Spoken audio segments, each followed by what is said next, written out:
Hello, everyone, and welcome to São Paulo, the Brazilian Series of Poker 2024. This is the BSOP Championship final table. This is a 25,000 Brazilian reales, if I'm pronouncing that correctly, buy-in. That's approximately 4,300 US dollars, and we are down to the final 9. We were setting up just very briefly now, guys. Let me make sure that everything is working so we have everything functioning as expected. I know we're doing a little bit of an announcement now. I believe that will be in Portuguese.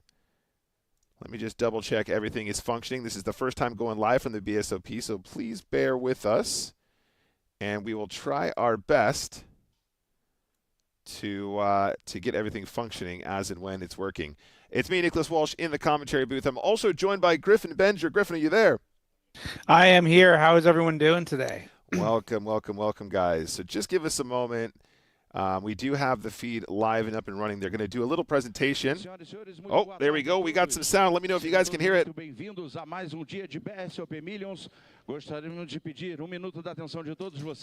I don't know how how good's your Portuguese, Griff?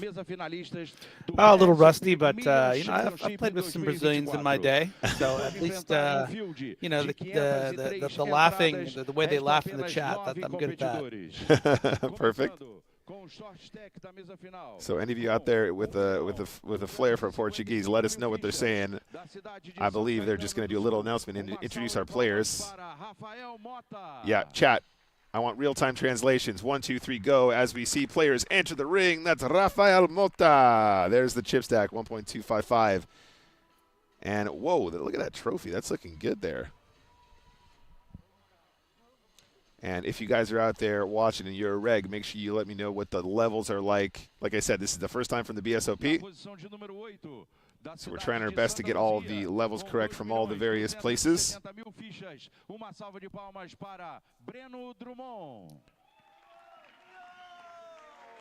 Welcome to Breno Drummond. Nice fit. That is a nice fit for the table. Oh, intro music, spicy. There we go. Walk-in music. I'm liking it. Na posição de número 1 da cidade de Mar del Plata, na Argentina, com 2.930.000 fichas. Uma salva de palmas para Blas Torres.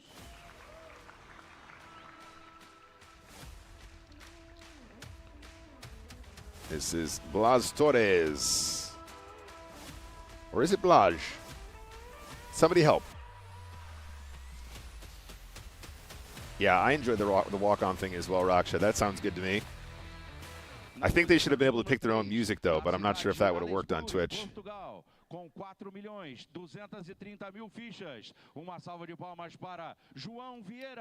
Oh, we know this one. Do you recognize this guy, Griff? Wow. I know, it's old Naza. João Vieira. And of course he has heaps. Look at that smile. He's got heaps, 4.2 million chips.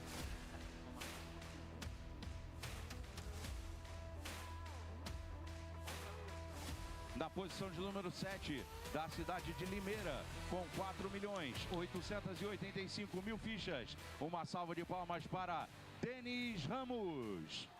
And entering the ring, Denis Ramos. Yeah, Ramos actually been killing it in recent years. Won the main event in 2022 for 1.5 million reals. He also won the one-day high roller for 400,000. Oh man, let's go! Yeah. Not to mention, in December of last year, won the $3,000 WTC Championship, taking home $1 million. And here he is. Paulo enters the ring as well. Great looking trophy. Nice work out there at the BSOP, guys. This is cool. I'm enjoying the walk-ins. We will have a better breakdown for you guys after the walk-ins. Da cidade de Palmas, no Tocantins, com 5.740.000 fichas. Uma salva de palmas para Murilo Milhomem. Here he is now. Murilo Muruemem. I'm trying my best to replicate the pronunciation from the announcer there, but I'm not sure if I'm nailing it. Milhomem.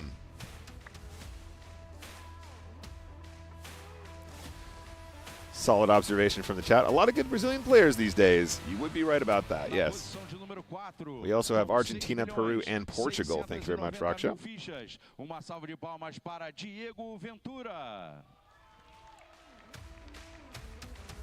A couple of questions in chat about the how the money shapes up in USD. We'll talk about that in just a moment. Diego Ventura enters and will be another one of our finalists here, final 9.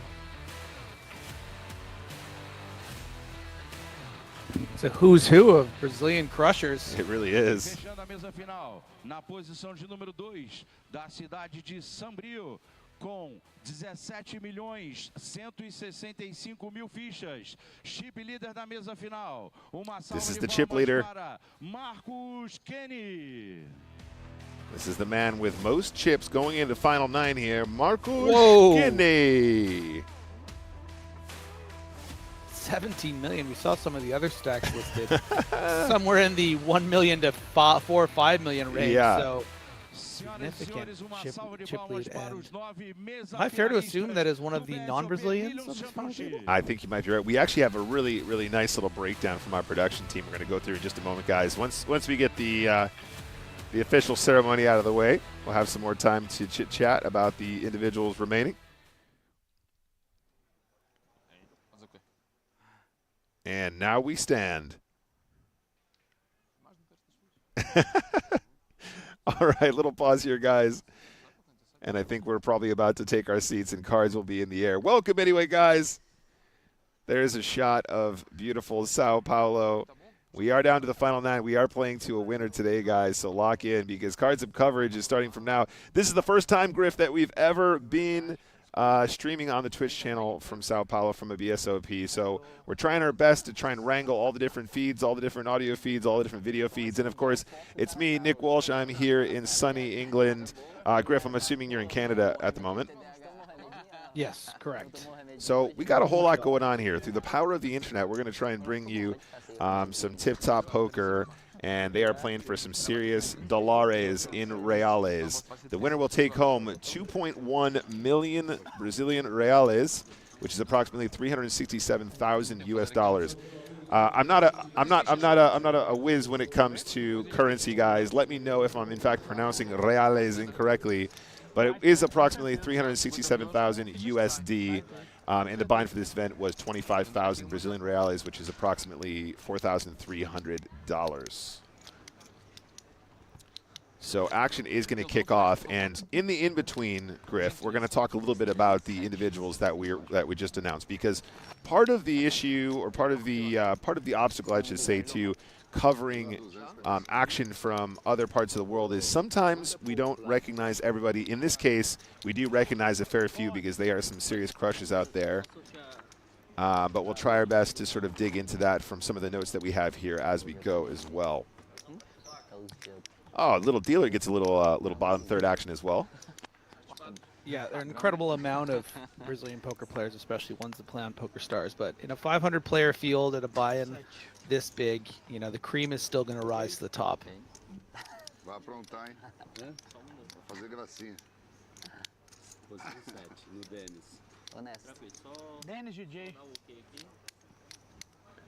Looks like They're playing blackjack. it looks like it does look like that, yeah. This is kind of a cool looking table, but like it's a little bit sort of on the narrow side here, Griff. You know what I mean? Like it's less of an oval and more of like a boomerang. Yeah, that's a good call. Looking a little snug. We did see a stack of just, I believe, 1.2 million. So, you know, gonna be a stack leaving pretty soon. I'm sure they'll spread out a little more. Yeah, sure. I mean, my issue with this is I'm not sure seat 1 will ever see seat 9.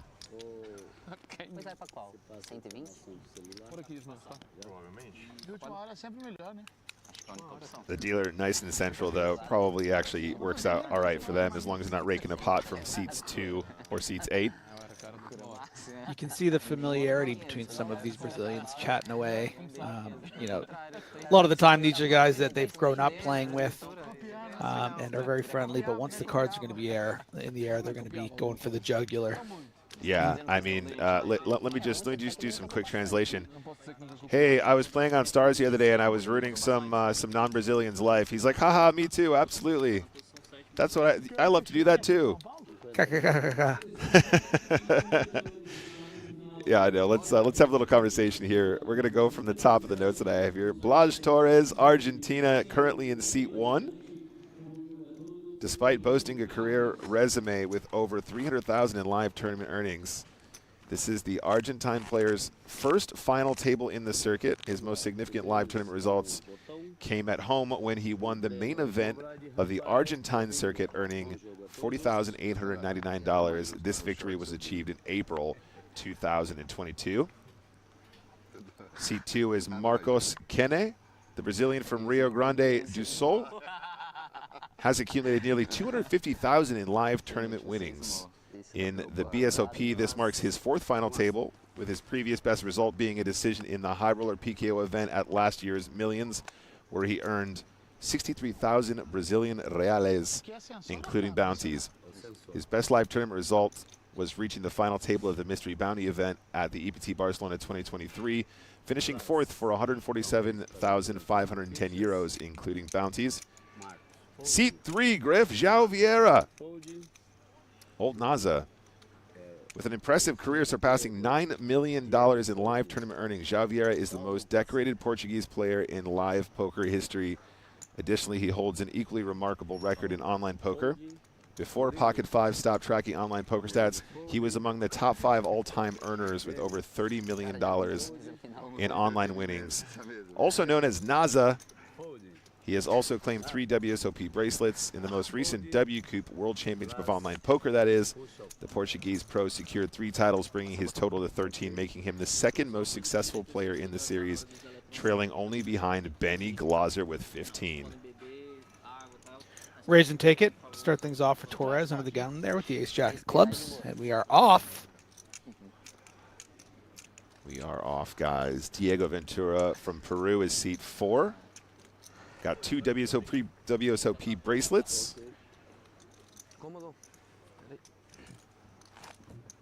Seat 5, Paulo Gonçalves, if I'm pronouncing that correctly. He's a businessman. He has the distinction of being the best performing Brazilian in the 2018 WSOP main event. He finished 21st for $282,630, which was also his largest tournament score. Seat 6, Maurício Milhomem, specializes in pot limit Omaha. His career's largest result came in the 2-card format, winning the Mystery Bounty event at this year's EPT Barcelona, taking home 332,658 euros. And Denis Ramos, seat 7, BSOP Millions venues, holds a fond memory for this pro from São Paulo. His first major hit in live tournaments came here in 2022. He won the main event, earning 1.5 million Brazilian reales after a stunning late-stage surge.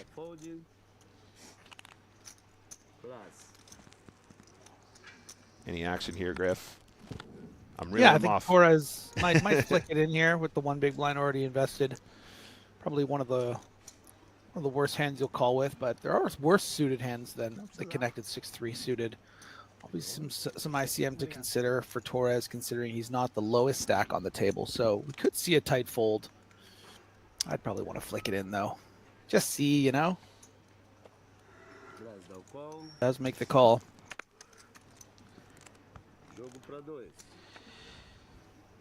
All right, we'll get back to the descriptors in a mo. 2 spades on the flop and a gut shot for the 6 tray, I believe. It doesn't get much better than that when you don't flop a piece as far as an actual pair. Question becomes, how does Torres want to play it? You know, check raise can get into murky waters if your hand, if your opponent does have a strong holding, but when they have something like ace 10, probably just gonna get to running away if you decide to check raise. Denis, aposta 175.000 fichas.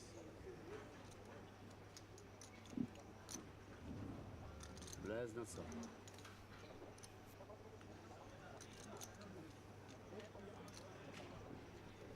It's always nice to clear away equity. Also not give your opponent opportunity to pick up barrel cards, such as like a red queen.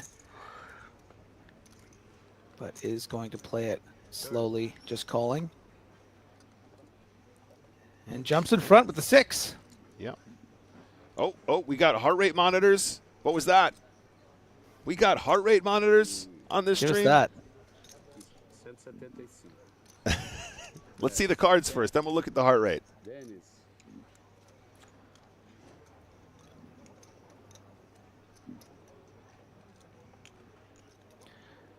Yeah, the board 9, 4, deuce, 6, 2 spades, 6, 3 of spades in the blinds. There we Well go. ahead.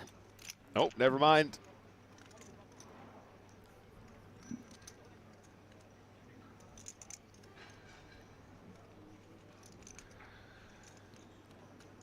And Ramos deciding, I still have the stronger range here. I can put a lot of pressure on this 30 big blind stack. And comes out firing. Haven't seen the size yet, but you have to imagine it's pretty large. I think we're just sorting out our graphics, guys, and then should have a more standard approach. Yeah, the Argentinian Torres is not going anywhere here. The question is he just going to call, or is he just going to put the rest in, not wanting to be blasted off on the river against bluffs? And yeah, we can see the bet is 700K. Bless del call. Does call, leaving 2 million behind. Pot size bet. You can see the way that the very experienced Ramos has now set this up for the river shove, but the river is a very spicy card. Yeah, yes, indeed, especially with the 10 of spades blocker in hand for Dennis. Yeah, I mean, it's going to be real close. Someone as experienced and talented as Dennis Ramos, I think, is going to find thin value bets more often than not, but is going to have to be pretty concerned. You know, might deduce. I don't know if Torres is going to call all in on the river here with a 9 anyway. Right. So do I just want to take this showdown? You know, sometimes I can't be up against ace 5 of diamonds or ace 3 of diamonds, something like that, where because I have the ace of diamonds in my hand. So yeah, and based on the movement of the bodies here, I was going to suggest that it looked like that was check, but we still have action on Ramos. And the longer he waits, the more concerned I am for the Brazilian that he might double up the Argentinian. There we go. Heart rate monitors in play, guys. Was not expecting to see those graphics, but I like it. Oh, so you know what? Torres has not checked yet. Goes And for makes a bet. 1.2. Yeah. No, it looks 800K. So about a 35% pot bet. And, you know, Ramos isn't going to love it because Blas Torres shouldn't really be doing this as a block bet with like a 9 per se. You know, does Torres maybe sometimes have something like 7, 8 of diamonds or, you know, 7, 5 of diamonds and then take this line because it's the only way he can win the pot. And that's certainly going to have to go through Ramos's head. You know, he's finally made his hand, has Dennis Ramos, so not an easy spot. Yeah, I mean, for this price as well, oh, it's just with the 10 of spades in your hand, it's, Yeah, and the argument for calling is that, yeah, this is going to be a flush a decent amount of the time. You do block flushes with the 10 of spades. But also if Torres did have some of those diamond combo misses, this would be the only way to really win the pot, right? And look, reaching for chips, Ramos might be resigning to his fate here. Would just hate to see, you know, that he folded the winner here against something like those diamond combos, but has used 2 time bank chips. I mean, he's someone who's going to find the right decision more often than not. One of the most decorated players on this final table at the BSOP.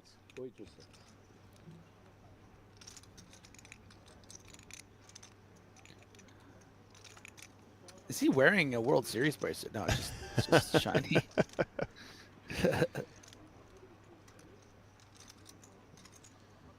And Pays does him off. make the call, I believe. It's pretty hard not to in this situation. And that will be going towards Torres. Very nice. All right, let me finish up the wrap-up then, guys, and I'll leave you to it. Breno Drummond was seat 8 with nearly 23,000 tournaments played on PokerStars. The pro has built an impressive record, earning over $370,000 in profit. Among his key achievements is a WCOOP title. In his live poker career, earned more than $250,000 in winnings. Rafael Mota is seat number 9. Is currently ranked 20th in the high roller leaderboard. A victory on Monday would put him in contention for the title. That's this evening. A win would give him 1,400 points, propelling him into the top 3 in the rankings. He has nearly $600,000 in live tournament earnings and 3 BSOP titles. There's a look at the chip stacks, guys. And we still are playing 9-handed. We're playing down to a winner today. And first place is going to take home approximately 367,000 US dollars, or 2.14 million Brazilian reales. Let's get to the action. Yeah, you know, Nick, you did mention that Drummond had a WCOOP title, Yeah. but I just want to remind everyone, you know, it's not that impressive because as a Brazilian, when you do sign up for a PokerStars account, you automatically get a WCOOP or sneak account, title. Pardon me. It was actually a promotion we did in Brazil for some time to get those new accounts running. Everyone's entitled to 1 WCOOP title. That's right. Yeah. Between July and August 2023, Drummond achieved the remarkable feat of reaching 4 high roller final tables, winning 3 titles. One at the BSOP Winter Millions, the biggest cash of his career, and 2 at LAPT Panama as well. You know, Griff, I feel like we might have had this conversation before. Have you played any APPT events? Have you ever done the Asia Pacific Tour stuff? I have not. And how much time have you spent sort of in the sort of South America, Brazilian LAPT scene? Yeah, not much at all, to be honest. I mean, so much of the European scene. I haven't really played much poker maybe at all in Asia or South America. Yeah. And obviously now the idea is to try and cover more of these remotely as often as possible. I know that I know Joe was actually in São Paulo for this specific series, as well as some of our other ambassadors as well. But moving forward, guys, if these streams are successful and you support them, it means we're going to be able to cover more of this stuff in the future. So if you're enjoying this content, hit that follow button and drop me and Griff a follow on the social media too, because we're vain.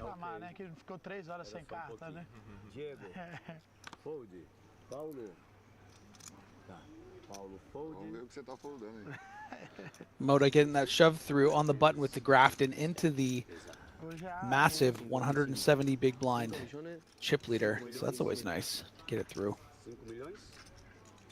55 mil. 55 mil. Ok? 5 milhões e 55. 555. Ok? Paulo, fold, Murilo, também fold, Dennis. He's asking which gentleman is the Peruvian Diego Ventura, Ação está com Bless. if my notes are to be believed. Tá bom. King 8 on the button for Torres. Fold around quite quickly there. Sides against it. Yeah, one of the sort of worse hands you consider opening in this situation. You know, it's the utility really of the, you know, massive and talented stacks of Marcos and João Vieira. We can already see Marcos, you know, putting that ICM pressure on the middling stack of João Vieira, playing about 40 big blinds in the big blind, the 3.5x to start things off. You know, João not going anywhere and is going to continue with a call. Yeah, if we're talking about legends of the game, Jogo para dois. both of these guys known entities, but Javier in particular, I've been hearing about old Naza forever and a day. Marcos é o primeiro Just a ever falar. present. Great to see him on a final here in Sao Paulo. Good board to continue, Griff. I think the 6-10-6 is a pretty reasonable small c-bet candidate. 175 mil fichas. NASA. I like how the dealer is calling them by their names and not the seats. You know, when the EPT goes seat 1, seat 2? So impersonal, you know. So I there's know. some things you can learn from the BSOP. Absolutely, absolutely. We got to take all the best bits from the APPTs, all the best bits from the LAPTs, all the best bits from the BSOPs. Maybe this is just a scouting mission. Like that's what we're doing. We're just we're running these streams to find out what we can take from them. What we can steal from them. That's right. 30. Easy continue for Naza here. Would have preferred that red card be a heart than a diamond. Going to be tough to deal with something to the tune of, 70-80% to over pot, which Marcos has every reason to consider, with how wide your opponent's range is expected to be calling on this flop. Going to have some floats like your queen jacks as well that are going to have to fold the turn, but does elect to just check, sort of respecting the acumen of Naza. No reason for Zhao to bet here. He either has the best hand or doesn't. But perhaps considering something. Check. He's just playing coy. You hear him? It's a dodge a 9 or a 5 and does, but it is an overcard. If Marcos wants to win this pot, he's going to have to make a big bet, but I doubt it's coming. But I've been wrong before.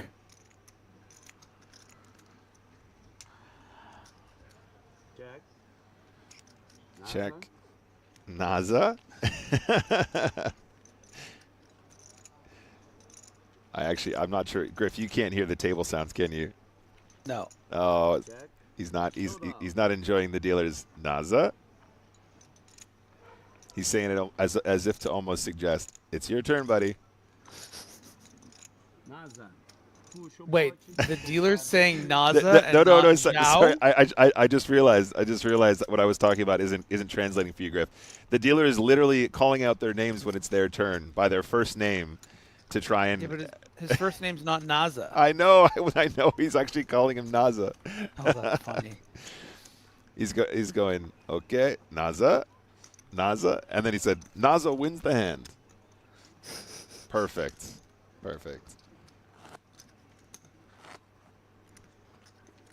GBR saying, Nick, did you say 24,000 tournaments played? Yes, GBR, that's right. In fact, it was 23,000, but close enough. NASA é small blind. Diego. Naza small blind. All right, we continue 9-handed guys. Initial field of 503. I don't know about you, Griff, but this is an absolutely terrifying table. Paulo fold. Murilo. I'm not terrified because I'm not at it.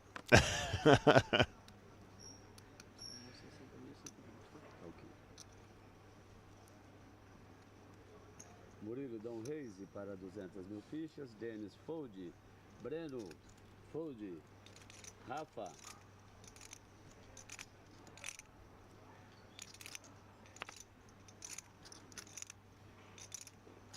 So the JT seated is going to start with that raise.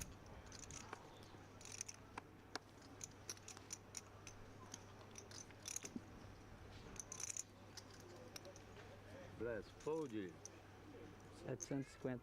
Marcos dá raise para 750 mil fichas. NASA fold. Diego também fold. Ação volta pro Murilo. Con gas? So there's a 3-bet here, 750K from Marcos.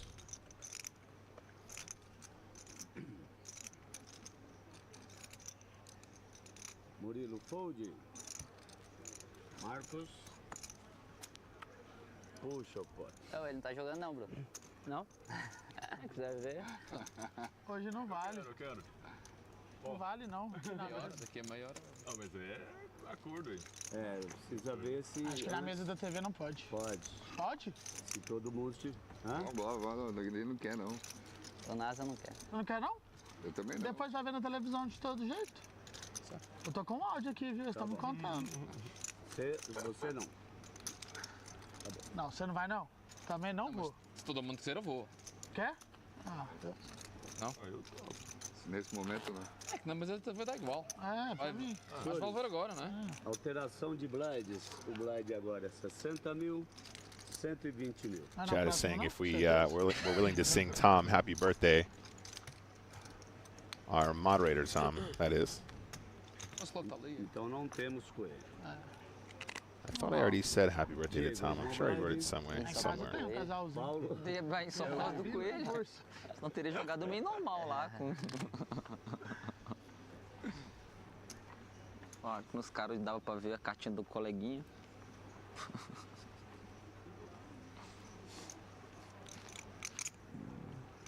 Murilo, fold. Denis, também fold. Breno, fold. Rafael.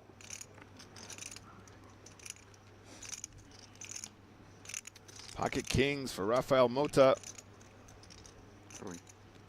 Rafael, anuncia. All in from the Kings. Just the 13 big blinds, or actually less than 13 big blinds now. 60K, 120K are the blinds. Fold. Yeah, I think if this was 13 big blinds, we might have seen a min raise from Moda, Yeah, but yeah. wants to stay sort of balanced with the 10, 11 big blind shove. Also an argument to min raise this, but you know, maybe wants to get the call for everything. Você pagar, eu mando. Paulo Won't fold. get it. Rafael, puxa o pote. Você me paga, eu vou lá na hora. Eu já tô dobrado mesmo. Yeah, Dr. Fleisch. We will consider singing the birthday song. 60, I definitely set out to send Tom a birthday message earlier today because I was searching for Lahatsky. I just can't remember which platform I sent it on or if I got distracted halfway through. There's a look at that trophy. Beautiful golden BSOP trophy. This is for the BSOP Championship, of course, guys. Era surpresa? Wow, nice camera work there, too. Parece que era assim, eu tinha apertado mais ontem. Era surpresa. I did send it, Raksha. Where did I send it? I can't find the message now. Mas se você reclamar, muda. Small blind. Se o nada reclamar, eles voltam por 1h30. Não, você estava fazendo a estrutura. It was on Discord. A gente pode fazer uma votação, né? Ah, there it is. Okay, cool. I'm a good friend after all. Vamos falar de 1h30 com o Coelho. Denis, Hey, there he is in the chat. Happy birthday, Tom. All right, chat, all together now. Happy birthday to Tom. bless. Singing Chat. happy birthday is not part of my contract. Chat, help me out. Happy birthday to Tom. Nasa fold. Griffin. Diego. Happy birthday, dear Tom. 240. He wants overtime for that, though, chat. Yeah. Paulo. Diego Ventura. It's going to start with the min raise here on the button. Paulo fold. Happy birthday to you. Murilo. Murilo fold. Ok, deixa eu terminar aqui. Jack 6 offsuit. These Brazilians, man, I'm telling you, Griff. Okay, he's going to put it in the bin. Deu pra ver uma. No, está, es cada 90. Deu pra ver uma. Cada hora y media la blind, me entró la duda. Não. Diego, isso. Dice? Sí, 90. Diego. Nossa, Ele esquece do que não vai. tô brincando. Isso não é não. Mais uma vermelha, acho que 6 vermelhas. 6 de 2, muito ruim. Se fosse 5 de 2 eu ia. Se fosse blind de 1h30, hoje poderia estar dentro. Gente, que 5-6, velho. Mas aí eu foldo. Cansado? 5 era muito perigoso. Perigo. 4 Reclamou. direto. A gente, é uma hora e meia, eu acho. Foi pro meio. Murilo. Small blind. Eu nem sou reclamando. Dennis. Cada Pra 90, jogar o veemente, não sei o que, duas mãos, Voy a llamar ele al caiu. Porque dice cada 90. Me entró la duda. Ah, ontem, né? Eu vi. Quem fez isso? Ele fez Não reclamando, fala, não. No puede ser siempre a preguntarle que Perdemos no pra jogar o veemente. Ya no me gusta. Porque podia acabar hoje, acabou pra Pregunta ele. usted. Ah, o Tsu. Breno Nação. Ayer era todo yo, todo ¿Cómo es la yo. fama? Nice chatty table. I wish I knew what they were saying, Griff. Eu costumo não No estaba reclamar de haciendo hand for nada. hand y nadie dice Ahí, nada. Dice, ¿cómo? nada. No, eso sí Hay que estaba. decir. Era que hacer hand for hand. Bless. Entiendo.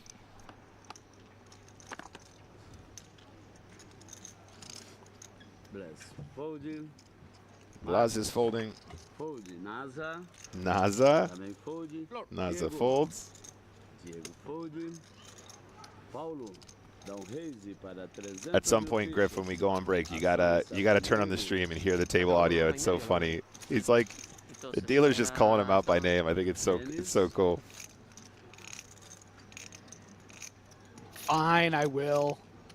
Fine. That's also not in the contract.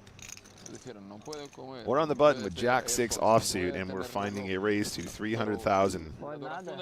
Yeah, a little OOL here. Maybe getting a little bored is Paulo Não pode on nada. Calvis, but you know, going with a Goncalves. Goncalves Pode ter com ele, mas Goncalves.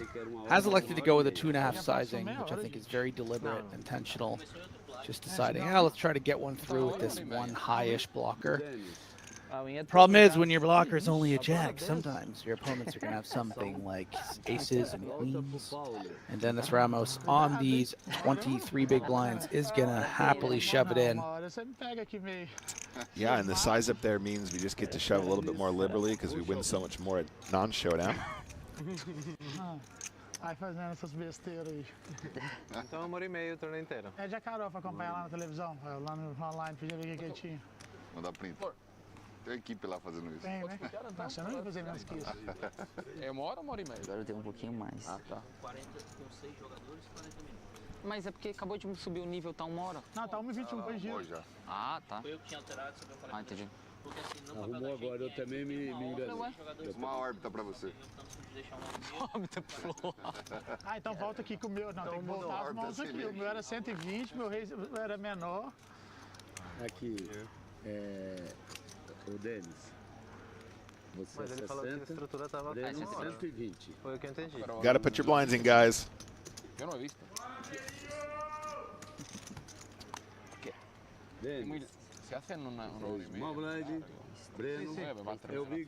Não, e é muita ficha. Você tinha dá um com o quê? É? Vamos ver daqui 20 minutos, já pode avisar logo. 6 como IPTAs. Y entonces hoy podría hacerlo. Que é rei All right, play continues. 45 Rei minutos. 4. Hypado. Hypado. We're only on hand number 9 so far, guys. Play's been relatively slow so far. Tá bom. No início assim, early game. Fold. Bless. Yeah. Due for some Mas eu penso. big hands, surely. Fold. Marcos. Fold. NASA. Jogar pelo pay jump, né, Rafael?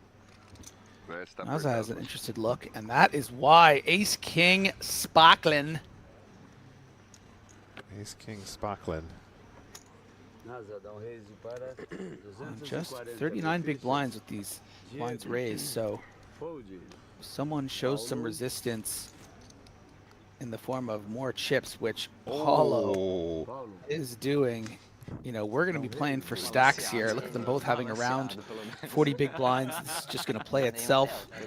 Paolo gave a little pump fake. Did you see that? He tried to push his cards in while he made the 3-bet.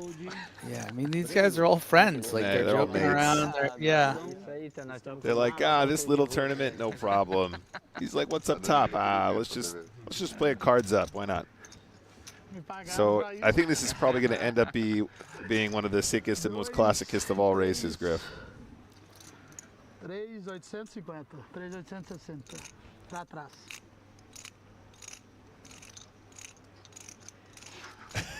Why does Zhao look so terrified? Tá medindo o batimento. Tu, tu, tu, tu, tu, tu. Yeah, can we get a heart rate, please, guys? Production. Tem maluco nessa. Anuncia. Away. There we go. Thank you. Call. Zhao, steady as ever, not worried, Yeah, not concerned. 100, nice and easy. And yeah, a quick call. All of a sudden, they realize they're playing for stacks here. Quem? Você. Ah, vou foldar dama, dama. Sair lá de mim. On the All of backs it. now. There it is, yeah. Ace King suited versus pocket queens. This is the sickest and most classicistest of all races. Dá pra ver? Aqui. Flop. Obrigado por você conhecer. What do you think, Griff? What's your pick? Quick. Queens. Ah, he saw the 4 of spades. He was cheating. All right, deuce of spades, deuce of hearts, 4 of spades. Eu tenho que perder um flip uma hora, né? Ontem eu ganhei todos. Both players actually pretty chill in the heart rate monitor department. Turn is the 6 of spades.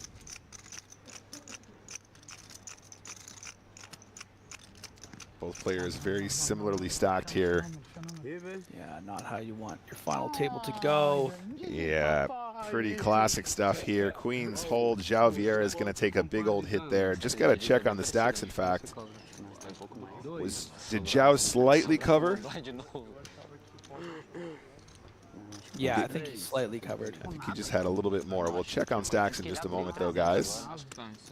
Ono is asking in Twitch chat, have you ever streamed with a heart rate monitor on? How do you think that would go if you did? I have never streamed with a heart rate monitor. I think my heart goes all over the place, though. Yeah, I think I would probably be like a roller coaster. I think I get more excited when I have a hand than when I'm bluffing, though. Obrigado. 4,505.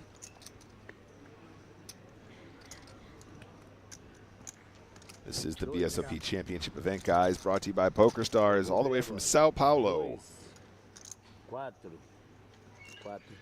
Lovely trophy shot there. Você conferiu ou você conferiu? Você confere os montes só, né? Você conferiu os montes? Yeah, looks like we had it right, Griff. Esse Naza monte tá de 20. just covering. 200 mil. Não, tava de 11. 200 mil. Tá certo. Tá bom. Fala mais nada, então. Deixa quieto, então. Agora já era, bro. Agora você vai ver, agora... Se tiver de 11 é melhor. Nós vamos passar mal com esses dois tipados aqui. Jogar só valor, né? Toda hora que abrir agora ele vai ficar puxando as fichas. Eu prometi que hoje é só valor. Até o Reis passar por ele vai ser uma angústia. Porque estava mais ou menos igual, tá? Aqui no meio da mesa. É, agora eu quero ver um all-in daquele bambo. Conferir. Troca pra mim, eu. Aqui no olhômetro eu não consigo. Troca pra mim? Azul. Você gostou que era Easy Rei ou não? Isso. Você gostou? É. Era a dele? Gostei. Bater bom, não bateu, eu ganhei, né, mano? Obrigado. Se fosse 5-2, eu tinha ganho, pensa. Continuando. Tem que ir por baixo sempre. All right, pretty big exchange there, guys. Costly encounter for João Vieira. Gostei bastante, por acaso estou bastante satisfeito com o desfecho.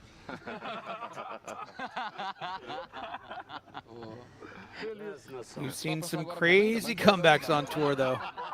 Mesmo a pensar, We have indeed, and if there's anybody that knows how to navigate a short stack, it's old Naza. Marcos. Fold. altíssimo.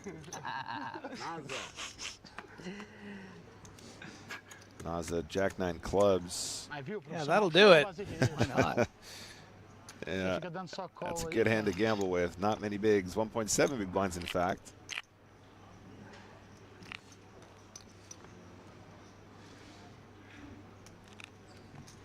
Anuncia all-in. Diego fold. Paulo. Fold. Quanto é? 200 mil. Murilo Nação. Who's going to give him a spin?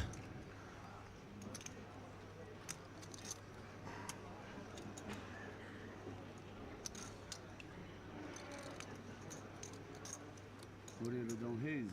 Para. Murillo is going to Obrigado pela torcida. call in the cutoff, it seems. Fold. Breno.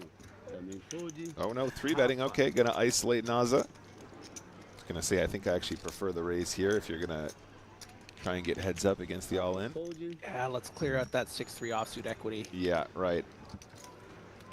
All-in And call. it is a pretty fair fight here, Griff. 58%, 42%. Ok. Obrigado. What's your pick, Griff? I'll take Naza. All right, Naza's got the Jack-9 of clubs. Let's see how it runs. Flop.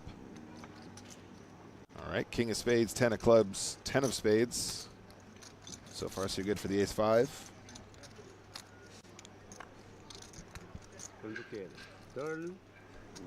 3 of clubs on the turn, so some club equity now for Naza, as well as the gut shot and some live cards. River is the king of clubs. Naza.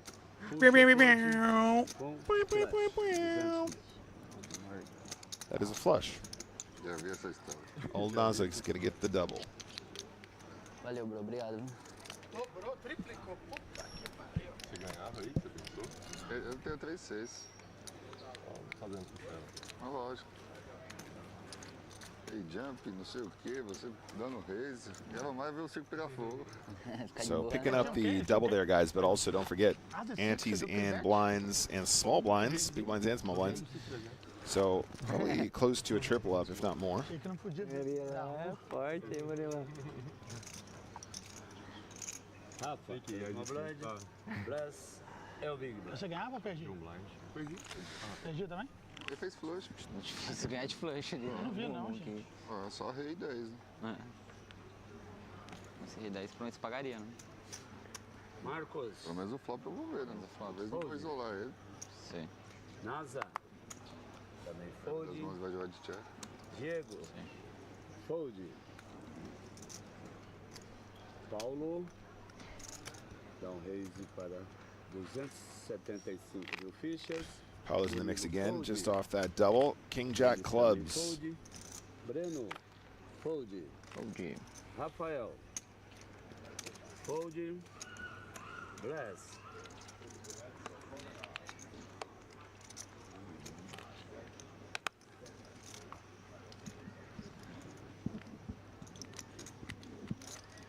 Las Folgi.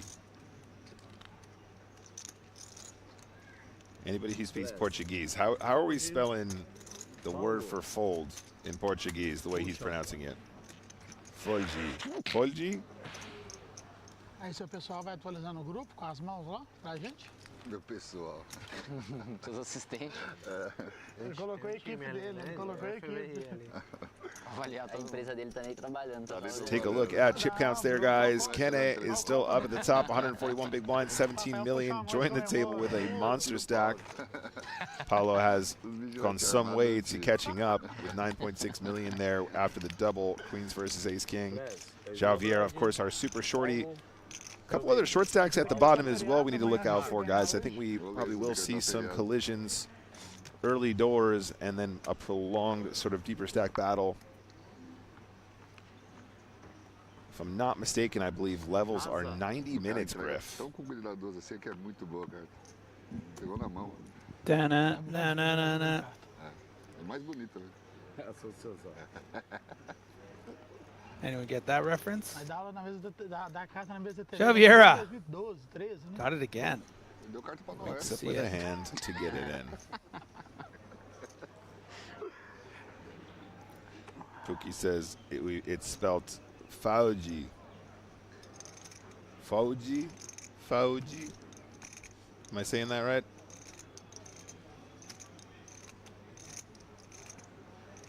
Naza. Dá um raise. The best part of waking up is Fauji in your cup. Para 640 mil fichas. Diego, fold. Fold. Paulo, fold. Fold. Murilo, fold. So far, so good for João Vieira. Does have a bit of fold equity here, but it is into the 140 big blind, in the big blind. So, you know, I think might be prepared to call pretty light. You know, what do you do with a 9-10 offsuit if you have 140 big blinds and you can eliminate a player? Also, don't really want to double up Naza to 14 big blinds. Here's the spot for Blas Torres. 6 big blinds, but you can see how even he has to get out of the way with the chip leader behind him. So João's going to get this through. This is one of the few hands we know Marcos won't continue with. So let's go, Naza. Yeah, just those 2 hands there, Griff. I mean, very significant in terms of that short stack getting a Getting some more fold equity, potentially, you know, a couple chips to put a dent in the stack. Nice work there for Zhao, managing to recover a little bit back from the ace-king-queens encounter. Nem pensado. Fosse uns 400. O homem queria ser de novo. Marcos. Pagar 7-2 ao fogo chama. Small blind. NASA. É o Big Blind. Pode nem olhar. Não dá, né, nada? 7-2 off, né? Fazer o quê, né? Sobrou meia blind aquela hora ali, uma blind, olha lá, já tá lá de novo. Só respira. Diego. Fold. Paulo. Também fold. Murilo. Murilo fold. Denis. Denis fold. Breno. Breno fold. Rafa.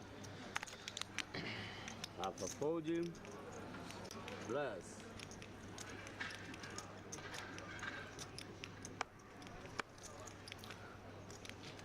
Lost with the king 5 suited on the button. We saw the king 8 off. He folded.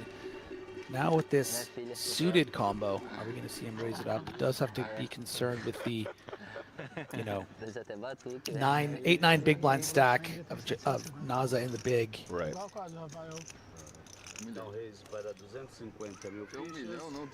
It gets 2 quick folds, which I think is a result you're pretty happy with. I feel like if Marcos is going to enter the pot, it might come in the form of a 3-bet, which you can't really do much against. Yeah. And folding out the equity of Naza, quite nice. Exactly. Completely agree. Good situation there. You can imagine Naza sometimes just finding a jam there against that wider button open, occasionally off the shorter stack as well. So we continue. Button moves along. Muito moleque. Vou imaginar ele direitinho sentado no fundão da turma. Foi expulso 3 escolas já. Os professores todos assistindo ele, falaram, deve ter virado isso aí. Jogador de poker, só pode. Paulo Nação. Sem pensar, né? É os que não pensam isso. Murilo. Fold. Denis. Fold. Breno. Fold. Rafael. Rafael fold. Alas. The motorboat. 9 deuce off. Tem 3. Eu tenho um de 2 e 2. Você tem? 2 mesmo. Homem ou mulher? Menino. Fold. BG Stewart J says, Goncalves reminds me a bit of Josh Gad. I see it. Yeah, okay. Man has Olaf energy. É sobre isso. I like warm hugs. Olaf energy definitely should be a big.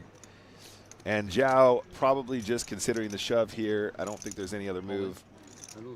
And, I mean, look, Griff, I don't know about you, buddy, but whenever I'm this short, no chance I have that many just instantly feel-good all-ins as we've seen Naza get here.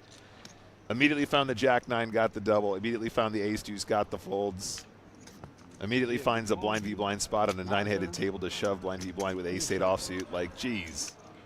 Yeah, this is not ideal for the rest of the table. I mean, when you see Naza get taken down to less than 2 big blinds, what you don't want to see is him get a double and 2 shoves through with that short stacks. I mean, he's now over 10 big blinds with a full rotation to find some spots as we see some love from the rail. I mean, okay, I know we've always said that the Brazilians know how to do, like, a poker rail the best, but there's, like, a grandstand seating out there. That's the kind of rail we're looking for. Okay, Griff, put that in the notes. We're stealing that, too. Yeah, I got to tell you, it was a lot better than when I was on the final table of the Irish Open, and all of my Irish and British friends were too hungover to come watch. And I had none of my friends the entire FP. But they would have been there if there was grandstand seating. I can promise you that. Yeah, I'm sure that was the reason. I will say there was a big Canadian contingency there, like it's like an annual trip that they do. So they were all in my photo. Right. Like we'd known each other for years. Sure. We had not. 240. Tell you what, though, an old friend of mine, 2 kings. Always happy to see them knock on the door. Yeah, gonna start with the min raise. Bruno only 14 big blinds. 750. Quanto? 750. Dá raise para 750 mil fichas. Yeah, and I'm not that surprised to see Marcos start attacking. You know, I think that this is a bit ambitious as far as target is concerned. Maybe Kenne's decided, you know, I have all these chips, I got to start putting pressure on players. But you know, when a guy is raising off 14 big blinds and there's other short stacks, like this is a very strong open. You're really hoping to fold out, you know, the bottom of his range, opening range, which is like, you know, your ace 10s, suiteds. So I'm not crazy about this move for Marcos Kenny. I think he just wanted to start, you know, wielding that supremacy. Just the spot selection was a bit poor. You know, not even really having a blocker. I think just looked down at the kind of a pretty hand and decided, well, let's start being a chip leader. Sure. But bad timing. Yeah, as you say, Griff, there are probably some sort of instant raise folds, but off that shorter stack, probably not as wide as one might imagine from that position. And so we do see the takedown from the Kings. Nice little pickup at non-showdown.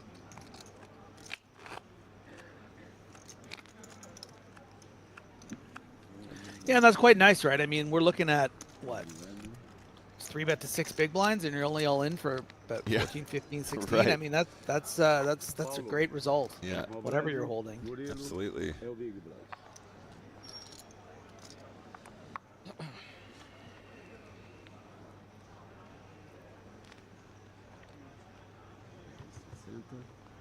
Denis Nação. Mas isto big blind? Denis fold. Breno também fold. Rafael fold. Plus.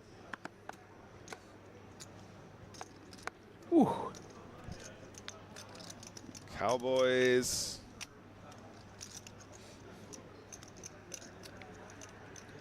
Not so fast, partner. We're still here. We're still over here with the Cowboys.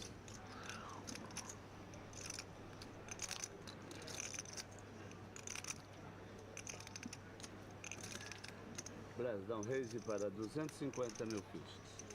Marcos, fold. NASA, fold. Diego, também fold. Paulo. That's right, Aaron. Kings are hot right now. Murilo Nação.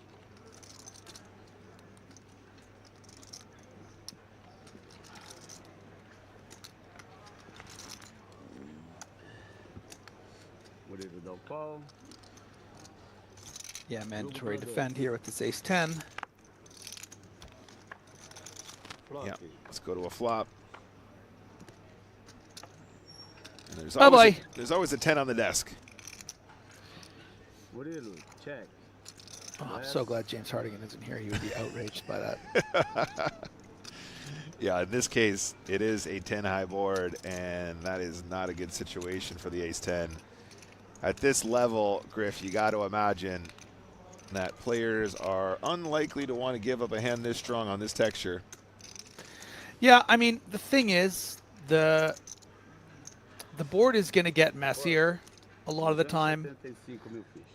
So there is opportunity for Murillo to get away. It's really the inflection point of this hand is, does he play it aggressively or not? If he plays this hand as a check raise, it's going to be really disastrous for him.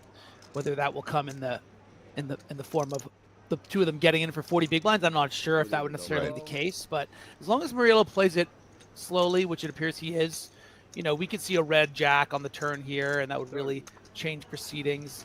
Something like a, you know, king of clubs, you know, makes him less likely in his head he has the best hand, but he does have that ace of clubs redraw. So, you know, we are going to get a fair bit more chips in this pot going to the river for sure.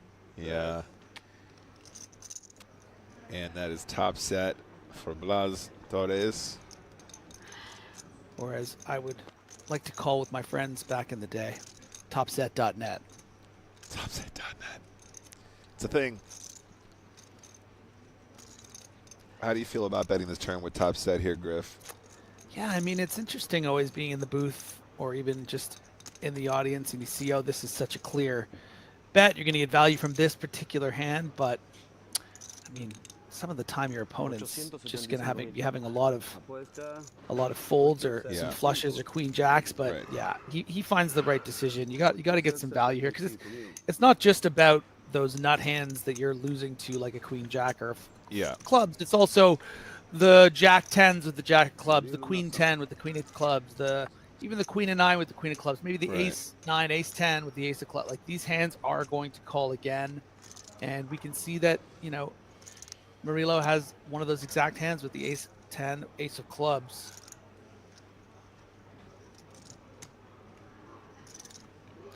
Big yawn there from our Josh Gad.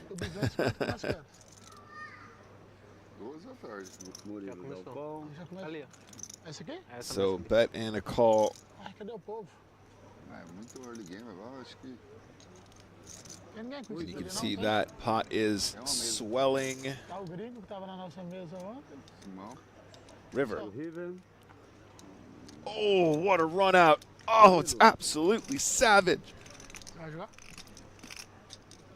Did you mean to have like a little British accent there with the absolutely? I have spent a lot of time in London just now, coming back from the Winter Festival. So I'm very curious to see how Murillo proceeds here. I mean, yeah, he is just going to go for a check, and you know, Torres, I think, is going to resign here. Really hope somehow his opponent has something that isn't a club, but it's very difficult. Yeah, I don't know if I checked there with the ace 10 with the ace of clubs, Griff. I feel like we let quite a few hands off the hook there, maybe. Yeah, I mean, it's a similar principle to the hand that Torres played earlier.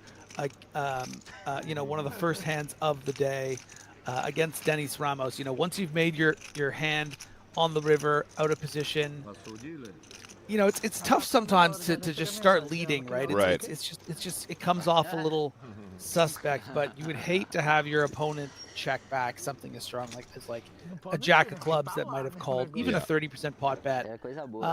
But yeah, I don't blame him for checking there. It feels tricky to balance, doesn't it? At some point, right? You're like Kings wasn't gonna call anyway. It's just a matter of It's sort of like what are the other hands that aren't a strong club that I'm gonna lead small, right? So yeah, I feel that spot. Yeah, I understand how it feels to be. Do you feel me? I feel you. I feel you. Feel me, dog? Absolutely. Oh God. Yeah, we did just return from 3 days of coverage of the Women's Winter Festival in, I want to say sunny London. It was dreary London. Finished up last night, straight back in the booth here for the BSOP. I saw the legend. Maria won it. I know, honestly, it was unreal. And actually, it was funny, I had Vanessa as a co-commentator for 2 of the streams that we did of the 3. And she goes, you know, me and Maria are pretty good friends, and you're definitely pronouncing your name wrong. Yeah, I'm sure you were. And I was like, really? I mean, I feel like I've said Lampropoly a lot, and James has never corrected me, and James always corrects everyone that's wrong about things like that. And on the final day after she won it, I went in there and I said, look, Maria, I really want to apologize. I feel like I've been saying your name wrong all along. And she goes, you're right. I am part Greek and I am part Argentinian, and therefore you can pronounce it either way. It actually works in both. Right? You could use either pronunciation. Take that, Mother Maria. Exactly. And I was somewhat vindicated. It's both, Aaron. Yeah, that was straight from Maria as well. It was just Vanessa Cade planting seeds of doubt in my mind, as usual. Hey, Pocket Kings. Kings are hot right now. I love the way how he aggressively slams them down. Tom says, I originally thought this coverage was starting tomorrow. Originally, that was the case, Tom. Yeah, now we're doing Monday and Tuesday and Thursday, if I'm not mistaken. So this is going to be really interesting for our chip leader, because as we discussed a bit earlier, Nick, you know, hasn't really found the opportunities to sort of blast away as you often would, having such a significant chip edge. You just had your first light 3-bet exposed, and that didn't go well. Now you're opening the very pretty Jack 10 suited. You get a flat from Diego Ventura, which feels insulting. And then you get an aggressive slam down squeeze from Paulo, who's second in chips. How is he going to react to this 4x 3-bet? Yeah, he's going to call, just say, you know what? I can afford this. Screw this. Let's try to flop a big hand. The sizing wasn't outrageous at just 4x after the flat. You know, certainly an argument to make a tight fold here, but I don't think our chip leader is in the mood to be making tight folds, and that's very indicative of what we're going to see. It's 4 hearts to start, but the rest is not yummy. Yeah, 5-6-4 rainbow. Paulo, aposta 400,000 fichas. And he's going to go ahead and fire 400K. Yeah, I like it. Just 20% on this flop here.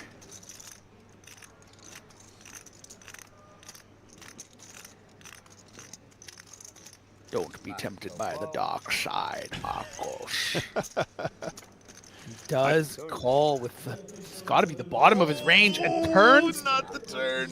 Johnny.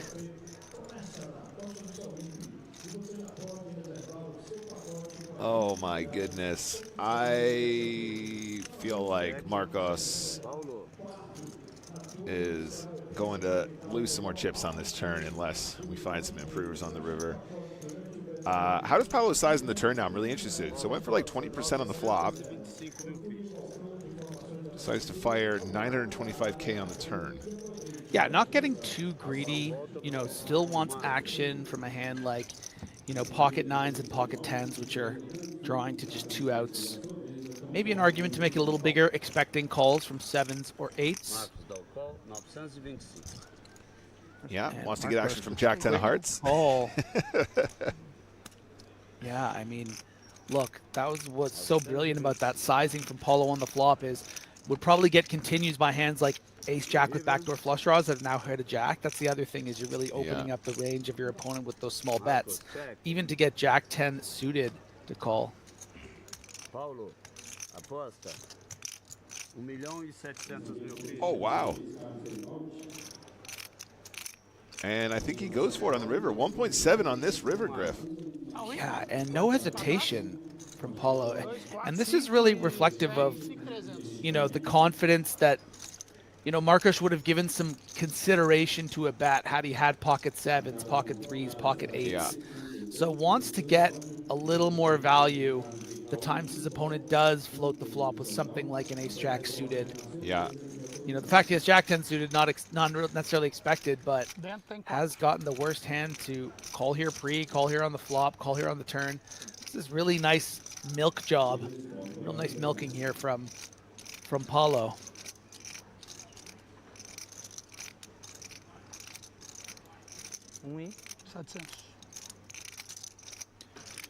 You know, pocket queen's still a possibility. You don't want to just get in 90 big blinds here as the chip leader. So if you think queens, many ace-jack combos, maybe all of them, maybe even on the offsuit varieties. 10s, 9s. And some chatter here. So chatty, man. I love it. Portuguese. Look at the chips. Look at how many chips are in this pot, you guys. Tem 24 mesmo, juro? Eu também tenho 24, estamos empatados. Yeah, this is really gonna shift the supremacy of this table.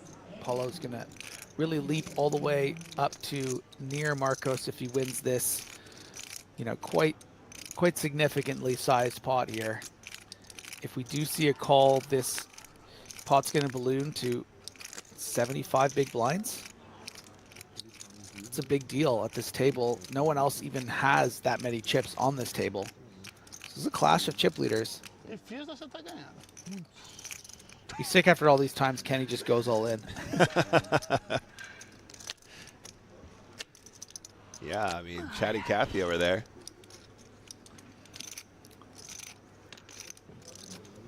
I mean, look, Marcos might even call twice with pocket twos, right? I mean, it was 20% on the flop and 30% on the turn. You know, you're still live with deuces to a 3 or a deuce. So ultimately, this is as much a bluff catcher, this Jack 10, as a deuce is here. So you can see how there's just so many hands Paulo has deduced based off the way this has gone down, that he's good here with the kings and can go for this max value. Yeah, and the point you're trying to raise there as well, Griff, it reminds me so much of a conversation I had with David Doherty recently about how, like, the way you size your bet can sort of strengthens or weakens your opponent's range, right? So the small size, as you say, can keep so many of those other hands in, which suddenly makes this kings like a really interesting value bet candidate. Now, if he had bet much bigger on the flop and much bigger on the turn, suddenly he's going to turn up with hands that maybe we can't as confidently still sort of milky value bet the river with. This is a nightmare spot for Jack 10. I don't know. At this point, Griff, I feel like I play the same with Jack 10 suited, and then I end up, oh, look at that, Vamo Kene on the phone. I like the cutaways to the crowd. That's a lot of fun. At this point, Griff, I think I'm going, this is way too strong. I got to let it go, even though it pains me. I just don't know if enough players are bluffing like this. That's my thought. I agree. That's my assessment as well. I think it's just, you know, you feel cheated because you feel like you maybe were a bit out of line, calling on the flop, and then you hit one of your cards, and now you're just like, what is this? Come on.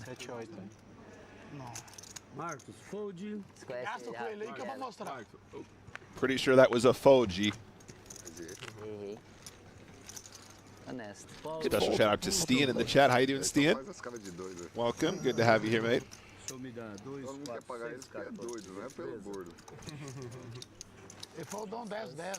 And this gentleman is having a fantastic start to this FT.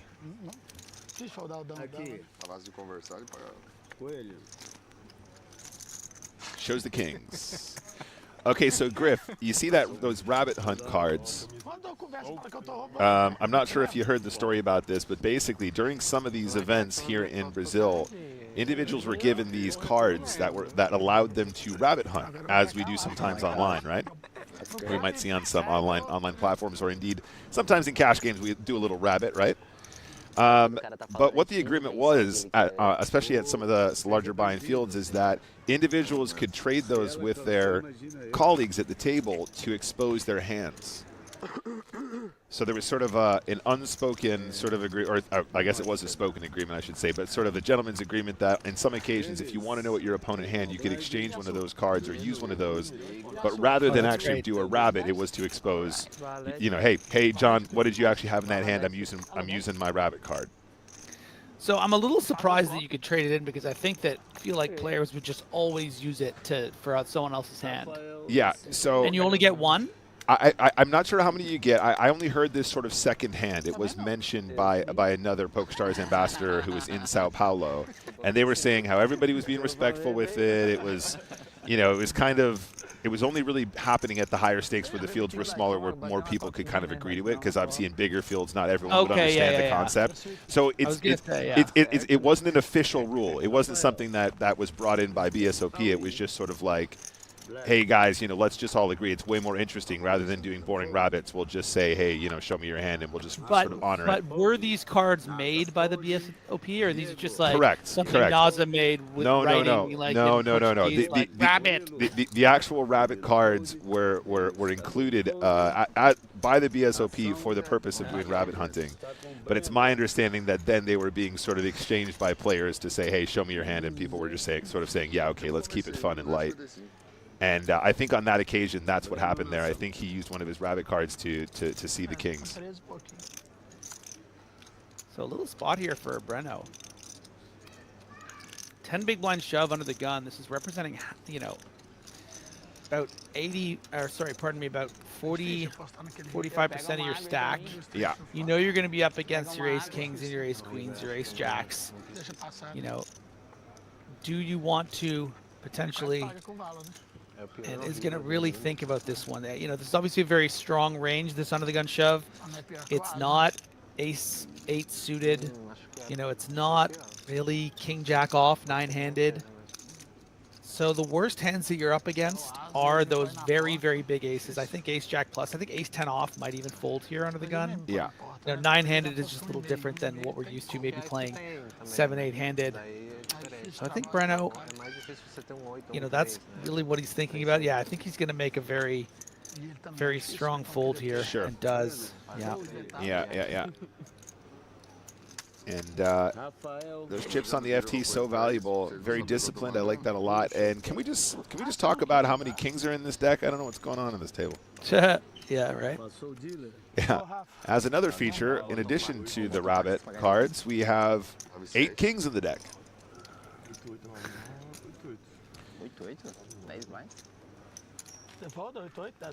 Yeah, I'll see if I can find the exact language, but we had a conversation about this in our ambassador chat, and I know that some players were saying about how it's been a lot of fun at the higher stakes, that people were kind of, you know, doing using the rabbit cards that way.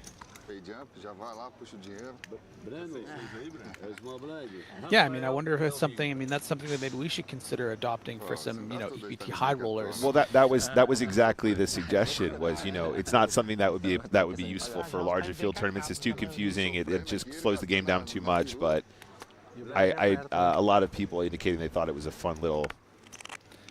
Yeah, something. Look, I mean, ultimately, you know, we've seen instances of, you know, super high rollers in particular, maybe being a bit sort of snug with how they want things to be and not wanting to, so, you know, like they have so much on their minds when they're playing for these super high stakes. But when you introduce an element that is, you know, it still keeps things fair. Like everyone has the opportunity to use this fun little thing. I think, you know, anything that can potentially make things a little more fun, especially at that level, that is so serious but won't really affect things that much, I think they should be open to it. But I can't really speak for them. Absolutely. So this is I'm gonna paraphrase here, but this was the message that was sent. Playing in Brazil, learned about a feature of the game they introduced. It's these green cards, and it's the rabbit hunt cards. Usually, this is supposed to be used when a player folds and wants to see what board he would have gotten. Right, as we've seen before, we know what rabbit hunting is. However, almost at all tables I'm playing with, the players are agreeing to use this to see the cards of the opponents in big hands after they have folded. So it was kind of players taking it into their own hands, which I thought was actually kind of cool. But that's a little so that's why they're made, is for the actual rabbit hunting. Correct. So we do have an all-in here. Moda in a great spot to find a double against the 2-10s of Paulo.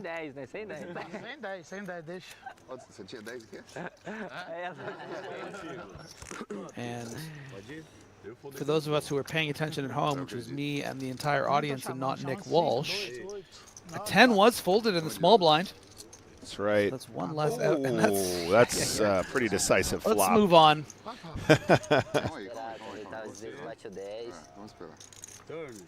Running into queens, no problemo. Oh, and the case 10. What a rub down. What a rub down.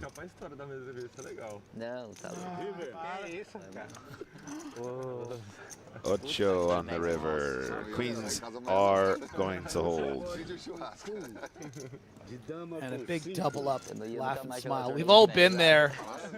The old final table double up, laugh and chat.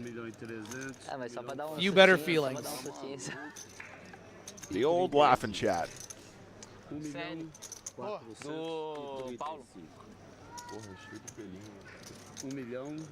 There's the old laugh and chat, and then there's the old laugh in chat. Can I get some laughs in the chat? You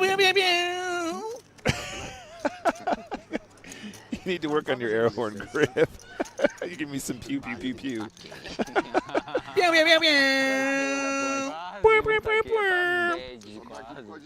Eu tava torcendo.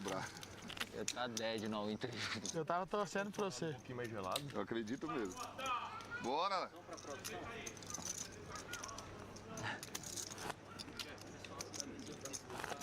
Você vai jogar, Rafa? Você vai jogar? Cara, não sei. Aquele ali é o 250? Eu vim pra jogar, mas hoje eu não sei. É que, tipo assim, você foi uma maratona de 5 dias, você voltar com essa maratona de novo. Man, super chatty table. You can tell these guys are all bros. Talvez eu quero os bora. Vou embora depois desse torneio. Talvez é o que eu quero. Ficar forrado, vai embora, né? See, Griff, what you need to realize is that everything you do at the poker table conveys Tem bola então, information. Bru? Quer que eu acelero? Fold. Depois desse torneio amanhã. Quer que eu te ajude? Asa. Fold. Diego. Calma, sua mulher pegar a mala já. Fold. Paulo. Dá um raise para 250 mil fichas. Murilo. Fold. Are the dealers calling chips fiches? Any Portuguese speakers? Is he calling chips fiches? No. It's the dealer has been quite critical of the play of the players at the table. He's calling them fishes. He's going. He's been like, 250,000, you fishes. You're our fish. Is fishes? Fishes. Thank you, first time chatter. Fishes. Paulo Di Breno. Breno all in for 22 big blinds. Paulo is going to have a raise and fold candidate. Unfortunately for him. Bless. Também folding. We're learning. We're not just learning about how to play poker, guys. We're also learning how to speak Portuguese in the process. Breno. Puxa o pote. And that will take it down. Ele buga, ele vai e mostra. O Tininho não vai dar uma dessas, né, Tininho? Ei, velho. Safad in the chat. We are currently in São Paulo. Actually, not sure of the actual building name. It's at the WTC Sheraton in São Paulo. Thank you very much, Raksha. There's the location. Currently watching action from the Brazilian, the BSOP, championship final. This is our final table, final 9. First place, 367,000 US dollars, 2.14 million Brazilian reais. Mas o... Eu não lembro o nick dele, joga. Para ele é em real, né? Mole. Dólar aqui, né? Asa com ação. Olha os tarados aí do GG. Is that correct? Is that the plural of real? Is raiz? I was asking about this earlier, but nobody knew the Portuguese. Excuse me. Raiz? Is that how you pronounce it? Fold. Breno com ação.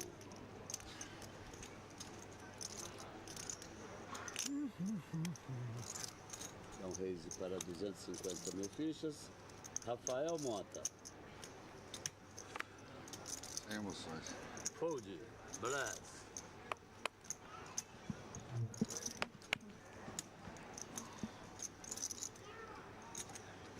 You pronounce it raiz?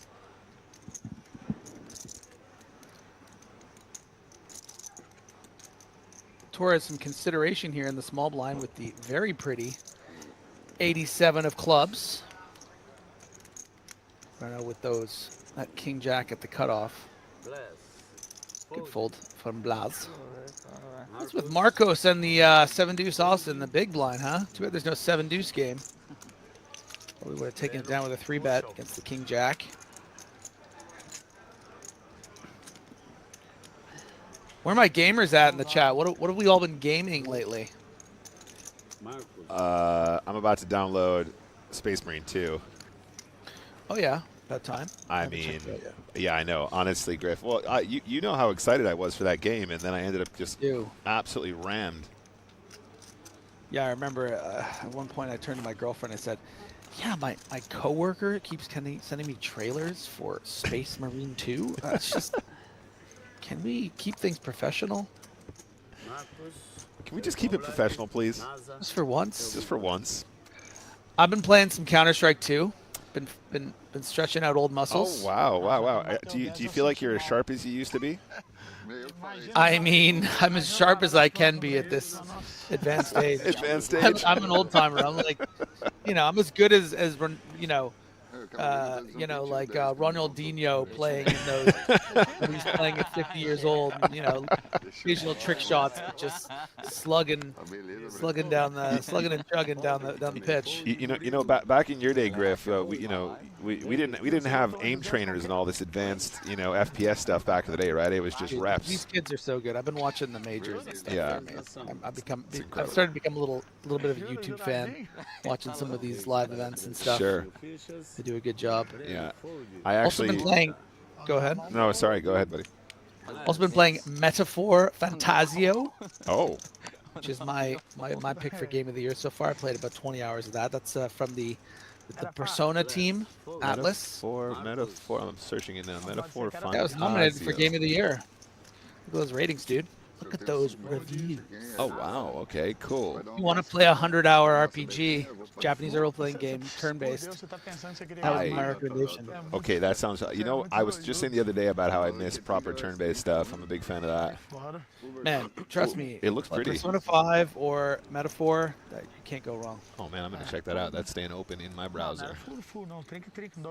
Zaphod 4 says CS and poker, not the crossover I was expecting. Why don't you look up Jaguar? So on just 6.3 big blinds, you know, Zhao electing to fold the Jack 5 suit, was considering putting in, you know, effectively a quarter of his stack with that Jack 5 suited. You know, a hand that you would be happy to flick in the one blind, but staying within his rule set, and good for him because he was up against the very dominating Ace Jack off. Isso, a blusa nova. A blusa nova. Como é que tá calor pra usar ela? Tava cozinhando aqui dentro. Again, I know I'm a little bit late to the game, but I was playing some Baldur's Gate. But I was just saying to my buddy Connor earlier, though, whenever I play a role-playing game, I kind of want to just focus on my dude. I kind of want to do my own thing. And when you got to manage, like, all the characters in your party, I just feel like it's a lot of upkeep when I just want to be, like, focusing on my little backstory that I invented. Sorry, can you repeat that? Do you want me No, to I got actually just something about what you just want to focus on. So when you have like party members in the turn-based thing, so you don't like getting them out and stuff. No. So when I'm doing an RPG, I kind of just want to like invent my. I want to focus on like my individual character creation and not like have to do everyone else's at the same time. You know. Yeah, but you don't have to do character creation. The characters are like no, but I got to upkeep the other characters, and I got to like manage their potions, and I got to make sure they got their stuff. I want them to handle that because I want to be focused on my dude that I invented. Okay, so all the potions and stuff in Metaphor are all like communal. They're all perfect. Because everyone, yeah, you do have to kit them out with their gear, but it's like okay. it's pretty easy because it's just like. You don't get that much gear, and when you do, it's just like it's very clearly. It's clear who they it's all for. Have different. Yeah. Like I like that. It's good. You'll like it. You'll dig it. I Do you like have that. a PS5? I'll give it a go. Do you have a PS5? I guess it might also. No, I have a computer that can like play everything on Ultra though, so it'll look really pretty on the PC. Is it on PC? Yeah, Steam. Yeah, it is. It's on Steam. I just found it. Ace 4 suited going to open up here. Going for the 250K sizing. I just saw this quote from PC Gamer. Metaphor Refantasio feels like a fantasy Persona where no one was allowed to say no to the art team. I love that. That's brilliant. Yeah, no, I'm watching some of the gameplay. I like the artwork. That's fun. It's kind of like a cell shade. Kind of like a CG anime kind of vibe. It's cool. Yeah. It's really fun, really cool. Really good story too. Oh, it looks like they've got some actual proper like animated cutscenes as well. That looks nice. Yeah. Yeah, I'll check it out. Nice. Yeah, no, this is the computer I built recently, Griff, and fired up Hogwarts Legacy for the first time. And it said, "Would you like us to set your settings for optimally based for your PC?" And I looked at the settings. It was ultra, max, and I was so proud. I was like, I've done it. Nice. I pulled it off. Something like that. Ray tracing. I want all the ray tracing. I guess my computer is getting like a bit old. Like I feel like I bought this so recently, but I don't know. Like I get some lag pockets when I'm playing CS and stuff. Maybe it's time to upgrade. I guess I'm supposed to just get new pieces for the like. I don't need to get a whole new PC. I don't know. Yeah. I don't know. When are you supposed to upgrade PC gaming? Like I don't know. Every 5 years, probably. Yeah, I would say every 5 years if you want to be super bleeding edge. But usually you're going to be good for like 8. Usually, right? Like you're still going to be playable and like it's still going to look pretty good. But yeah, I mean, it was the kind of RAM upgrade where it was like, you know, what's that thing where like how far can you see into the distance or whatever, like how much of the world does it paint in, and it's just at 100% at all times. That's great. Marcos dá raise para 650 mil fichas. NASA, fold. So finally Marcos gets a hand here. The ace king off into the under the gun open from Murillo. I think this countryman will be able to find a tight fold. It's a, it's not the worst candidate to sort of 4-bet fold. Not a good flat candidate at all, but does just quickly fold sort of the top of his range, right? Like if he had ace queen off, maybe you would have found a call or a 4-bet fold, but ace jack correctly just puts it in the muck. Look at that. We got VPIP numbers. There's something we can take too. Hey, Diego, wake up. Someone wake up Diego Ventura. honestly, when we see the VPIP after how many hands have we played so far? Like 20 hands. Yeah, Diego, what are you doing? Stop wasting everybody's time. Get involved. Just kidding. In this case, we will never lose a player. Just in case if anyone's wondering what the pace is. Smeevel's right. I got a 4090, so just so PokerStars would run, super smooth, get all this crisp, high-end PokerStars graphics running, just so.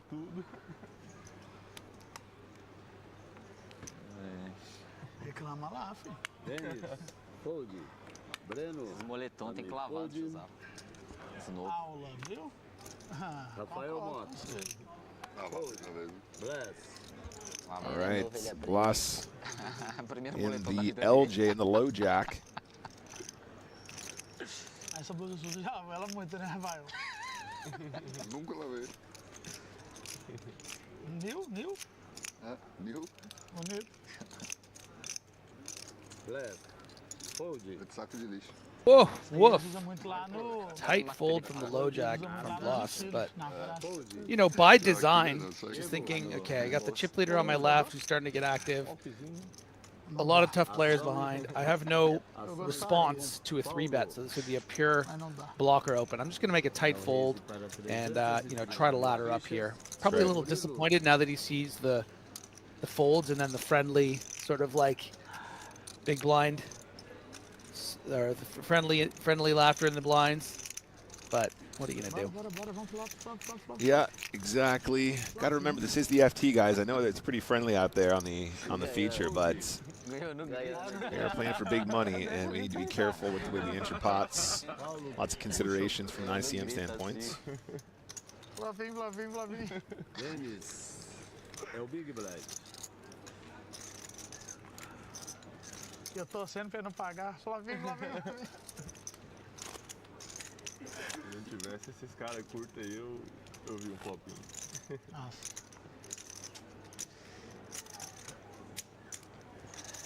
Murilo é o Small Blind. Muito ruim. Ah, vestido. 5-2 ali. Dennis é o Big Blind. No Big? 4 book, vestidinho.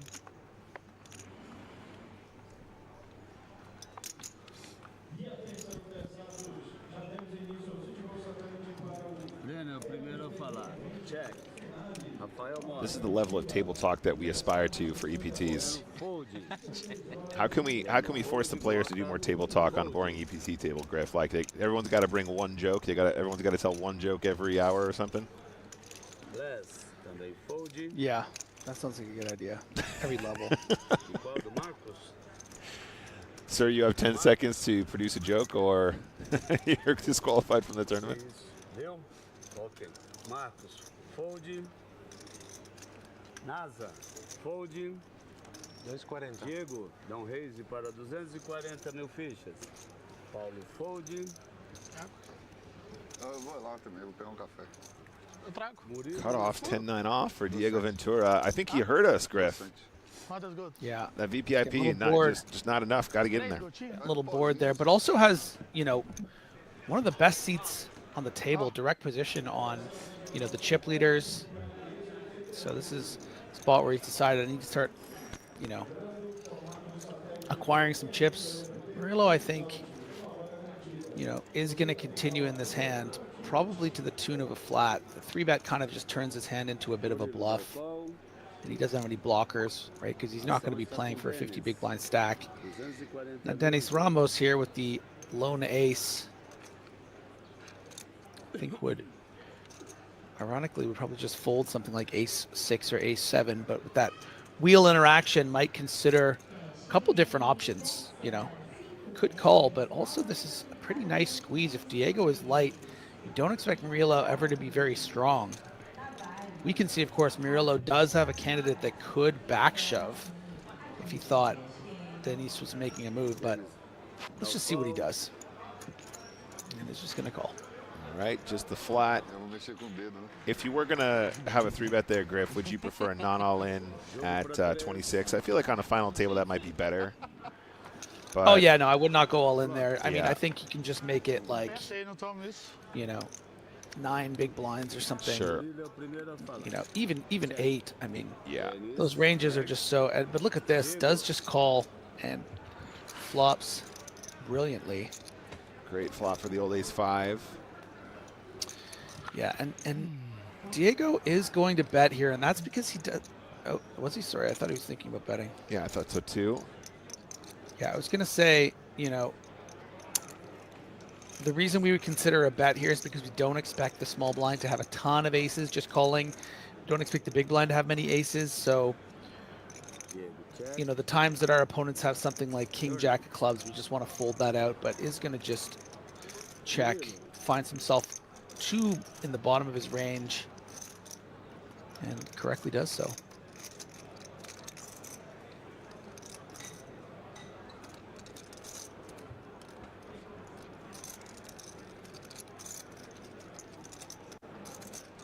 Murillo check. Denis.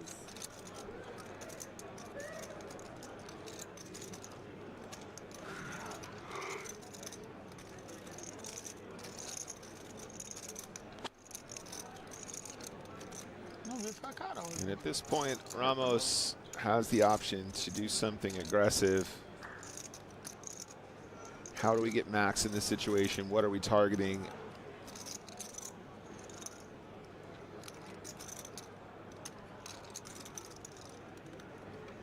Denis aposta 525.000 fichas.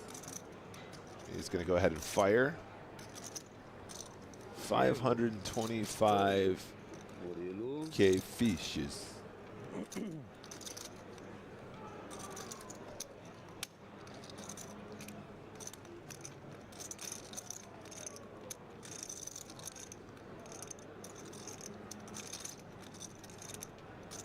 Some consideration from his countrymen here, you know, but is going to fold. Yeah, nice pickup there for the shorter stack. Eu cheguei a acreditar, bro. Not super short. Still nice pickup in relation to the number of chips he started the hand with. Yeah, of course, we are still on NASA watch here, who should be down about 4 or 5 big blinds. Eu tive que ele vai arrumar check raise ali.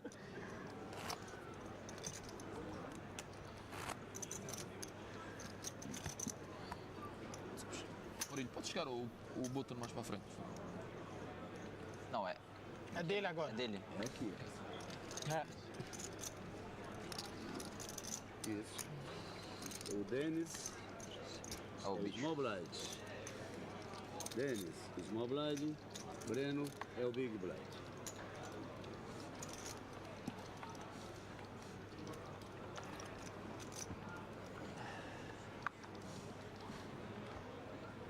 Rafael Mota Nação. Uns 3.200, né, bro? Uhum.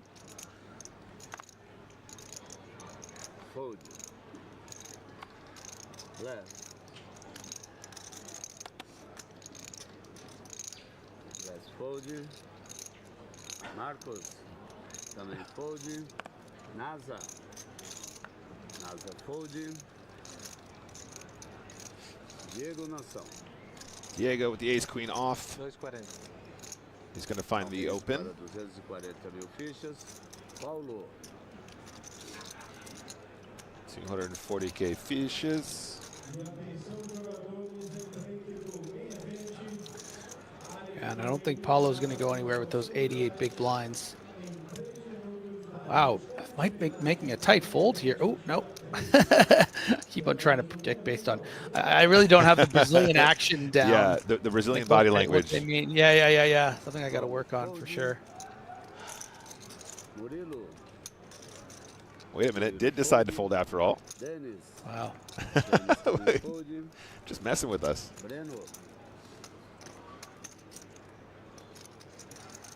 Breno dá o pau. Jogo para 2. Flop. And on the flop, 6 of hearts, 8 of spades, 5 of spades. Breno é o primeiro a falar.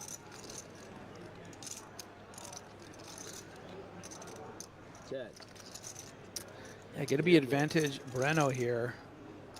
This is all over the big blinds defending range, and you can see open at straight draw, live to the 7N king for pairs.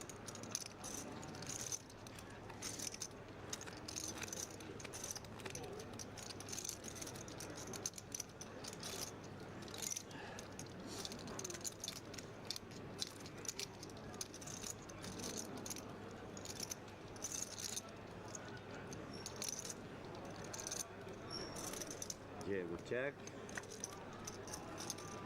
Turn. Check, check. 3 of hearts on the turn. Breno. Breno now might be thinking we can get some ace highs to fold. Yeah, time to start getting out there. Get yourself out there, Breno. Come on, man. Doesn't have to be big. You just want to make ace queen feel bad, ace jack feel bad, ace 10 feel bad. And obviously still have equity even if you are going to get called in the turn some of the time.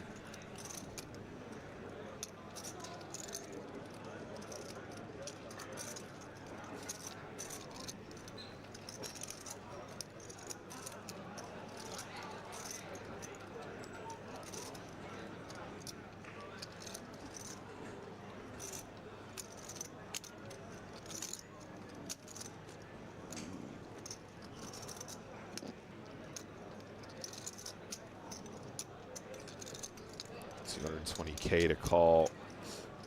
Diego obviously not going to be loving this board. This is very much the big blind board.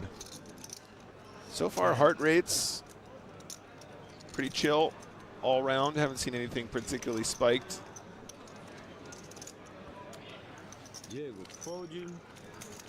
Diego lets it go, probably aware of the fact that even if ace queen is the best hand, not going to get to showdown for cheap with ace high. Nice pick up there for the king 7.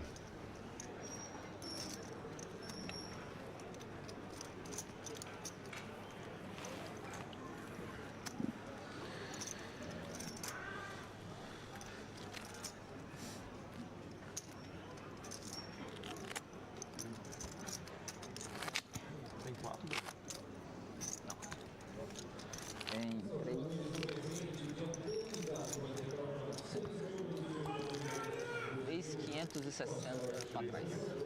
Breno, é small blind, nota, bela respeito. Bom começo de dia.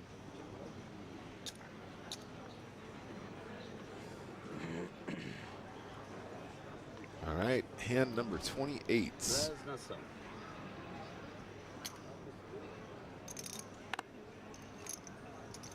Fold. Marcos. Fold. Nasa. Fold. Diego. Fold. Fold. Paulo. As plumas estão vindo em mim. Paulo fold. Tô brincando, né? Não é pele mesmo aqui. Murilo. In the cutoff with king 7 offsuit and 50 big blinds.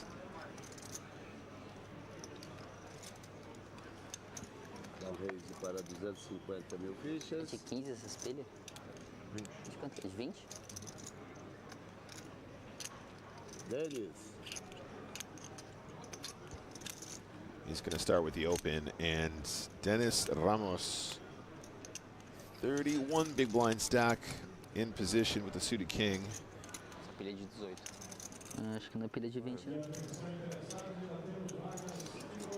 Dennis fold.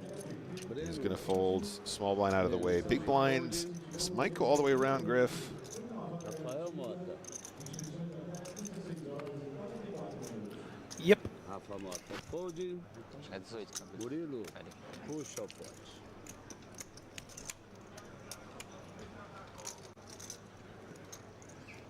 Com licença.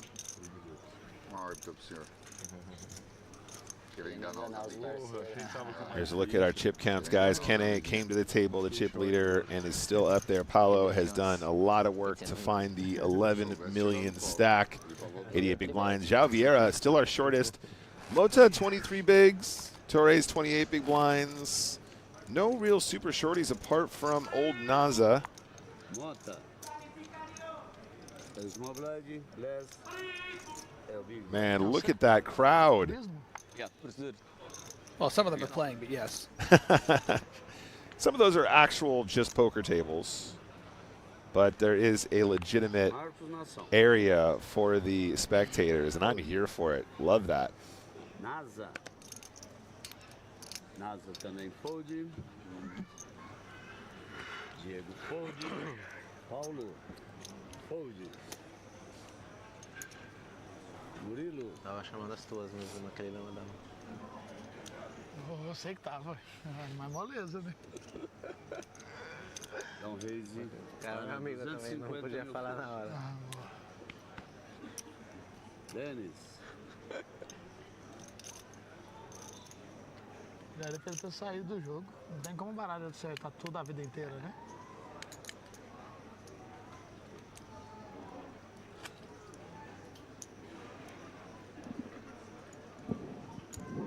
Tem 7 vidas, né? Já foi a 5, né? Tá acabando. So Ramos is going to play the nines in position. Mota.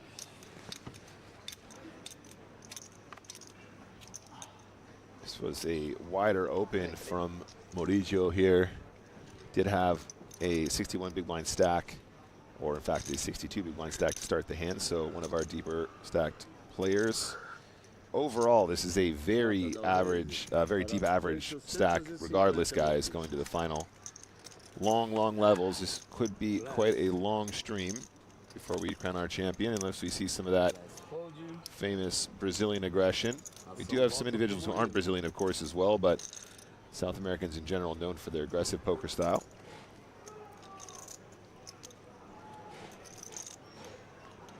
And there's the 3-bet king-queen suited Rafael Mota.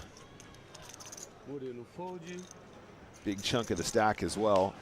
Ramos might be tempted to sort of backjam this one, Griff.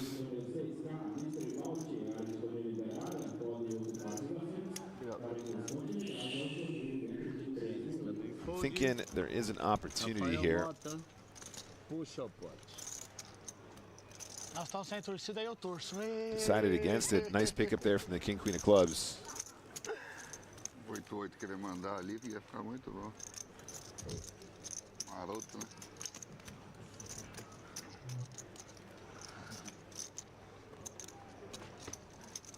Ia ficar muito bom pra mim, né? É o Big Brother. Pode ser. 4,5 já, né, Rafa? 4,5, Rafa? Vou agora. 4,5? Não sei. Passa a conta com laranja. Acho que é. Não, eu tinha 3. Ah, não, porque eu achei que era 20 aí, ó. Bless. É Small Blind. Marcos é o Big Brother. Ele vai indo só pelas beiradinhas. Daqui a pouco ele tá sério. Escuta, Deus. Não avisa eles, não.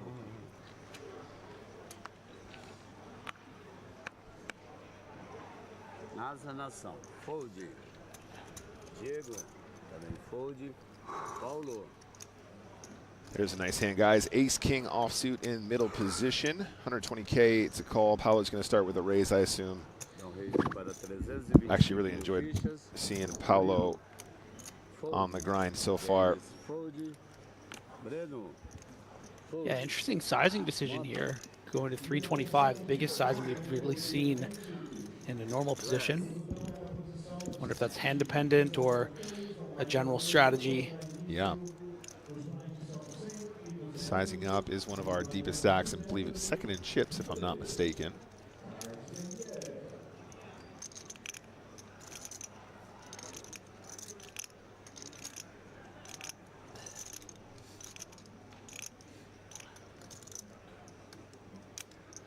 Plus. Fold. Alguém quer usar o coelho? Alguém quer usar o coelho? Ah, é valor. Querem. Ei.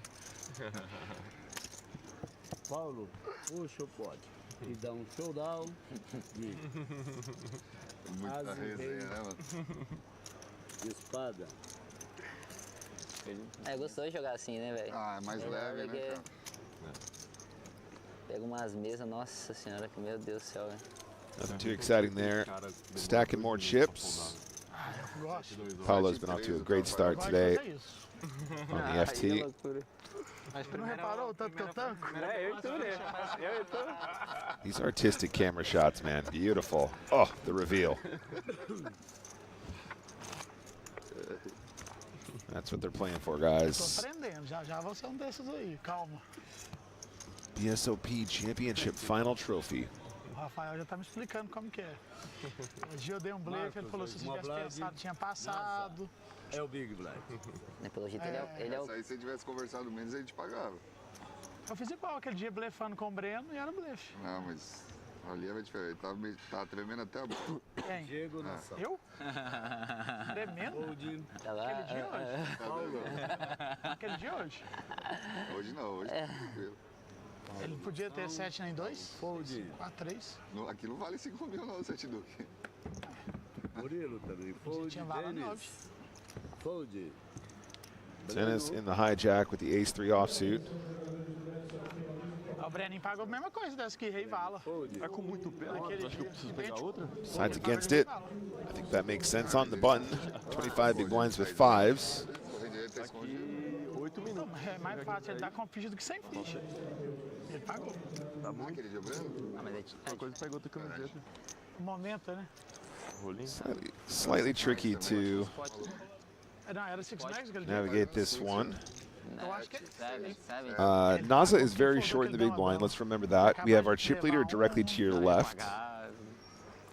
I think we just find the open, Griff. I think we open and we call. We get it in against the chip leader and we get it in against Naza if we need to. Eu perdi ficha, eu tava emocionado ainda. Então, raise para 280. Yeah, I think it's going to be tricky in that if Marcos were just to shove here, I think we need to fold pocket fives for 25 big blinds, Okay. which he could very much do with, you know, an ace 10, ace jack. Like, we really don't want to bust ninth here in that case.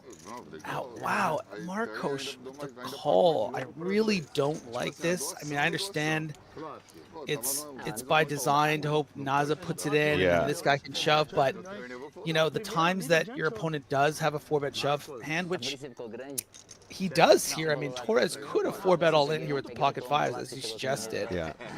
I think this is a bit too tricky.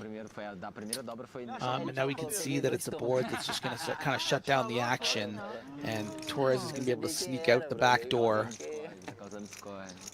Ah, mas tá certo mesmo. Aposta 180 base 3 ainda eu acho mais. Eu fui pra So 3 continuation small from the pocket fives. Aí eu fui pra 5. Aí depois de 5. Queen's calling, of course, can't be folded just yet. Aquele ás de rei também eu não Aí você pagava. ganhou outra depois, que Ganhei foi outra 8. all-in também. Porque pelo Peguei outra cara, all-in do... eu betei dama valete, o você Beto dá um puxei Ten of all spades day, on the daí turn. ficou- Só que ele Aí mais Ah, foi 2 daquele cara que tava aqui, ó. É mais 2 milhões. só tinha isso pra fazer. 7. entendeu? Aí 7 pra Eu 9 vou foi dar reto, eu sei roubando que ás, ás. os blinds. E ele tinha as né? É, tinha. Aí eu vou lá e pulo na lança. Pior que dá raiva quando acontece daí, né? Tipo, você sabe que o... Ainda abro a arma out. né? Aquele menino que tinha And passado. Blas sete, at this como é que ele point, caiu? Ele não jogava nem a mão, né? weighing up the options. I think we probably just check. Yeah. And the river is another ace. Não, para. O cara And with that action, you know, I don't Queen's even probably know. Pois aí, bom. Like, do you really want to even bluff fives here? Like, your opponent's going to have a lot of king and queen jacks. It kind of looks like you're going to have these kind of hands a lot of the time.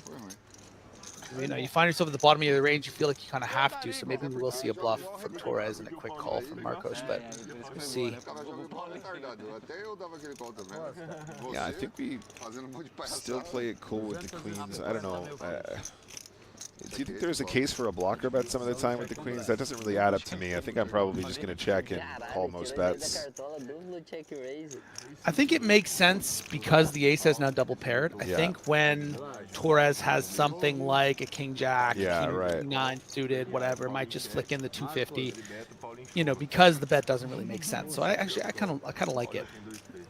And I think it just went check on the river, so the queens will take it down. Tá fazendo aqui. Dois check raise, velho. Mais uma música no Fantástico. Do check raise, é? Nossa, faz tempo que eu não vejo. 3 e 4 chegou lá, né? Tá no range do Paulinho. Faz tempo que eu não vejo essa. Eu jurava que era 3 e 4. Eu achei que era 3 e 4. Ah, tinha certeza. Aí ele mostra sólido 5 e duplo. Eu fiquei com medo daquela hora. Dobrar, né? Dobrar. Chamei muito valete, um trem assim. Ele tinha mais? Ah, esse aí. É o Big Blind. Ele perde quando ele paga o flop. Se ele não paga ali, aceita, errei e tal. Puxa. Tá difícil, Léo. Paulo Nação. Paulo, Não te altera aí, tá? Ó. Mas eu volto naquele de 8 e 6. Ace 10 Ele é o mesmo cara, in paga middle 10 e 2 position, depois. 29 big blinds. Dennis. Dennis is going to probably kick this one off here for us. Dennis dá um raise de 200 para 250 mil fichas. Dennis, fold. Rafael Mota. Não era na iPad, eu acho. Rafael Mota, Não fold. era na iPad. Ele é no flush draw. Você bateu 8, 10, alguma coisa. Ah, ele bateu flush draw. 8 6 bateu flush draw. O mão dele era como? Lá de hora. Blas, fold. Marcos, também fold. Ação está com Esse é o NASA. torneio que eu mais gostei de jogar na minha vida. NASA 30 horas do lado dele. And it's folding around big blind with a whole lot of napkins. Diego. Fold. Ah, nós jogamos a mesa inteira, né? Ontem. Dennis. Ontem, anteontem também. Hoje. Puxa, pô. Anteontem também. Foi que nós sentamos lá, ó. No dia da mão dele, tu, ó. anteontem. Foi ontem, pô. Não foi Foi ontem. anteontem. Não foi ontem. And is going to get all the way around on this occasion. Mas é meio ruim. Ontem nós sentamos aqui, não sentamos com ele, não. Ontem o jogo começou. É que ele mandou pra mesa na TV. É que você tá com um delay, mano. Eu sou português. Foi ontem que eu fiz 8 milhões. Normalmente falamos em português, não é? Eu falei pra você se o botão era teu, eu falei. É muito louco. tá. É que você para o torneio do dinner break pra trás. 8 e meio, sai com 2. Foi isso. Vê a cor da bola. Também rola espanhol. Foi a win, né? Sim, eu sei disso. Você é bilíngue. Ah, nada, né? Trilingue. Hã? Tri, né? Acho que é 4. Português, espanhol, inglês. Bateu flop nessa ou não? Não. 4, não é nada? Não, mentira, eu perdi 2 a 1 pro NASA na Band. Ah, é verdade. Foi muito mesmo. De 100 mil ficha cada. Tem como dar o puxar a outra não, viu? É verdade. Já te gosta de mim, vou estar a dizer essas pernas. Paulo é o Big Blind. Nocaute o jogo, virou? Vamos pagar quanto? Have you ever traveled to Brazil before, Griff?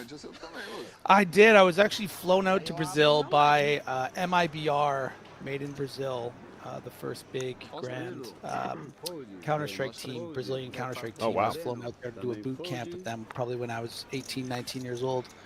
Very, very cool. Mostly just stayed in boot camp with the Brazilian team. Didn't really get out there much. It wasn't any spending time at the beach when I was a 18-year-old nerd flown out to play Counter-Strike. That must have been a lot of fun as well. The old glory days. The old Counter-Strike glory days. The days. Back in my day. I mean, you know, this might be the perfect time to launch a Counter-Strike Seniors event, Griff. Yeah.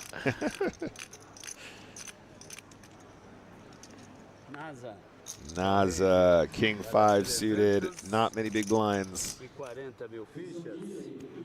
Put some fichas in there.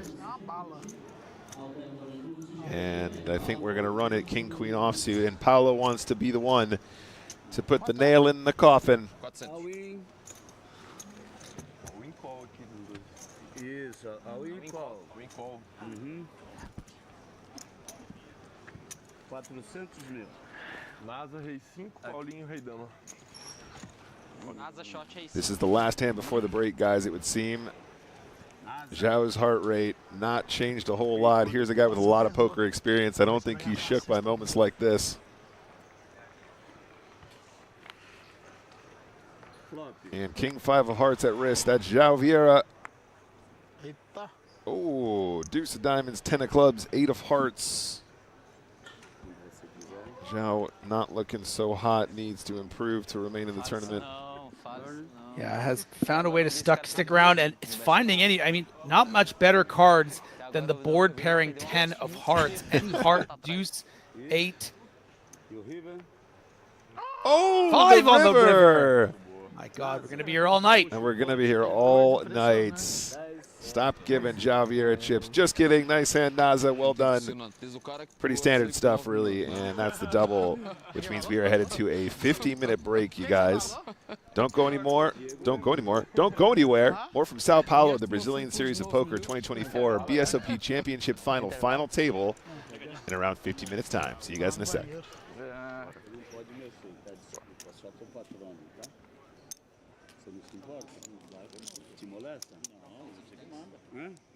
Desculpa, tá?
And welcome back to Sao Paulo and the Brazilian Series of Poker 2024.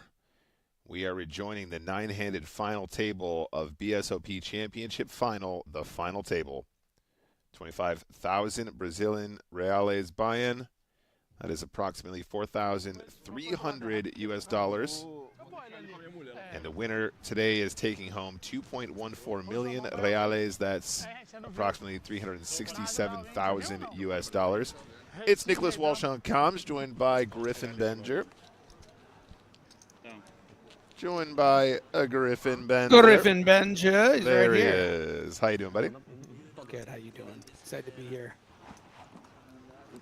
So we are returning to hand number 34. And that is level 25. We'll take a look at some blinds and antes in just a moment. Just before the break, we saw João Vieira, a.k.a. Naza, find the double. Got a little domination rotation working in his favor. Getting some John Wick energy from him. Just won't die. When you say that, it's giving me Austin Powers vibes. Why won't you die?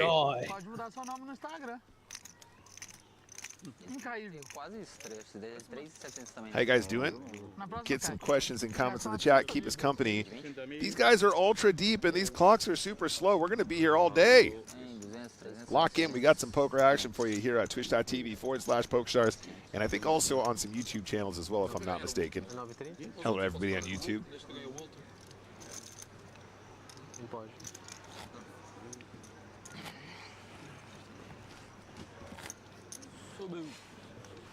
Okay. Cheers. Buona sorte.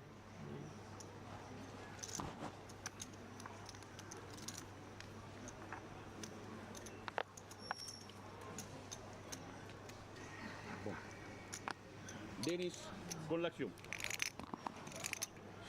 All right, we're back in the mix. 800K, 160K. Dennis Paul. Hand number 34, level number 25. Rafael con l'acción. Rafael Paul. Blas con l'acción.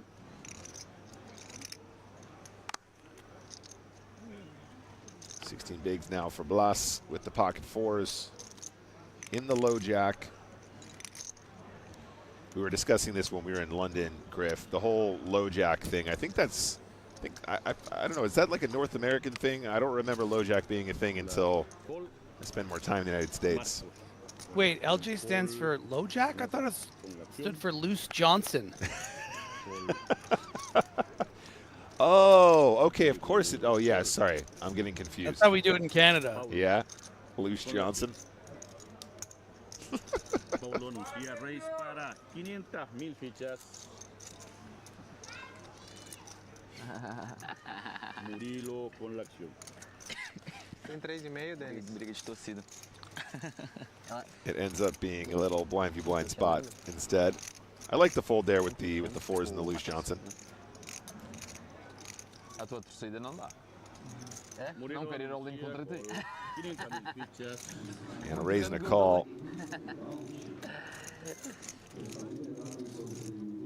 São as duas, dois filhos? Era pra você não ir. Uma filha e uma sobrinha. Yeah, I like this raise from Paulo in the small blind. You know, when you're yeah, you know, when you're playing like 35 big blinds effective, you know, sometimes you want to hand like fives, you want to be thinking about, you know, limp shoving or something like that. But in this case, you know, it doesn't really make a lot of sense facing the shorter stack. Better to just try to fold out some equity. But in this case, you know, equity abound with the Jack-10 suited pre-flop, but not on the King-8-5 two diamonds. Yeah, and it looks like they both decided to show very friendly table out here, guys. And I gotta say, so far it's been Paulo's day. Is today Paulo Day in Brazil? Might be. São Paulo. É bom demais quando 30, né? Você por dentro fica falando. Yeah, been on a bit of a tear, our Paulo. There's another look at our trophy. Eu tava com 3. That's a nice trophy. É, agora menos. Vai dar por si ou só? Sempre ali. A pedra preciosa. Pedra preciosa? Uma pedra, sim. Não tão preciosa. Ou preciosa pra ele. Parece isso.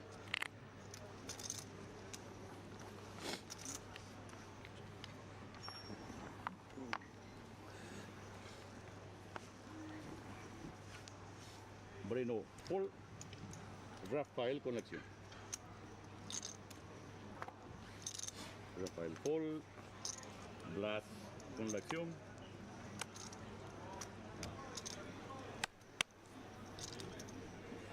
Blas Paul, Marco Folding round now. NASA con la acción. NASA in the LJ. NASA Paul. Diego. Você tem 3,5, Denis? 3.700. Diego Paul. Paulo con la acción. Paulo anuncia race para 400. Paulo with the 9 tray offsuit. Immediately punished. Yeah, not liking this. This is very loose, pretty unnecessary, too strong. Countryman to your left. I think it's out of line. And 400K as well. You'll notice the size up again, Griff. Yeah, definitely don't want to go small when you're holding something like 9-3 off. Para 1.300.000 fichas. Paga ou não? Denis. Fold. Paulo con la acción. Pode escolher. Se fala que paga, eu pago. Fala que não, não paga. Paulo loves the Hollywood. Quer mesmo? Jura?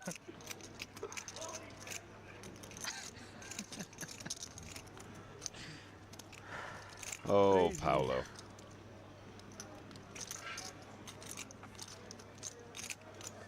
A próxima que você fala aqui que é... Uai, você falou que se eu quisesse que pagar, você pagava. Good fold. Ah, te mostrei 12 vezes, não Nada, mais. Zé. Não vou mostrar, não vou mostrar mais. Vai virar outro. Cortesía, Murilo. Murilo en el botón. There you go. There's a heart rate. 130. Murillo was happy to see those aces. Não dá, velho. Jura? Era muito Olha lá, ruim. ele falei que paga mesmo. Denis. Acho que era muito ruim. Traz as. Breno. Vai ver daqui 20 minutos mesmo. Era mesmo? Traz as. Uai, E você quer que pague, né? É, 160.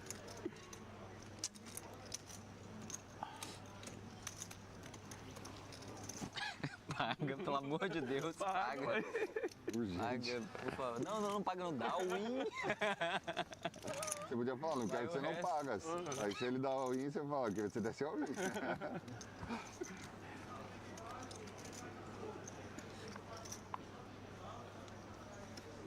Eu achei que você ia pagar mesmo. Quase. Mas era muito ruim. Não dava. Rafael por la acción. Piorando. Fold. Blas con la acción. Here's a pretty hand. 10-9 suited, the Grafton. Yeah, but only 16 big blinds, so might have to break old Squid's #1 rule here. Yeah. You know, you don't have any blockers, you're 9-handed. This is just a pure fold, unfortunately. Blas fold. Not quite right. Just doesn't feel appropriate at this stage of the tournament. NASA con la acción.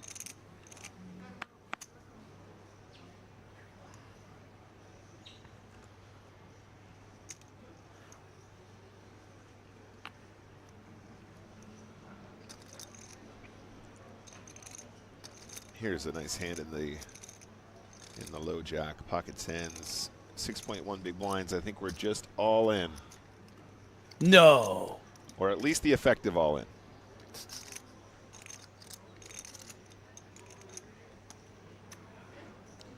Keeps a few behind. Isso é mandinga? Mandinga? Deixar pra trás? Acho que é mandinga.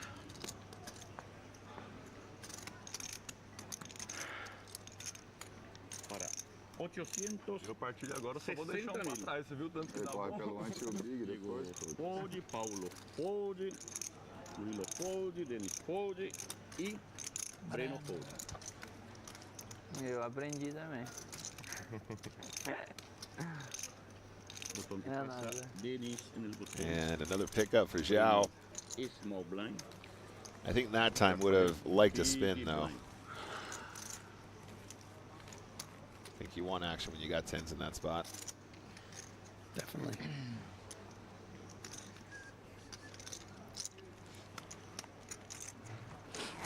Tens do not grow on trees. But you wouldn't know that with our girlfriends. Am I right, Nick? Got him. Hey, yo. Hey, yo. 10s don't grow on Tem trees. 3 pra trás. 3,5 a mão comecei. Perfect. It's a Griffin Benger classic. Já dá pra ir reto, né? Se eu fizer graça aí. Dá pra ir reto daqui. 100 blinds dá pra ir reto, bro. Ah, só pra ele saber a capacidade do vilão. Zagueirado. 16 big blinds under the gun. É. Weak ace. Fold aí Put it in the bin. Bin it. Fold. Nasa conversão. Fold. Chip leader doesn't want none. Diego Zhao don't want none. Oh, Diego Ventura.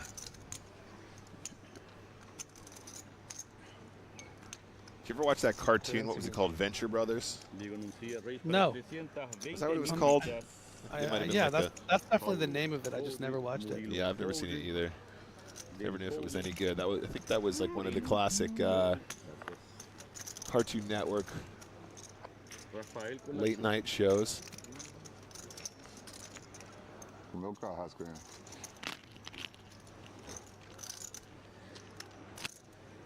Rafael anuncia call. 320.000 fichas.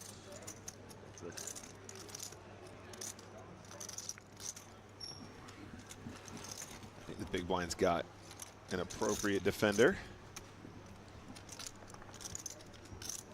All right, we're going to the flop. Parador. Oh, hello. Rafael con la acción. Check. Check. Rafael, pair and diamonds. Diego Ventura overcards with a gutter ball. I think probably do fine just c-betting here with the queen jack. Obviously not anticipating we're going to be up against so much equity. Yeah. Plays nice and clean here. And, you know, hands like a 5 or a 4 or, pardon me, a 5 or an 8 are just going to call, and then you can barrel on cards like kings and aces and 9s. Rafael con la acción.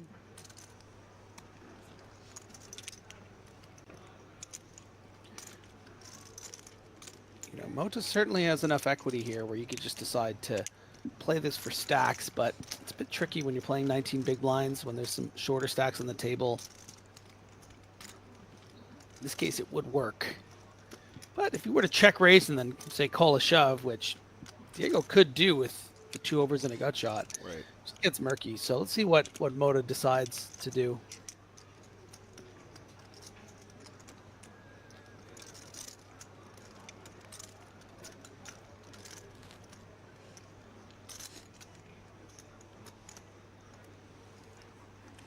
Rafael anuncia raise. Para 900.000 fichas. He does decide to raise. And Diego might be concerned here that he wouldn't have any fold equity if he shoved. So is just going to let it go. Botón no Breno. Rafael, small blind, blast, big blind, giga grande.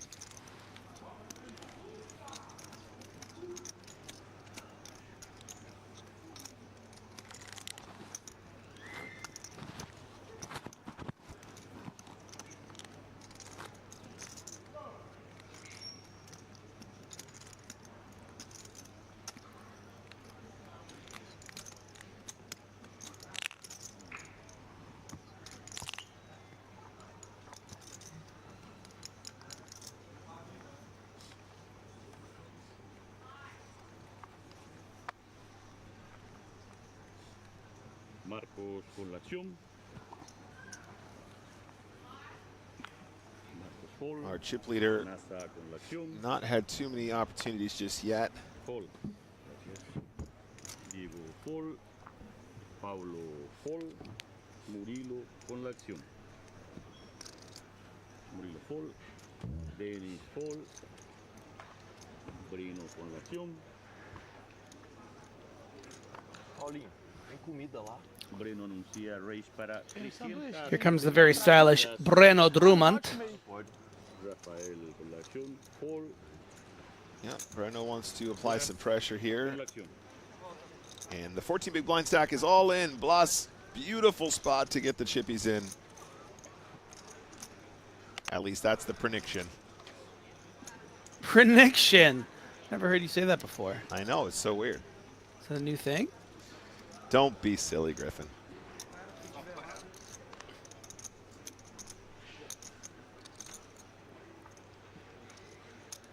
Yeah, seems pretty straightforward, to be honest.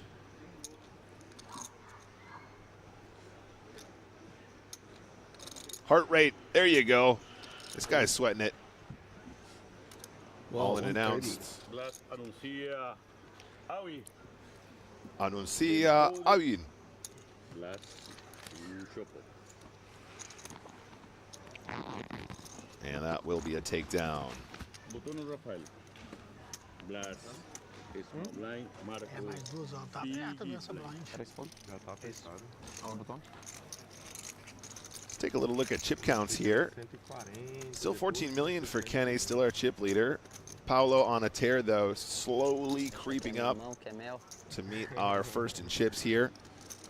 A couple of middling stacks. João Vieira has done very well to remain in contention, but still needs some more doubles to get back in the mix here and potentially go deeper in this tournament. Esse ainda tá dando, confere lá. Looking forward to seeing Joe at our next live event. Griffin, asking him how his trip to Sao Paulo went. Yeah, I don't know when it happened, Nick, but we're the ones back home in the booth commentating, and he's the one playing BSOP. Having a great time. Yeah, I mean, That he Joe is. Stapes, he always has good stories. He's always getting himself in trouble somewhere. Fold. Brino con la acción. Very nice nines at the cutoff here. Kind of a go broke or go home scenario here on 19 bigs, but you kind of got to play it as in a deuce. Yeah. Yeah, definitely a spot where we're going to find a little open. Anuncia raise para 320,000 fichas. That's Rafael fold. 320 fichas. Blas con la acción.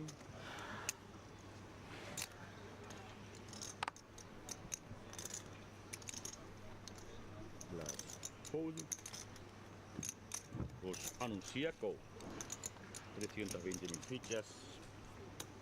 And the big blind's got a really pretty defender. Amor, deixa o meu celular aqui. Juego para dos. And the flop is Trey, Queen, King. Marcos con la acción. Jack 9 of spades with the gut shot in the backdoor spades. Check. Brino con la acción. Breno needs to be careful here. It's the shorter stack. And I think betting is fine, don't get me wrong, but 25,000 fichas. I think we're going to see Kene here at least calling. Is this a good sort of check raise small candidate, Griff, or do we want to just play it slower and see what our opponent does in the turn? I think you could go either way, personally. It's just tough. Like, what would you really check raise Yeah. here, right? Yeah. So you're just, you know, your opponent has the much stronger range. They should be way more on this texture. Sure. You know, yeah, I don't mind just check calling here and hoping that your opponent shuts down and then firing out a little bet on the river. Yeah. Yep.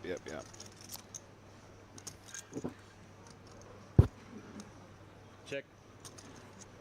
Man, this guy is nailing the Sith Lord vibe. but like in a very believable way, in a very cool way. Yeah. Marcos Kenake, where can I buy that hoodie, please, bro? Breno, check. Oh, Breno wants to slow it down in the river. River. 7. Marco con la acción. Yeah, difficult when you have 2 9s in your hand, actually, as Breno here, because you're blocking a bunch of the straight draws like the Jack 9s and the 9 10s. And, you know, Marcos certainly would be value betting a king and sometimes even a decent-sized queen, as you see him reaching for chips. Yeah. And when we're betting with this hand, what we're trying to say is we want some ace highs to fold. We want some smaller pairs to fold. We want to try and get some tray X to fold, some 5X to fold, some 9s to fold, some 8s to fold, 6s to fold, maybe some ace 7 or something like that, that rivered the pair. Yeah, and you just hate to call here and just see turned over king 4 off. Like pretty much almost all the kings in the deck against the chip leader going to be defended here. Maybe not king deuce and king 4 off, but you know, certainly most of the other ones, all the suited ones. So considering that is going to be fold the best hand. Yeah, and like I said, if you're in Breno's shoes and you're on the shorter side there, I think betting flop is totally legit. I think checking also is quite tricky because if your opponent has exactly this hand, they might consider leading turn and then bluffing river, and you know, it's just difficult to navigate on that kind of a texture with the 9s, no matter what you do. And like you said, Griff, having 9s really not a great sort of bluff catcher there when you really want him to have a Jack 9 or a 9-10. Yeah.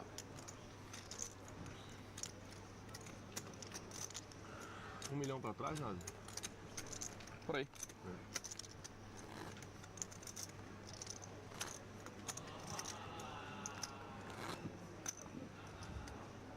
Nope.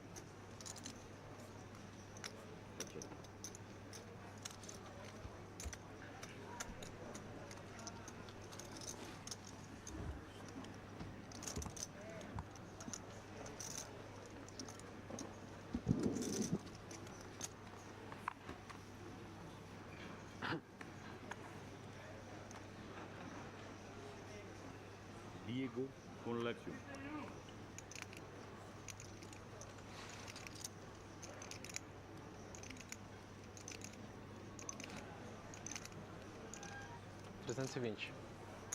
That is a nice looking artisanal sourdough you got there, Ventura.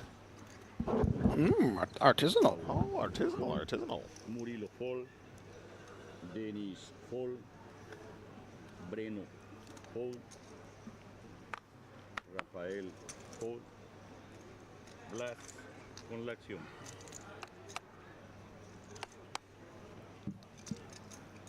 Blas fold. Marcos fold. Nasa con la acción.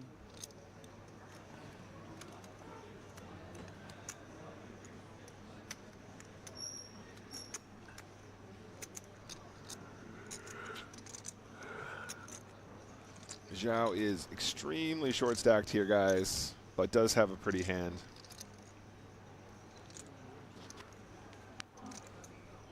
NASA anuncia call 320,000 fichas. Gracias. And Zhao is just going to flat the big blind.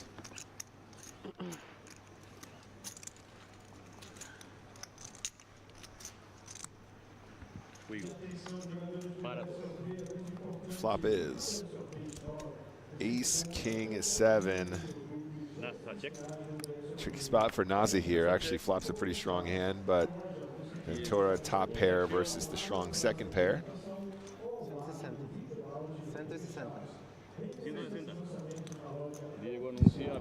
Yeah, and I mean, look, there's already 5.5 big blinds in there, and that's all Zhao has left. The problem is, you know, does Zhao think that Diego would just shove here with Jack 10 suited or pocket 8s? It doesn't really make sense that he would have much worse a hand than King Queen. You know, maybe just King Jack, King 10. Does he even open those under the gun 9-handed? Probably not, unless they're suited. So Zhao is not thrilled here. Yeah, and talk about playing off a short stack. Does commit some more chips. Already 1.2 million in the middle, dead, and Zhao's got 740K behind. Yeah, so with the min bets, it's a very clear call because he's going to. I actually thought he had put him all in, which I was surprised to see. Yeah, and in this case now,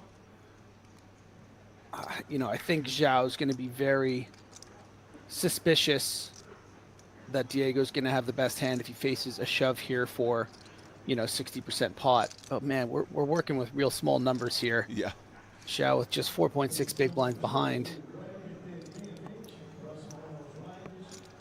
You know, at this point, would expect only to be ahead against heart combos. You know, like a 9-10 suited. You know, a queen jack of hearts, a queen 10 of hearts. But with you having the, yeah, it's tough. It's not a great spot here at all, and he knows it.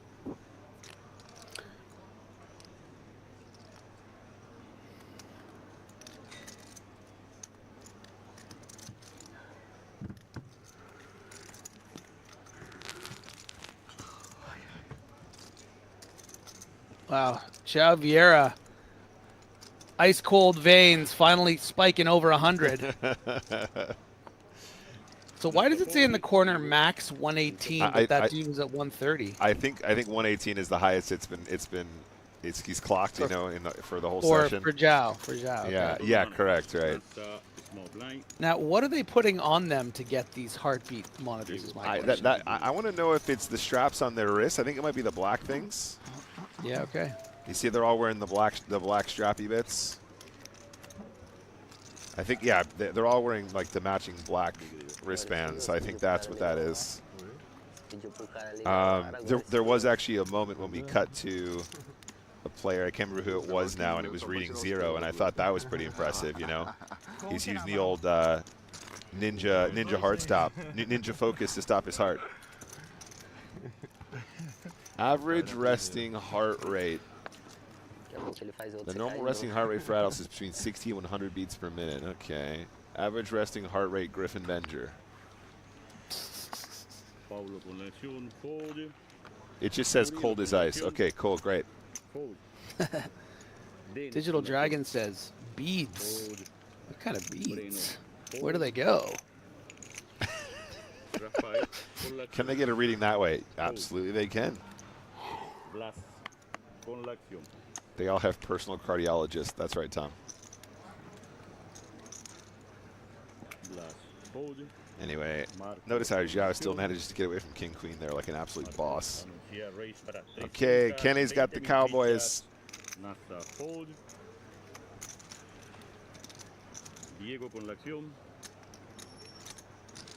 Diego Ventura.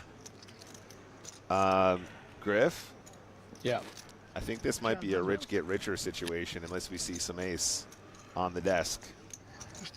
Yeah, button against big blind. This is just really sick. Could even just see a straight up shove from Diego Ventura, not wanting to get 4-bet all in by a small pair or something like that. There it is. Yeah, there it he is. does do that. And a snap call. Won't even believe what he sees. He will not believe this. This is a very cold deck. Still opportunities, though, of course, guys. Still not a lock. But this is a very favorable spot for Marcos Kenny. Came to the table, our biggest stack.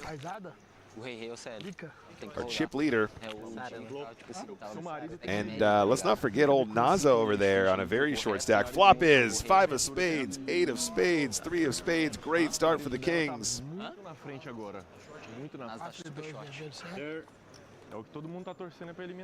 5 of hearts on the turn. Yeah, what a brutal day for Diego Ventura. We joked about how few hands he was playing was just so card dead. Finally gets ace-king. It's the chip leader. 10 of diamonds. We have our first elimination, guys. That is an elimination. And the payout, 193,900 reales, which is approximately 33,000 US dollars. That's Diego Ventura, 9th place finish. GG's in the chat, please. That is brutal. And old Naza absolutely licking his chops at that free ladder. Manages to get away from the king queen and then finds a minimum of an 8th place finish now.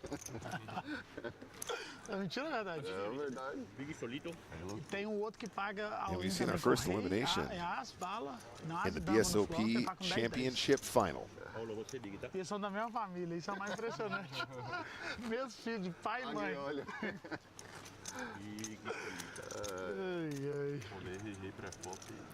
Do you have any good ladder stories, Griff? You know, like classic moments where you were the super short stack and you just laddered like 8 times?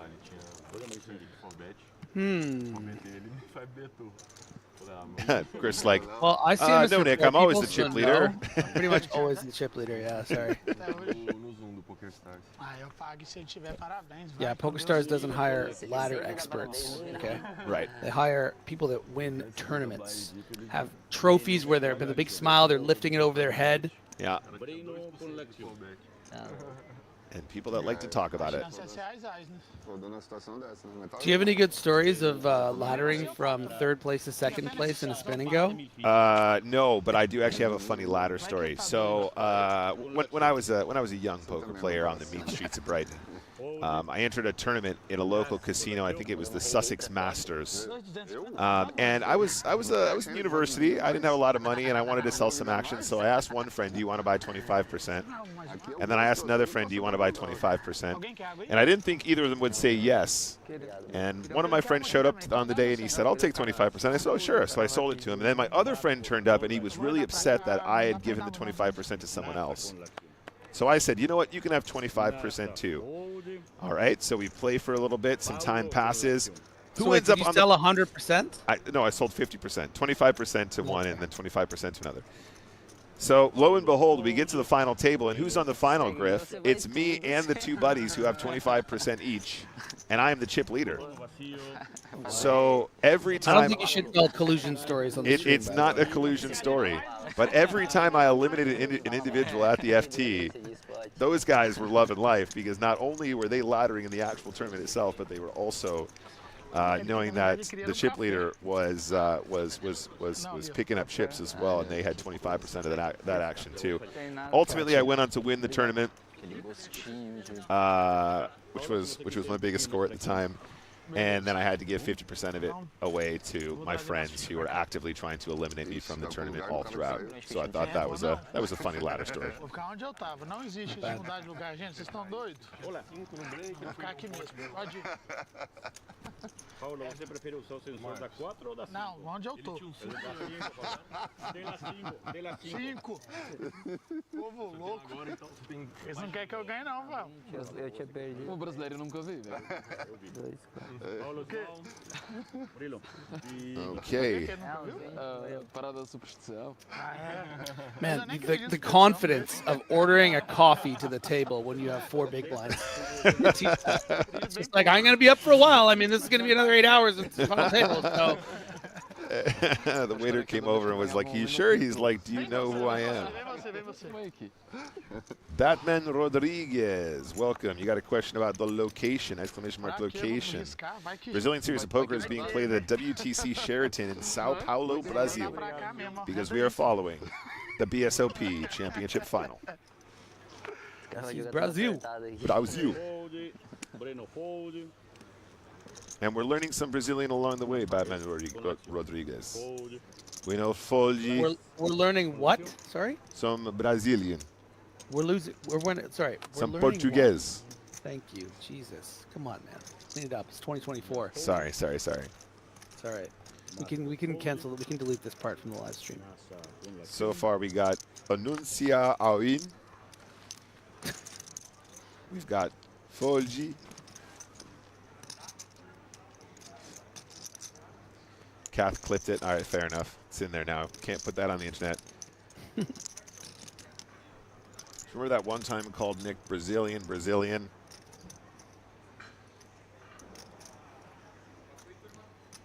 Jawa is 4.1 big blinds deep in the cutoff. I think we're going to probably commit some chips here. Yeah, he doesn't love it. He knows he's going to probably get a call this time. He's gotten a bit too short as these blinds have tried to eat him. Sure. And he's found a way to spit himself out of the belly of the beast each time. Yeah. Saliva, you know, just getting out, just. But he's running out of opportunities here. Just has one more player to get through. Once Paulo lets go of this king 4. We know that Chips is fichas. And we know that Nick is fish. We know that commentators are fishes. And at this point, is there any more fold equity? Is there fold equity? Do we want to eliminate one of the super crushers of all time from the tournament? What Murillo's wondering here too, it's like, listen, it's not that much more to call. You can afford it. Oh, there's still a half a big blind behind Murillo. How can you do that? Penalty. Penalty. Oh, hand is dead. The hand is dead. Call the floor. And he loses his rabbit card. We're not playing slow enough. Call the floor. Não faz bagunça. Vocês estão achando que aqui é poker de casa, gente? E é jogo sério. Oh, that's it. 1 round penalty. By the way, we all agree this is just Benny in disguise, right? Like, we know what you're doing, Benny. Transformers. Benny in disguise. Mas eu vi. Bom.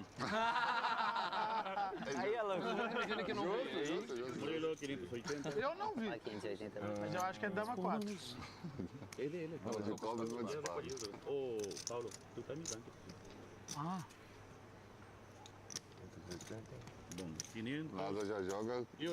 All right, well, I'd love to tell you what the ruling was. I think these guys are not too fussed. I think we all know kind of what happened here. Well, I think you would know what the ruling was if you weren't, you know, if you've been studying Portuguese, you've been studying Brazilian. Oh, that's right. That's that was your big mistake. That was my big mistake right there. Was studying too much Brazilian. 8-5 deuce. Did you know a 4 was folded in the form of Paulo's king 4 off? Oh, by the way, 4's not even live. What am I saying? Jeez. What a fish. Griffin Benger confirmed fichas. Queen and only a queen. Do the ladies love Murillo? Oh. Not sure if they love Benny, so do they love Murillo? Chega a ser mágica. And the river, 10 of spades. You cannot kill Murillo. Wait, no, that's not. That Yeah, nice hand there for Naza. Good pickup. Staying alive, staying alive. Ah, nem sei, não lembro minha mão por. Who's this?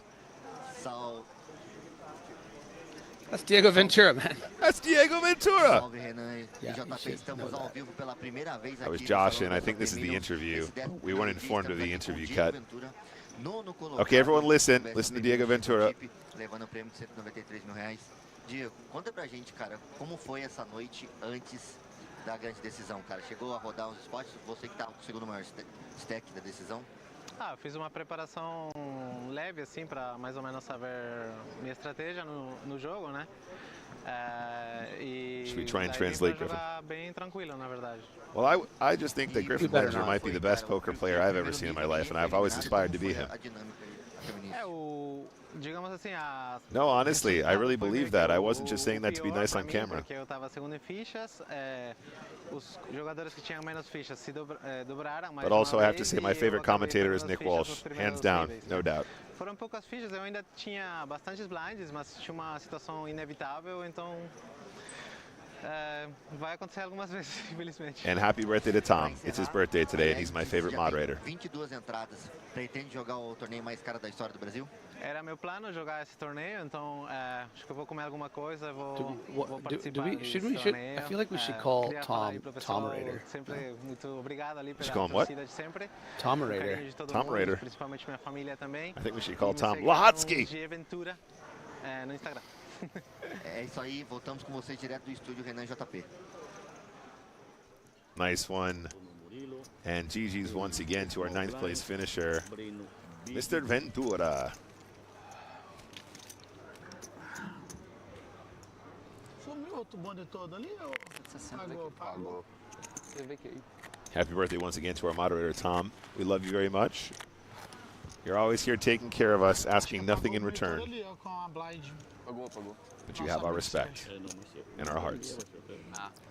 Não influi nada. 1h30 do plano. Avisa eles aí pra eles ligarem, não. Senhorita. Cameraman está Aí está desligado o monitor. Está falando. Ontem desligou a meio do dia. Dos blinds. Desligou a meio do dia ontem. Mas é ruim, né? Sim, é. Você olha pelo hábito. Aí você não olha e você fica incomodado. Nazik got his coffee, knowing full well he was going to get that duble, Griff. Ah, eu sou tanto também, eu gosto de estar olhando. Pretty amazing stuff. I know, it's impressive. Sei lá, qualquer coisa. pouco mais. 3. Rafael con la acción. All right, let's get it going. Play continues 8-handed in the BSOP Championship Final. We are final 8. Blinds are 80K, 160K with a 160K ante. Para 325,000 fichas. Nasa Fall, Paulo Fall. Murilo con la acción.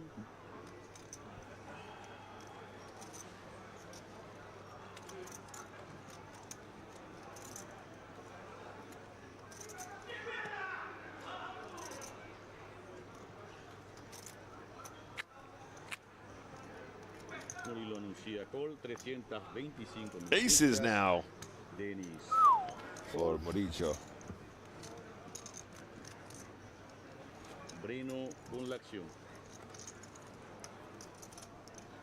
Breno anuncia call. Just the flat in position.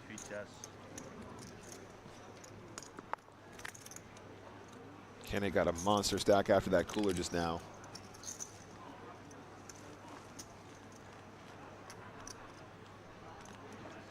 Jogo é para 3.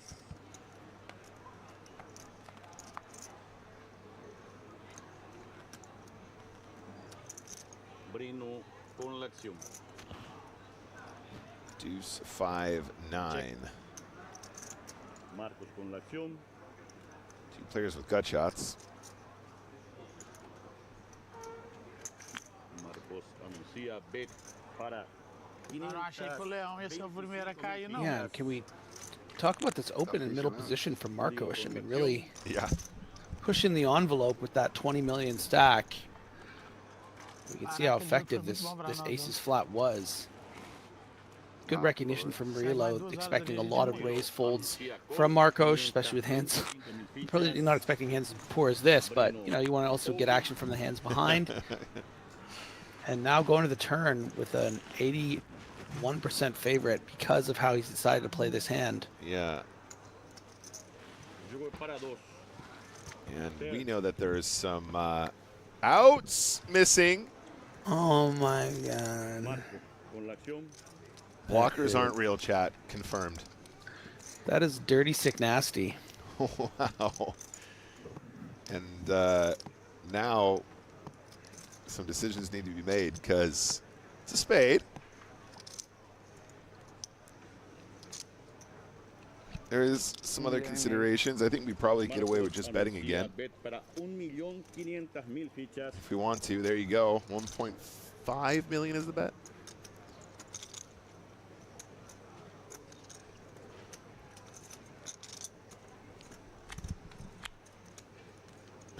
Bald 42 says Darth Marco strikes again. Darth Kenne.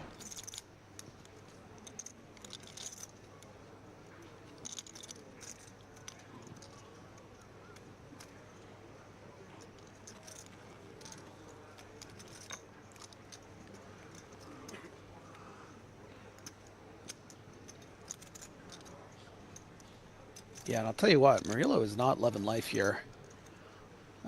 Doesn't have the ace of spades in hand.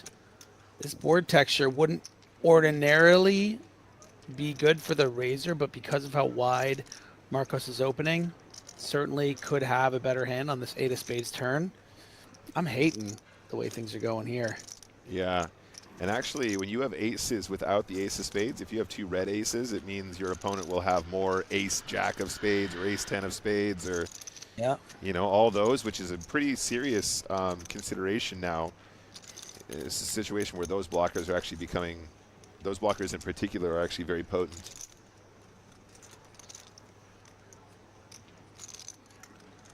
Your hand is under-repped, so I wonder if you probably still call one, but it's a lot of your stack, and this is a strong line.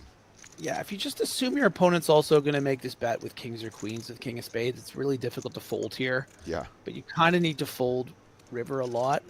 Other problem is if he's just betting with like ace, queen, queen of spades, you know, and wow, he makes the fold. Incredible. Wow, that is incredible work.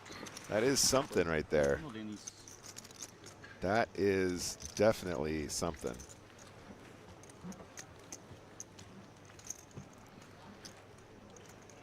Well, with folds like that, Griff, we're going to be here all day and all night. Yeah. I actually been started folding laundry here. This is about not being on vision, you know. I would start that knitting project you've been waiting on at this point. Yeah.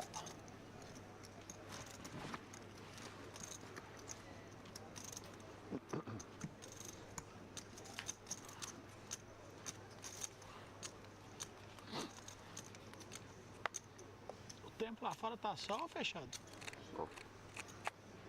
Bless con l'acción.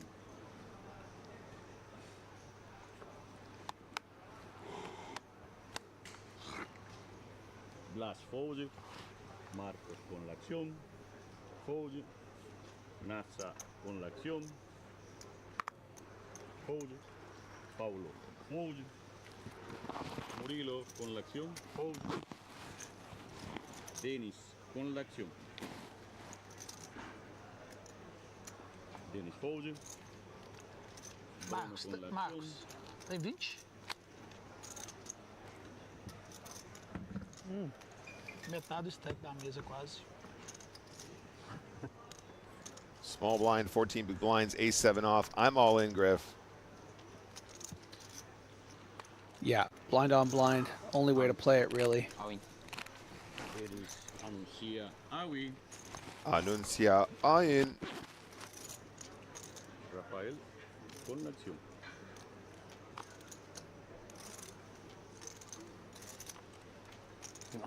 Queen 7 not going to be good enough, and it will be a pre-flop pickup. Botou no Breno. Rafael, small blind. Quase deu? Poder as dão. As dão não dá pra ir, né? Acho que ele vai chovar. Eu não pago. O que tem de espada aí, teu? As de espada? Hã? Tinha as rei de espada? Não tinha nada de espada. Flush? Não, eu segui. Seguiu? Tinha as as. Quê? Tinha as as vermelhas. Sério? Aí é loucura. Aí não vou ganhar esse jogo desse jeito. Sério mesmo? Que louco. Seguiu mesmo? Sim. Que sequência lá? Não, acho que ele tá mentindo, não. 6 e 7, mano. Ah, é. Tu tá jogando bem. É. Hora de posição 6, 7, jogo do 5 eu gosto. Posição, nem sei o que é isso, Teuzinho. Tem um livro que ensina sobre posição. A sorte que eu tô calminho aqui, senão a balaria é mesmo? É, tô bem calmo. Tô deixando nada jogar um pouquinho. O plano era fazer a trap, mas... É, lindo. Ah, vou foldar o homem muito sério aqui, tá louco. Marcos fold, Nasa fold. Eu tô vendo. Paulo fold. Tô aprendendo. Fold. Denis. Você é de onde? Que eu vou Criciúma. ter feito um fold bom na Breno. And action folded round to the cutoff.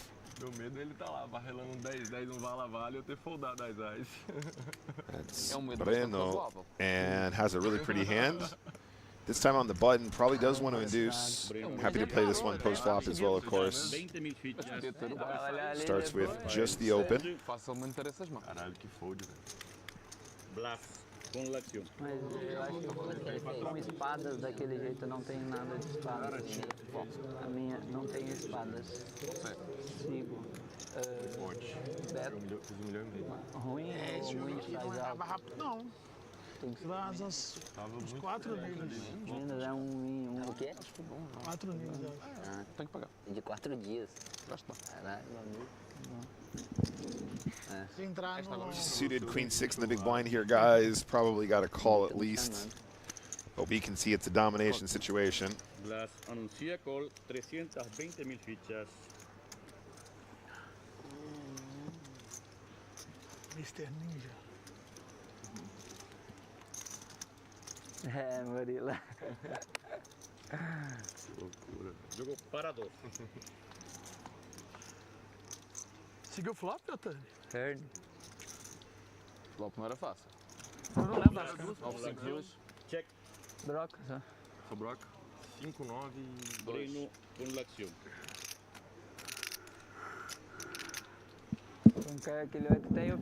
Wow, what a flop here where the short stack Torres doesn't get any better. I mean, both about the same amount of chips. Yeah. Yeah, this is just a completely unfair cooler. And we folded started to the button. Yeah, Griff, we started really short here too as well. Like with a hand like queen 6, I don't even think at the stack depth we need to even check raise necessarily. I think you're okay actually just to play it cool if you want. Yeah, you have the board locked. I mean, you expect your opponent's going to have a lot of bet folds. You want them to turn a king with their king jack, right? So I would love to just see a call here from Torres. Yeah. And you can imagine on this texture as well, Griff, there's a lot of good sort of barrel cards that, your opponent could bluff with complete error if they wanted to. Like a jack is a good example, like a king or an ace is a great example.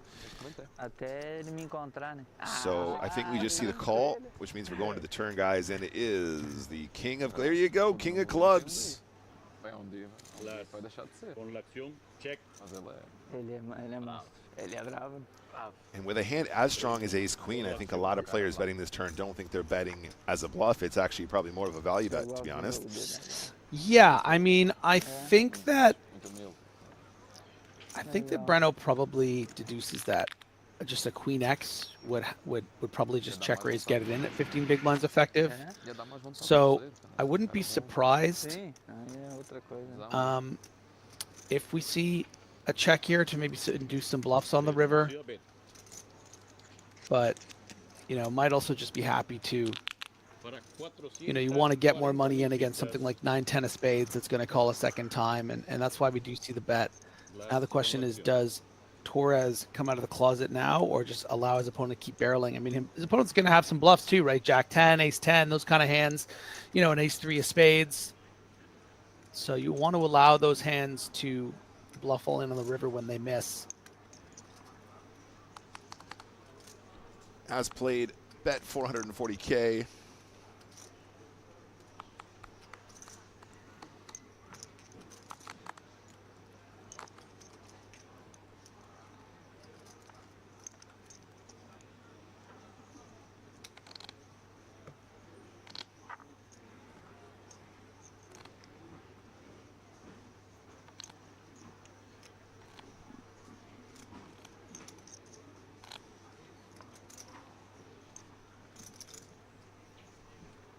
Vai pra Bahamas, daí.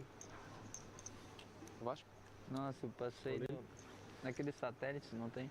Puxei a vaga dos 2,5. Anuncia a win. E acabei perdendo o horário. Tava viajando. And this is a sad story. Yeah, I mean, Drummond doesn't love it either. I mean, he doesn't really expect. I mean, look, Torres could have king deuce of spades here, could have king 6, king 4. Does he float the flop with a king jack of hearts, king 9 of hearts, these kind of hands that would have backdoor flush draws sometimes. So I don't think Drummond had designs to fold this hand at any point, but now he's seeing, is my opponent going to check shove this turn with jack 10 of spades, jack 9 of spades, 7-8 of spades? Yeah, and This is obviously. Tell you what, though, man, these guys are good. These They are Brazilians, very good. they don't just bust, you know, when a lot of players would. Yeah.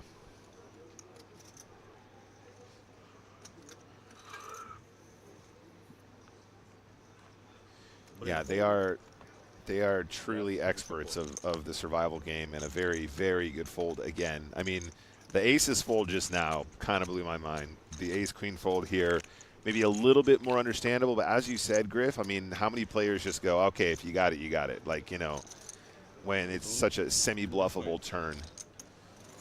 And there's another look at the chip counts. Marcos Kene on an absolute tear. Started chip leader, maintained chip lead. 22 million after the ace-king-kings encounter. Diego Ventura was eliminated in 9th place. João Vieira still on fumes, but staying alive. And the rest all kind of in the middle of the pack. Need to do some work to try and build a stack and get in contention for the top spot. That's right, Tom, 137 bigs. So questions in the chat about the heart rate monitors. I'm pretty sure it's the black bands that they're all wearing with the sort of Velcro straps. Yeah. That would make sense. Show.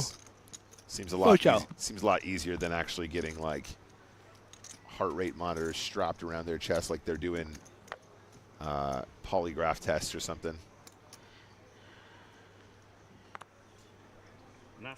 Oh, how many kings in this deck?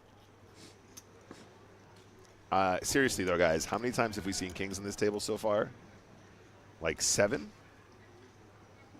I feel like everybody's had a go.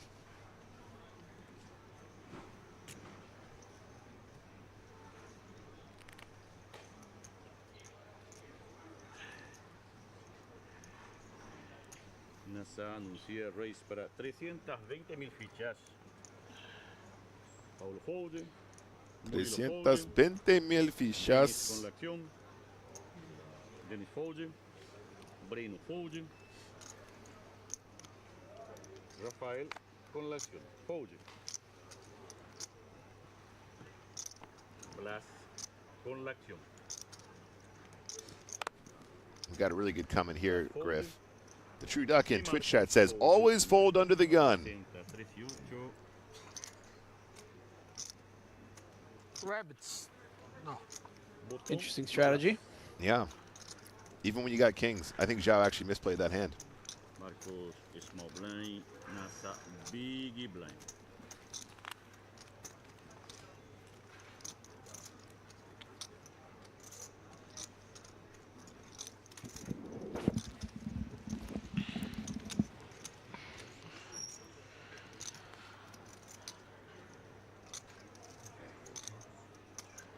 So a field of 8 remains, guys, in the BSOP Championship Final. Nobody really wants to give anything away. At this point, table chat has reduced very slightly. Obviously, the pressure is mounting. These guys are battling for some pretty sick payouts. You guys want to see some payouts? Exclamation mark payouts in the chat. There's a breakdown of first all the way down to 9th.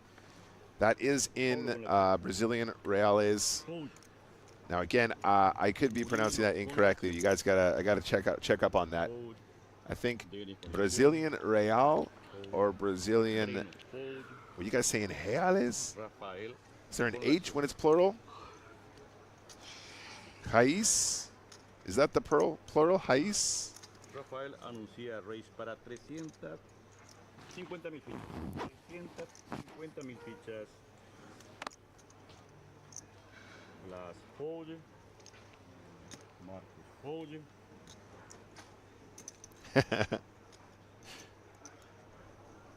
Nace con la acción.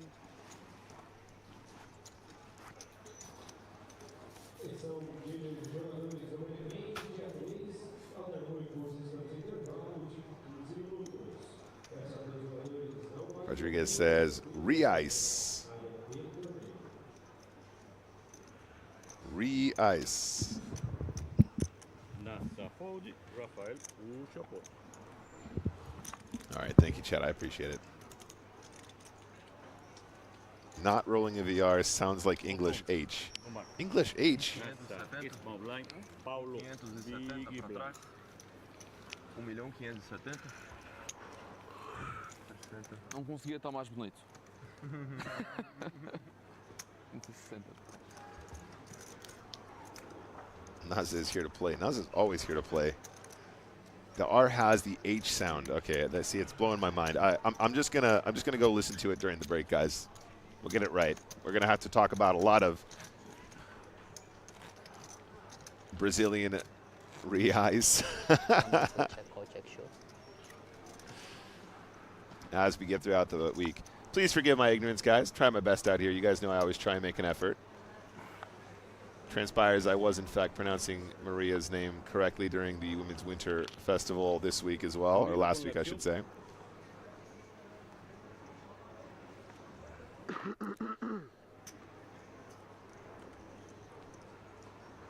Re-ice. Re-ice, says Ed K. True Duck says Brazil loves Nick. That's what we love to hear. It's mutual. The feeling is mutual. He ice is how you pronounce, really? He ice? He ice? 10 out of 10. He ice? With an R? Re ice? Raise. From Murillo. That is a raise. It's pretty close. All right, we'll work on it, guys. It's a work in progress. Let's focus on this hand. Yeah, a little out of line here, I think. The flat from the hijack from Mota at the stack depth. Apparently feels comfortable enough. I'll tell you what, Marcos wants to play. And for quite a bit more. Look how quickly it scares out the original Razor. Yeah, creates this nice squeeze spot. And look how dominated Mota has him, but quickly folds. A nice spot recognition there from our chip leader. Beautiful stuff. Man, does his hoodie come with like a darkness field? How is it? It's like actually like legit blurring out his face, like it's post-production.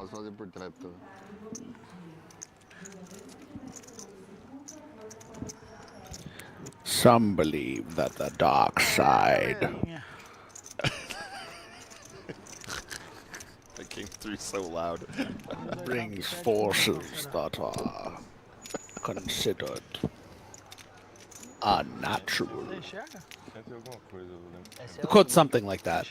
It's equipped with an actual invisibility cloak. Sétimo 351. 100k. 110, né? Tava 244. 110. Jogadorinho. Sevens for Dennis. 19 bigs under the gun. This is kind of a nasty spot. Well, a wise man once said, don't play any hands under the gun, for one. And was correct. 2, sevens is pretty fringe under the gun. 8-handed. I agree.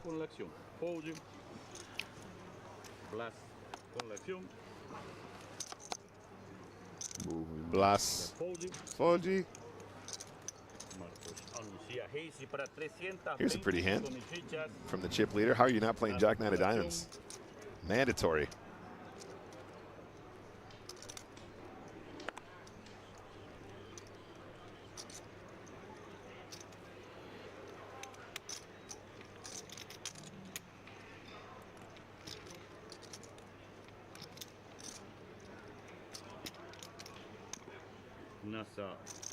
Shao decides against it there. Against the chip leader, Griff, did we ever just want to be like, you know what? Bang in the King Jack? Off of 10 big blinds? Maybe not, because he has 150 and he might just call like most range. Sure. And there's players behind. Like he's finding some spots to stay alive. Yeah, absolutely. Probably the best hand he folds though. I think King Queen he put in. Yeah, I'm feeling it like it's fringy, but I'm with you on that. And really, I think we do want to generate more fold equity than that, probably, if we're going to make moves. Volta em mim, começa aqui. Você pode tudo, pô. Obrigado.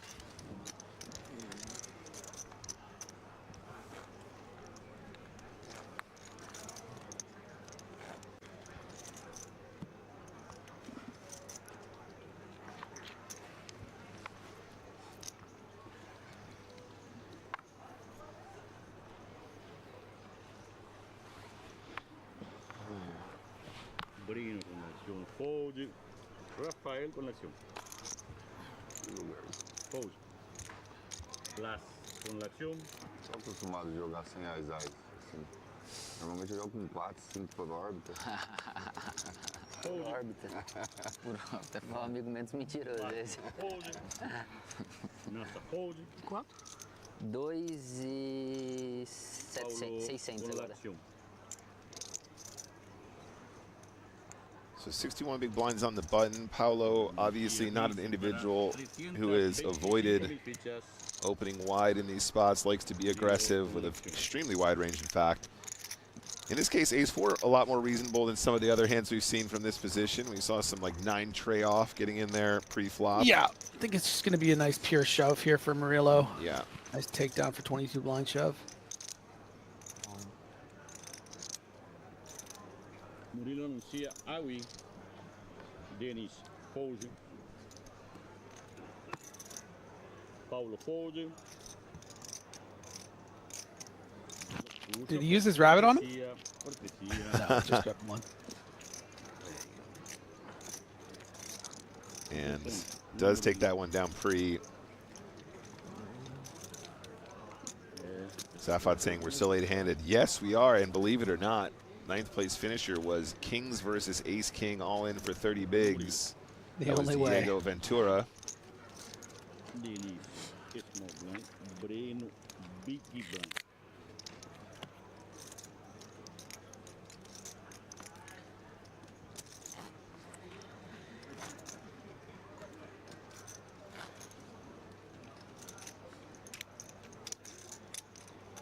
Duas vezes já, hein? As duas eu tava ganhando. Vamos pra terceira, né?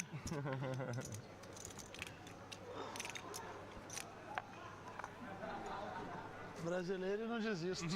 Did Ace King lose? No. Kings held. Oh, sorry. Ace King did lose. Excuse me. Yeah. Ace King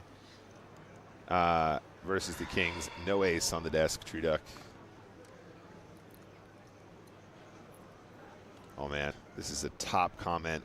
Top comment. Let's talk about it after the Kings, though. Rafael Mota. We have had Kings an insane amount of times. In fact, I want to know what the count is now. I'm with Aaron. We should get a counter. Yeah, we need a king counter.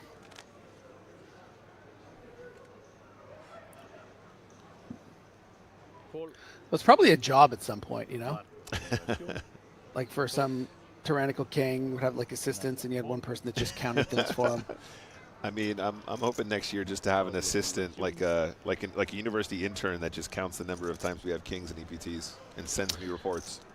Yeah, so Mota is going to be in a real nice spot here if Paulo does one of his aggressive. Ready for it? Ready for the slam down? I'm ready for the slam ready? down. Grab, get, go. Ba-boom! Yeah, ba-bang.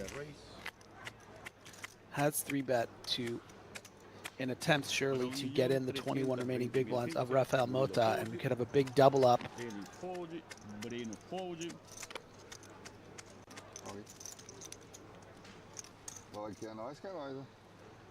Rafael anuncia Awin. Awin. And yeah, 10s versus kings. Awin not ideal for Carl. Paulo. Anuncia Awin. Paulo anuncia call.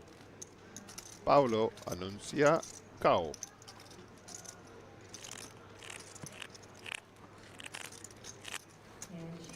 So it's going to be an 80-20, guys.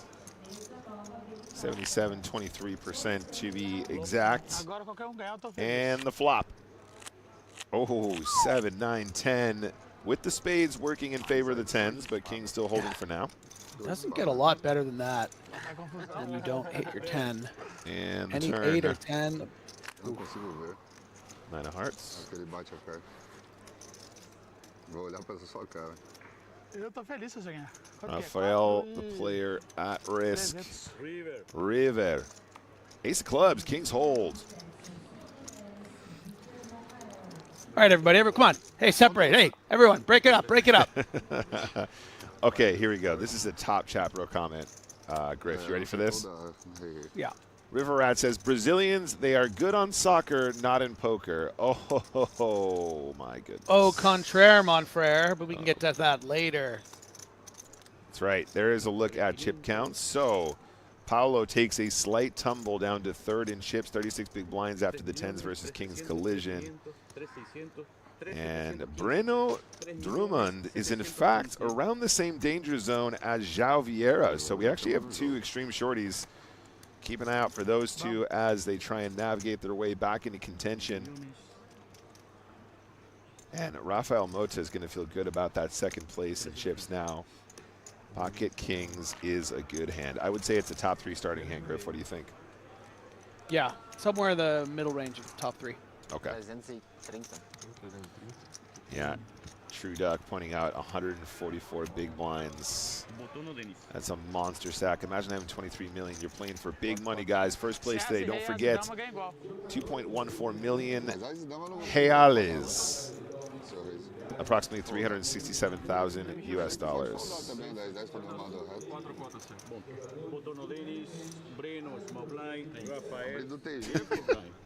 River Rat continues. They are donks in poker. That's why they never win big competition. Oh my gosh. I'm trying my best, guys. Okay. Hey, Ice. Hey, Ice. Is that right? Am I getting it right this time? 2.14 million reais. Okay. I hear you now. We're doing it, chat. Thank you.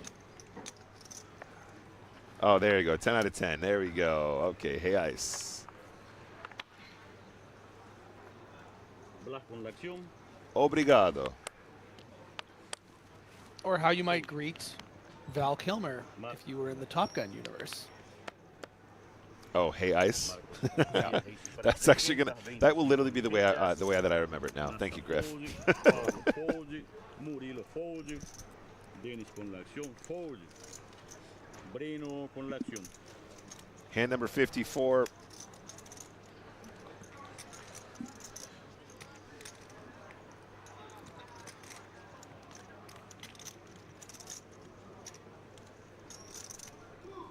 And there is a raise from the Queen Jack from our chip leader.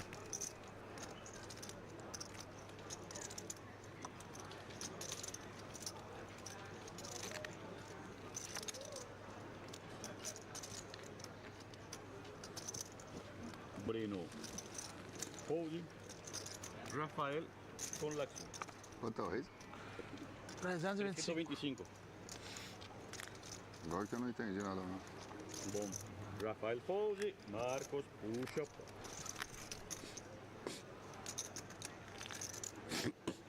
Botou no Breno. Rafael small blind, Blas big blind. Quando alguém olhar lá, se ele tá abrindo light demais, me avisa. Ah, não vai tá não. Não vai tá abrindo light não. Tá abrindo rei 2, dama 3. Average by aggregation asking, are we playing down to a winner today? That's right. We're looking for first place today. Playing pretty deep stack poker. The blinds have snuck up a little bit. When we look at the chip counts, the big blinds tell a story of individuals that need to start getting it in. We have 2 players sub 10 big blinds effective, quite a few sort of 25-ish big blind stacks, and then 1 massive chip leader, or maybe 2, I'd say.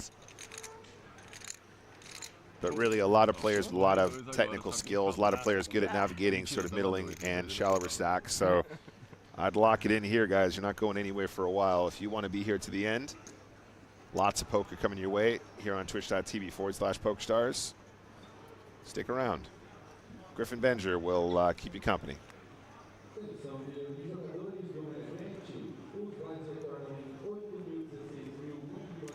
NASA anuncia raise para 320,000 fichas.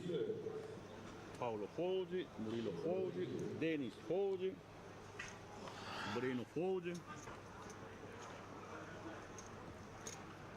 Rafael con la acción.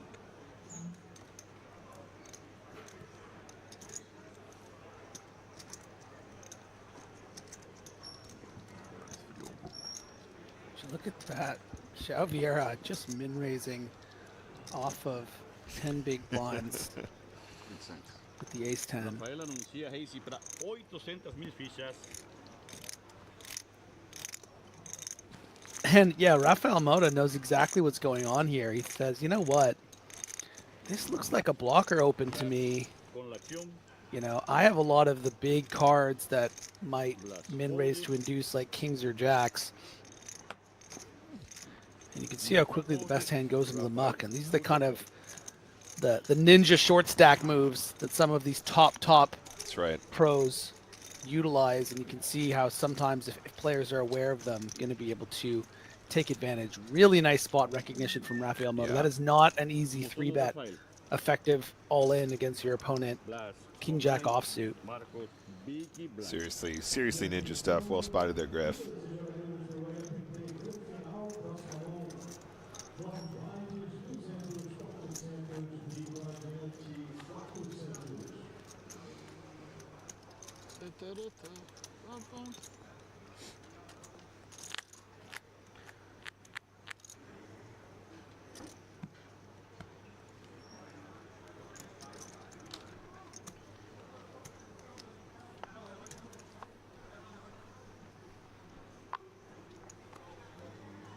Nasa con la acción. Naza con la acción. Nasa fold. Naza fold. Pablo fold. Murilo con la acción. Murilo fold. Denis con la acción. Denis fold. Breno con la acción. Here we go. 7.8 big blinds. Ace Jack all in. Only one move here. Yeah, the effective all in there. Breno anuncia raise para. Just to be tricky.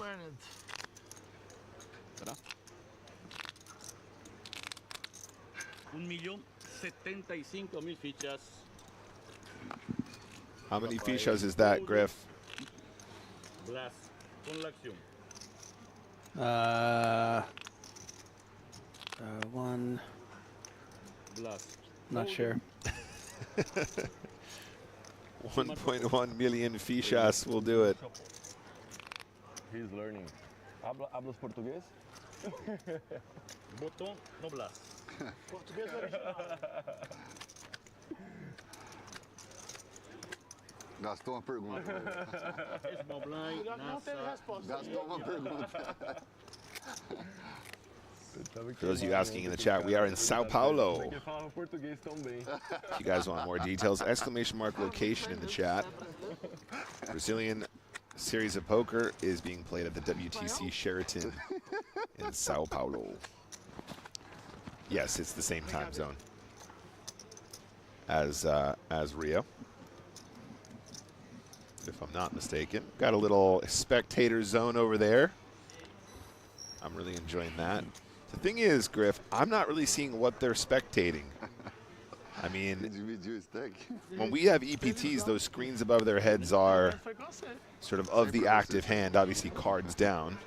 Maybe they are actually showing this sort of footage, cards down, when we once we zoom in, but touche. Speculation. Tom says, I like when the rail is around the table. I do too. I think that is a bit more of a vibe, and you can kind of see people behind. But it does look like they have quite a big rail regardless of the location of it. Weird spot at the hijack here for 10 big blinds. Does Breno elect to shove? Does he do the sort of min-raise that our boy did, or does he just fold? And he does decide to just fold. And man, these guys are just clinging to their life. Gosh. First time chatter says they are watching live with no cards. Okay, fair enough. Yeah, it's like when we do that wide shot, Bilinek, it's showing sort of the BSOP graphics, but yeah, it could be that after they only do that when we sort of zoom in. Yeah, Griff, you're right, Nate. And I guess in my mind, with the ace deuce there, I'm thinking, okay, this is probably playable in some capacity, but also with these extra long blind levels, with this super luxurious structure, I think probably we can avoid some of the more marginal ones, I guess.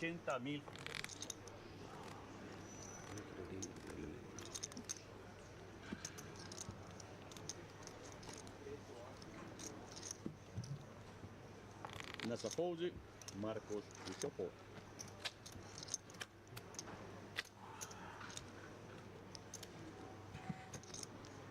Marco no bottom, Nasa small blind, Paulo big blind. He keeps when the dealer says big blind, Griff, he says biggie blind, and it sounds almost like he's saying Peaky Blinders. Can't help myself. I only watched 2 or 3 seasons of that. It's a good show. I mean, it's one of those that after a certain amount of time, you're like, I get it. So Miss Shelby.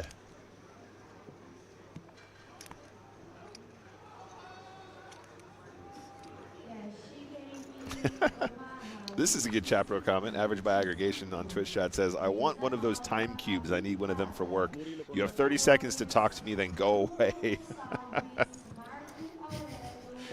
I love that. I feel like that's something that James Hardigan would like unironically include as like a desk ornament. And go. I'm afraid your time is up.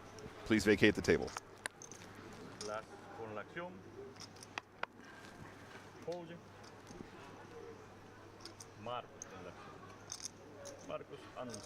Kings!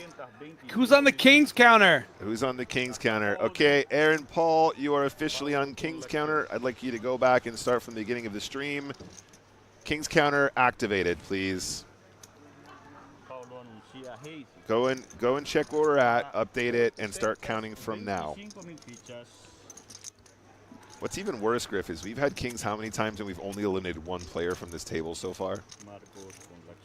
Look at this 3-bet, man. We had aces with the hero fold as well. Making a statement. This is very out of line by Paulo. But he probably just thinks he can get away with it. Yeah, Paulo is the king of OOL play, and I bet you that makes him a really interesting player to Do you know what his name is on Stars? Wait a second. Oh my gosh. No, I don't know what his name is on Stars. Do you? This is absurd. No. And that is a call versus 4 bets?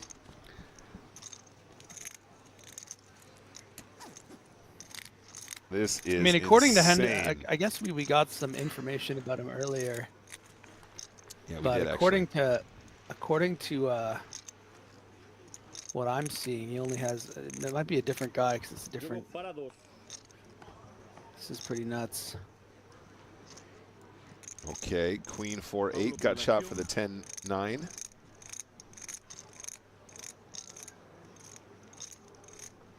Thinking to himself, how did I get here? How is there 3 million in the pot and I have 4 points? Like he even like bit his lip, like like now I gotta feel like I gotta continue. Right. I mean, look, I would love to see Marcos Kennes continue to be extremely small. Okay, so according to our notes we got this morning, Paulo is a businessman from Minas Gerais, and he holds the distinction of being the best performing Brazilian in the 2018 World Series main event, finishing 21st for nearly 300 grand. This is his 7th final table and aiming for his 3rd title in the BSOP. So someone who clearly has a reputation of getting involved and playing for the big bucks. I mean, now that he's here, he's going to have to continue for 650 and 3 million. Yep. And the pot has now ballooned to 4.3 million. He just has 3-6 back. We are going to be going up in the blinds in just a few hands. So this is messy. Yeah, and this is a beautiful flop for the Kings, guys. I mean, given the action, you might be a little bit concerned Paulo might have queens once in a while here, but seems even unlikely given what we've seen so far from this player. Probably gets queens all in.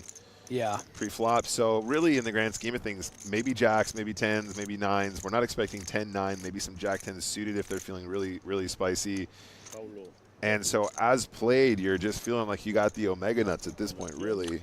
Yeah, and Marcos is, must be licking his Sith lips right now, thinking, oh, my opponent's going to have ace-queen a lot here. 3-bet and snap calling. I can get everything here. His Sith lips. His slips. All in on the turn. Yeah, and a little song and dance here from Paulo, but should go quickly into the muck. And probably going to be having some regrets about that hand. Oh, wait. Oh, the rabbit hunting the river for the king. The rabbit hunt, and they've actually, so I think they are abiding by these rules. So, like I mentioned earlier, guys, the higher stakes players have been sort of agreeing when there's a rabbit hunt to expose their cards, and okay, that's cute. Yeah. So does that mean that Paulo had to reveal his lowly 10-9? I think Paulo does the rabbit, and then the rabbit is dealt because the dealers, of course, are following protocol. But then the player, the player who now have they agreed to it over of this 503 player field, or this just final table? I'm not sure. But so far, when we've seen the cards come out, they've been honoring that, and I know that was kind of an agreement amongst the higher stakes field. So again, I don't know if that's what they're doing here. I've heard that's what they're doing in general to BSOP to keep it fun and light, especially on feature tables like this that gets televised. But yeah, the Darth Kenne over there, loving life.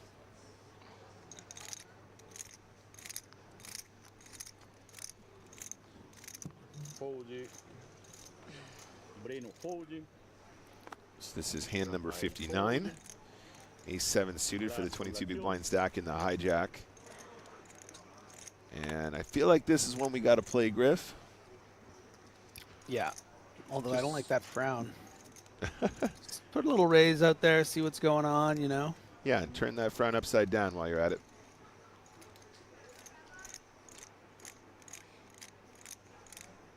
Turn that frown upside down.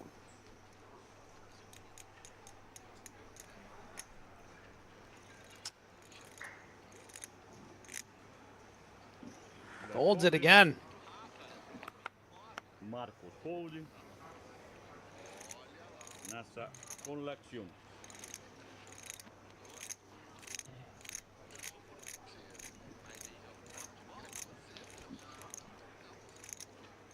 Finally, Vieira.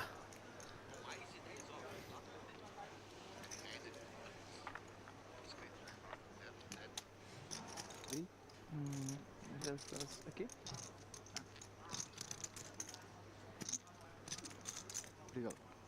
And why not? Beautiful hand, pocket nine, stars nuts. 820, 840. Para 800,000 fichas. How many fichas is that? Eu posso pôr 840, não? Não posso pôr 840, não, né? Paulo likes to gamble, man. Paulo não se acou. Yeah, why not? Paulo calls the effective all-in from Zhao, has 2 overcards, is flipping against the 9s. There's still action, though, as Zhao has held 0.3 big blinds behind. Nice, Rafael.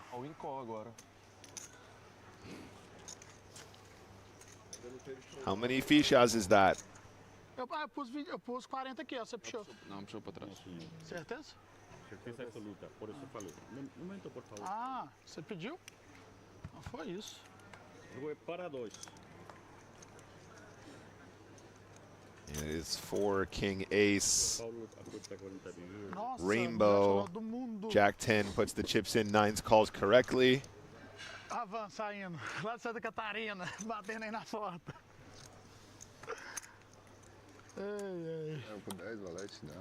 Wow, pretty fair fight here. Obviously, Vieira ahead, but a lot of cards that can make him drawing dead or near dead, and that's one that really makes things spicy.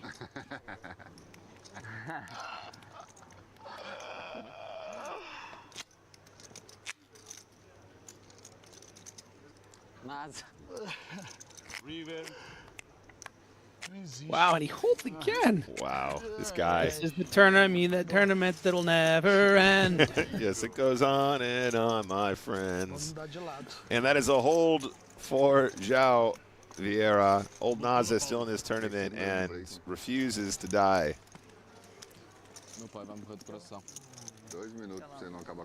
Aaron Paul, thank you for the screenshot. Just what I like to see. Kings versus Kings, lovely stuff. Já tá o ponte tem. Tem aí, bro, pra jogar. Tá no jogo. O que que paga, né? Ares. Mas é ruim que tu faria. Dá o win que ganha também. Se ele começar a dar o win que ele ganha. Ganha todo. Nossa, no primeiro eu fico com... 5 milha, não é? 5.000. Tem dois pra trás, Denis? 2,5. 2.200, bro. 2.400 com o Big. Mais 40% no River. Breno con la acción, fold. Rafael con la acción. I believe this is the last hand before 15-minute break. I think you might be right, guys. Another 15-minute break coming up after this hand. This is hand number 60, I believe. Yes, it is. Let's see what they got for us here. Another 15-minute break, guys, and then we'll return to the action here from São Paulo and the Brazilian Series of Poker BSOP Championship Final. Não, já acabou. Esse é muito forte. Ah, é verdade. Não. Não tem chance, mano. Black fold. Marcos. E é esse para 325 mil fichas. Vamos aí, não. Nata con la acción. Vai jogar? Nata fold. Okay, yeah, Paulo is really flexing his businessman status here. Says, you know what, screw it. Let's see a flop with 4-3 of spades against the chip leader. Really, really not recommended, but someone who clearly just wants to fight to find a way to get his chips back. I mean, it's nice to have a bit of a rogue entity on a table of players. No, it is. Playing so intelligently, sort of snug, you know. Yeah. But that's not going to be the flop for the 4-3 of spades, and quite a nice one for Marcos's 10-9 off.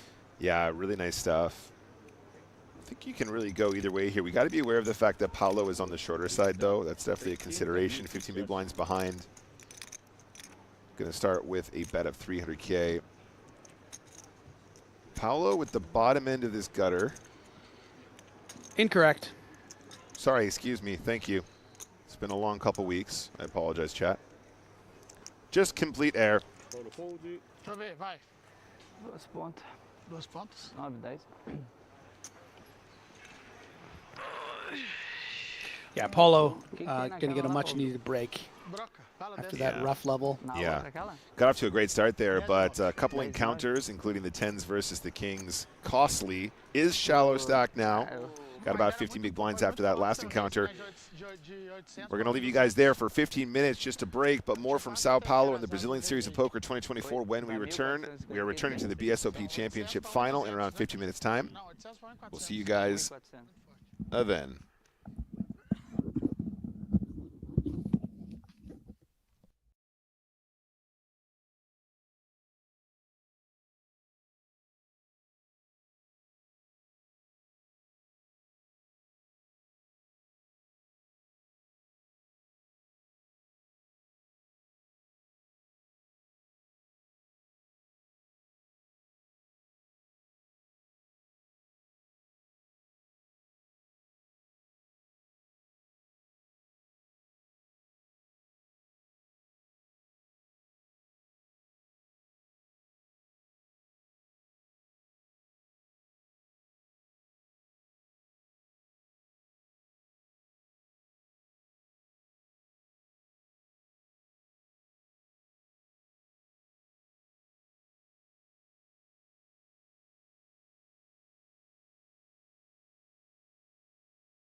Cadê o povo, gente? Chegou as rochitas.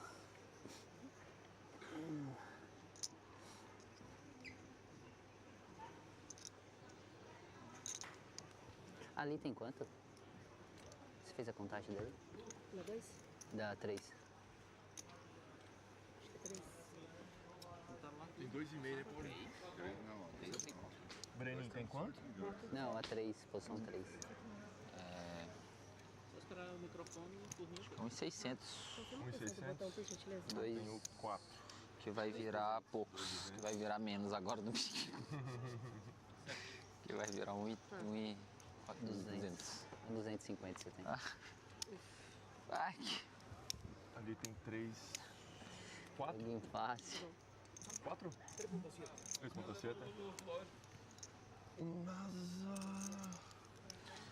Vocês todos estão com o microfone? Uhum. Sim. Quanto, Rafa? 150. Quanto? 2. 2. 2. Consigo ver. 4. Ok. Senhores, foi inserida ficha roxa no valor de 250 mil em jogo, tá? O cara já tem todas. Roxa no valor de 250 mil. Lembrando que o nosso próximo Tem intervalo todas. é da janta, tá? Próximo break, a gente tem que fazer break, ok? 5, 10, 20. 5 milhões? Nossa, mano, ele tá com metade das fichas, mano. Tá. Metade. Ele vai cair em 7. Nossa, vai ter que acontecer. And welcome back to São Paulo, everybody. Brazilian Series of Poker 2024 BSOP Championship Final. Welcome back, everybody. This is the 25,000 Brazilian reais buy-in, approximately $4,300. Today's winner will take home 2.14 million reais. Am I saying the right, chat? Nick Walsh on comms alongside Griffin Benger. What's up, everyone? What's up? What's up? Welcome back. So, guys, 8 players remain. We do have a fair few shorties out there. We have been in a holding pattern around 8 or 9 for some time now. As Griffin pointed out earlier, these guys are masters of not busting tournaments. And if there's something you should know about tournament poker, it's all about not busting. So here we are, guys. We are Edging, if you will. Edging into the money. Quite right. There's, I imagine it's pronounced Gabez, maybe? Wouldn't be Gabe's. Gabez? Wheeler? Maybe the B silent, too. Gabez? No, the B would probably be there. All right, chat. Did I say it right, though? Help me out here. 2.14 million reais.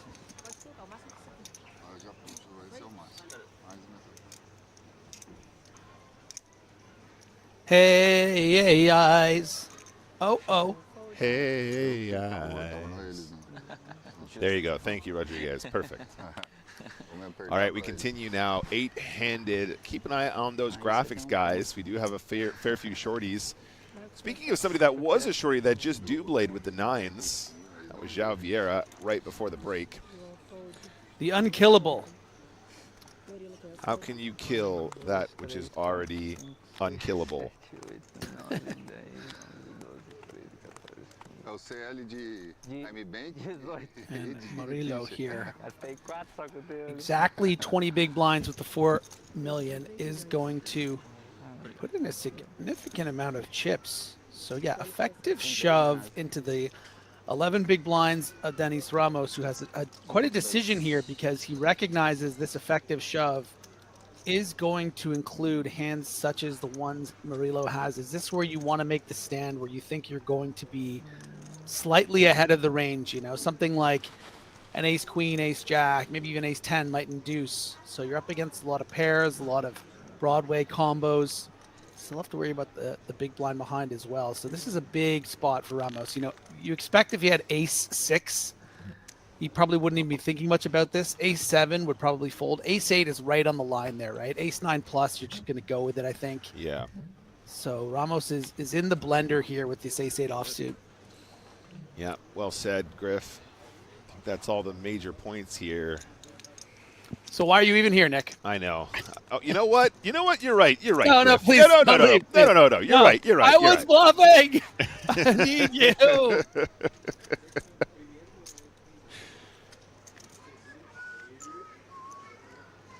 Definitely requires some thought here. This is an important turning point for both players. Yeah. And Ramos, the man whose name gets me hungry. Denny's. Oh man, hash browns, little biscuits and gravy, pancakes and syrup. Little slam dunk combo. What do they call them? Oh yeah, like Grand Slam breakfast. Grand Slam breakfast. Yes, it's a baseball reference. You wouldn't know that since you live in the UK, but that's right. Yeah, we forgot your roots. We'd call it the Rounders breakfast. Remember who you are. You are American. You know what a Grand Slam is.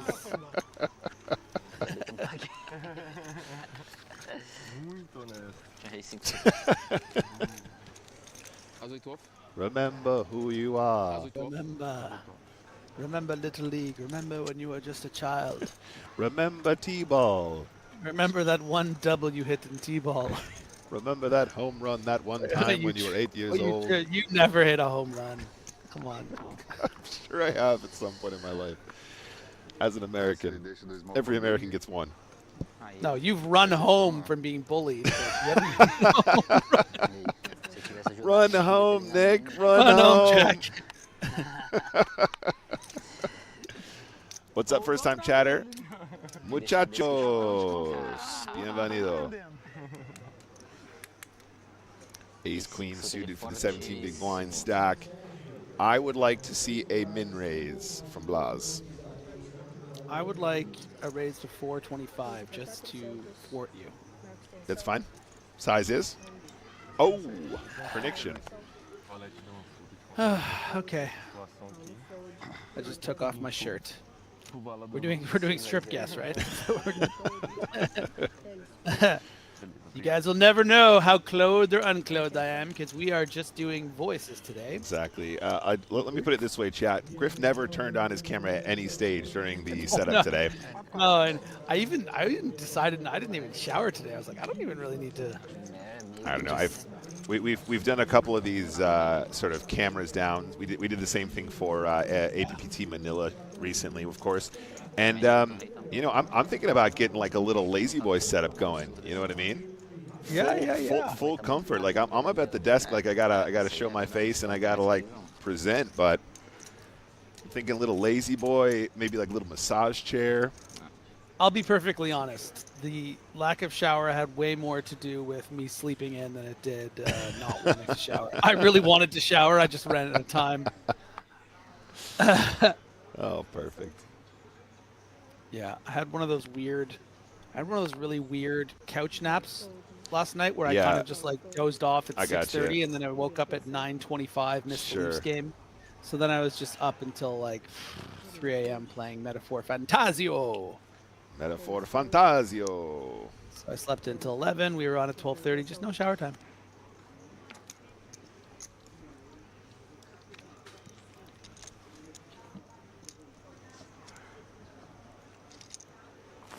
Yeah, no, I have that open actually to remind me to try and download that one. It does look something it's kind of giving me like OG turn-based Final Fantasy vibes, and I really enjoyed those. Yeah, no, that's what it is. I mean, Persona 5 is like a top 5 game all time for me, and that's their like the last game in that franchise they did. So this is the first time in a long time that they've like strayed from Persona, but it's basically just Persona. Like once you play this game, and if you love it, which I think you will, you'll be like, oh, okay, I want to play Persona 5. Okay, nice, yeah. We are taking a flop here in the blinds. Moda electing to limp in with the Jack-7. Torres not getting any involved here with the 3 deuce pre-flop, but I tell you what, has a little bit of reason to continue against a min bet with this wheel draw. But it's thinking better of it. Every chip mattering, and I think this is. Oh no! Wait, sorry. Did I jump too soon? I just felt like his face was a folding face. You guys notice how his face was folding? See what I'm saying? Yeah, we can talk to him after this. After this, are you aware you have a folding face? You have resting fold face. Resting fold face. Yeah, you have some RFF going on, buddy.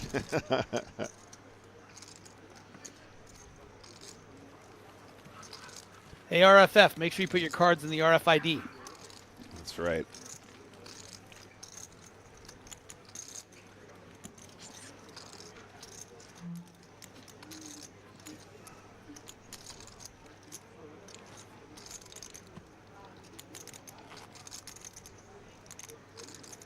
Kopeg69 says, never play in the gutter, I guess, but then how will you ever meet the Ninja Turtles? So true.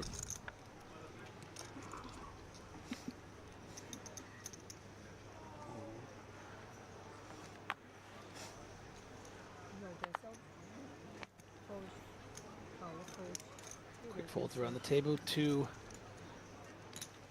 Don't Call Me Vanilla Marilla.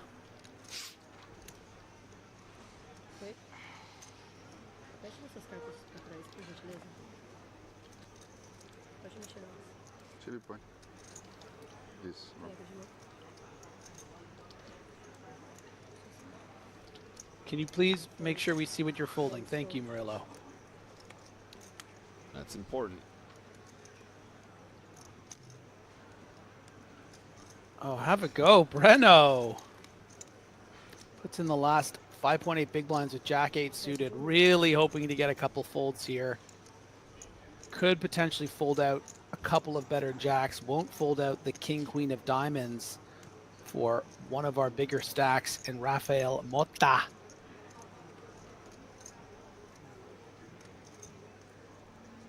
Also known as the Motorboat to his friends. I have heard that. Yeah, I said it earlier. And we could have our 8th place finisher if this King Queen of Diamonds holds. We see a jack being folded.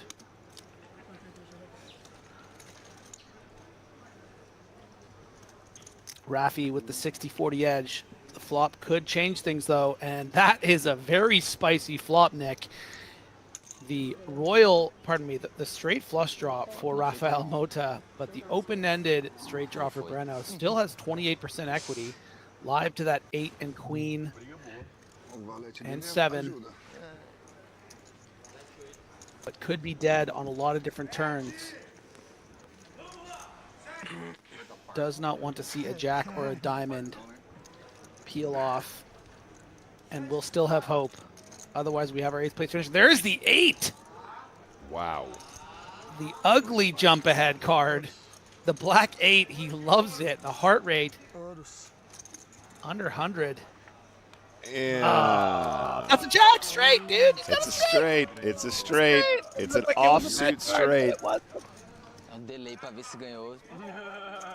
All right. Action stations. Yes. Breno with the swag. Like me today, Breno will not be hitting the showers. He's going to stick around. Ooh. Little nighttime, Sao Paulo. How long have we been here? Let's take a look at those chips, guys. Marcos Kene up top still, João Vieira, and Dennis Ramos and Paulo are all short. In fact, there's a lot of short stacks out there. We have so many sub 20 stacks at this point. What are they doing, Griff? We got to see some action out there. I don't know what to tell you, man. I just work here. But they are really. Is it darker in that room as well? Alive. Did it suddenly get dark in Sao Paulo? What's going on?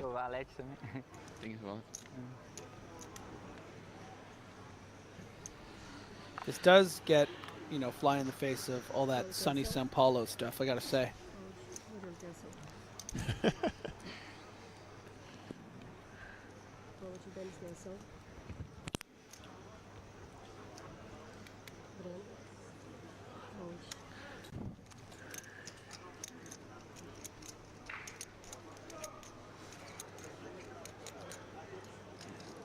Mota got a little unlucky there, but is going to raise it up in the form of a min-raise with the ace-9 at the cutoff, hoping to get through these 3 players. Shouldn't have too much trouble with the ace-deuce of Blast Torres.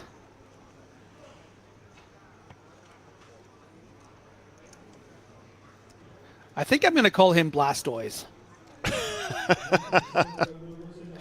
I like that. I think that's okay. You know what I mean? Yeah. OG Blastoise. OG Blastoise. You know, the second evolution of Squirtle, of course. Blast off Blastoise. Blast off Blastoise.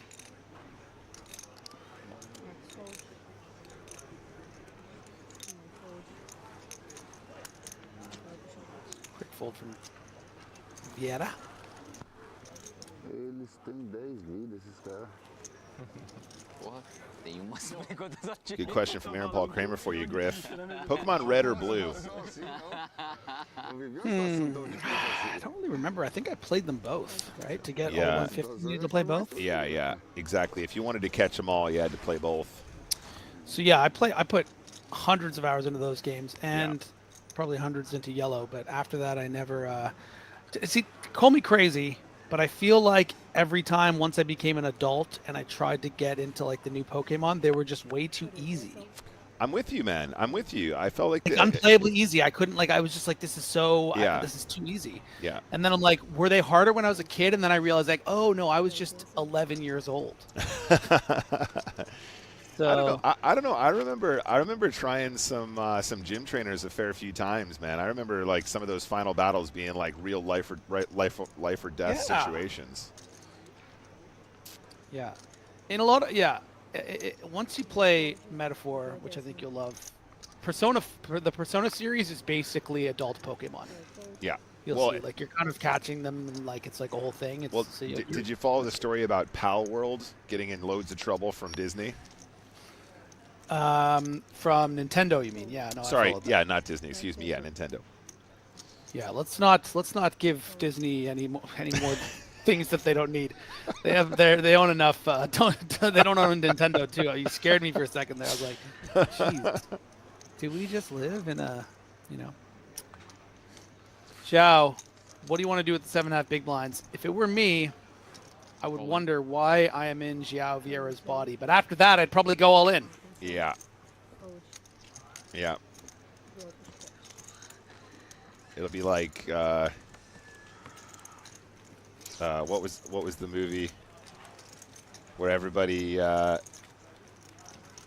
became the actor John Malkovich? I am John Malkovich. What was it called? Mm-hmm. Was that what it was called? Yeah, I was called Being John Malkovich. Being John Malkovich. That's one. Being Xiao Vieira might be the follow up, the sequel. Yeah. Except every time you're just at a final table with all the chips. What an experience. So did they shut down Pal World?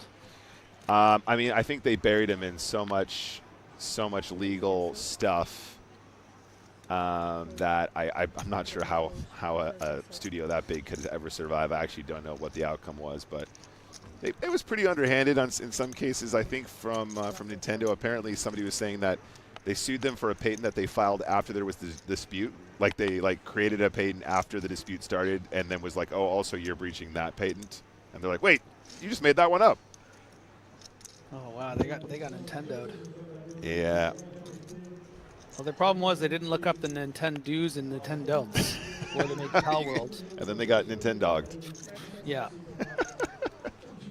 Torres with the ace-9, another tight fold, but good fold. I mean, just, kind of staying snug, surviving. Yeah, I mean, as Griffin has said on several occasions, guys, these guys are doing very, very well to navigate the short stacks and staying alive, and even with shorter stacks, still finding ways to survive in this tournament. But at some point, the blinds just have to do their job, and we've been in this holding pattern for so long. When we go to that cutscene with the chip counts, you'll see how many players are under 20 effective, and something's got to give eventually. I think it's going to be like a snowball here, Griff. I think it's going to go bang, bang, bang. We're going to see a whole bunch of bust outs in a row.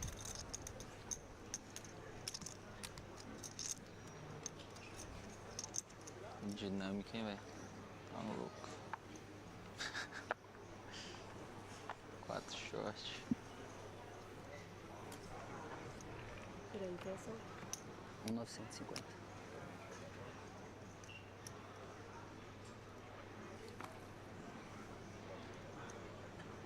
Fez para 400. Rafael, fold.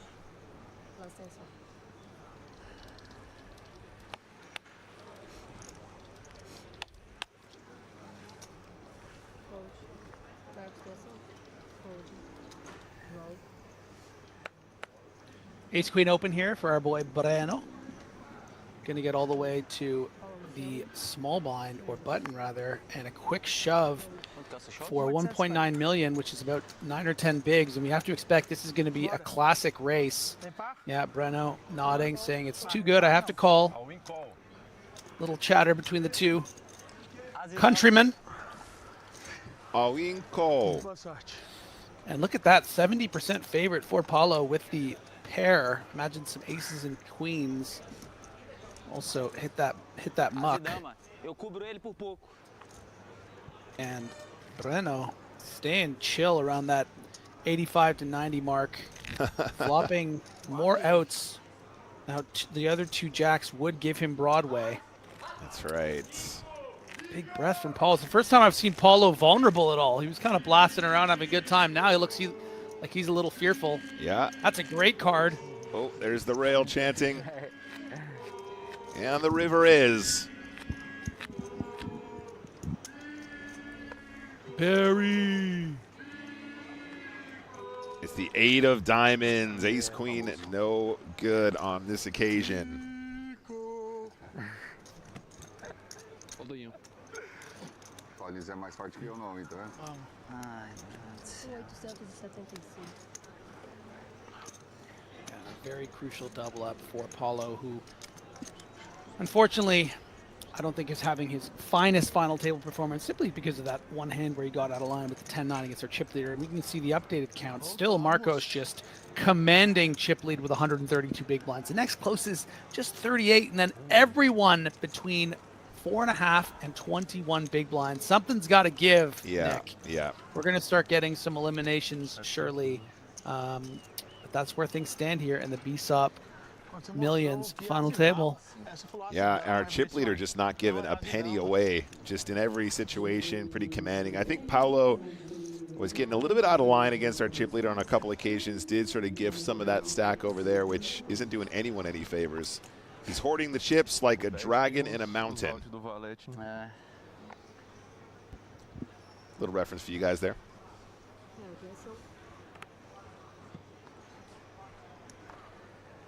Yeah, I really like that reference. It just, the way you said it, it sounded like you were reading it off a notepad file of a line you wanted to say. That was just the energy. Well, it was actually an Excel spreadsheet, but we won't go into the details. No. I don't want. We don't need to know about your process.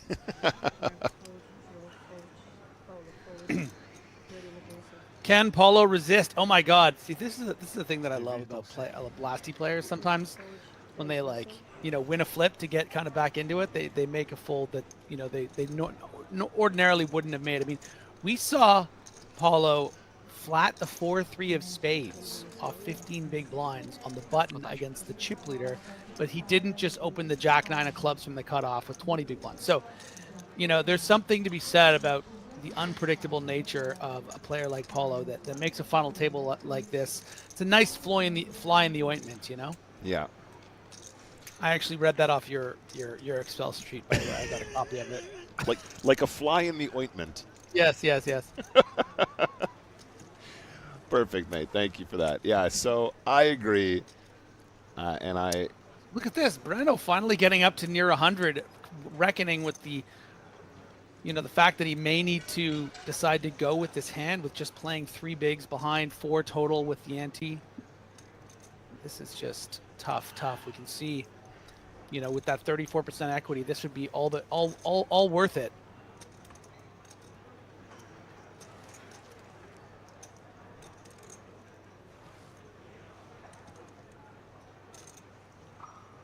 Will Drummond pull the trigger against Vamos Ramos? Vamos Ramos, we're getting the good names going. Character building.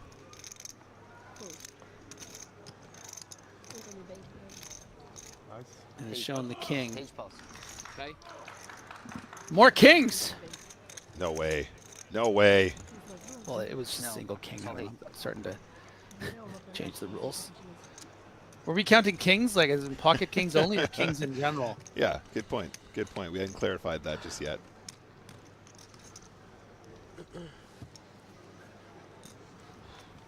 Vem em branco aí, Murilo.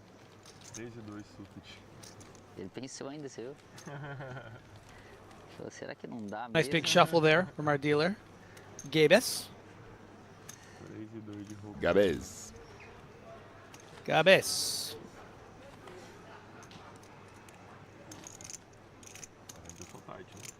I don't really know how to shuffle. Do you? I was a dealer in a casino for some time, actually, for at least 6 months. So I know how to shuffle. Yeah, I know how to do the official poker shuffle. And why were you fired? They said I was too good at poker. I couldn't be trusted. There it is. There it is. You know what it is for me? The problem with my shuffling is, of course, I know how to shuffle, but I do it my way. Oh yeah. Which is, would never fly. You know, it would never fly at a casino. They would have Yeah. they'd have to unteach me. Like other things in my, I just do things like I write the way if you saw how I wrote, like using a pen pencil, you wouldn't even believe. I don't put the fingers in the right places. I just stick it between my like the yeah. Yeah, the your webbing pinky and your index finger. My or something digits have weird. nothing. My digits have nothing to do with it. I'm not taking it like chopsticks. It's like it is jammed in between the webbings. All right, one sec, Griff. Here is a situation that I don't think we can avoid. Paolo and his Hollywood. You see the sigh. Yeah, and I don't even. It kind of looked like NASA didn't like that. Like this seems like a Hollywood to him, you know. Yeah. And a Hollywood would not really be coming in the form of an ace king. It's one that you're, have an 18% chance to win against. One of those kings or aces. Oh God, he's really milking it now. He really is. Yeah. Oh, and Zhao knows. Look at Zhao. He's like, this is. He's like, I can't fold, but I know what's up.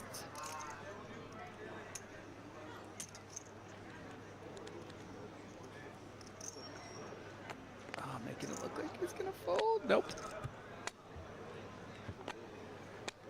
And lumps in some chips.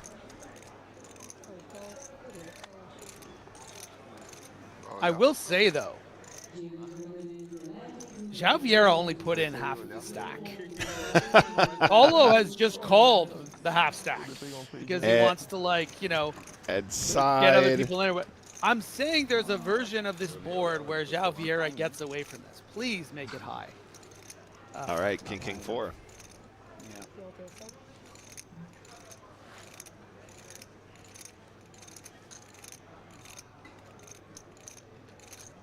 There's no way you're wiggling your way out of this one, Naza. I don't believe it. I don't buy it. I don't buy what you're selling. If anyone can do it, it's old Naza. Yeah, that's the chips. Yeah, and we're all in.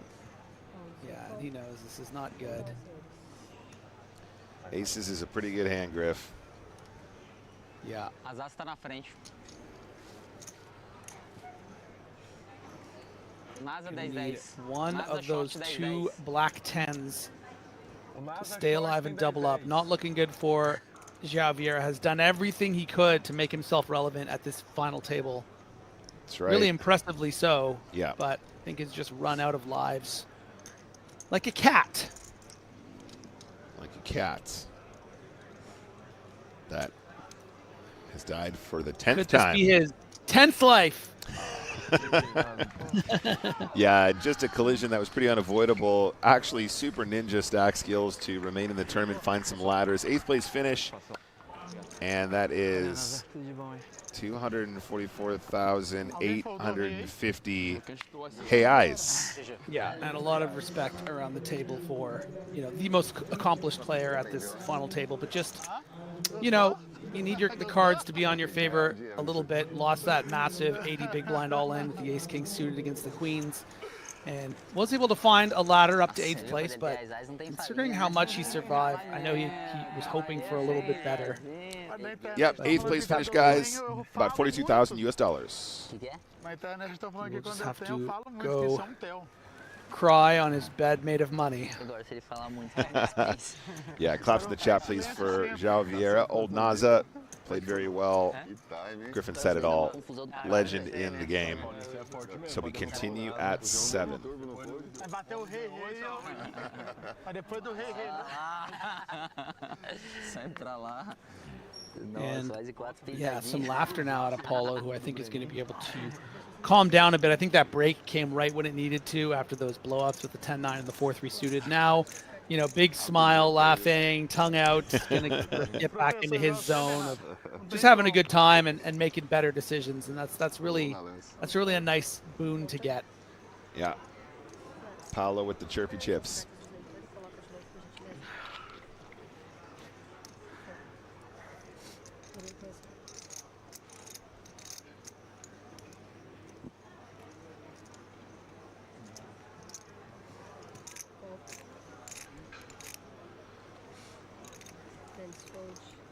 So our chip leader is going to start things off with the min raise.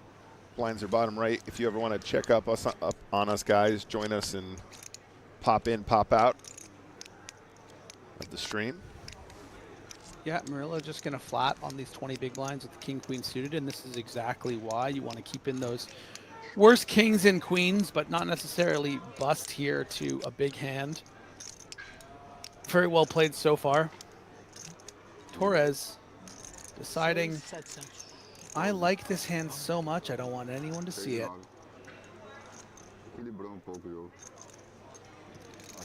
How is he doing that with his hood? There's no, it's just pitch black underneath that hood. That is terrifying. You can only see his eyes glinting in the darkness. You underestimate the power of the dark side. Deuce Queen 4, Rainbow. Murillo here. Very likely to have the best hand. Yeah, nice discipline there. Unless Blast where he's got pocket fours. Yeah, nice discipline from Marcos not c-betting here. I mean, the temptation would be I have all these chips. You know, I have some backdoor equity if I get called. But seeing the strength of this 20 big blind flat, it can be a trap sometimes. If you're Murillo, it's going to contain a lot of queens, something like 9s and maybe even 10s that would certainly call the flop. So I like this check from our chip leader.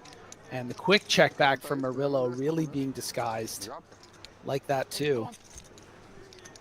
Why do they all play so good, Nick? We'll be here all night. I know. What time is it for you right now? Isn't it 10:15 for you? It is currently 10:15, yes. Does the boy ever sleep? We'll never know. Straight back from London, straight back to work. You can't stop me. Nobody loves it more. That's true. And now Torres gonna have some deuces in his range here. Not a ton of them. You know, all the ace deuce offs would be folded pre, I think. So really only gonna have ace deuce suited, maybe something like king deuce suited sometimes. But with those spade kings and diamond kings out of there, more than likely he just has a worse queen, or, you know, maybe picked up a heart draw. So I think Murillo's going to be pretty happy with this river card. Just didn't want to see, I think, a heart.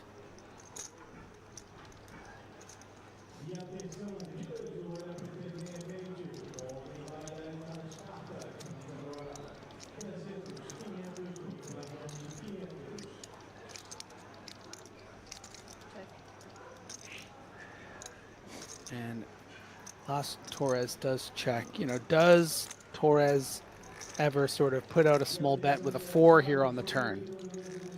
Hoping that it's good. Try to get past these two opponents before they can river a pair. Surely Murillo has to be betting here, wanting to get value from a worse queen. You know, oh wow, it looks like he's thinking about checking, and I'm very surprised at that. You know, maybe, and there is 6s, which is, you know, the effective 4. Yeah. But, you know, will he be getting a call from a hand like 6s? I mean, maybe. He can have ace jack of hearts, something like that. Yeah. But is just going to celebrate. do have a little bust-out interview here from Javiera. Griffin, you got to do the translation this time. So what do you think of your performance there on the final table? See, the problem is I can't hear the sound. Oh, that's right. Yeah. Oh, well, I really messed up, you know. I thought I was going to do well, and then I failed, and I let down my friends and family who was all watching at home, and everyone in the crowd. You know, next time I just hope that I don't blow it. You know, frankly, people have high expectations of me. I have high expectations of myself. He's not even moving his mouth. I can't do this. You got off to a great start. I thought you were going to nail it with the lip sync. Yeah, I know, but then I just got too invested in the storytelling that I didn't even follow the mouth. I like to imagine that all of our friends out there at the BSOP will watch this back, knowing we troll with sincere love in our hearts. Oh no, I was serious. I think that's what he should be saying. Listen, we covered with great detail how exceptionally well Javiera was playing on this final table, and simply, you know, ran out of ways to stick around. Got very, very unlucky, and finally the last 10 big blinds. That's probably what he's talking about right now. Players estão de parabéns que o póquer no Brasil está vivo, e eu gostava de deixar essa palavra de apreço a todo o póquer brasileiro. Muito obrigado, João. É isso, Such a wonderful representative of the Portuguese poker community. Mucho obrigado, Javiera. Stozy Book says, can we get some more diversity in the casting booth? What do you mean? You got a fake Englishman, and you got a real Canadian. I think later in the week we will actually have some more co-coms joining us, so you can look forward to that diversity, Stozy Pokes.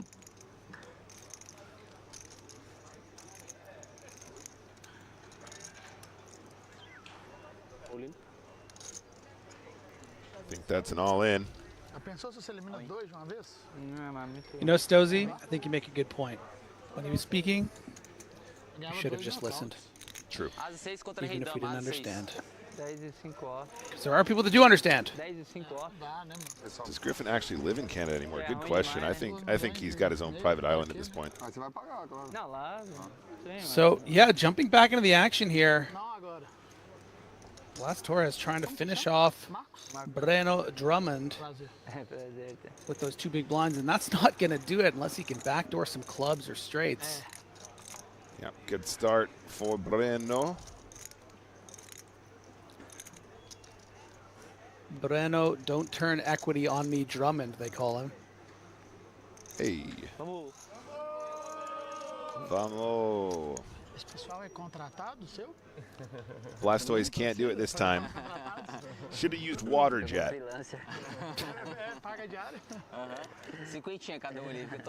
Was that a Blastoise move? I can't recall. Yeah, it's obviously Aquajet, dude. Oh, is it? Yeah.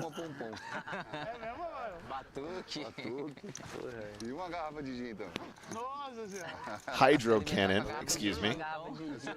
Water gun. Hydro Typhoon. G-Max Cannonade. What is that nonsense? That's got to be one of the new. That's got to be one of the new ones for sure.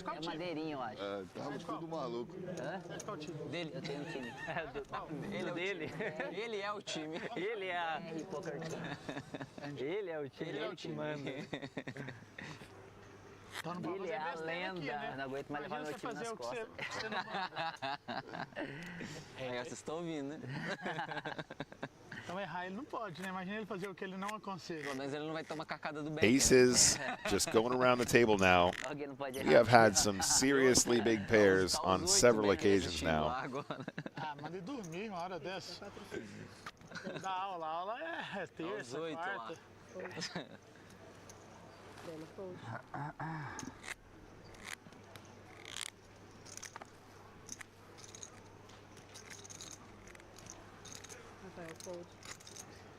Aquele do Millions lá também, acho que eu vou nem mais que o NASA.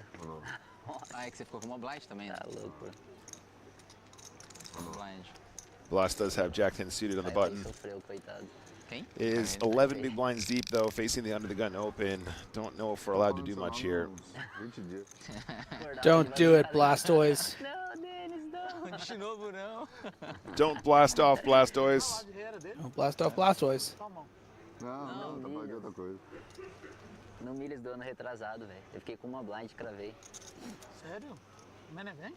Um four-handed, no main event. É forte também, hein? Não é não, pô, imagina. É que eu não fui a unha ainda, velho. Não mostrou sua habilidade, não? Vamos ver flopinho? Mostrei meu potencial.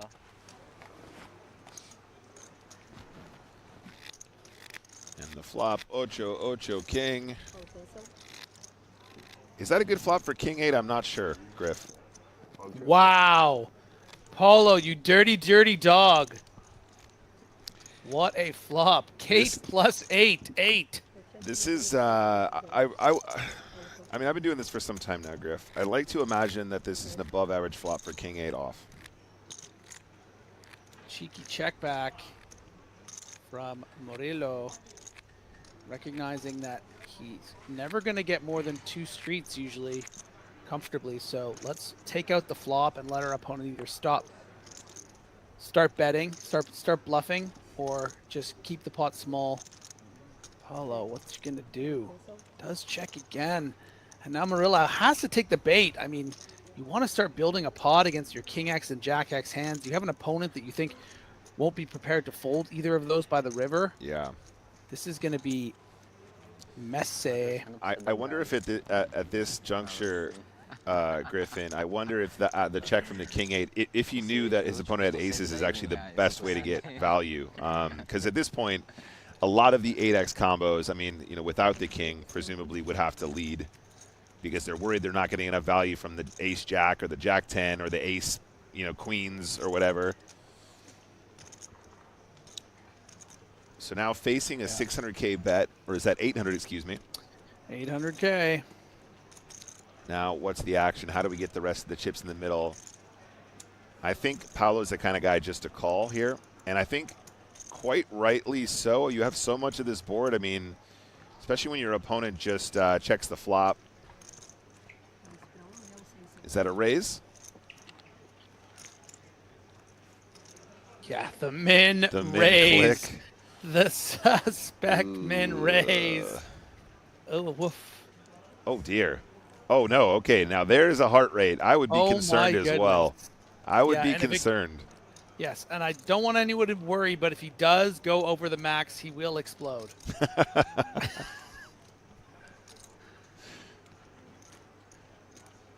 Wow. And Murillo is feeling it. These aces kind of shriveled up a little bit here because you know you're either up against a bluff or the hand that beats you, 8x. Oh, man, what a tough spot for Murillo. We actually saw him make a very impressive fold with aces just, I believe, in the last level. Yeah, yeah, you're right. You're quite right. Against that straight. So is capable of big correct folds based off that. But is going to call the other 800,000 and is just praying for a check or a small bet. But he only, yeah, that changes nothing this river.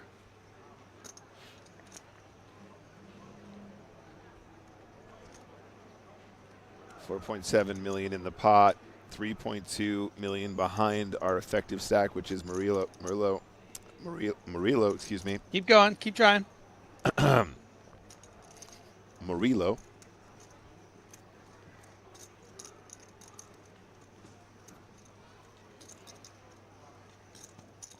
And Paulo keeping it at a cool, but also excited 107. This is pretty cool. I like this stuff.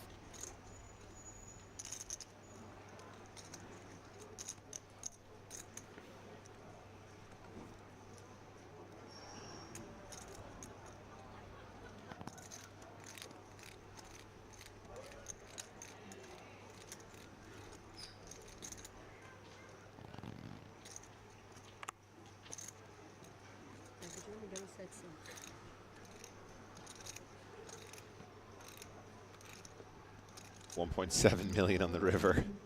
Yeah, says to him, hey, listen, I'll let you live, but if you want to see this hand, you're going to have to call half of your stack. Yeah, and maybe trying to price in some ace jacks as well, something like that. Yeah, I mean, based off the hands we're seeing, this is a pretty intelligent bet. I have a feeling Murillo might have made a very, very huge fold against facing a shove. But, you know, just facing a bet of 1.7 after calling that 1-6 on the turn. You know, do you Yeah. Sorry, I was going to say, do you think if Paolo has King Jack, he might be tempted to play a similar sort of check raise strategy? That's the thing. I think that, you know, we don't know what to really expect, I think, from Paolo. Yeah, we do see the call. He might just have a king here, you know, and be deciding to take this line. Yeah. Yeah. I mean, oh, this is brutal. And, you know, in a way, the click back on the turn and then the small size on the river, I think legitimately actually ends up being max. Like you said, Griff, I think that if there's a shove, even though it's less than pot, the aces probably just side fold. Yeah. But, wow, really, really spicy action there. Let's take a look at the chip counts after that exchange. Breno, 6.3 big blinds at the bottom. Murillo, after that exchange, 7.6. Blastoise, 11 big blinds. Dennis, 11 big blinds. How many shorties do we got on this table? It really is all up top. Marcos Kene is absolutely running away with this, 26 million, and it's just a case of who wants the double and how many of these short stacks are going to live for that much longer with the blinds being where they are.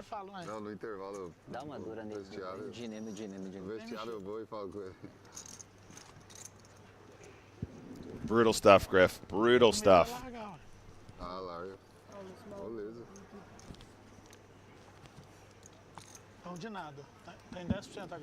But for our entertainment dollar, I mean, I like to see Paulo get some more chips, you know? Yep, I agree. Because he's the wild card at this final table. He's the one that's really going to spice things up, do some unpredictable things. But I really think that hand was a great indication of some of the ways in which, you know, he's able to maximize value when he actually makes his hands, you know. There is method to his madness, and I think that was a great example of that. Yeah, 100%. I'm with you, Griff. We like wild cards.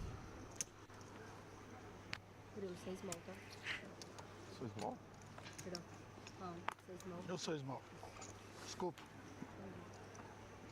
Raise. Breno going to put in those final 6 big blinds with the ace-jack, leave a little bit behind, as is customary.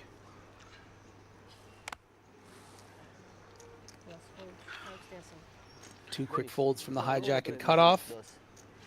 Marcos, no interest in the 4-deuce from the button.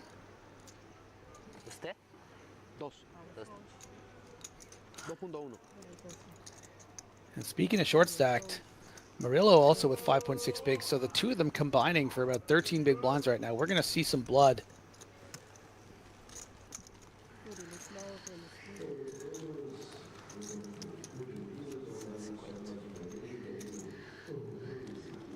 So 7 remaining guys.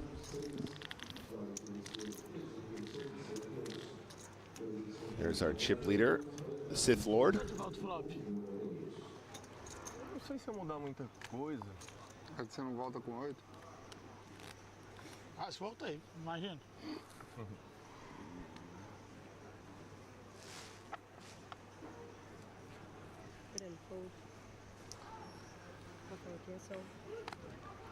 Eu tô só assistindo. E tô gostando do que tô vendo. E tá de camarote com essas fichas aí. Paradinha aí. Eu tô assistindo Dark 11 big blind stack in the hijack, ace-4 offsuit is a fold for my money. Especially with those two short stacks. Both Breno and Murillo with under 10 big blinds. Marcos going to be happy to open up pocket 8s. Yeah, definitely a hand happily opening and calling some shorter stack shoves if needs be. Murillo here is extremely short. Yeah, I mean, it's just more often than not, we've seen Murillo take the sort of passive, safe route.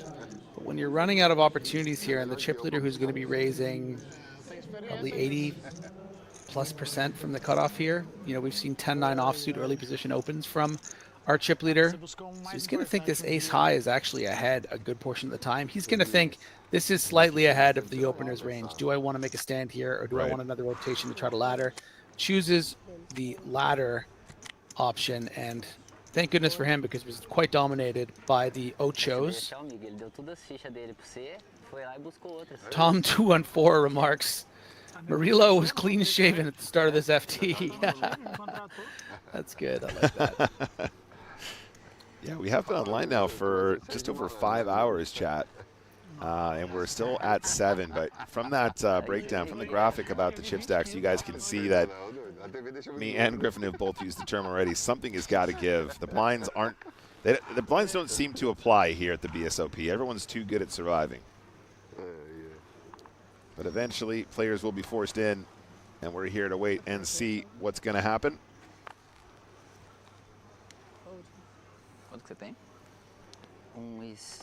Here's a hand, 11 big blinds, under the gun +1. We are 7-handed, remember, though, guys, so take that into account. There are fewer players at the table. Are you just shoving this one, Griff? Yeah, this one's going to be too good, and no reason to mess around, allow anyone to make any completes or anything in the big blind. Is there an argument for doing a half-stack situation here with so many players stacked behind if there's some insane nonsense? Yeah, I guess. I mean, yeah.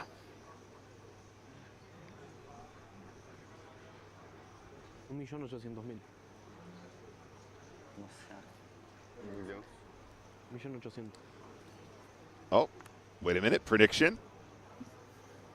Prediction. Prediction. All right, yeah, it's the effective all-in. We're not going to call that a half-stacker. That's pretty much all the chips. Leaves 300K behind.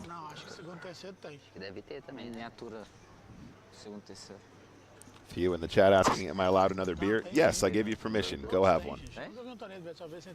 In fact, grab 2. We're going to be here a while, buddy.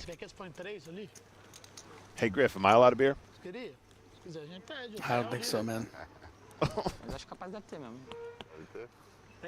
Apesar de que essa é uma edição especial, né? Keeping it professional, as always, Griff. Can we just keep this professional? Não sei. O primeiro, né? É, os primeiros, né? Agora esse agora é Championship. Não é torneio mais, é Championship. Agora ele meteu a mala. É? Não sei. O primeiro, não sei o do resto. Aula. Presta atenção. Voltou a falar, o que eu puxei tinha.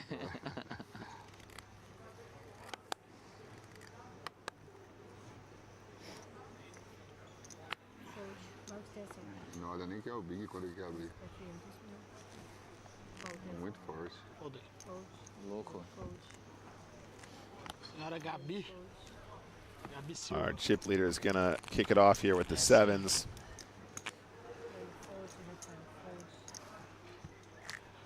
Props to the dealer as well. Really smooth and controlled out there. That's what we like in our poker tournaments. Smooth and controlled.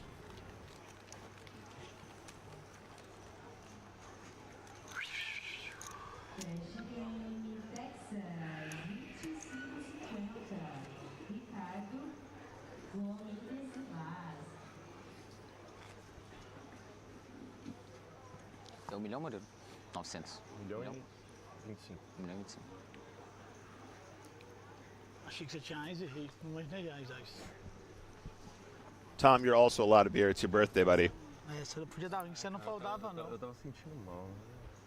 Tem que fazer. Eu tô foldando. Ainda mais pra você. Chip leader starts with the ace-9. I like this. I like this adjustment with all the chippies. O Big tá me salvando. Ontem salvou 2 vezes, hoje de novo. Presta atenção.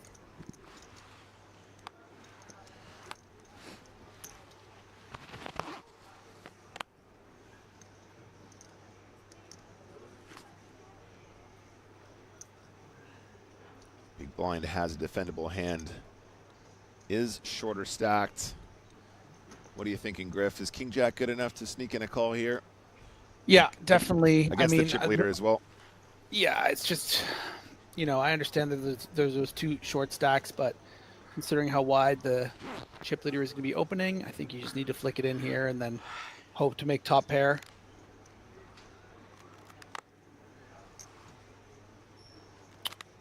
And wow, it's just going to make the tight ICM fold. I certainly understand the argument for it. Yeah. Well, we do have quite a few other shorties at the table, so. Yeah, it's a, listen, that's not a, you know, that's.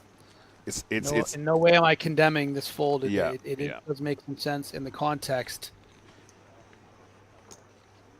It is not a trivial decision. No. As much as it kind of feels like it from a sort of chips perspective when you're that shallow, but at a final table like this, with so many shorties out there, definitely some interesting dynamics at play. So we continue at 7, gang. And this is hand number 79 of the sesh.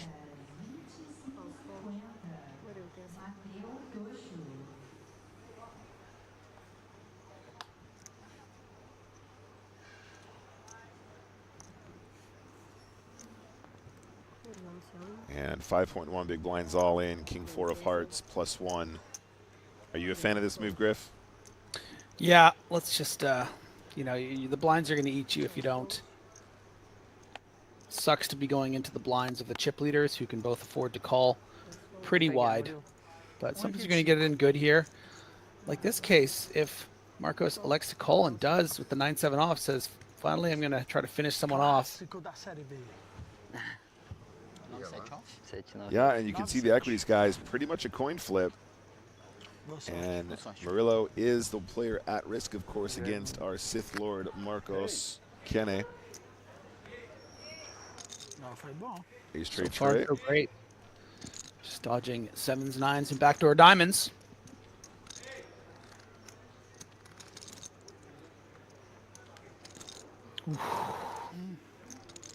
I want to see Murillo's heart rate now.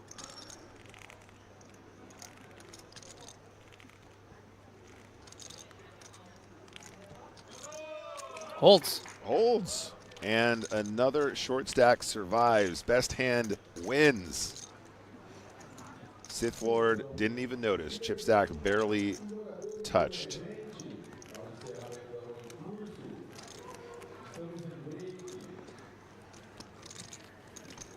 Thank you very much for the Prime subscription.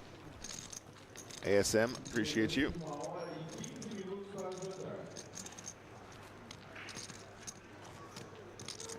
Nem parece que jogamos 6 horas, né?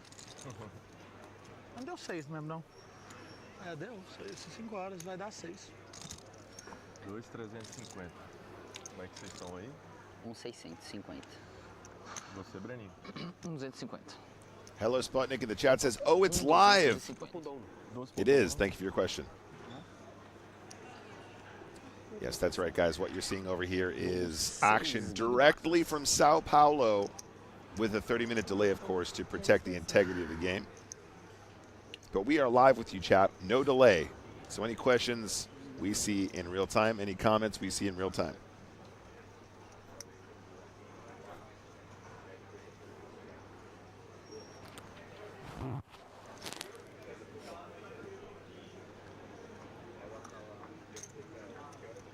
Sputnik says, I'm used to watching reruns. I mean, we try to do live stuff as often as possible.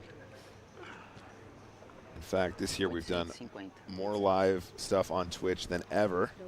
If you enjoy this kind of thing, make sure you give us a follow, because moving into 2025, we're going to do even more cards up coverage for both online and offline major events all around the world, courtesy of PokerStars and all of our partners.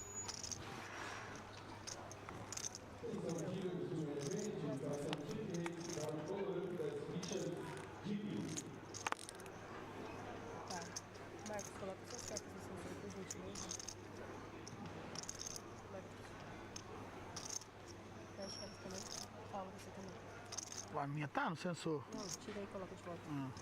Agora coloca de volta. Em um, mostra. Deu, né? Foi? Deu? Ramos, another short stack who's kind of hasn't been getting involved much, so it's almost easy to forget how short he really was. Has put in effectively half of his stack with the ace-3 suited, but should get away with it with Paulo holding just the 10-8 off. Aí é loucura, né? Sou muito curioso. muito louco. Eu sei, só vou 700. Se acertar a minha equipe, aí já era. And look at this, Paulo is elected to call, and they're having a laugh about it. He's going to look for some equity, doesn't find it as our boy flops, our boy Denny's flops a straight and flush draw. vou te dar a oportunidade de você fazer a besteira. This is great, Griff, man. I'm with you. I want Paulo to go the distance here. I want to see more of this wacky action here. Não tem fold mais, vai. Porra, palinha. Se eu der o win, você vai foldar? Não. Dê oportunidade de você pular na vaca.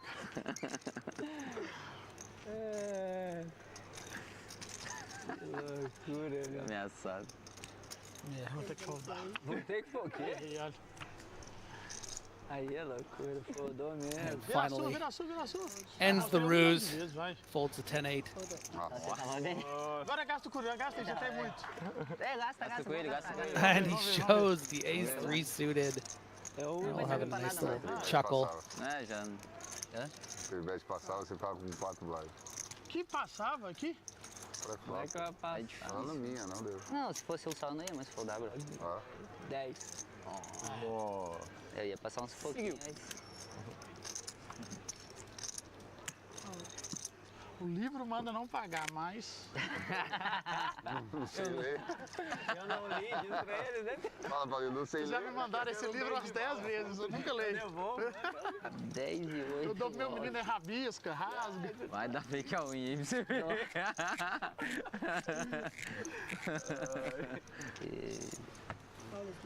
Desculpa.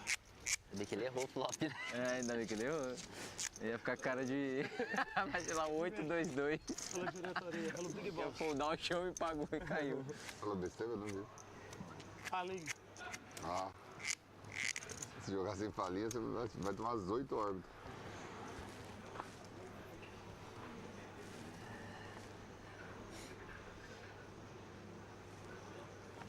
Boa mão. E todo mundo torcendo pra ele foldar, né? Ramos fresh off that half double, looking down at the king 7 suited of the gun. Going to be good for the muck with 6 other players to act. The old half double. Yeah, king queen though, happy to get a hand like this on 6.5 blind. Breno going to go for it again, but Motorboat. Uh-oh. Motorboat is not going to be folding this ace jack. Quickly puts chips in the middle in the form of a 3-bet to 2 million. Confusão que eu arrumei. Só devia ter dado só a porra do cofre. Just up to. And Kenny quickly goes all in on the button for 26 million, effectively putting in the remaining 23 big blinds of Rafael Mota, and Mota's might going to be forced to probably fold here.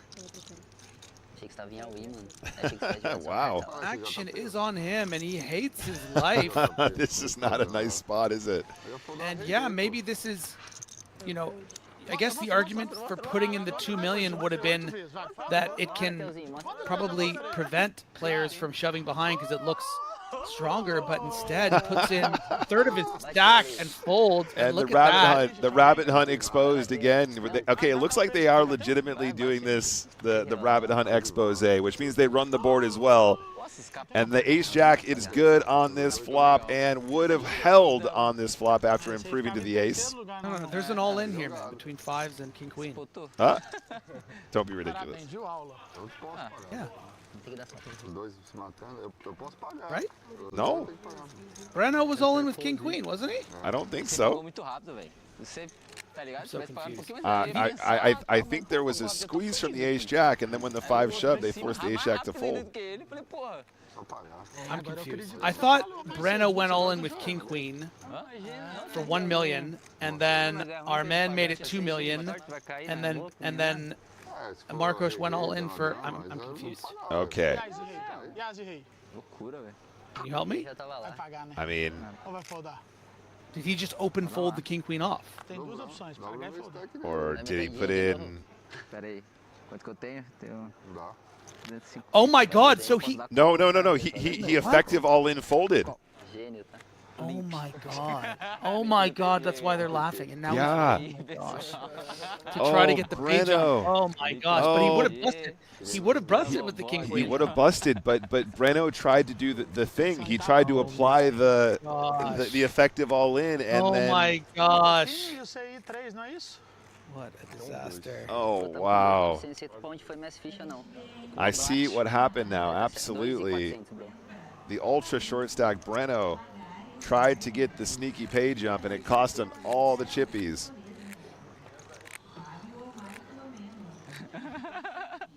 E aí, quer ir por cima ali?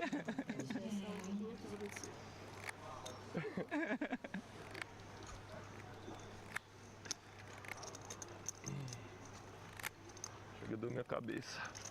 Vou dar isso aqui. Yeah, I don't know if that's the.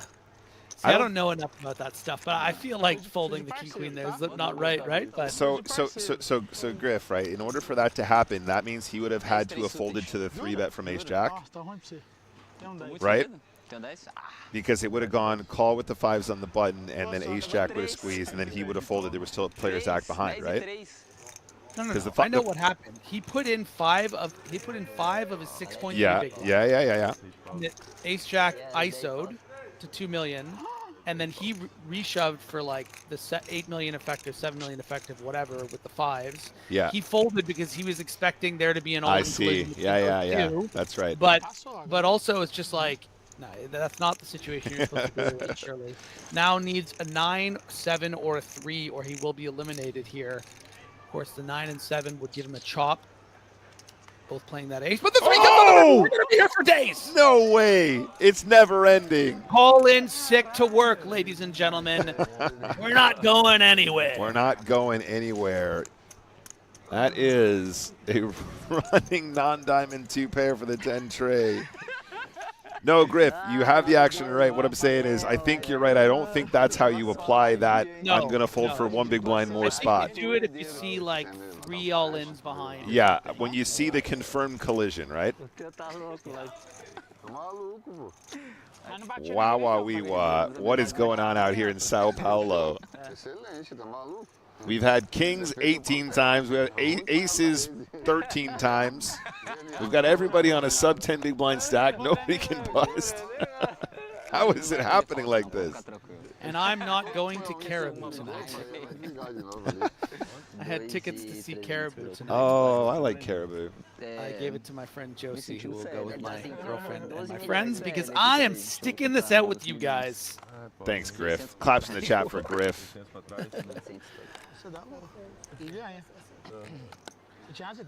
Keedy has said, I'm going asleep. See you all in 7 hours. Disagree. You're going to have to stay. Yeah, disagree, Keedy. You're locked in now. You're a real reg, I'm buddy. not going anywhere. Real regs never die. Oh, okay. Aces, sure. Why not? PG, eu tinha rei dama. Ah, também? Não, pô, eu tinha rei dama. Why not, indeed. Did somebody not give us the memo we're playing short deck or something? What's going on?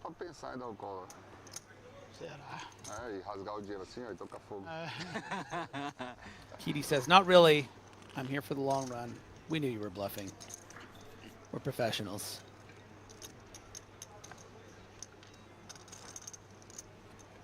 Em 800, né? Tem quanto, Murilo?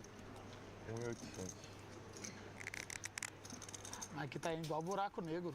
So should we start calling Denny's like the Grand Slam or something? Nós vamos ficando aqui sem nada. Yeah.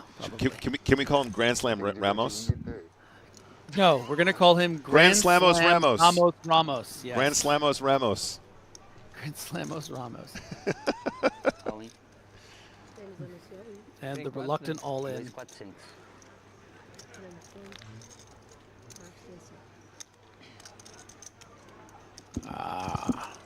I see you are strong with the Force, but I have the dark side.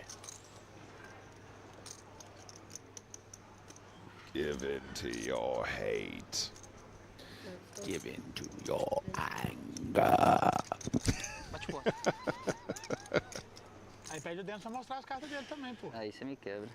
Hã? Aí você me quebra. Só uma vez. Rabbit hunt. Aí, ó. Acertou? Tá morto. Heart. Heart. Tava morto. Tem reais? Tem, né? Mas... No exposed cards this time. Okay, okay. Ufa, me salvou. Que eu ia defender e acertar o 10. Paga ou não? Tinha o quê? Rei 5, tinha 10, 10 e 8. Não. Hoje, né? Se ele pagar, bro. Ia completar e acertar No, I really do appreciate it, Griff. We didn't know how long this one was going to be. This is our first time ever covering BSOP here on twitch.tv/PokerStars. And it all came together kind of last minute. If you guys missed it, this has been an extremely busy month for us, guys. We had NAPT, we had Nottingham, we had some staff events in Leeds. We went straight to London for the Women's Winter Festival, straight back for BSOP coverage here remotely, then straight to Prague early December. It's been a busy one, but we're trying to squeeze in as much content for you guys as possible, and Griffin is going the distance tonight. He even gave up his tickets to the show. We may have to have a conversation about tomorrow, though. I'm supposed to play a squash playoff match. Oh, well, we can't be missing that. I think we might have some helpers for tomorrow. 7:45 p.m. my time. Oh, jeez. So if you can get me out of there by 12:30 tomorrow, your time, that'd be we'll see what we can do. Okay, yeah, no promises. Pocket Jack jacks. and Jill went up the hill. 9.3 bigs in the middle. Ooh. Ramos. Gran Slamos Ramos, right on the line here with the King Queen. I think, you know, if you're in the big blind here and you have 30, 40, 50 bigs, maybe you flick in the call here because you're going to be ahead of some of the other King and Queen X hands. But with two players behind, with the perceived, you know, tight is the wrong word to describe Murillo, but very deliberate. He's not just taking King 10 off and shoving here. You know what I mean? Like he's selective. He really values. Yeah, he's very selective. Really values his tournament life. I think you can make a disciplined fold. This is the tough one here for Breno. No, it's not. He only has 2.5 big blinds. Put him in. Moving on. Let's see a flop. Yeah, and Mota with the ace-7 suited should be good for a fold, but you know, it is only 9 big blinds. Some consideration necessary. Were this just on the button, perhaps he would be calling here, but cut off from the player as we described him. Not easy. Mr. Mota, you can get a page jump for free.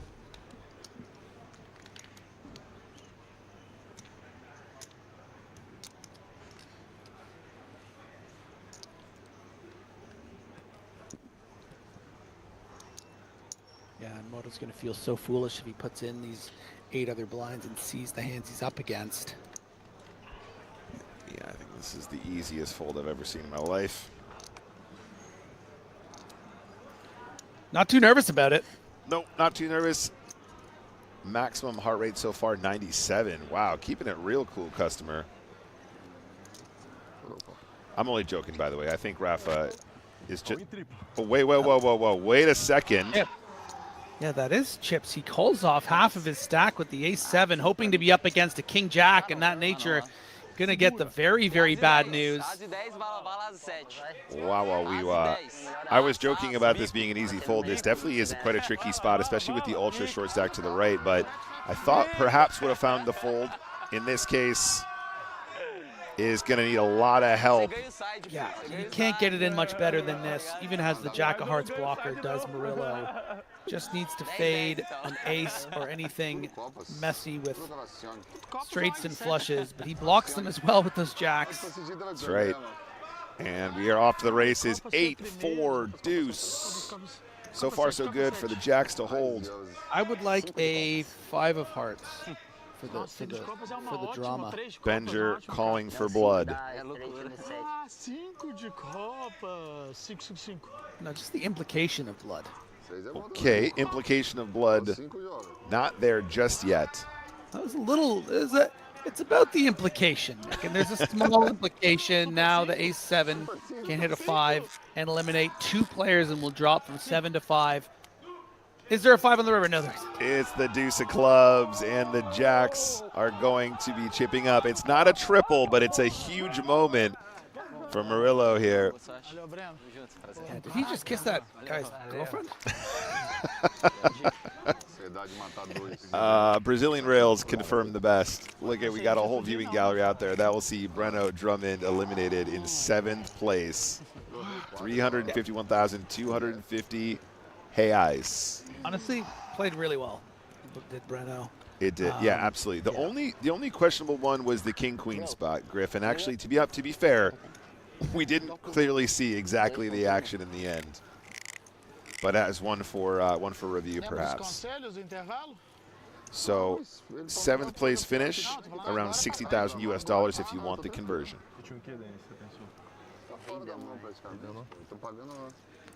So we continue with 6. Fica até melhor.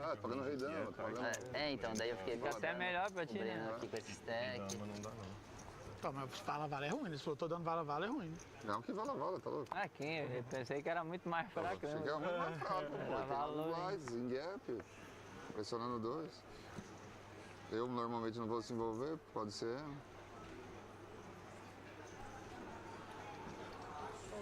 Normalmente, mas eu sou doido. São do mesmo time, né, filho? Você tem 2.500, sabe? Não, menos. Menos? É quase isso, né? 2.450. Famoso 12 blaidão. Tem uns 4, né, deles? 3.300, bro.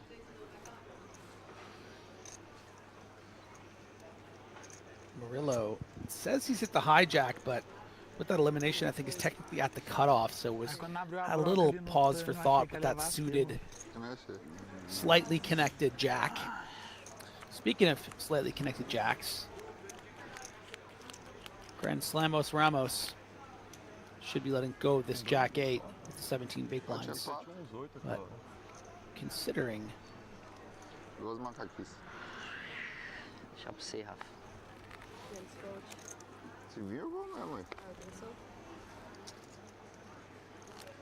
And Mota now, gotta say, a little bit of a collapse from the Brazilian between that ace-jack ISO of a third of his stack and then the call with the ace-7 dominated 2 ways. Somehow only has 12 big blinds now and decides to just go all in for the effective 8.5 for Blas Torres. Gets it through. Yeah, I'm with you, Griff. I think in terms of game flow, just allowing those two players to go at it in that previous spot felt like maybe the preferable option for me. But let's hear from our most recent bust out. Sétimo colocado no BSOP Millions Championship, 350.000 reais para casa. Breno, como foi jogar uma mesa final pagando 2 milhões, cara, pro campeão? Cara, foi até mais tranquilo do que eu esperava. Tava bem focado ali durante o jogo. Acho que eu tomei as melhores decisões que eu poderia tomar. Infelizmente a gente não teve muita sorte ali nos potes grandes, né, principalmente. Mas não tem nada a reclamar, é um ótimo prize. Eu entrei como 8º, então pelo menos consegui pegar um pay jump do 7º. Então tô bastante feliz e é isso. Me conta, como foi a noite anterior? Chegou a estudar alguma coisa, rodar algum spot? Como foi? Não, tipo, eu revi o dia 4, né, do torneio ali pra ver alguma informação ali da galera que eu joguei junto. Hoje de manhã eu fiz um warm-up ali com Padilha, mas nada muito profundo. A gente sabe que, tipo assim, o conteúdo mesmo ele vem sendo construído ao longo do tempo, né, dos meses, dos anos trabalhando. Não vai ser da noite pro dia que você vai aprender o que você tem que fazer. Então foi só uma relembrada ali em alguns tópicos, mas nenhuma preparação muito fora do comum, assim. Cara, qual que é o próximo objetivo aqui no BSOP Millions? Já tem na cabeça o que vai jogar? Sim. Eu devo jogar o LAPT aqui Main Event, devo jogar o 15K também High Roll, mais algum outro torneio na grade, a gente deve ficar aí até o final. E é isso, pegar eles. É isso aí, Renan JP, voltamos com vocês aí diretamente do estúdio. Valeu. All right, so GG's to Breno. Hey, thank you very much, Spraggy, for the rating party. If you guys have arrived, don't worry, we speak English here. This is the English-speaking channel. If you want to watch in Portuguese, you can go follow PokerStars Brazil, as they are also broadcasting. But you're here on twitch.tv/PokerStars. That is the central channel. It's Nick Walsh, and it is also Griffin Benger doing commentary. Stick around. Don't go anywhere. We have more action from BSOP and directly from the BSOP Championship final right now. Can I just interject for a second? Listen, Spraglites, okay? We're playing for millions and millions of reals over here, okay? So if you're used to watching a stream, a final table where the guy's playing for $6,000, we're playing with, but this is high-stakes stuff. If you don't think you can handle it, yep. You know, wait for the next Spraggy stream. But if you want to watch some high-stakes poker, you're in the right place. That's right. Welcome. And Crooks, thank you for the sub. 71 months. I mean, what a fish, am I right? First place today, guys, is in fact 2.14 million reals, which is approximately 367,000 US dollars.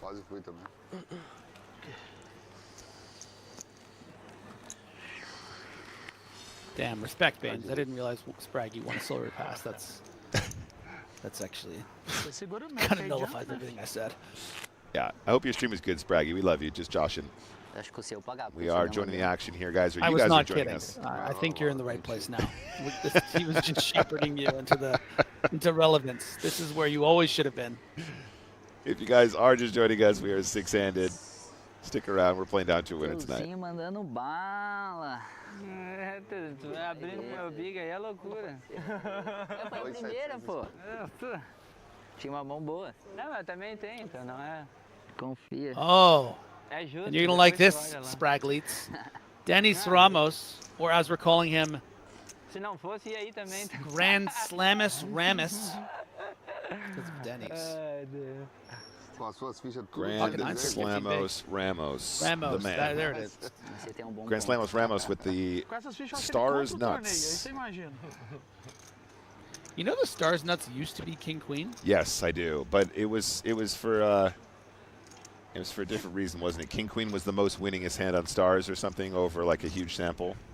No. Yeah, I think that was the backstory originally. Okay, so Vamos Ramos, his other name, is just going to effectively go all in here, leaving... Oh, no, he's doing his half-stack thing again. Quick fold from Blastoise. Vai ver flop, não. Yeah, if you guys are just joining us late, you're going to have to catch up with the nicknames that we're inventing. Yeah, there are some nicknames. They're good ones. A 1.300? Tá caro, hein? Aí eu prefiro bater lá em casa sozinho. Eu aposto de um lado, aposto do outro. É bom que eu não perco, Rafael. Ai, caralho, bro.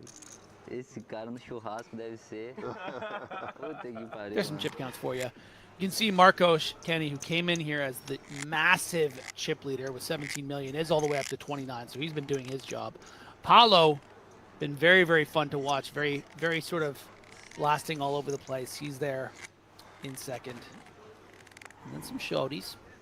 Yep, plenty of shorties. And so far, guys, it really has been the short stacks doubling constantly. We seem to have really struggled to eliminate players. We've been online now for about 6 hours, and we're only down to 6. But as you can see, it doesn't take much to get some of these chips in the middle here, guys, with some of those shorter stacks still in the field. It doesn't take much. That don't impress me much. That's enough, Nick. That's enough. 3 in a row. Less. Dennis going to open now with the ace-9 suited and should get this through against Vanillo Murillo.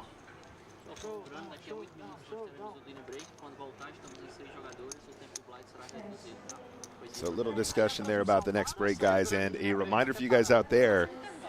The next break is not a short one. We're going actually for a dinner break. It's going to be an extended break for 75 minutes where the players are going to have a chance to go grab a bite to eat and reorient themselves for the six-handed face-off that we're watching right now, get prepared. And during that time, don't go anywhere. We actually have a little graphics package for you guys that's coming from us and not from Brazil that will be in English. And you guys can enjoy that and follow along with that during the break. So don't go anywhere. And when the action resumes here in Sao Paulo, we'll jump back in over here and we'll get back down to the nitty-gritty.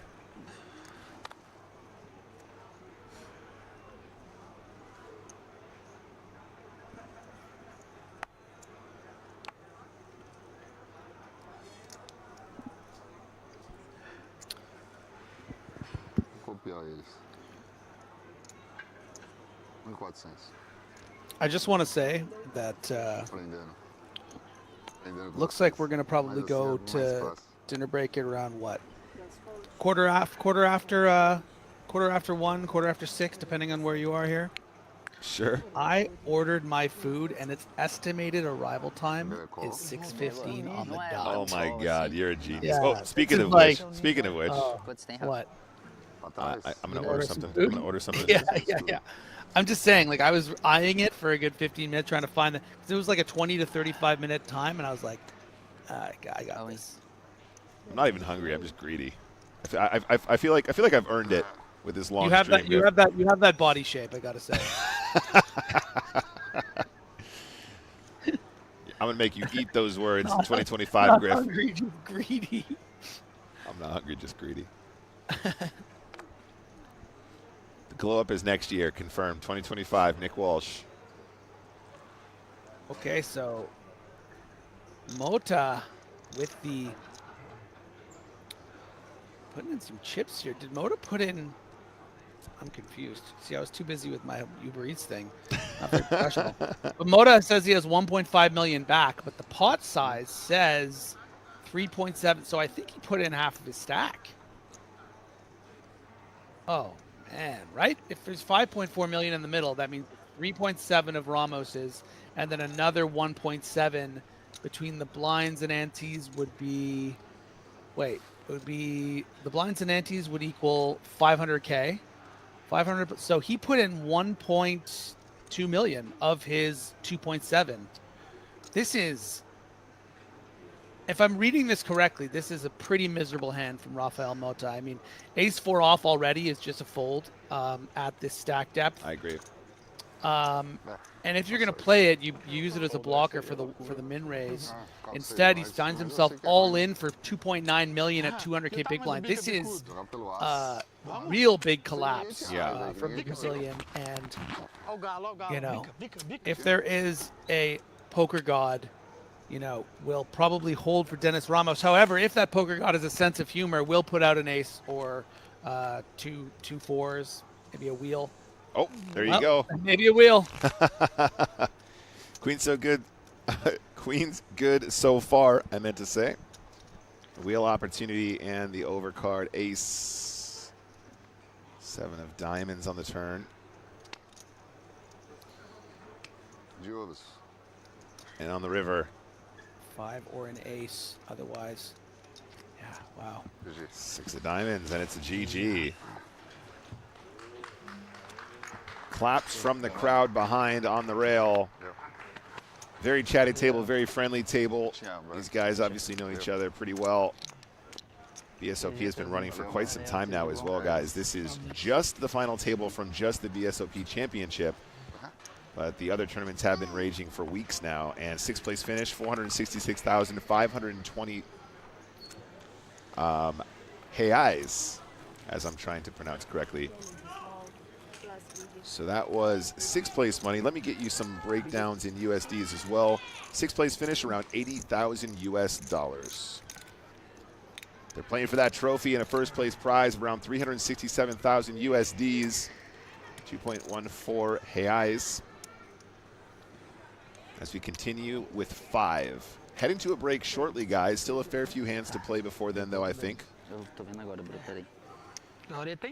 Good question from Aaron. What did you order, Griff? I ordered, it's called Full Ardamas, which is basically this sort of high-end Middle Eastern food, like, you know, shawarma and like, love it. Like, but it's like a lot of vegetables, a lot of different. It's a good time. Cool. Sounds nice. Yeah. I got some halloumi, very Cyprian of me. Of course, we were just in Cyprus where they had delicious halloumi. Cypriot? Cyprian? Cypriot might be right. Cypriot is correct.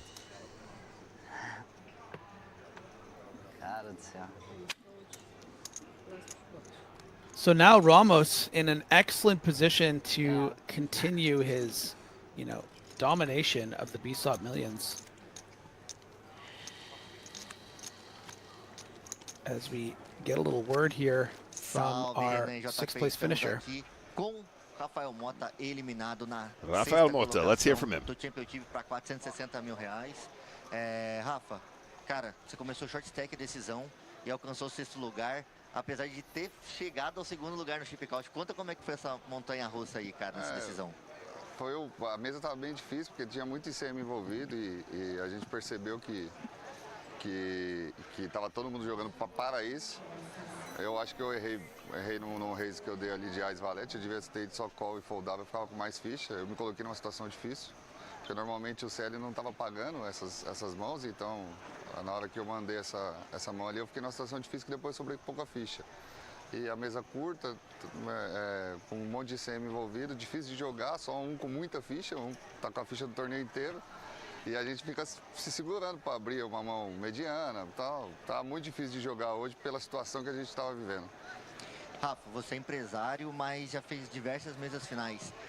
Como é que foi, cara, a noite anterior? Estava ansioso? Como foi a sua noite anterior? Eu estava bem tranquilo, assim como eu falei quando ontem, hoje na entrevista cedo, né, que a estrutura permite você rodar ali com 12 blinds, 14 blinds. Você viu o que o NASA fez, ficou com 1, 2, 3, 4.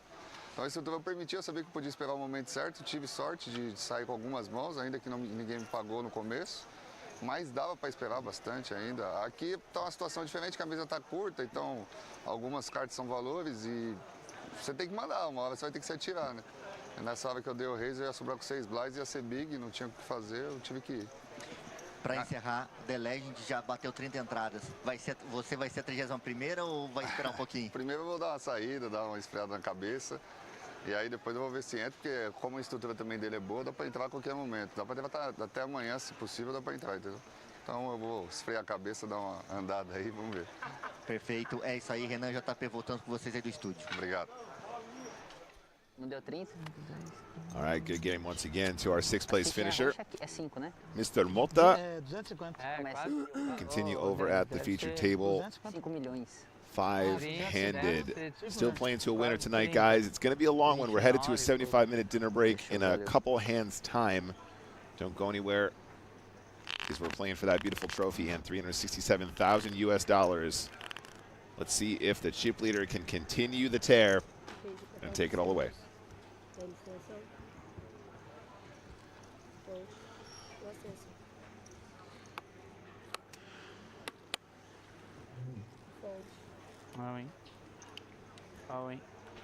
Nossa senhora! Eu ia pagar, agora eu não posso.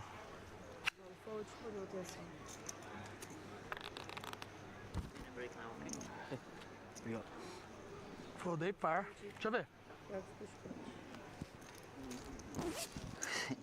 And another pickup there for our chip leader. Era par? Mas errei.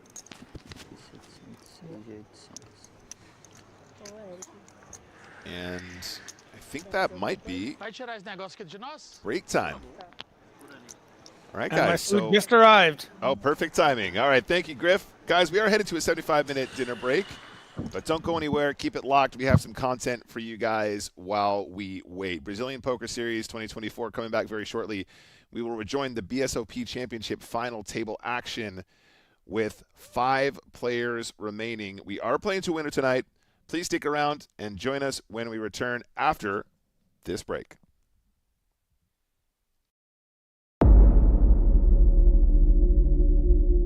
What will give you the edge at the final table?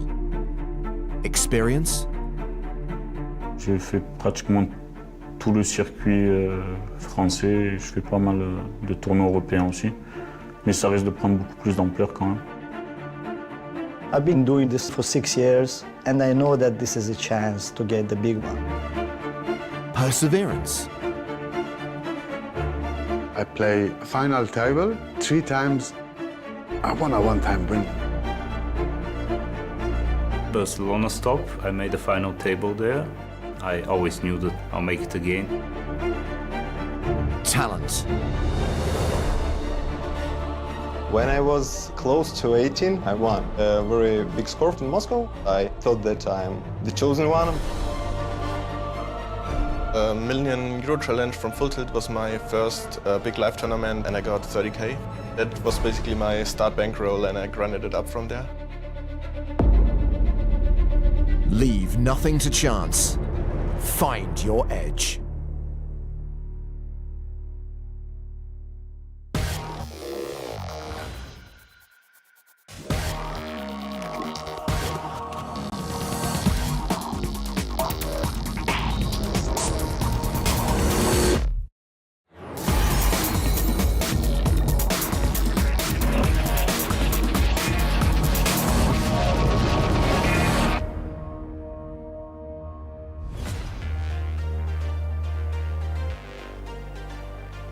We've come to the beautiful Czech Republic for one of the most eagerly anticipated stops on the PokerStars.com EPT. Players came in their hordes to compete in the ultimate clash of wits for a share of the €5 million prize pool and the coveted trophy.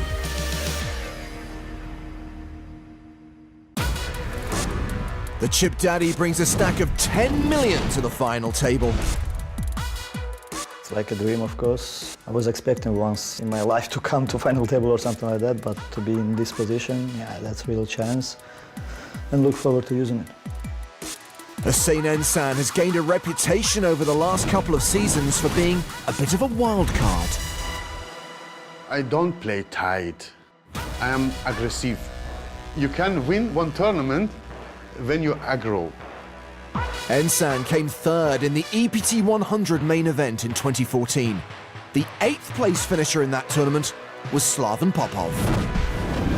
I feel a little bit more confident. I've done the table before. Now I just want to play to win. Thomas Butzhammer is also haunted by the ghosts of EPT's past. I'm really glad I made the final table. Last year I finished 16 in the same tournament, and I was a bit disappointed, and so I'm even more happy that I made it this year. Gleb Tremzin is a young online pro with a lot of faith in his own abilities.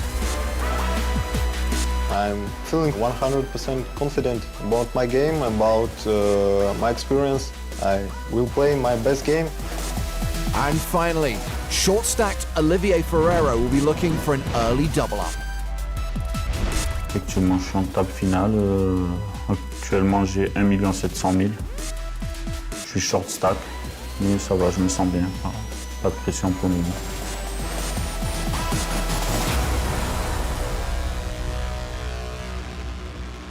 All 6 players have taken their seats. Time to get this final table underway. Let's light this candle. Blinds 50,000, 100,000 with a 10,000 ante.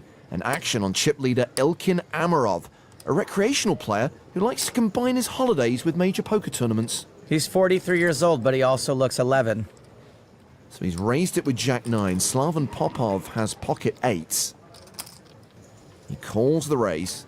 I think a flat call is the way to go. Even though it invites a squeeze, you don't want to have to 3-bet fold or 3-bet get it in.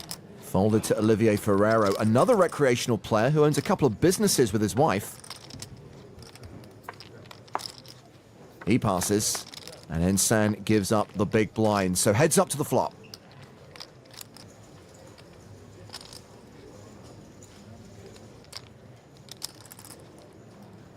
And just like that, Slaven Popov flops quads. Popov gets a treat. Hey, don't call it quads. It's disrespectful. It's like calling a police officer a cop. This is 4 of a kind.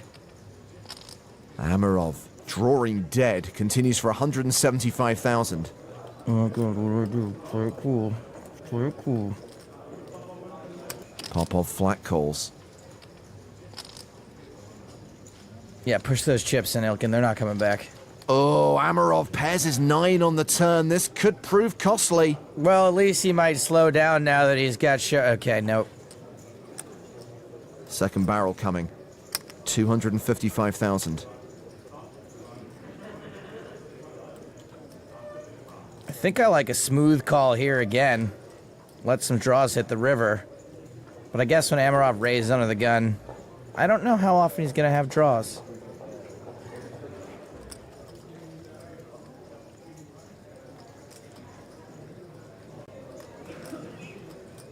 Popov raises to 660,000. He can rep a draw.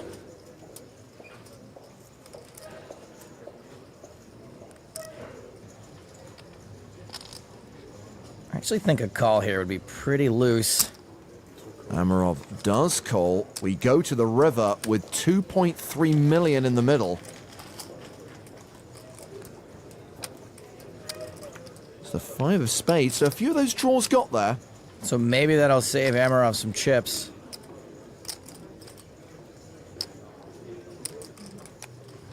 Well, he has finally slowed down. He checks the action to Popov.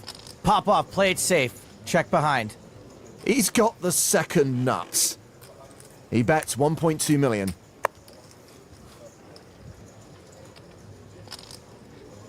Amarov thinking of getting loose again. The hell, yeah. Just quads. Thought we agreed we'd call it 4 of a kind. Whatever. Nice hand.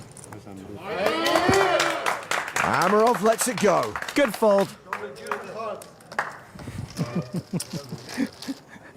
Well, this is Popov's second EPT final table. He's also won a scoop event online and is a very popular poker writer in his home country. I think he's wearing the exact same outfit he wore last time, too, which I'm guessing has to be for luck. By the way, while we're talking about online achievements, Gleb Tremzin has 3 W-Coop titles and 6 six-figure results online. Gleb with his shirt all buttoned up like he's straight out of Compton. Tremzin raises with 9-6 of spades. Ferrero has 5s on the button. He shoves. St. Anselm with ace-queen. Me too. He calls all in. And Tremzin can fold his garbage. We have got a race like Ryu versus Ken. One of these two hands has a slight mathematical advantage. It's a battle of the short stacks.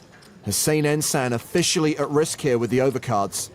Short on short fighting, like the movie Time Bandits.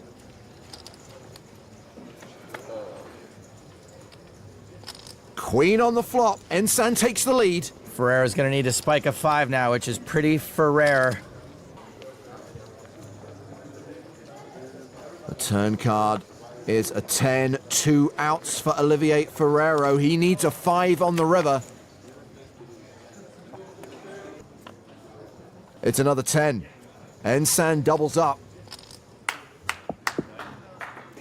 And I think Olivier Ferrero is going to be left with just 3 big blinds. Pretty annoying to lose a flip. Ensan up to 2.2 million. Nice hand. Thank you. I like that. Not quite a full thumbs up. Ensan's friends also liking it. So the next player out will earn 166,000 euros. We see the usual big money jumps as we move up the spots, with the winner receiving more than 921,500 euros. Blinds 60-120. Action folded to Ferrero. Super short. He shoves with 8-9. Not the best hand in the world, but he had to do it. 355. Yes. Such an embarrassing question I have to answer. Popov folds. Bartshammer's priced in, and it's an easy call when you wake up with ace-king. That's how you don't slow roll a dude. Nice one, Buttshammer.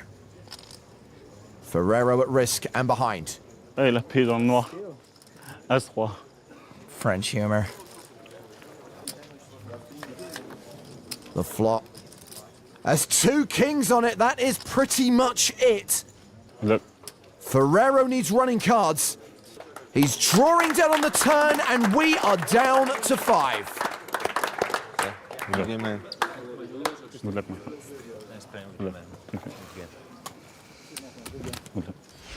Olivier Ferrero cashes for 166 grand. Lost the flip, lost with live cards. Now I know why the French make such dark films. 1 down, 4 to go.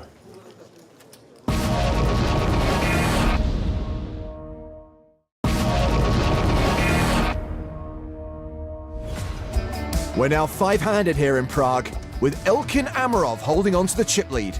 He's the first player from Azerbaijan to make a final table on the PokerStars.com EPT, and he got here in style. On the penultimate day of the tournament, with just 13 players remaining, this happened. I'm all in. I mean, 2 all-ins in front of you, then you wake up with kings. You got 2 players behind. You have no choice. You have to put it in.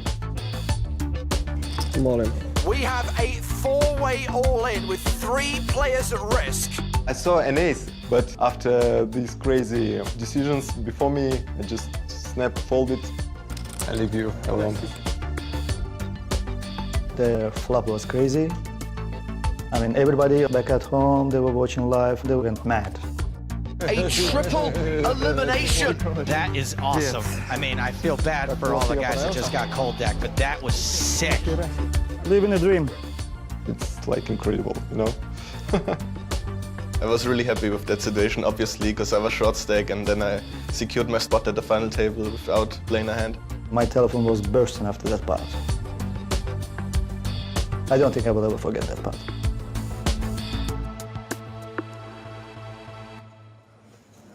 He had missed calls from over 10% of Azerbaijan's population. 41 calls.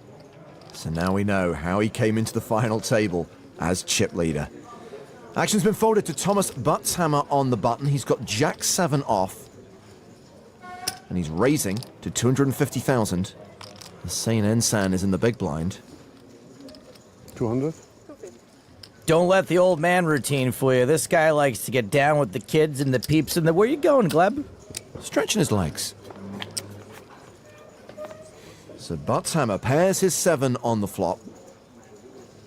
And looks like Ensan is leading with absolutely nothing. Well, this is weird, and it's probably never going to get a fold because if he had an ace, he probably wouldn't play it like this.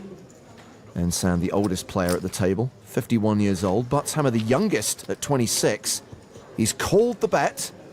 We get an 8 on the turn.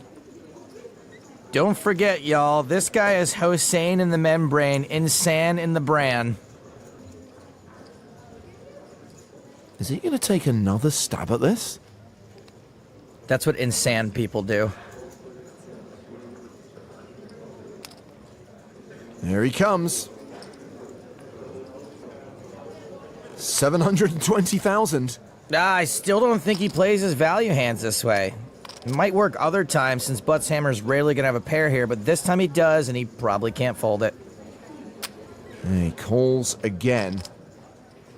A pot of 2.7 million. And remember, he's already beating most unpaired hands. I think he probably gets a lot of credit because he's 51 and clicks buttons like a 21-year-old. The river is a king. King of spades.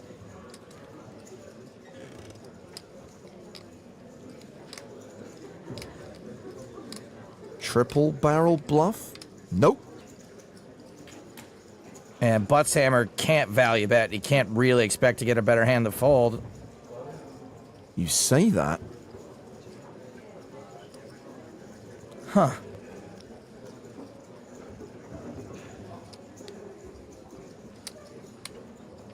He thinks better of it and checks behind. That's what I thought. Maybe he was just trying to get a read. Buttshammer takes a big pot off Ensan. Sick. Yeah, nice call. Nice calls, plural.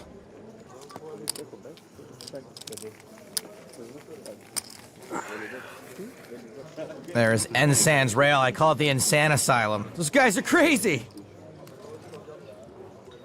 So back to the action.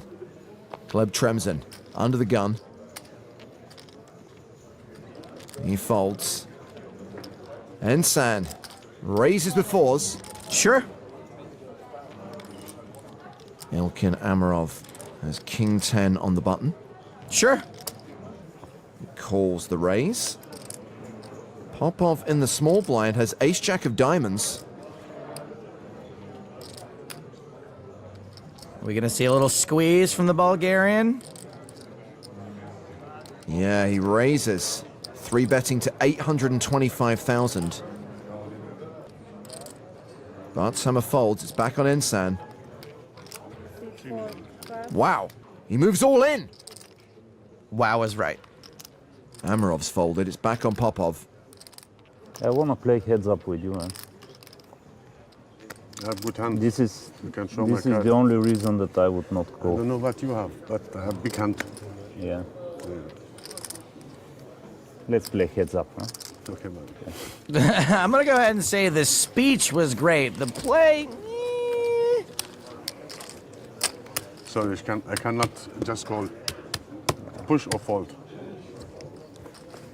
Sorry, man. Yeah, that's a game. You do what you have to do, man. Okay, man.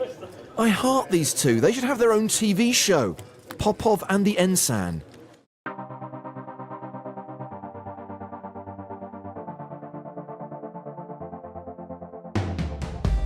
Mr. Ensan is a really fun guy. Popov, doch, der war ein ganz angenehmer Junge. After the final table in Barcelona, when we see each other, we exchange some words, and he's a really nice gentleman. Und meine Mitspieler sind sehr wichtig. Das ist ein Charakterspiel. Poker ist ein Gentleman-Spiel. Back in Barcelona, I didn't get involved with him in many hands because I just lost him quite early.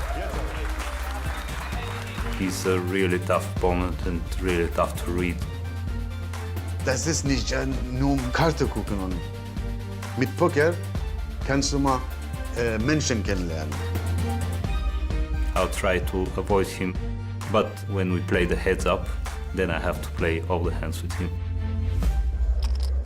Blinds are up to 80,000, 160,000 with a 25,000 ante. Hussein Ensan is raising with Queen 7 suited from under the gun. Butts hammer in the small blind. Butts hammer. King Jack.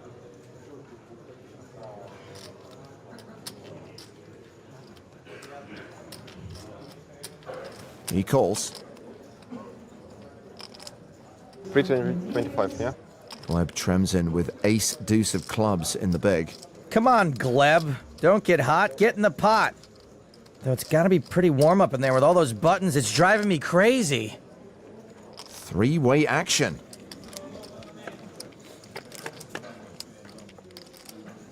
Well, the flop gives Ensan top pair. Nut flush draw for Tremsin and nothing for Butts hammer. He checks.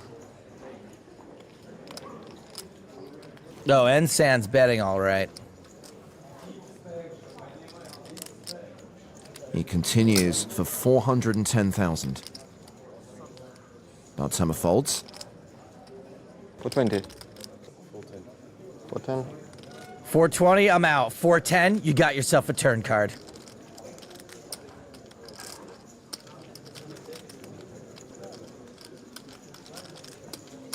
Tremsin calls. We're going heads up to the turn. King of diamonds. So Ensan still ahead. Now a 71% favorite. Action goes check, check. I would have liked to bet there. Oh, Ensan improves to trips, but Tremsin makes his flush.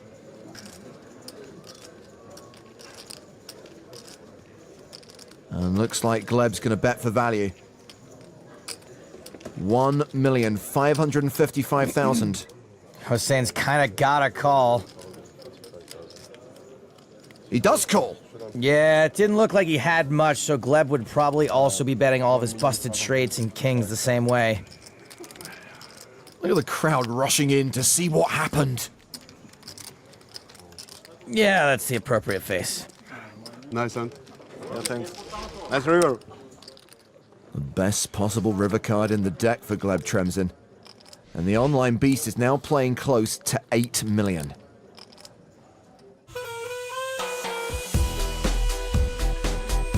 My name is Gleb. I'm from Russian city, Archangelsk. Hello to everybody who watching me, rooting for me, my friends, my wife. I appreciate it very much. So I must win in this tournament. I playing more than 10 years and I didn't win big tournaments. I won some small tournaments, but this, you know, it's crazy money. When I was 18, I got second in some tournament in Moscow, and it was a very big score for me. After that, I have some tough years because I thought that I'm like the chosen one, but I wasn't a good player, and maybe now I'm still not the best. But I will play my best game, and I come to take a trophy. He's so smiley because he's that random Russian you're always losing to online. Blind still 8160. Buttshammer under the gun folds. Tremzin's out. Hussein Ensan on the button has ace-jack, and he's raising with it. Amarov folds the small. Popov with ace-deuce in the big. I'm all in. Call. Shoving a call. Popov at risk and dominated. Yikes, folding ace-jack before to shove here is also a little... Good luck. He could have been flipping before, but now he is dominated. Ensan's coming over. Such good camaraderie between these two. I wish they were my real dads. A 9-8-5 flop. Popov needs a deuce, or running clubs, or running straight cards. King of hearts on the turn, just 3 outs for Slaven Popov. He needs a deuce. It does not look like they're gonna get to play heads up. No deuce. Slaven Popov eliminated by his friend Hussein Ensan. Good luck, man. Better than his last finish. Just. And we are down to 4 in the quest for the 3rd main event trophy of EPT 12. Well, if you want to make friends on the European Poker Tour, try qualifying for a main event at PokerStars.com.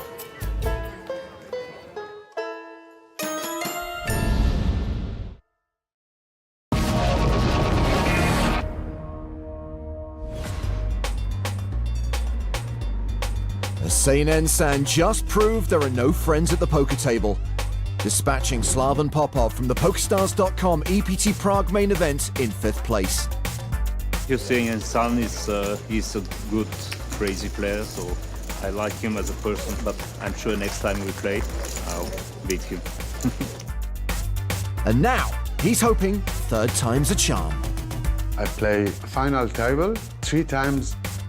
I want a one-time win. It's a trophy. Please. Well, he asked nicely. The guy's insanely polite. Blinds are still 8160. Gleb Tremzin's first to speak. It's only big blinds, yeah? Don't have to worry about that online. He's got Jack 10. 370. He raises. Action on Hussein Ensan. Looks like he's going to play here. So I tell you what, Joe. Let's try and play against Hussein Ensan. Let's sweat with Gleb. But I don't want to play against Ensan. He's going to be my adopted uncle when my real parents die in a big game hunting accident. Ensan has 3-bet to 635,000. Tremzin calls out of position. I think I already know what we're going to do. We're going to call, and then call, and then call, and then call again if necessary. Top pair and a gut shot for Tremzin. Checks the pre-flop aggressor. And Ensan continues for 450k. So far, my plan is checking out. Step 1, call. There's the call from Gleb. Turn card is an ace. Oh, I assume he wasn't 3-betting us with nothing. Tremzin checks a second time, and Ensan checks behind, river for free. Now Ensan checks, I don't know about this. Ace of diamonds, so now we have a straighty flushy paired board. And Ensan bets pretty much full pot. 2 million. How much? 2 million. Look, I said our plan was to call 6, possibly 7 times. We've only called twice. I say let's go for it. This guy's an aggressive little monkey. He will rue the day he messed with Gleb Tremzin.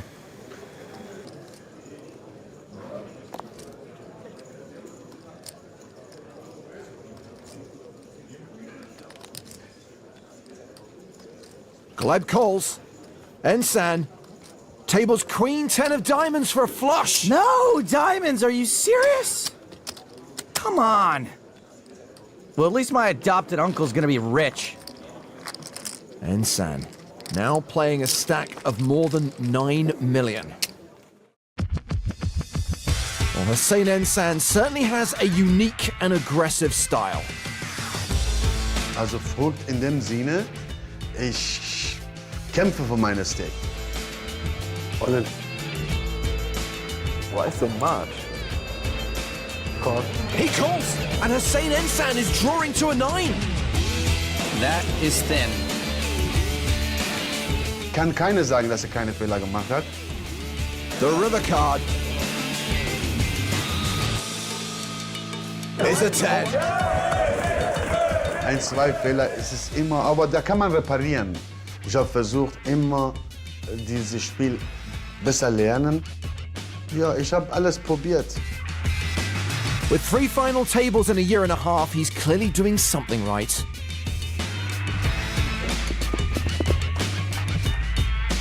Turnierspielen, also braucht man viel Motivation, viel Geduld und auch rechnen muss man gucken, also was man crazy, verrückt, aber das lass die mal denken. Ich weiß, was ich tue.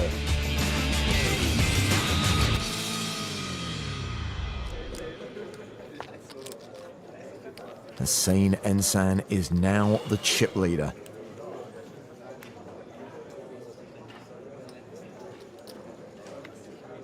Action's been forwarded to Thomas Buttshammer on the button. Ace, queen of clubs. Time to give him the old Buttshammer.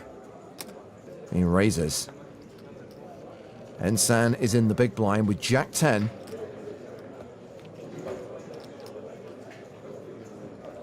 And he defends. Fair.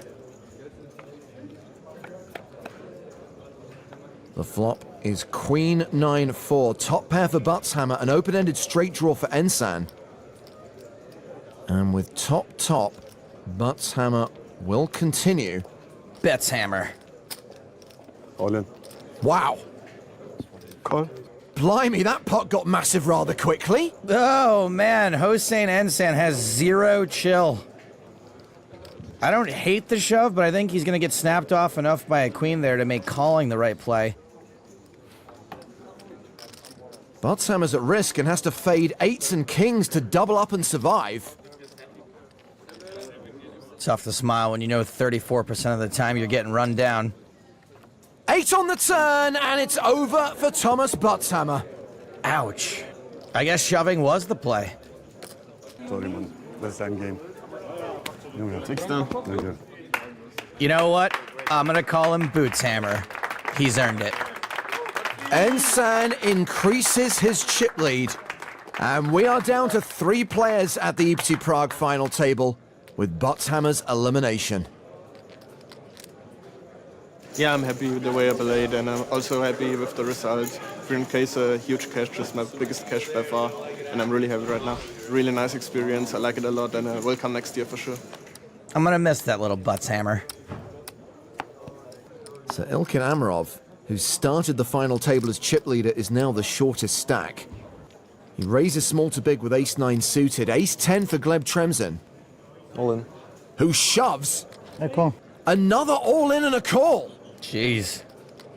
To this. I just learned a swear word in Azerbaijanian. No comment.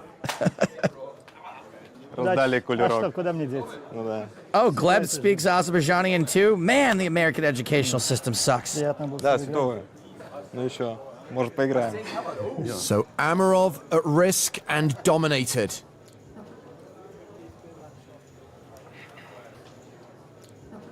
No diamonds, no 9. Спарринг да olmadı. He has 3 outs. Семерка. One last chance to hit. It's a 6. Молодец. Разорви его. Хорошо дошли. Good game. The start of day chip leader exits in 3rd, cashing for nearly 392k.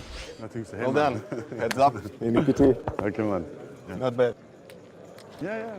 And we're heads up. Ich bin so happy und ich bin erleichtert. Ich habe verdammt sehr gute Gefühl. I come to take a trophy. He's a nice guy. He's a good player, but I think I'm better. Ich habe mich nur entschieden, für ein Turnier hier hinzukommen und meine ganze Kraft investieren. In heads-up game, you need to fight for every pot. You know, it's pure poker. Also Heads-up-Spiel, so einfach ist er nicht. Heads-up-Spiel für mich ist nach dem Flop, Turn und River. I will just play my game. We will see. Ich bin ein ganz fairer Spieler. Wenn ich gewinne, ich freue mich sehr. Ganz hart dran gearbeitet. What's your name? Gleb. And you? Lip. Hossein? Hossein. Lip. Gleb. Lip. Glip. Gleb. Glip. Yeah. Hossein. Yeah, хорошо. Хорошо. Gleb, Gleb, Lip, Gleb, Gleb, Hossein, Gleb. So as the guys are pretty even in chips, they agreed a deal. They agreed to chop the prize money and play for 30,000 euros and, of course, the title and trophy. I love it. What a display of sportsmanship. Tremzin's on the button. First to act. 10-8. Wait, what's his name?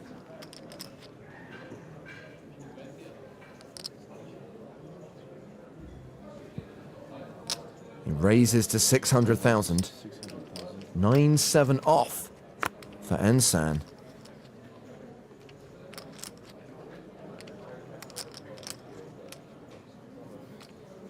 Hossein, remember what you were saying about it being a post-flop game? He 3-bets.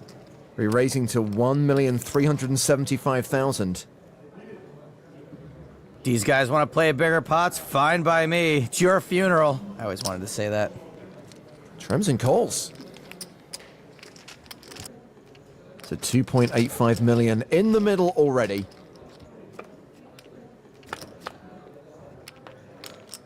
Tremzin flops top pair, nothing for Ensan. Best hand flops best. Well, we know Hossein's not slowing down. He slows down. He does not continue. Okay. Action check to Gleb.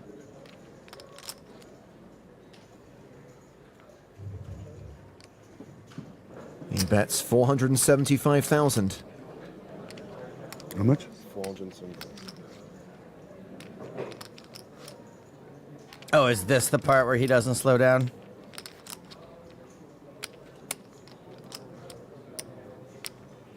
That's why he didn't continue. He wants to check raise. 1-9? 1-9. I really like Hossein's chutzpah, but I'm not so sure about this. Go. Tremzin calls.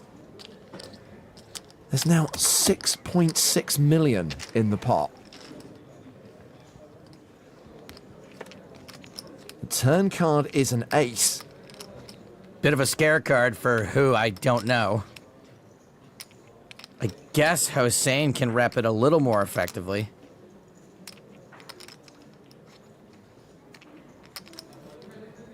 He's loading up. He bets 2 million. This bet is so small, even if he did play with nuts this way, it wouldn't get a fold here.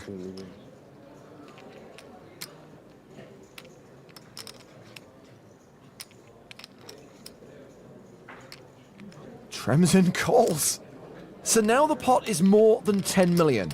Neither player has a pot size bet behind. Ah, cool. A king on the river. Tremzin still has the best hand with a pair of eights. And Ensan's going to try bluffing again.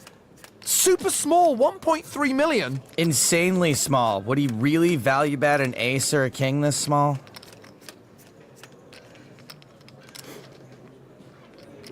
How much you left behind?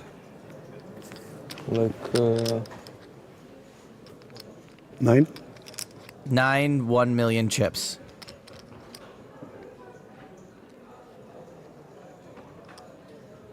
all in. Tremzin shoves! Was that a bluff or a value bet? As much as I love Hossein, Gleb played that hand like he had some really good leads. The Gleb-Gary leads. And the young Russian takes a 2-1 chip lead over Hossein Ensan. Now, will you go to lunch? It started off so friendly, but things just got serious.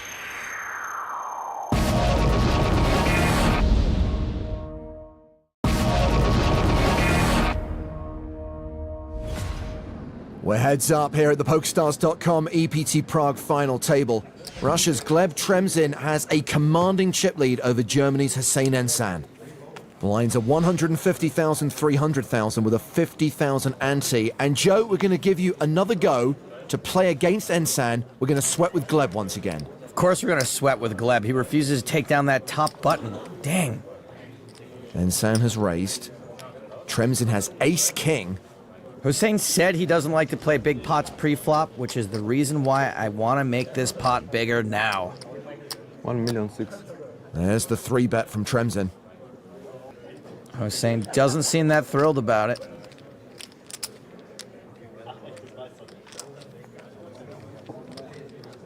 He calls with the advantage of position.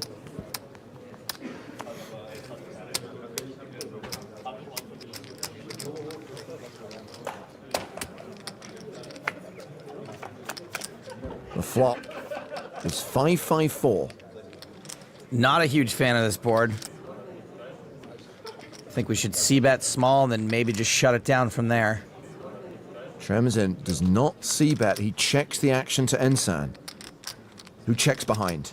Okay. 8 on the turn.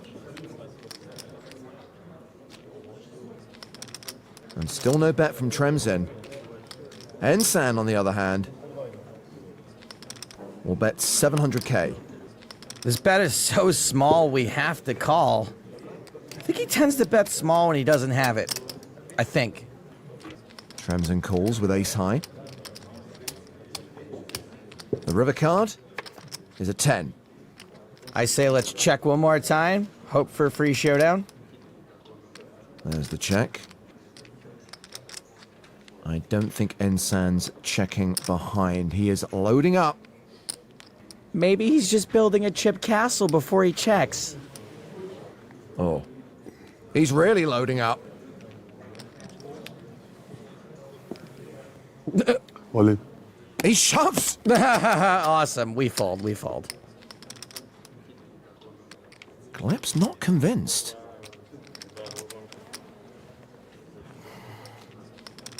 Could ace high be the best hand here? I mean, it's possible. But he calls! Ensan, table's a full house! Yes. I don't know. This dude's kind of random. I was just flipping a coin back here anyway. He flopped it! And got the absolute maximum. The ultimate hero call from Gleb Tremzin, and it cost him. You can't really blame him. Hossein is confusing. I mean, his name's Hossein Ensan, and he's from Germany. He's already a bit of a conundrum. What did the Russian rail make of that?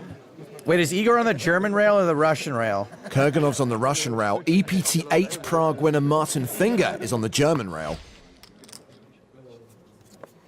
So it's almost even again.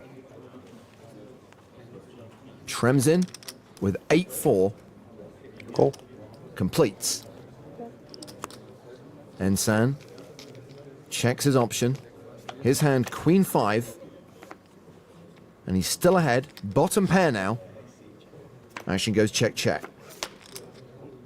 Deuce on the turn, doesn't change anything. Tremzin has picked up a gut shot, and he bets it, 400k. It's the most passive pot we've seen them play so far. Ensan calls. Nice try, Gleb. Now give up. 6 on the river, so Ensan still has the best hand. And he's going to bet it. 400k.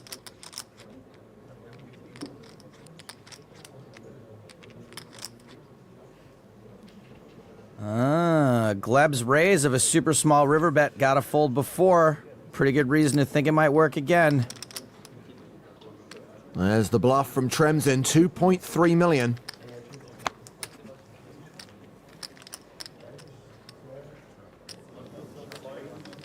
It doesn't look like it's going to work. Ensan re-raises. Good call. You call? Yeah. You win. I'm just 5. 5. Yeah, it's a good call. I think there's some confusion here. I think Gleb thought Ensan was calling. Uh-oh. Yeah, I win. Yeah. Yes, I win. 4,6. 4-6. I said He good raised call. He raised Call, to you 4-6. call. No, I said good call. I raise. Hey man, But I you didn't call. say it. I call. I say I call. Floor? Yeah, he bet 400. Of course, I'm not calling with This is I raise. This is I raise. You said raise. He didn't say raise. Raise, my friend. You said call. I said good call, not that I'm calling. How can I call with 8-4? Well, this is awkward. Let's go back to the tape and hear what Gleb said. Good call. Good call. You win. He thought Ensan was calling, and he praised him on his call. Yeah, it's a good call.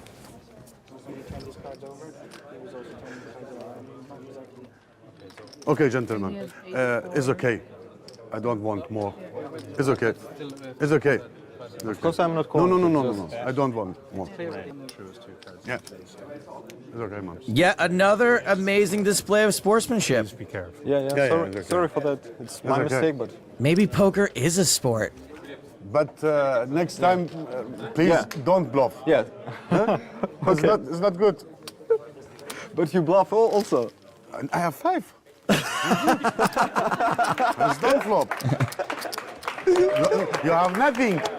I kind of want both these guys to win. I did not see that being resolved so happily. Well, the blinds are up to 200, 400 with a 50k ante, which means Gleb Tremzin is now playing fewer than 20 big blinds. Hussein Ensan, the dominant chip leader, and he has aces. He limps. Wow.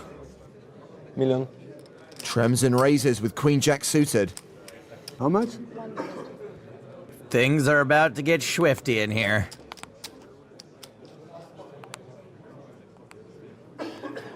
Ensan continues to play it slow. He flats.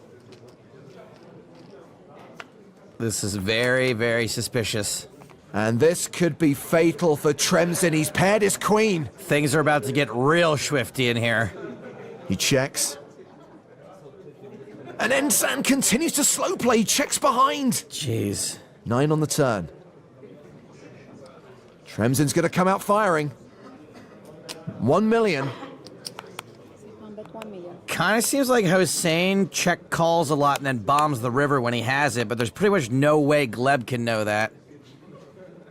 Ensan calls. The river card. An inconsequential 4.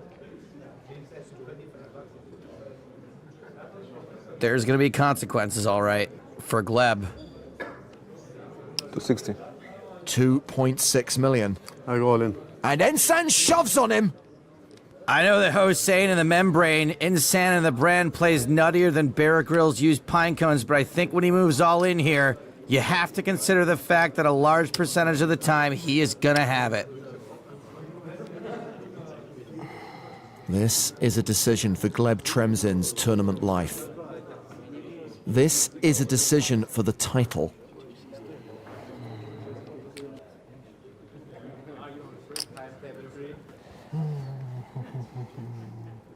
Can I fold in this bank?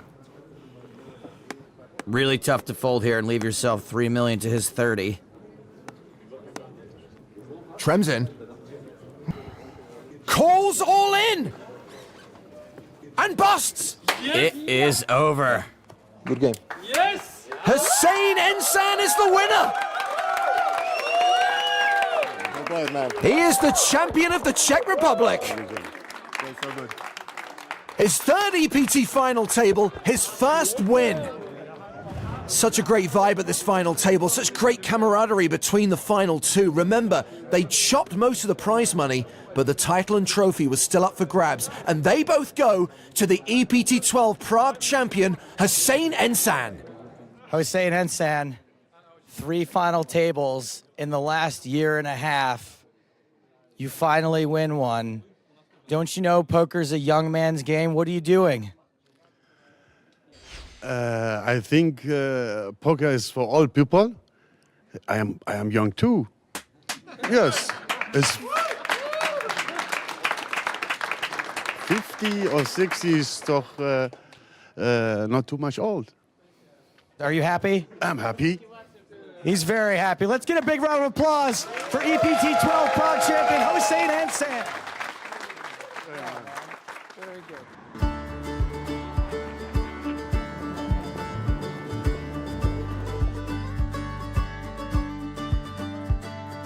Lost and found, hidden safe and sound. Turn around, watch the sand hit the ground. Colors, explosions, I feel like the world and I changing the world tonight. Free, light draws down, scattered hit the ground. Colors, explosions, I feel like the world and I changing the world tonight.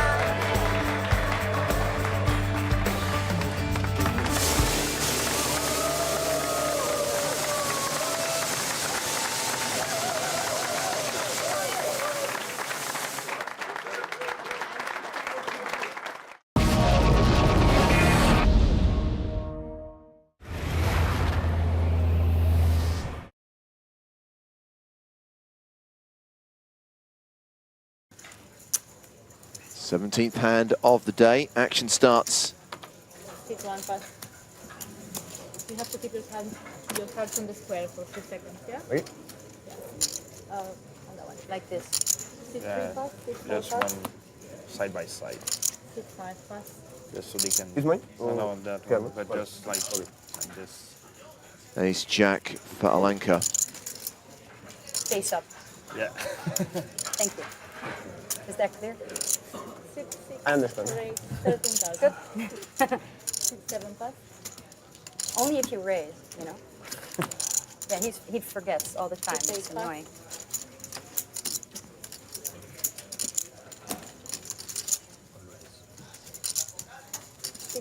Aces for Hanafi. Johnny Overkill.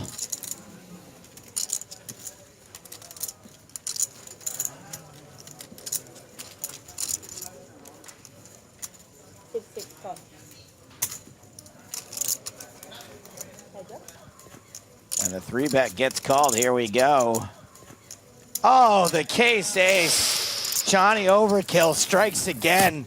Smell you later, Alan Carr. I mean, Alan Carr isn't a risk here. Hanafi likely to get a full double up You get because the idea. he only had 30 big blinds behind. Continues for 30K. How was your summer? Pretty good. I didn't want to go. Didn't go to Vegas much. So. You didn't go? Yeah, I went only for the main event.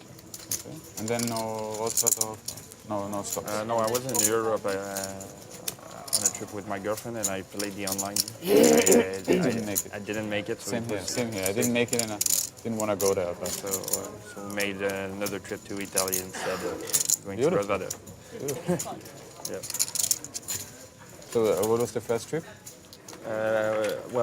In Italy I wasn't with my girlfriend. 4 diamonds, she had to go a back little bit of home. an action killer We were maybe? in Poland and Croatia before. Oh, I mean, yeah, Alan Carr it was amazing. It's a really nice country.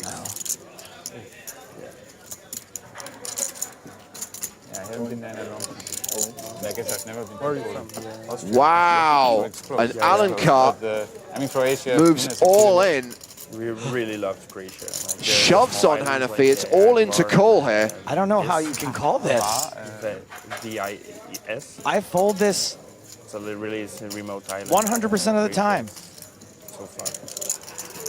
I just came from From there, yeah. From Croatia. Yeah.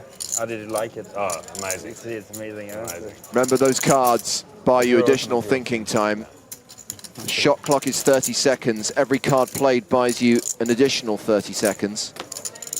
Some people told us like this year wasn't that good, like in tourism wise, but like the past few years it went up like 400-500%. Can't blame a guy for trying to HVR? Yeah, that's talk some tells out of this guy. They have music festivals there. Yeah, it's more like I think it's known for party, right? Yeah, I like these a little bit like that. But the other one, this is Two time bank like cards in the middle. Really, I don't think relaxing fold. He calls. And he is right, and he will double up through Alenka. Dude, I would be so mad if I got called by aces there. Oh, that's How many chips in? Sure. And John Hanafi is now going to have a 70 big blind stack.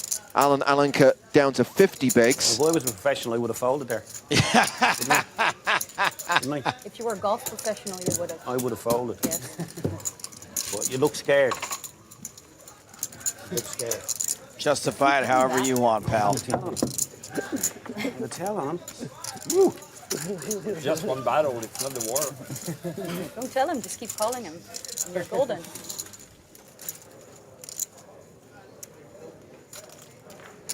Slightly bigger pocket pair for Alan Alencar. Pocket jacks.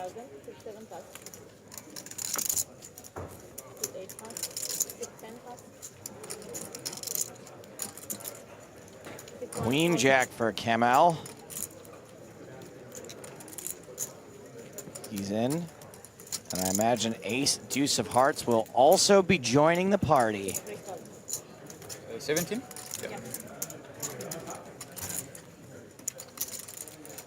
Much like me, late and uninvited. Three ways to the flop. Queen, 9-7. Top pair for Kamel. One heart for Jedlichka. One overcard for Alencar.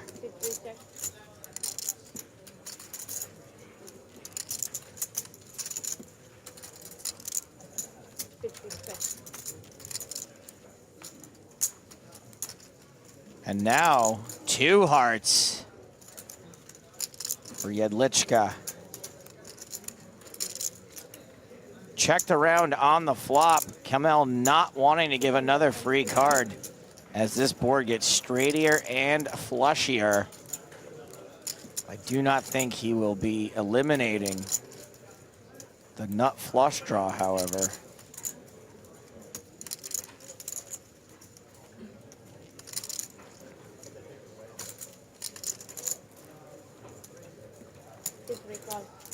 Nah. Stefan calls. Pocket jacks now after a bet and a call. I feel like you can probably confidently fold pocket jacks. What do you think, Vinton? It can be reasonable, multi-way, particularly when you have the heart.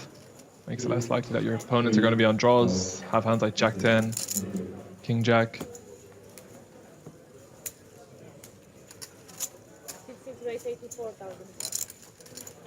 And I love watching Brazilians play poker. He I said really it. do. He said it before. He will say it again, and I have to admit, he's got a point. This raise coming from out of nowhere. Last to act on the flop, doesn't bet. Decides that this raise on the turn will be credible. Gets top pair to fold.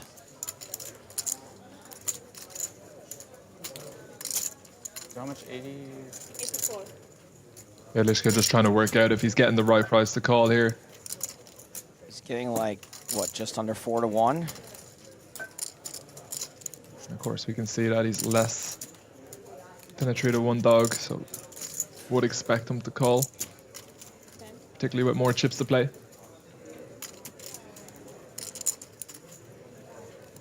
Probably not counting in his head that his ace is likely to be a live out though. Might think he only has 9 outs, but still needs just a little over 4-1. And with the rest of the chips to play for, maybe he stacks his opponent quite frequently on a heart.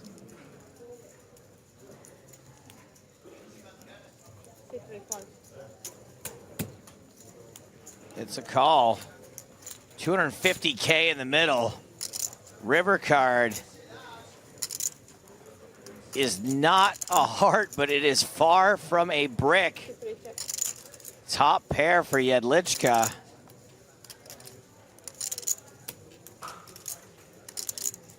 Very interesting. And it looks like Alencar may think that he can bluff Jedlička off a queen.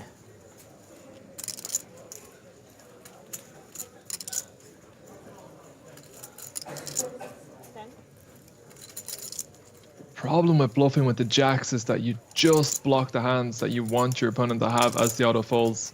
The king jack of hearts, the jack 10 of hearts, maybe even just jack 10. You don't block any of the pairs, any of the sets, any of the 2 pairs, but he is going to pull the trigger. This is a very tough spot for Jedlička with the ace deuce of hearts. Man, when somebody puts out a big stack like that and then immediately looks to me the way Alencar just did, that does not seem super strong to me.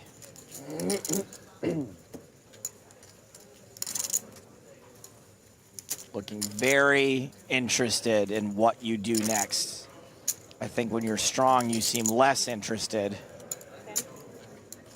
You're less invested. You know you're going to win the pot no matter what. Show one. Jedlička does lay it down. Show him the jack of hearts. How can I call with a flush? Just trying to build the image, or I mean, destroy the Brazilian image, so we can just do some different stuff over there.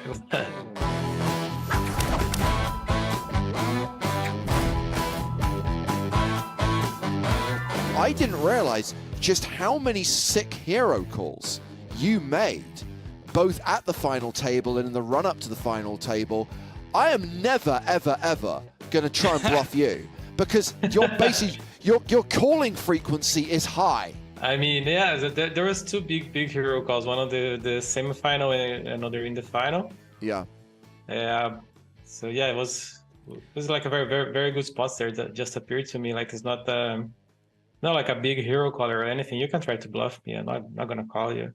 So you're saying this is not standard for you. You're not the guy, like, because we see like Adrian Mateos, for example, will like hero call pretty regularly. He's right a lot, but he's wrong sometimes too. You're saying that this is not usually something you do. Yeah, I'm just trying to build the image, or I mean, destroy the Brazilian image, so we can just do some different stuff over there. So what was it about those 2 spots specifically? Was it just sort of replaying the action through the streets and decided the line didn't make a lot of sense, or was it personally based? Was it, hey, this person seems uncomfortable, there's a live read here? How did you come to that decision? No, it was just the spots. Actually, the one in the semifinal was just like a very good price. I remember he limped small blind. I think I check behind and bet 3 streets and he check raised the river. I already put like 700 in. It was like 1.2 million more, something like that. It was just a very good price for me. And I mean, he was a good player. Of course, he could be bluffing it. I don't remember correctly the board or anything, but I think I had some good calling properties on my hand, like a good blocker. So that one was more like that, and the other one in the final table was just the line didn't make much sense with basically anything. And there was a little bit of live information in the ace queen hand, just because he wanted to go in pre-flop like really badly, and then he decided not to. And with that stack size, usually like the hands that he almost go in pre-flop but doesn't are all like dominated by ace queen. So it was very rarely he would have the king. There was 2 in the board, and king queen he would shove pre. So yeah. Oh, James, did that make the TV coverage that he wanted to go all in with ace queen? I feel like I don't remember seeing that in what we... I think certainly by that point, this is the hand against Pinto, right? He was pretty short. So I think his options were incredibly limited, and he decides to play through the streets instead. I think it was Queen Jack was his hand. Well, it was not like very, very explicit. He just started to count his stack and like almost go and not going. Cool. And then calls, yes. You know? But you make that ace high hero call, Fabiano, which takes us down to the final 6. So it was kind of, I guess, the second half of the final table on the final day. What both days had in common, and I still can't quite comprehend it, is just how everyone was treating this like it was a 1-2 home game in their local casino. Everyone's having a laugh. Everyone's messing about. Everyone's just enjoying the moment. You've got huge crowds on the rail who've clearly had quite a bit to drink. The sums of money, the difference in prize money with each elimination is obscene. And yet everyone just seems really relaxed. Yeah, it was like an amazing crew. Like I remember exactly the point where it started to get tense, and then everything like just was not tense anymore. It was like 15 left. I went to the river in a very small pot and bet like third pair or something like for Fin Valley, and the guy calls me with second pair and I lost. And then Patrick Yaros was at my side. He said, like, well, why did you bluff your third pair? Like stuff like that. It was like like a very good joke. And then we started just messing with each other up from then onwards. Yeah, to James's point, it seemed like there are a lot of things that happened between Patrick Yaros and Jimmy Guerrero, who I think that if it were a different group of people, their antics, their attitude, people might have gotten angry. I also think that there was clearly a lot of history between Kyan Mokri and Jimmy. They've clearly played a lot of hands against each other. And again, that bore out a very interesting dynamic between those guys.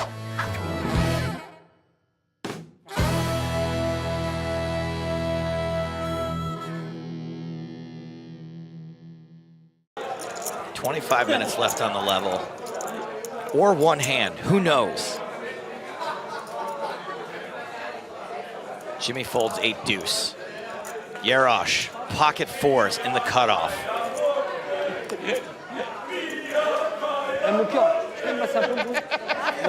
Hello.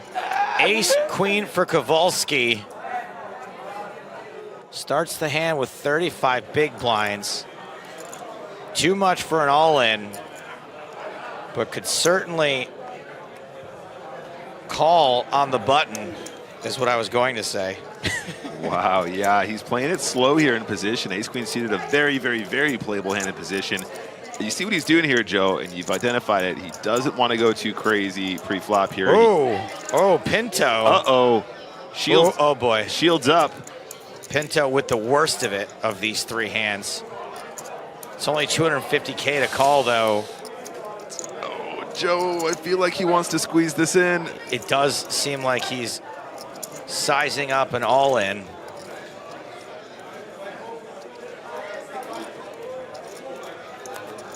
One, two, three, carry the 1. A squared plus B squared equals C squared. A equals MC squared. 20 days, half November, April, June, and November. High is 3.1472. Just a call. Okay.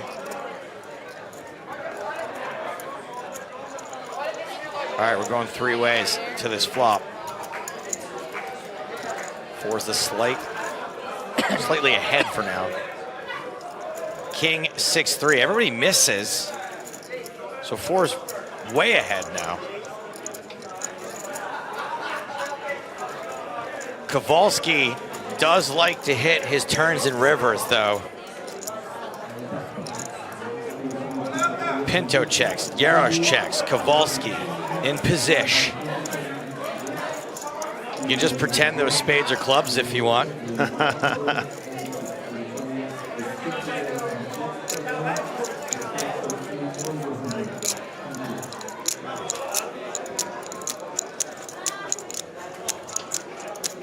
Kowalski checks as well. Turn is another king. So 4 is way, way good. Could potentially be counterfeited by a 6. Oh, dear. But Pinto is going to try to bluff at this. I mean, could this work? 350 into 1.8 is maybe the sort of bet someone would make with a king. I mean, I think it's just not enough to get Jarosz to fold. I mean, he's got a good price just to spike a 4 on the river and make the boat. Right. It's ridiculously good pot odds here. If you wanted to try and represent a king. He's like, I can't.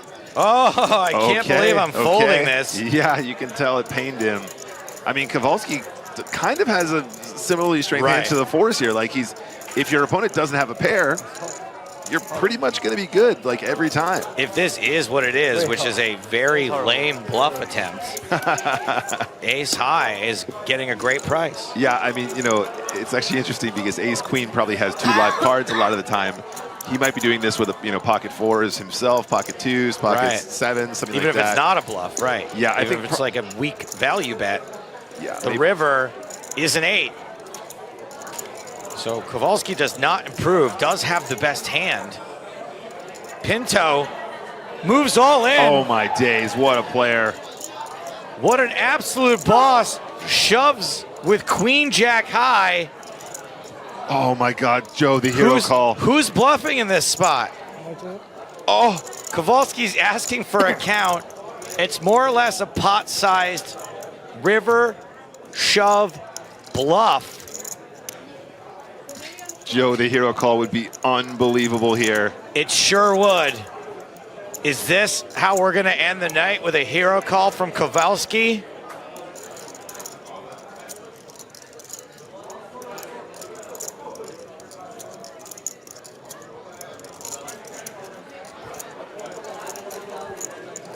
He is really giving this a think. Kowalski smirking at himself. Can't believe what he's thinking about doing right now. Last time bank card. Oh, the drama. Is Pinto, the relative amateur, gonna make a bluff like this in this spot at this time of night for this amount of money on the line? Joey, he shoves so quickly on that river. I don't know if that might have been a tell. Nick, that's a great point. That is a great point, as if the river didn't matter at all, as if he had decided ahead of time. He makes the call! The hero Kowalski! Wow! Unbelievable, he's done it! Kowalski puts this night to bed with the ace-high hero call. Let's go! Pinto went for it, did not pull it off. In the most dramatic fashion I have ever seen, we have finally put an end to day 5 at this record-breaking EPT Barcelona main event. Bendinelli ladders up. Neville Costa ladders up. Kowalski, the hero of the day. Patrick Jarosz ladders up. Kahan Mokri ladders up. The hero Kowalski.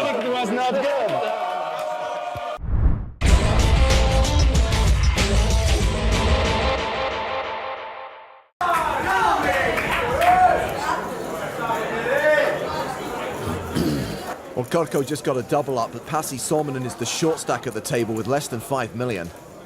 There's only one hat at this table, and it's Big Toros. Sormanen's got King 7 of diamonds. He's clearly thinking about playing it. It could be the best hand. He raises to 400,000. Luca Fiorini has ace king in the small blind. Oh, 3-bet this one hard.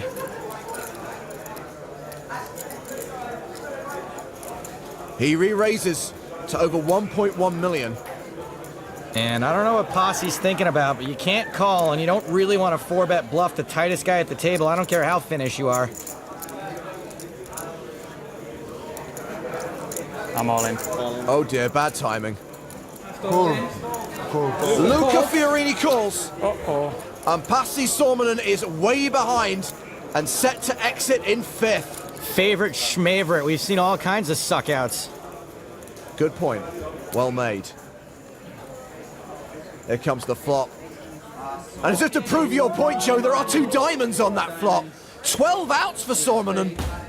Well, that's a friendly looking rail. Yep. The turn card is the Queen of Spades.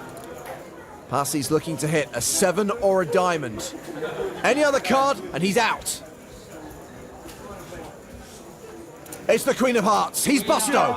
Flop the flush draw. It came brick, and he is out of here. We lose one of the 2 fins. Gotta give Posse credit. He was an absolutely fearless player. So much so that I probably wouldn't guess that he only plays poker as a hobby. Well done, dude. Sormanen collects 253,000 euros. And we are down to the final 4. You guys want to have the numbers? I can look. I can look. Let's try. Him? Okay. Shouldn't look early. The players discussing a potential deal. Back 1 second. Lots of great poker minds on Middleton's rail. Off to get some advice. Back 1 second. I imagine Toby Lewis will be his first port of call. Tobes. Story checks out. Now, deals are allowed on the EPT. The tour acknowledges that it's the players' money. Tournament director Toby Stone will be called to the table so that he can facilitate a discussion about a potential chop of the remaining prize money. Yeah. Just going to tell you what's going on. Yeah. Okay, so first of all, I have to explain that the winner could technically get less money. If you make a deal, then the winner who takes trophy could technically get less money, and we would still publish him as the winner. Okay. The next thing is, this is an equity split based on everyone receiving 4th place. So we give you all 4th place, and then we equity split on the remaining prize pool. However, you have to play for We better do it like 100 more, 60 more, 60 more, 40 more, like that. You can do something like that, yeah. Yeah, I'm gonna need a bit more than that though.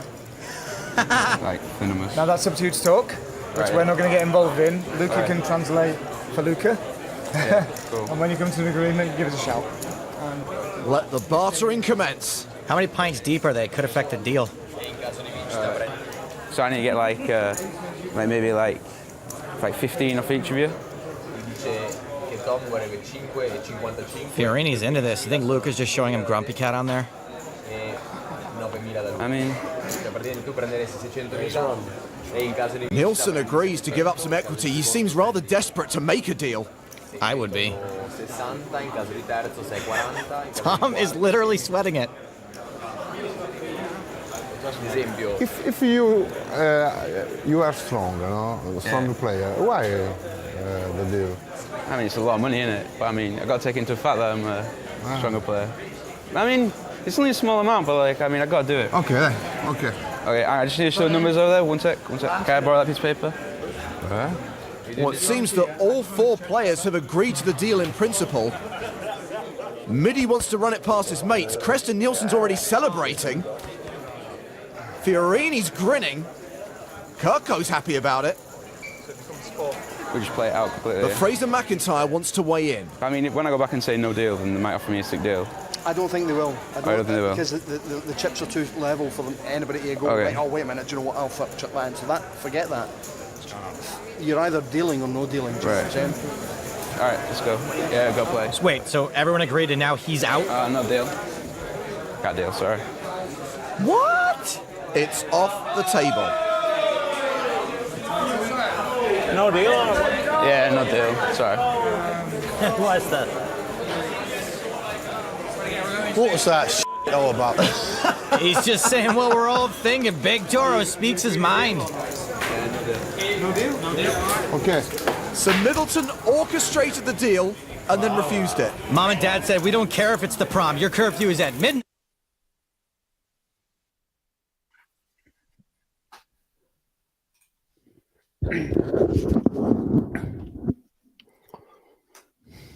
Hello, everyone, and welcome back to Sao Paulo in the Brazilian Series of Poker 2024. We are rejoining the action in the BSOP Championship final table. It's Nick Walsh alongside Griffin Benger. Hello, everyone. Hi, Griff. That was Griff putting his headset on there. He hasn't found the mute button just yet. It's all good. We'll get there eventually. Welcome back, guys.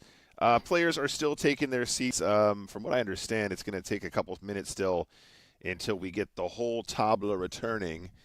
But we will be rejoining the action five-handed. We are playing down to a winner tonight. If you are just joining us, this is the BSOP Championship final table. This was a 25,000 reais buy-in. I'm still trying to get the pronunciation correct. That's 25,000 Brazilian currencies. Approximately $4,300 US if you want to convert it like that. And first place today will take home around 367,000 US. So we have 3 of the 5 at the moment. Players coming back off that 75-minute dinner break. Hello to everybody out there on Twitch. Thank you very much for sticking with us during the extended break there. We are going to try our best to capture every single moment all the way down to a winner this evening. Let us know how you guys got on during that 75-minute break. Thank you very much to our production team for actually giving us some cool break content. The feed from Brazil did not contain super entertaining EPT moments. Griff, while we're just on a little bit of a pause here, buddy. Yeah. Tell us more about how your delivery went. How was the food? Yeah, it was completely scrumptious. It was delicious. It was nice. really lovely. Yeah. I managed to order a pizza just for the memes. Just, not because I was hungry, just because I was greedy.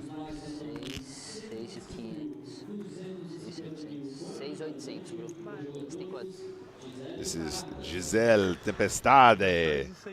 Great name. The chat is saying Giselle Storm Tempestade is a very well-known dealer in Brazil because her fast and cruel eliminations. If you need to cut the field fast, call Tempestade. She will get it done. Welcome to the table. We need it. First of all, Billy Neck, thank you for the info. I really hope that that's true, but if it's not, I really enjoyed the fiction, so thank you for that.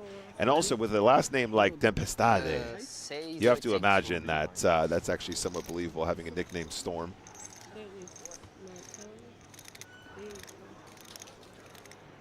We're back, guys. We are live with no delay, so if you guys have any questions in the chat, get them in the chat. And, of course, if you have any comments, and just make yourselves be known. We like to have a two-way street here. Action resumes. Let's get it done.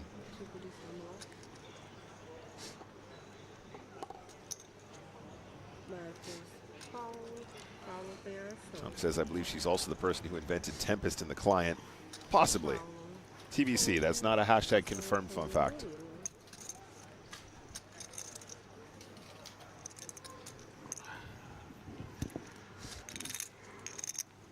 So we start with an open from Grand Slamos Ramos.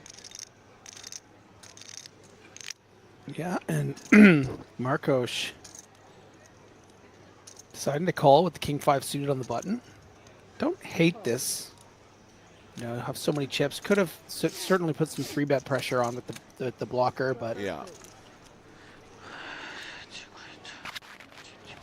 And it is King High. There's a straight draw out there for the 10-9, however. Ace-Jack with the middle pair. Everyone's kind of got a piece here.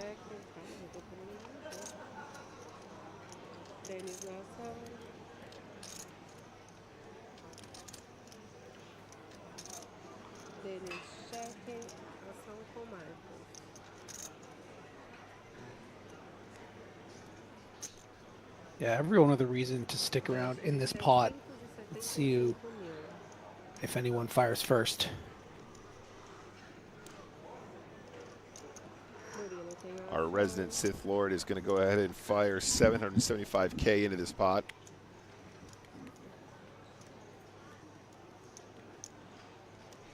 Around 1/3.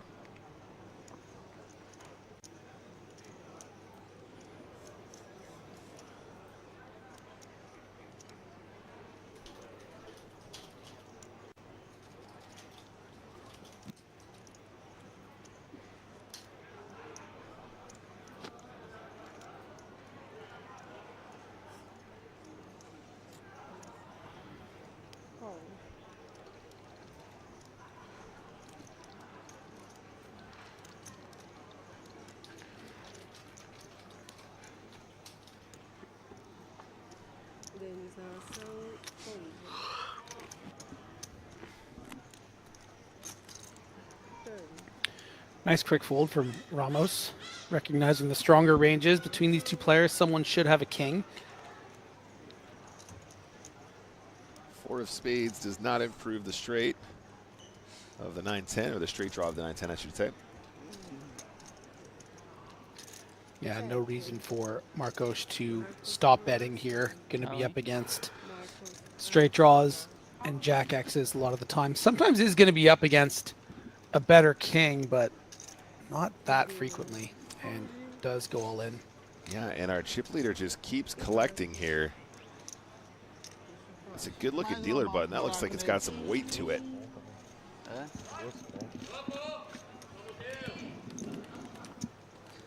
Aí o Teuzinho coloca na porta. Você é pilantra, Teuzinho. Let's see if Tempestade can do some work for us here. The people demand action. Você tinha dama 10? Tá forte? A minha frente devia estar. Ah, tem o rei. Rei é bom, né? Jogo de fazer par, né? Cards back in the air. Let's get some action on the Jogo go. de fazer par, o cara faz o maior par.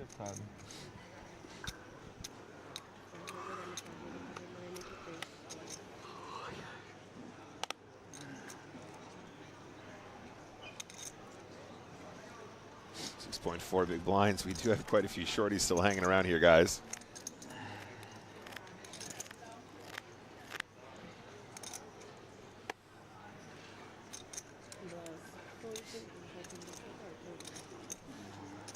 Marcos, our chip leader in the cutoff, is going to go ahead and open this one up. Probably very happy to get a combination like ace-queen in against some of our shorties. Probably willing to 4-bet jam against some of the 3-bets from the other players. But again, we need to be aware of how short some of these players are. Will heavily impact on the way that our middling stacks are going to play. Folds round to the big blinds. 23 big blind stack. This is Grand Slamos Ramos.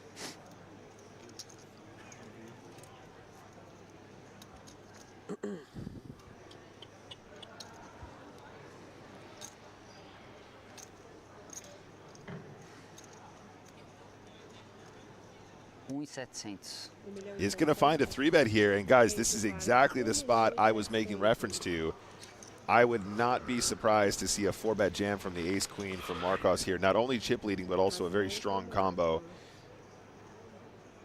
And of course, Dennis Ramos quite frequently may end up having some 3-bet bluffs here, just in anticipation of, there it is. Yeah, we called it.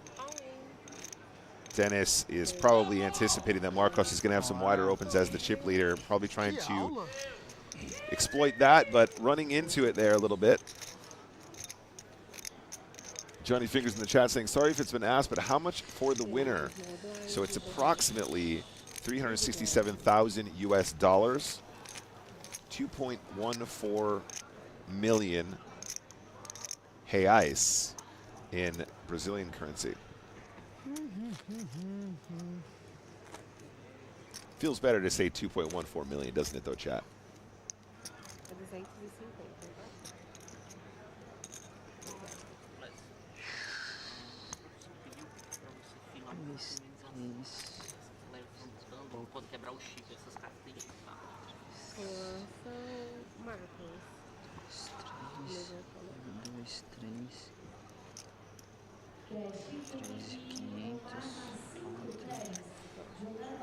Marcos Kenny really putting on a clinic so far, guys.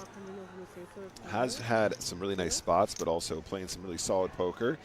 And a lot of the individuals at this table kind of trying to fight back against our chip leader, but kind of running into it, or perhaps picking bad times to find bluffs. And this guy has just been aggregating. Started as our chip leader today and has been the chip leader all the way throughout.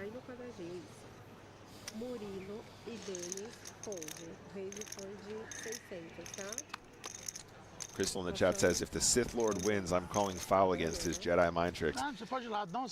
Well, it can't be Jedi mind tricks if he's a Sith Lord. That doesn't make sense. Maybe some Sith mind tricks.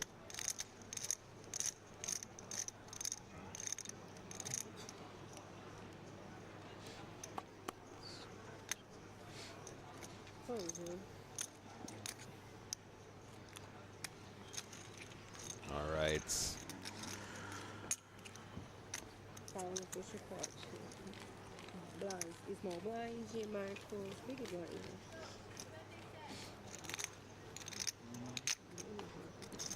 Now that we have managed to get shorter-handed guys down to 5, action has kind of increased pace, as you'd expect, but I'm here for it. We need to get some poker done here, guys. We are about 7.5 hours into the stream now. Still 5-handed. 2 extreme shorties. This is not one of them. Paulo, been a lot of fun to watch. Fan of how Paulo's been playing. Very willing to widen up those ranges. Definitely, as Griffin said, the wild card kind of player. Might be one of the least experienced of our final 9 going into this this session of coverage, or this day of coverage, I should say at this point. Is going to raise, and Dennis now 17 bigs on the button.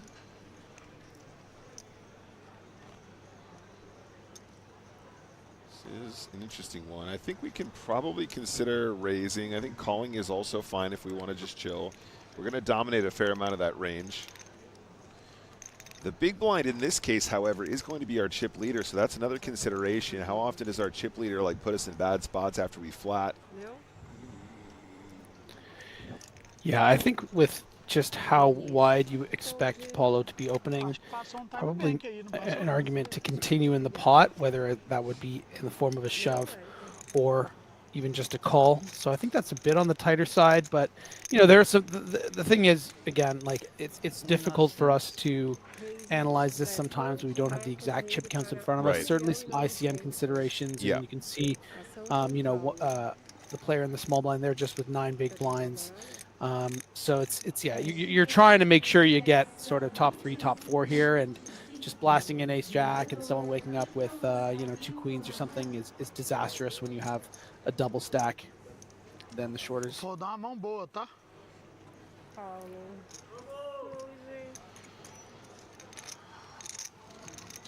100% de re-raise. Marcos, puxa forte. Paula. Marcos, small blind. Paulo, big blind.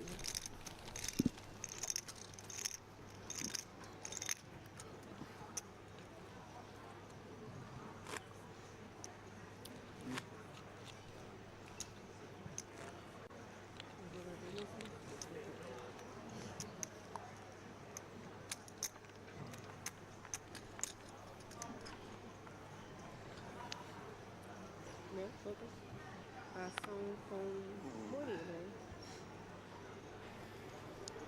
Murilo, fold.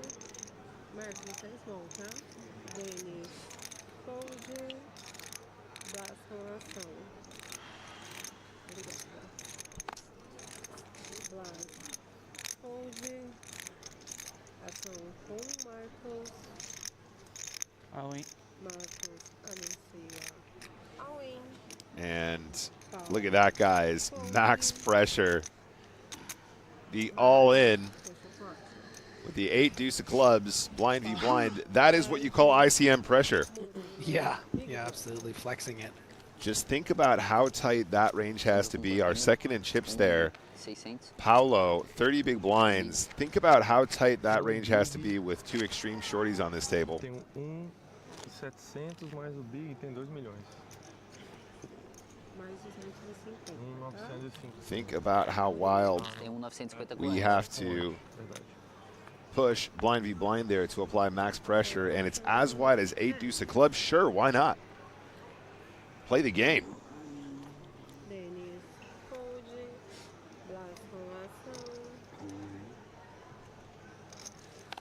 And talk about extreme shorties. 6s has got to go in the middle here. 4 big blinds or even less in the cutoff, and we are playing a 5-handed poker still, guys.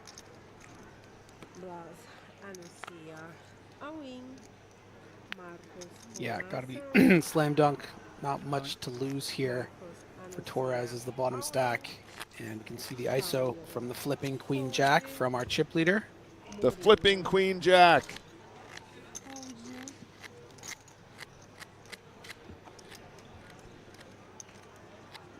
All right, so Flipsville. Blaz, of course. Blastoise. Blast off Blastoise.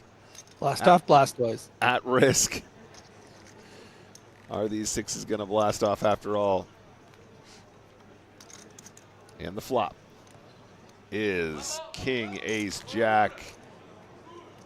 That is a huge improvement for the Queen Jack. Only about 10% equity left for Blast off Blastoise. Turn is a king. Put an ace out there. Chopportunities. Give us a song. Let me sing you a song. And the river is a king. And that is GG to Blas Torres, who put on a very good performance today. Did manage to find some ladders starting from our final 9, and that will see Blas Torres eliminated in 5th place. 597,270 reais. Yeah, I think he should be very proud of his performance today. I mean, this was the kind of table where everybody was finding a way to stay alive and finding your way at sort of all the way to 5th place, never having a lot of chips. You know, there was a spot where Torres had the Queen 6 deuce flop with Ace Queen against Queen 6, and then, you know, managed to not bust there, managed to stay alive. So I think you should be very, very happy with a 5th place finish. Absolutely. And for those of you who want the conversion, 5th place finish was around 102,000 US dollars. Not too shabby. Very good performance. Big old field here. Pretty big buy-in as well. I mean, with how mirthful and friendly these guys have been at the final, how chatty they've been, we're kind of forgetting that they're playing for serious money up top, Griff. Millions of money. Literally millions of monies. Okay, right back in the frying pan here with the all-in.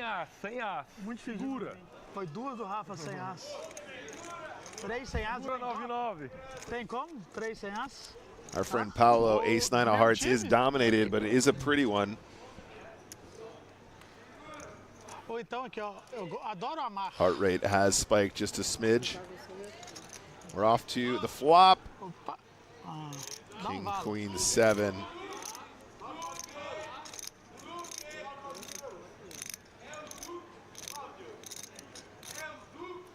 Creeping into those teens is Paulo's heart rate. Would have liked at least one heart. There's some more equity. Now a 10 would give him the winner, the Broadway. That's right. So going to the river, any improvement for Paulo, or is it a 9's hold? River's a 10. That's the straight. And another elimination. This time, Murilo Milhomem. 4th place finish, 760,160 reais. And the conversion is 130,000 US dollars or thereabouts. Claps in the chat for our 4th place finisher. Nice work, Murilo. Yeah, I would say the most important thing about Murillo's performance on this final table, didn't come in with a great deal of chips and got aces cracked twice on this final table and managed to still finish in 4th place. Yeah. That's a really, really incredible accomplishment. Not a lot of players can say that they could do that. Yeah, and as you were saying as well, Griff, just felt like everything was very, very measured, very considered. Not passive, just very selective, and he got away from some really ugly spots that would have cost a lot of players more chips or indeed tournament life. So severe laddering, looking really good, and all 3 of these guys now guaranteed at least 3rd place money. 3rd place in this case being around $165,000 or around 100,000 reais. 18 milhões. Questão de uma meia horinha. 3.700. 15. Quer usar esse? Não, vou continuar. Yeah, Eu now tava it's usando just esse. about whether Eu vou continuar usando esse. our massive Vou continuar usando start esse. starting chip leader and still hugely the chip leader can really close out the deal, right? I mean, this is what we've all been waiting for. Is the the barnacles would fall off the whale, and we'd finally see him be victorious, but still has a lot of work to do. All right, little interview here from our 5th place finisher. Blast off Blastoise. Let's see what he's got to say. Translations in the chat, please. Como foi essa mesa final para você? Bueno, buenas noches. Una mesa bastante compleja. Se fueron doblando los cortos todo el tiempo, que me perjudicó mucho. Oh, es en español. Y bueno, llegamos hasta el 5º lugar, que es un buen lugar, la verdad. Foi o seu maior prêmio da carreira, correto? Sim. O que representa para você? Es un torneo que me gustó mucho jugarlo. Y nada, seguir jugando acá la BSOP. Ahora me voy a sentar en el lap del main. Maravilha. É isso aí, Renan e JP. Voltamos com vocês direto aí do estúdio. Yeah, short and sweet there. I can actually translate some of that. He was a fan of the venue. He's a fan of São Paulo and the BSOP so far. Best result in his career. And now he's straight back into another tournament. No rest for the wicked, Griff. Yeah, especially not if you're at the box office right now. Am I right? I actually did see that on Friday. Have you seen it yet? No, but I heard it's great. I'm excited. It is good. Are you a musical theater fan? I am a musical fan, yes. I thought it was sensational. I thought it was really nice, and actually very. I thought they did well. The sort of aesthetic I thought was very well executed. Great to hear. Yeah.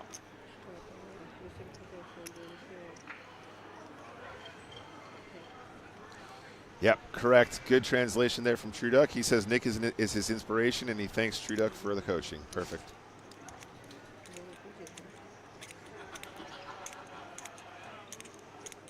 All-in? Denis, anuncia all-in. Passa nesse sensor só para ver se está desabilitado, por favor, Denis. Perfeito, obrigada. Quanto, Denis? 3.700, bro. Quer quanto certo? Ação com marcas. 2.500, 3. So we are all in. And there's a call there. It's a domination situation, and it's Grand Slamos Ramos at risk. This is a bang, bang, bang situation. I told you it was going to go that way, Griff. Yeah, and it wasn't an insignificant amount to call. This was over 15 big blinds. Or just about 15 big blinds. Yeah, and I actually really like the shove from 6-7. I think this is, once we get three-handed and the stacks are just so, I think this is actually a very good move. And I think you'll find a lot of players actually getting away from the King 7 where you actually might be priced in. The flop is Ace 5-5. No improvement for the 7 high. Some backdoor opportunities, though. Caralho, 7 splitter. Turn is the 5 of clubs. Some opportunity. 5, 5, 6. E 7. And the river.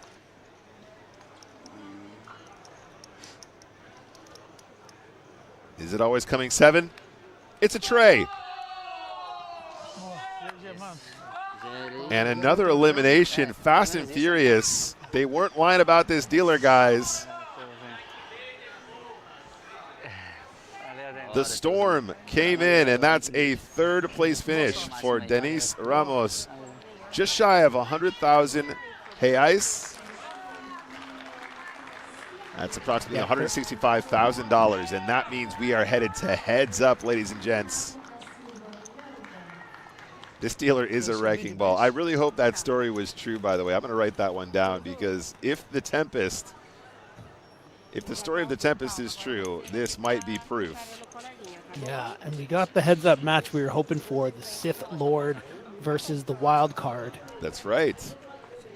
You're absolutely right, buddy. Been very cool to watch these two play.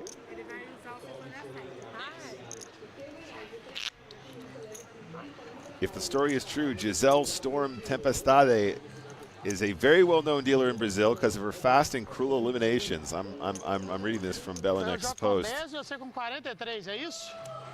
And now a word from our fourth place finisher.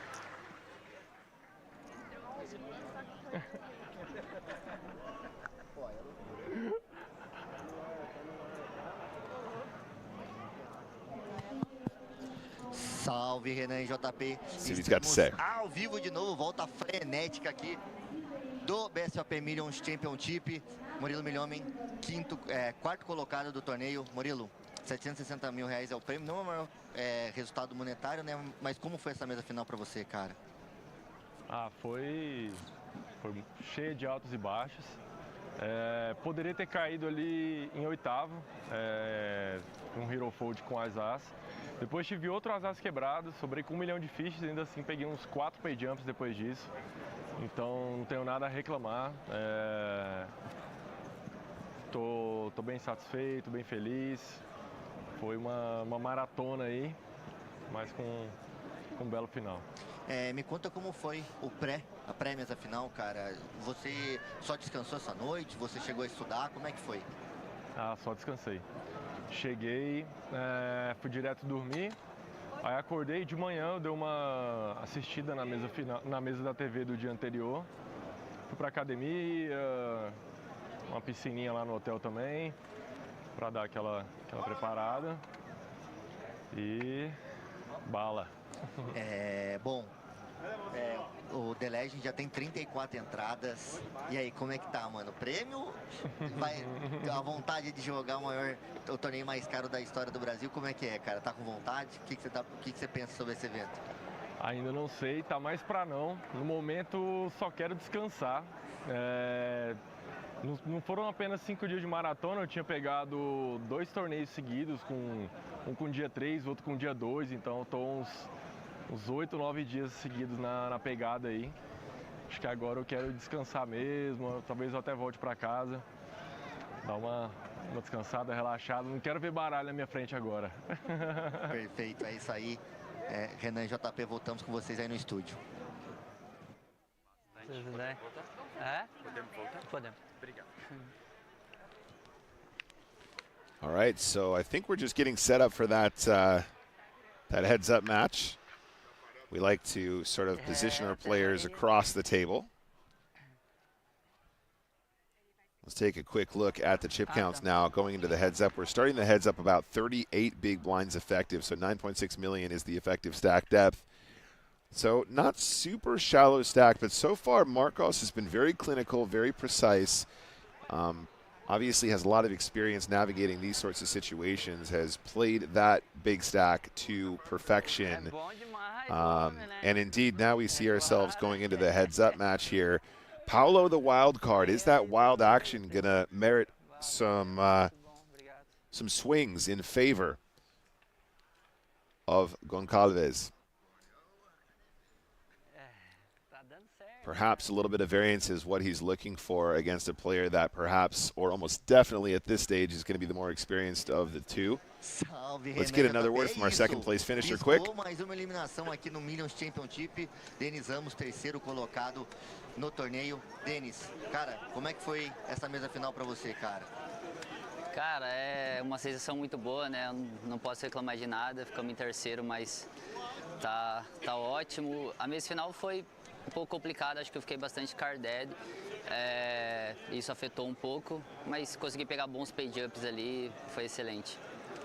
Denis, você já tem alguns resultados aqui, principalmente aqui nesse salão, mas com as filhas aqui, cara, com a filha aqui, você tem um sentimento diferente, cara? Como é que é você escutar a torcida aqui pra você, mano? Com certeza, velho. Não só minha filha, como minha sobrinha, minha esposa, minha mãe, minha sogra. Vem todo mundo me assistir, então eu sinto muito orgulho de estar aqui e faço isso por eles também. Bom, a gente encontrou ontem no elevador, você falou que não ia jogar, mas já tem 34 entradas do The Legends, hein? Deu uma vontadezinha de pular pro torneio mais caro da história do Brasil? Cara, provavelmente, eu não tenho certeza ainda, mas provavelmente se eu for jogar eu vou entrar amanhã. Eu vou curtir com a minha família agora e se eu for jogar eu entro amanhã. Perfeito, muito obrigado, Denis Ramos. Vai daí, Renan JP, heads up do BSOP Millions Championship. Fechou? Valeu. All right, so looks like the heads up has been organized, sitting directly opposite. Big fan of these tables and this sort of patterned carbon fiber rail. Interesting boomerang shape. As I said, we're starting this heads up match about 38 big blinds effective, so we're not playing super shallow heads up. I am interested to see how both players transition into the heads up stage of this tournament, however. Yeah, we weren't sure about the shape of this table when it was full nine-handed. They were pretty snug, these little Brazilians, but now it looks quite cool. Almost like it was destined to be a heads-up table the way that it's shaped. It's almost like a slightly too long heads-up table. Yeah, there you go. When they had those for the heads-up championships.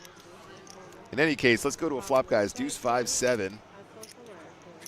Both players with a piece. These are always tough ones, Griff. When you get heads up and you go top pair over middle pair, just mandatory chips exchanged. Yeah, and I wonder how our wild card reacts to this continuation bet. Obviously, top pair is extremely strong heads up, but 36 effective, maybe you don't want to be playing this as a raise, especially since you have one of the worst sevens. But he does quickly raise it to 850K, which is going to extract from some value from this unfoldable mid pair. Yeah. A quick call from Marcos.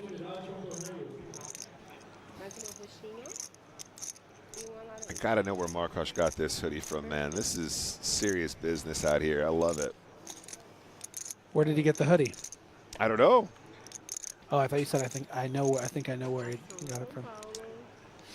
No, I need to know. Somebody needs to tell me because this is. You want to go full Sith Lord on us, huh? I want to go full Sith Lord. I feel like I need to change. I'm too much of a goober. I need to cover that gooberness up when I'm playing cards and look more serious.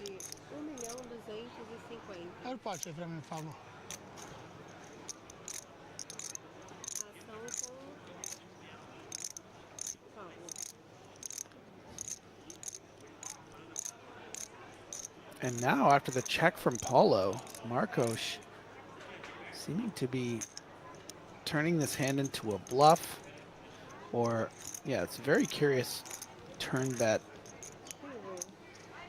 Yeah. Does elicit a quick call. Yeah, I do wonder. And now I guess Paulo goes into check call mode, but as you said, Griff, it's almost like the Jack Fives turning their hand into a bluff when heads up has a lot of showdown. But now Paulo front shoves all in, which would put an incredible amount of pressure on a hand like Ace X that isn't Ace 3. This is a wild heads up hand. Yeah, crazy hand. I mean, it is going to force a fold. And this is madness.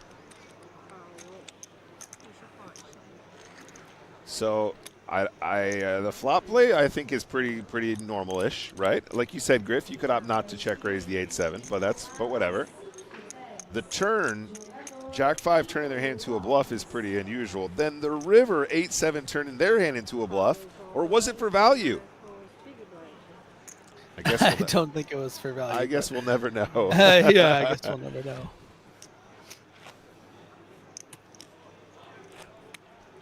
Okay, well that sets the tone. Okay, first hand of heads up. Let's crack on. We got the matchup we asked for in the end, Griffin. Yes, is the wild card the antidote to the stoic Sith who's been running over this final table?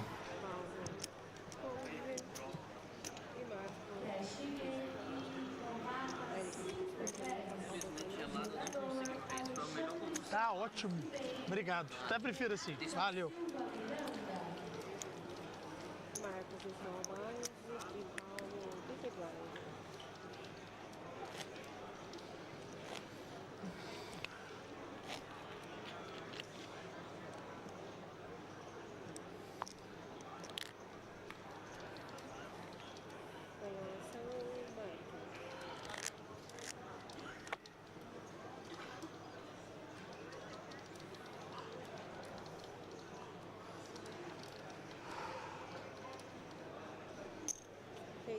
750 mil. Paulo com a ação.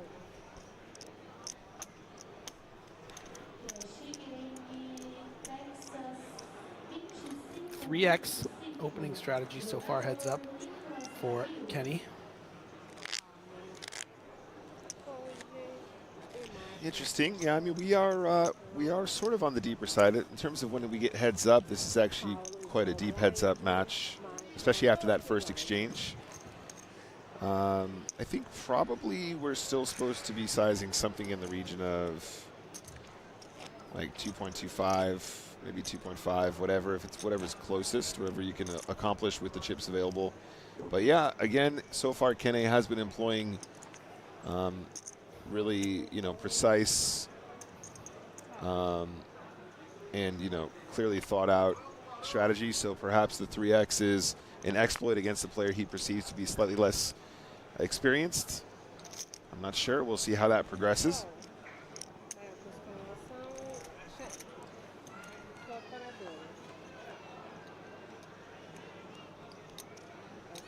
And we get to the flop of 5-9 queen.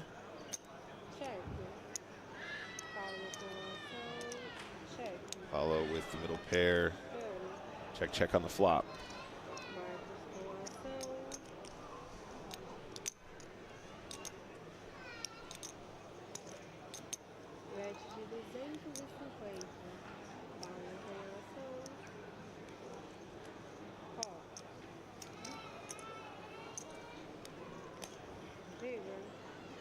Não, eu dei 250, acho que é 250, né, não?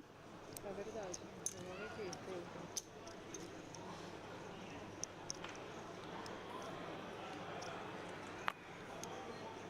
And that is a backdoor straight for Marcos.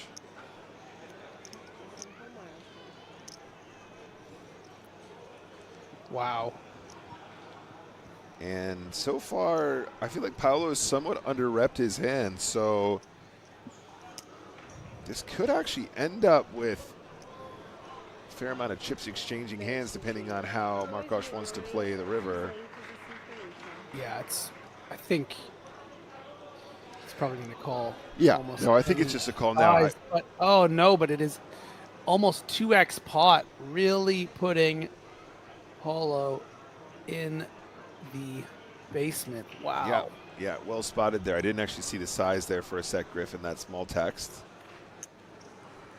I mean, Paulo has a second pair and blocking the straight. Does call. And that huge size gets paid. Ultra polarization. And that's a pot going towards Kene.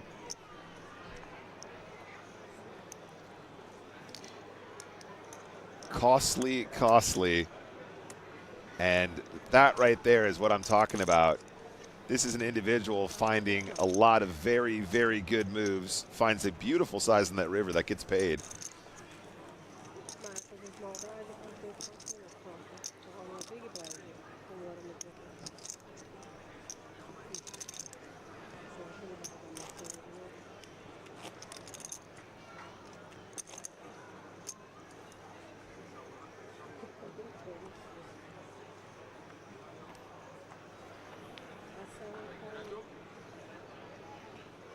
Chip leader on the button now, 10-4 offsuit.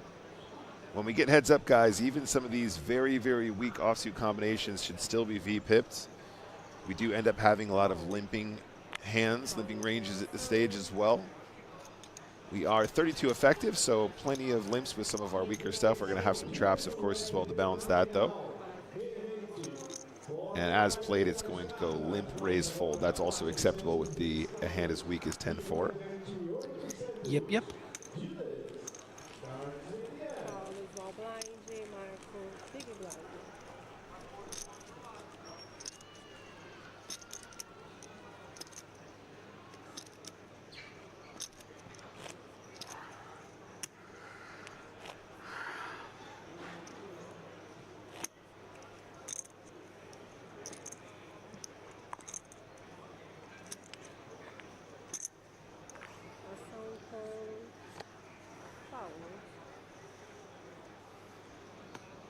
Para 500 mil.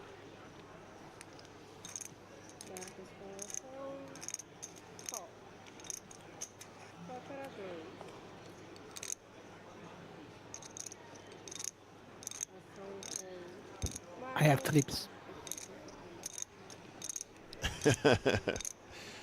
Trip 5s for Paulo.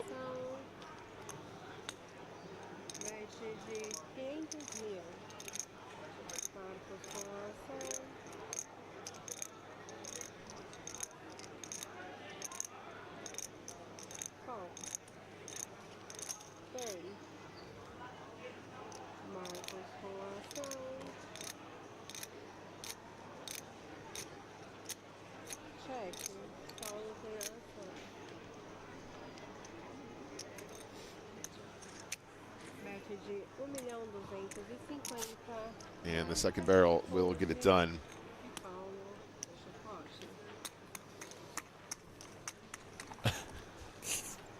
Griffin.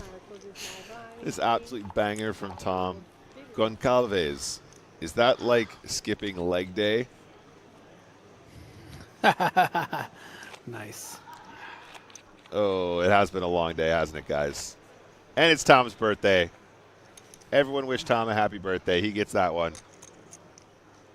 Yeah, it's definitely been a gone long day. Goncalves. Oh dear, oh dear, oh dear. All right, in position, Jack 9.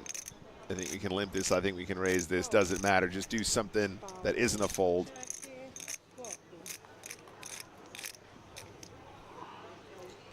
Flop is Queen 10-7.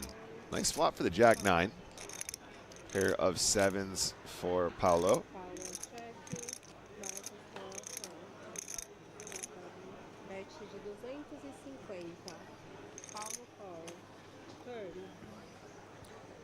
Turn is the ace of diamonds, so does not improve the Jack 9, but with that action pre-flop, definitely going to be fine to barrel again. Yeah, it's the kind of card that you expect Goncalves to fold the 7. Only really beating hands like the one that Marcos has. I mean, let's not forget as well, guys, this might be Paulo's biggest score potentially. I got to go check the notes once more, but I know he had a deep run in the WSOP, if I remember correctly. It was a $282,630 score, which was his largest live tournament score in WSOP Main.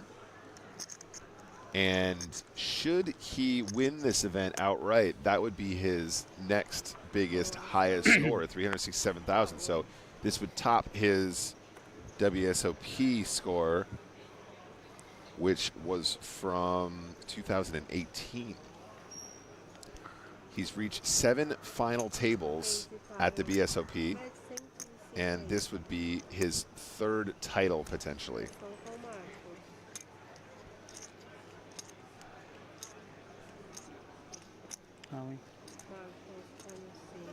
Marco's not going to allow this 3x to go through. Just effectively shoves for somewhere in the 35 big blind range, and a bit of a sigh of frustration from his opponent.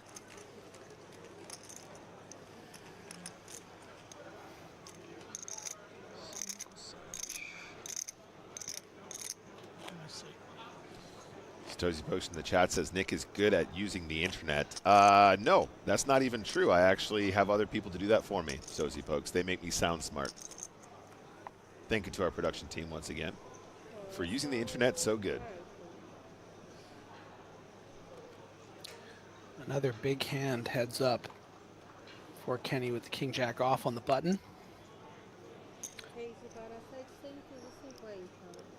Gonna start us off with a 3x. Quick fold. Yeah, and like you said there, Griff, that 3x is, that seems to be the strat for the time being at least.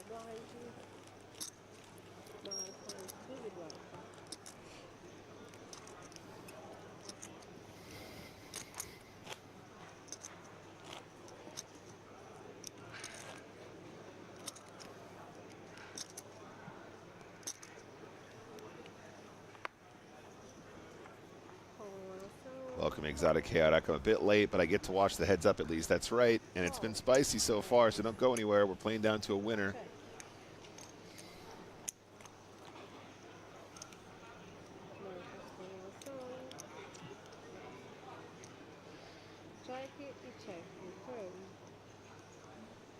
Check, check on the turn. Jack of clubs.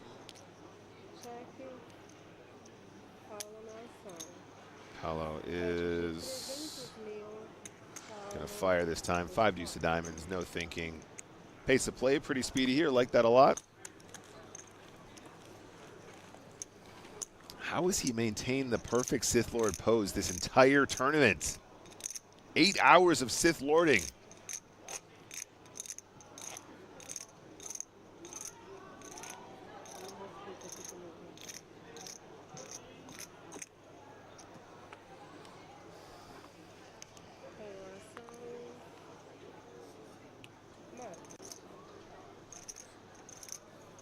Marcos, if you're watching this, buddy, send me the link.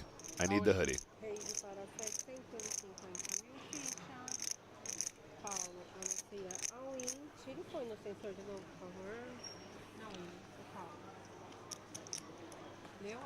Something happened here. Was that a raise and a shove? Okay. Oh, raise and a fold. Tom in the chat says, with the length of this final day, has Nick changed his outlook on heads up big blind ante? I mean, to be fair, Tom, the heads up is going at a fair pace. It was the other stuff that happened before that that seemed to be the problem. We did have a lot of shorties doubling. Jerovic in the chat asking about online qualifiers. I would be extremely surprised if there were not several online qualifiers for this event, but I can't confirm. I don't know for sure. This is a PokerStars event. We have a huge volume of players in Brazil playing in our global player pool, so I would be surprised if we didn't have qualifiers for many of the events here at the BSOP 2024 Sao Paulo.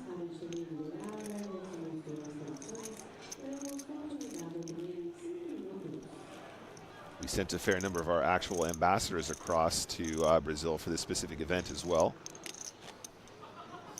Obviously, Brazil, a huge market for online poker these days. Many extremely talented players coming out of Brazil, terrorizing the online fields. Yeah, and I think that this final table has been reflective of that. We've joked about how long it's taken and how long it was to eliminate anyone, but it's because we are seeing very, very strong poker. I mean, just sort of a, versus a baseline EPT final table, I would say the level was actually quite a bit higher. I agree. In this final table, it's been very, very impressive to see, how much work these Brazilians have put in, how much they love the game, how passionate they are, how friendly they are to each other at the table. It's really communal and really fun to watch. Yeah. Paulo super trappy here with the 2 pair.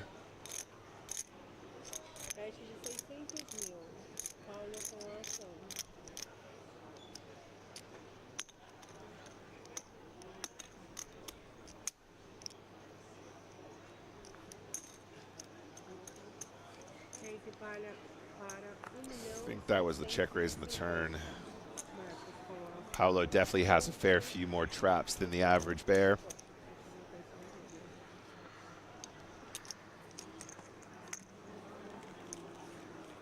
Yeah, Paulo, very fun to watch. Very, very tricky. Very.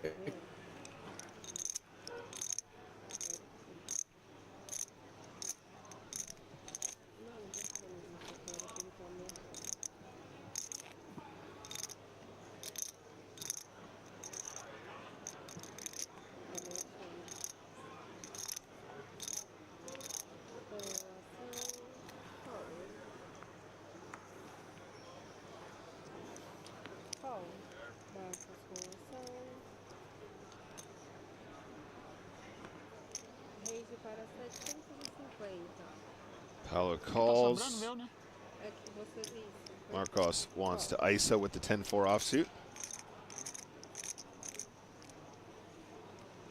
And I'm assuming we saw a call here. 9 Jack Jack.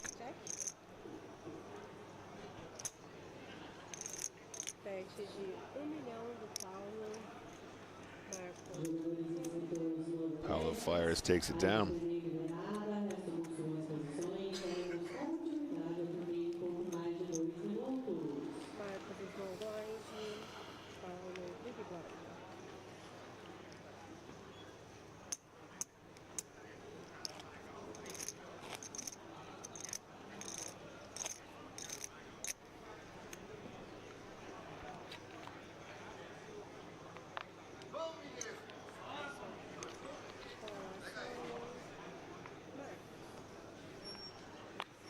So in position now with the queen eight, our chip leader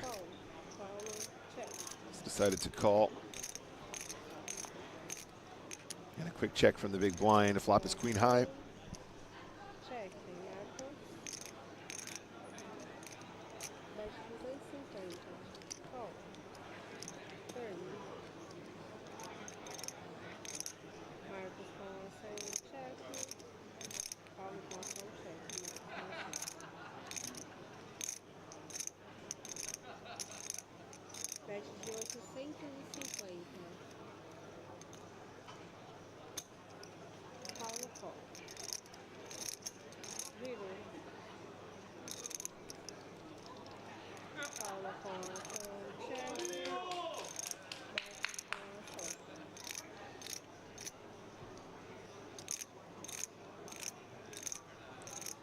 Back to our clubs this time for Paulo. I think the queen's going to go for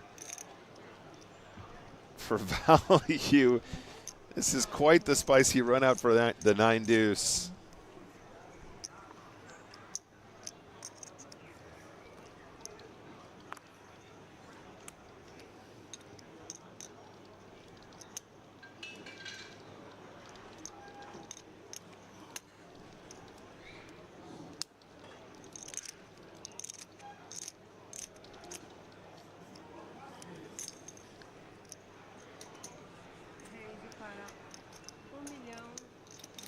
And as expected here, guys, check raise and a call. Yeah, pretty unfortunate run out there for the queen eight. You are blocking with the 8 of clubs here too. I think this is a fairly standard heads up hand. Both player is not really doing much wrong. I think on the river, maybe you could sort of player dependent get away from the pair of queens there, but hand is so well disguised. And of course also, you know, having that 8 of clubs is a very significant blocker when you're trying to make some hero calls in these situations. Yeah, big takedown there for Paulo.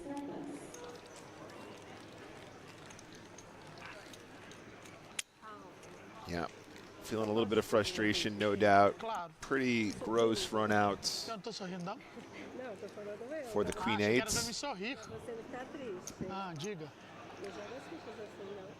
Como que eu fiz? Ah, sim? Não pode? É que joga bagunçado, né? Ah. Joga mais delicadinho aí fica perfeito. No vídeo fica perfeito? Tem quanto aí, Paulo? 10? Ou mais? 11, né? Você, tá? 14. 13,5, 14. Boa. So after that exchange, we see a 51 big blind heads up average. Yeah, these two are very close now.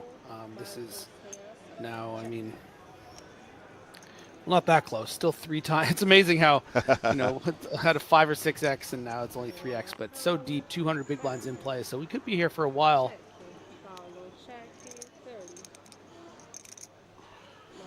Straight on the turn for our chip leader.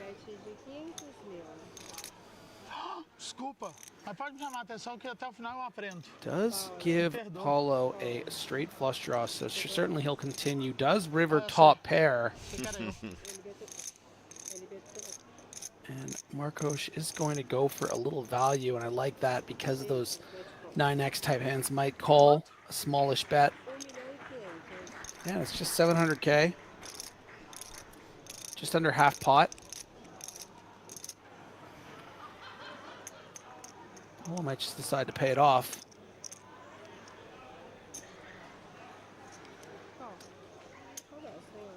Does call, and nice value there from the tray.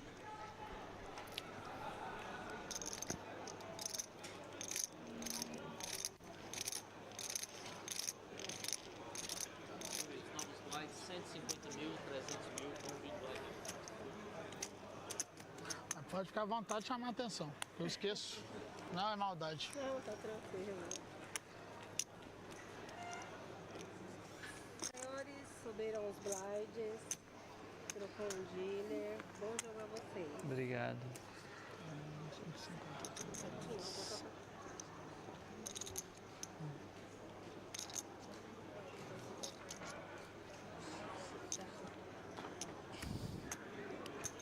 There's a look at the chip stacks now. 34 bigs to 133. Was that really that costly, or have we actually gone up a level now? Yeah, I think that potentially was pretty costly. 51. Did you really lose 17 big blinds? I doubt it. I think that's probably a level right there. Yeah. So new dealer, Rafaela Correa. I like that we announced dealers on this stream as well. Write that one down for the notes for the EPTs as well, Griff. I'd like to bring that across. We'll see in just a moment, guys. Good graphics out here. Thank you once again to the production team on the ground out there in Sao Paulo. Enjoying the stream a lot. Looks very, very clean indeed. And there you go, 150K, 300K. Yep. Hand number 117, and that really changes the complexion of things here. I think we started with a limp. Tens is going to maybe put in a raise versus limp, I would expect. Raises to 1.3 mil. I would say at this stack depth, technically we probably limp call with almost all of our suited combinations if we think our opponent is raising versus limp often enough. Or correctly, quote unquote. Yeah, facing just over a 4x, I think it would be okay to fold this particular suited combo, but, you know, I also don't mind wanting to see a flop. Yeah, well spotted there, Griff. It was a larger than normal ISO at this stack depth. Maybe 3.5 is more standard, maybe just 3. I think probably it is going to be something in the region of 3 big blinds if we're looking at the... Yeah, and Marco's going to need a 9 or a 3 or he's in big trouble. 6 is not going to change anything. It is going to slow down Paulo a bit. Certainly would have preferred something like a deuce on the turn. Fair bit of 5X's in Marcos's range, not so much in Paulo's, especially when he checks. Now is this a situation where Marcos starts turning his hand into a bluff similar to what he did with the Jack 5?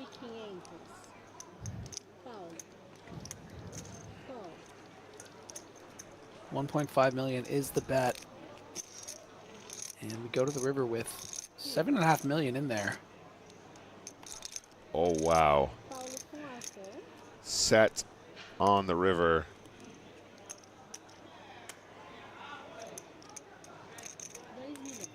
He likes to slap him down, doesn't he?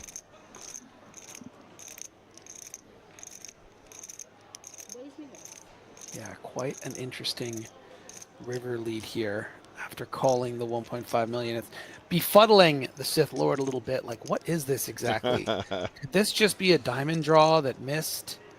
You know, he's not. He can't really have a 5 here. Could he have spades? It doesn't really make that much sense. You know, as played, it feels like more of a natural check. And oh, look at wow. Does get paid. And that is a pretty chunky pot going towards Paulo. Very chunky.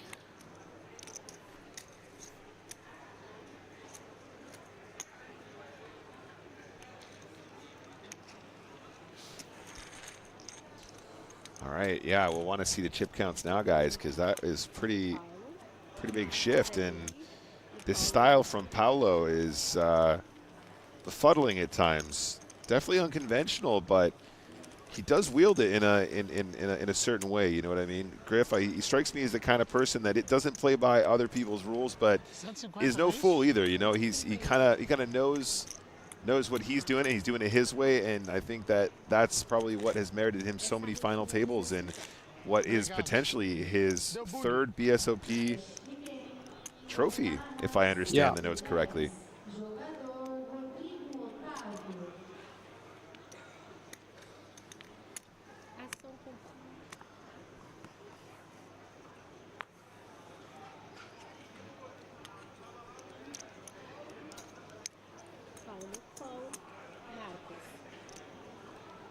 Okay, aces for Marcos. We start the hand around 50-ish bigs effective. And that was a limp raise call.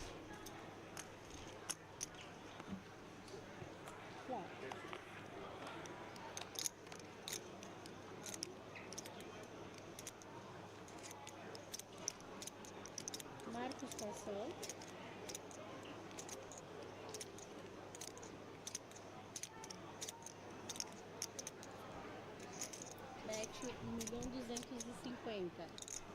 Paulo passou. Continuation of 1.3 mil.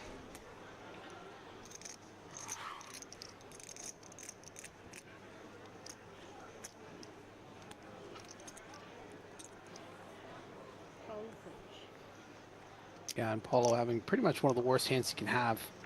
No diamonds with the Jack-8 does let it go.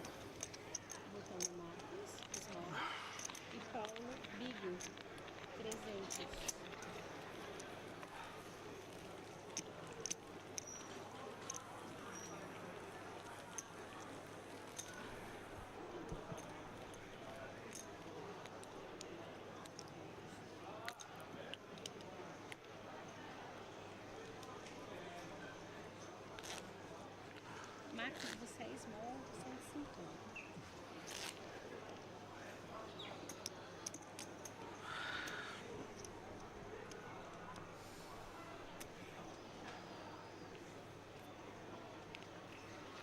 Ação com Marcos.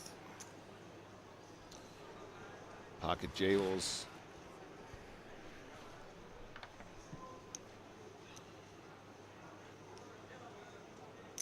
Reis. 925. Paulo, coach. No action though. Botão Paulo. Marcos é big, Paulo small.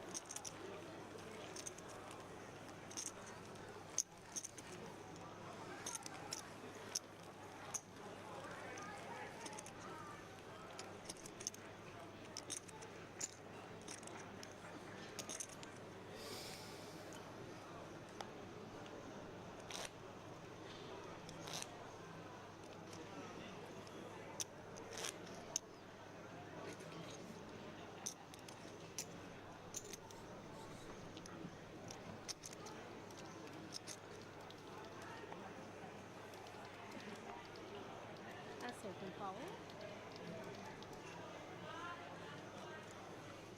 Reis, 650. Marcos passou.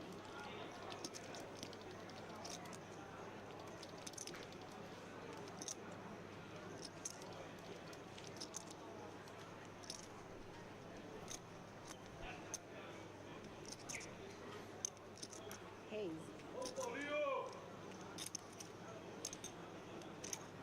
2 milhões e 50. 2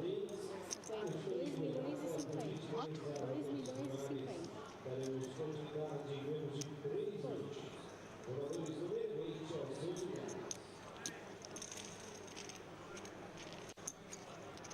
Botão do Marcos. So the heads-up battle continues, guys. Paulo big. It's actually started off quite well for Paulo, looking for that third BSOP title.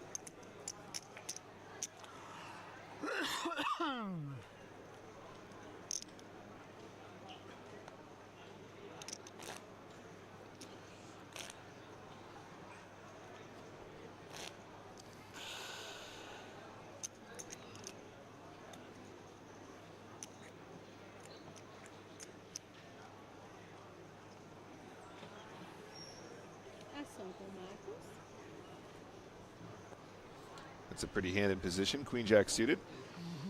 I think at this stack depth, Griff, we probably just have way more opens than anything else. The limping strategy not as important as we are super duper deep. Technically, probably still some, but Yeah, as long as we can still call the 3 bets, which at the stack depth we can.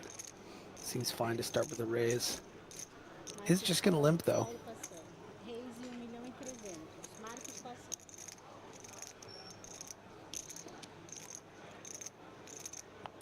And Paulo says, I don't think you're limping a better king in this spot.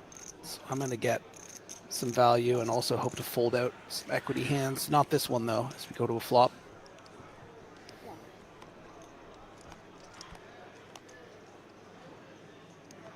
And I see a jack. I see a queen. Great flop for the queen jack of the player in position here, Marcos Kene.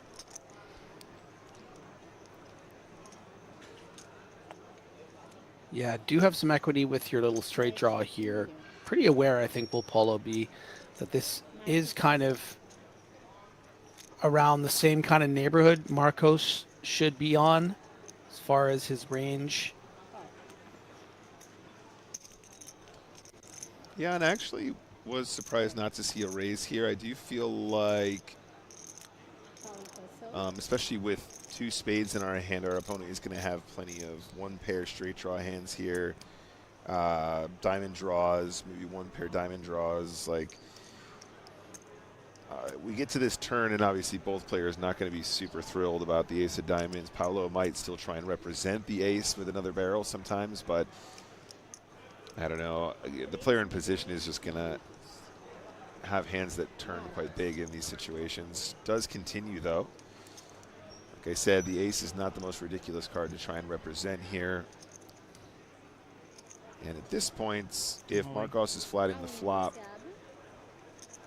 Yeah, you want to fold out something like a, you know, a jack-9 of clubs here.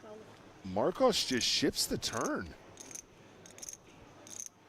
versus the lead. Yeah, I think it's interesting. I mean, I know it seems a bit out of the ordinary, but also your opponent shouldn't have a ton of diamond combos there. Maybe you just want to kind of protect your equity. You don't want to have to deal with, like, let's just say he's blasting off with a rogue diamond or something like that. Let's just take it down there. Very unlikely 2 pair is losing at that stage. So, yeah, I think it's kind of interesting. I'm worried we're not getting enough value from that combo at this stack depth, but there is a lot of awkward rivers that cost us as well. I see your point there, Griff. Yeah. Yeah. In any case, there you go. Pick up for the chip leader.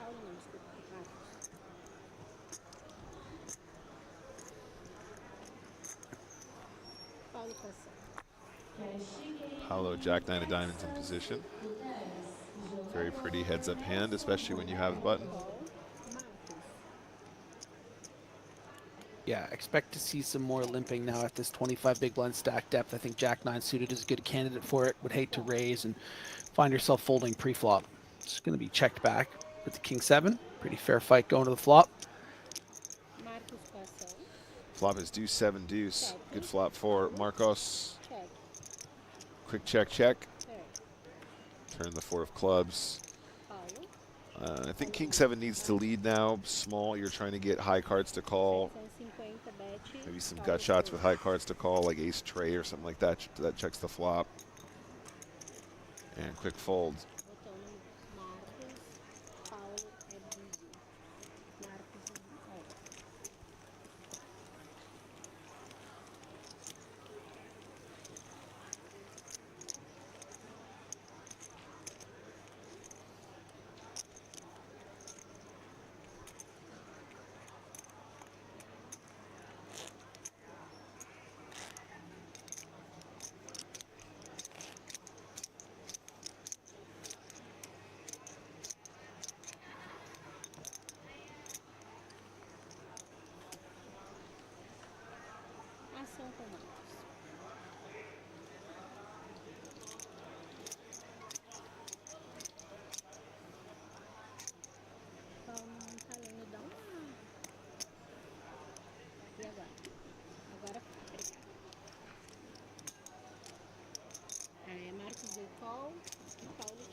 Same as last hand, limp in, check, see a flop. Bottom pair for our chip leader.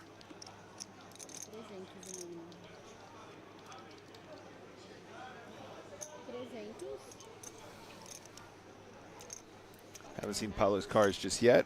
Hopefully get some more info in a mo.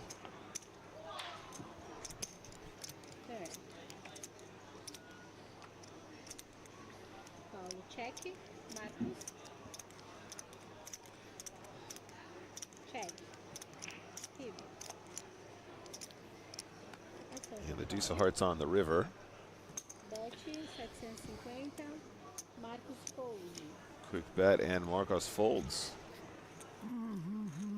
Yeah, would have loved to see what Paulo had there, but maybe Marcos just believing his opponent's going to have a 10x a lot there with that particular line.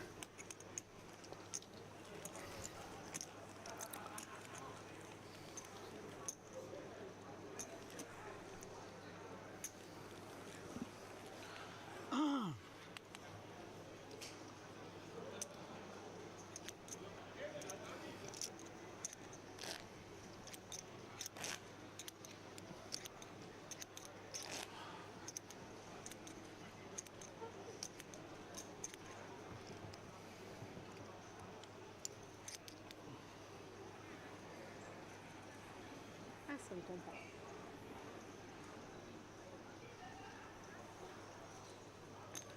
Reis, 600 mil. Marcos.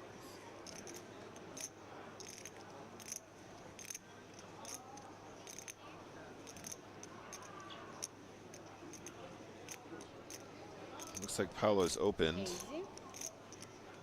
And there's been a raise now. 750. Oh no, just a call, okay. I thought she said raise, but there's the raise, first limp, and a fold.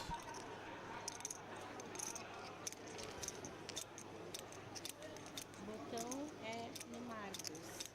Paulo é big e Marcos small.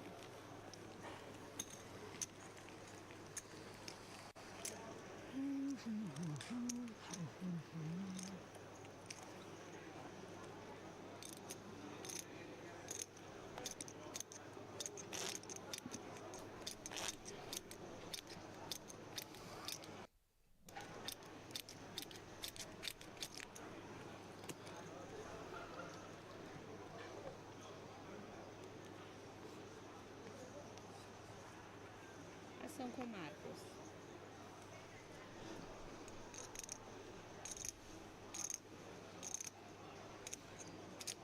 Oi. A Marcos anuncia Paulo com ação. Player all in versus limp. I like that move. I think that's good. I think that's GTO. Marcos é big e Paulo small.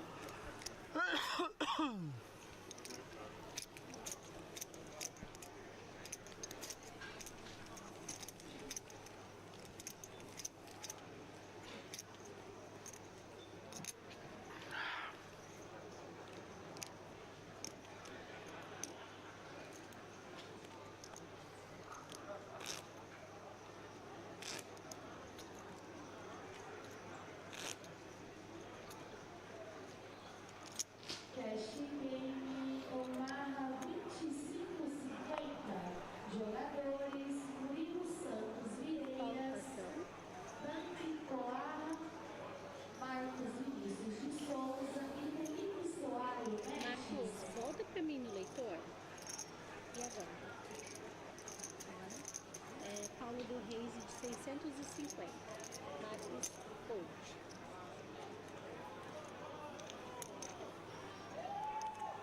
Botão é no Marcos. Paulo é big. Marcos é small.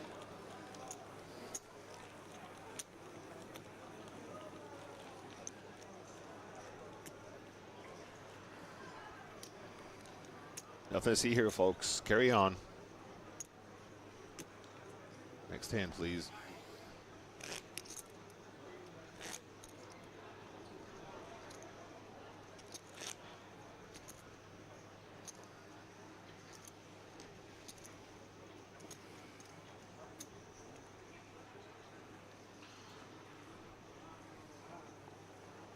Ação com Marcos. All right, Marcos in position with the 5 tray off.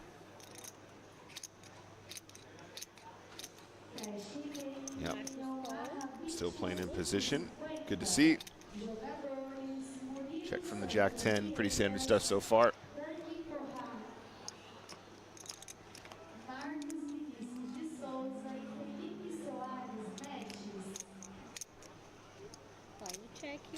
Not the worst flop for the Jack-10. Marcos might be tempted to just put in one big blind here or whatever. Yep, just the 300K and a quick call from the JT. Very standard so far. I think the 5 tray wants to shut down quite often, especially on this turn. And the 4 of hearts on the river.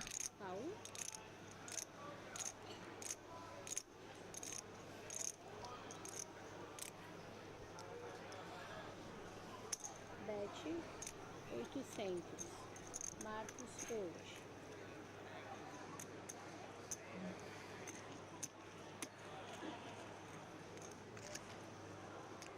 Botou no pau.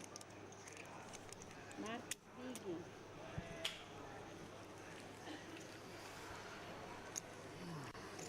All right, pretty straightforward. Heads up continues for that trophy and a first place prize of 367,000 US dollars or thereabouts, 2.14 million in the Brazilian currency.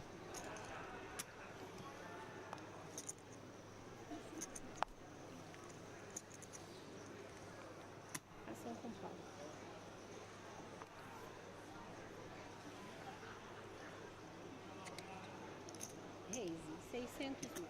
Marcos.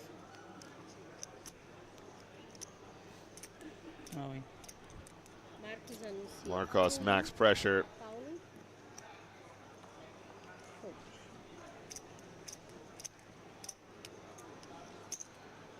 Textbook stuff so far. Botão. Marcos. Paulo. Big. Marcos Small.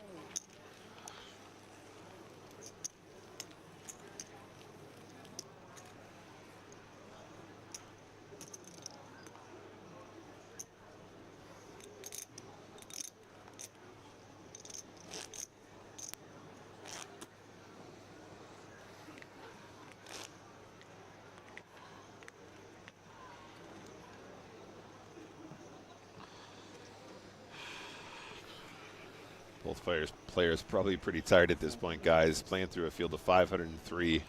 This this feature as well. This final table has been a very extended affair as well. Been running for almost 9 hours now.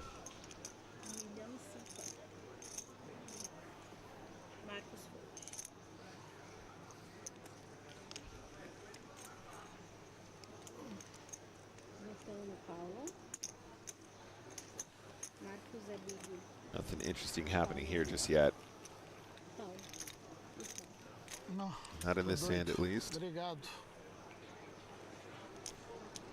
Aí não há quem aguente, né? Você big toda hora.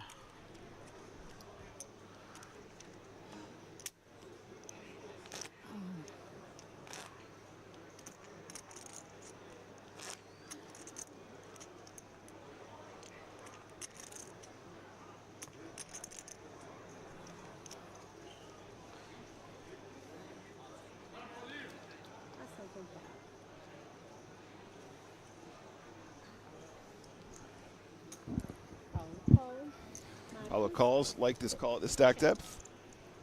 Again, a lot of this weak stuff that we just usually bin when we're playing full ring becomes important to include in our range in some capacity if we're playing good heads up. Can be uncomfortable, but just take some practice. And a quick bet. Gonna take that down.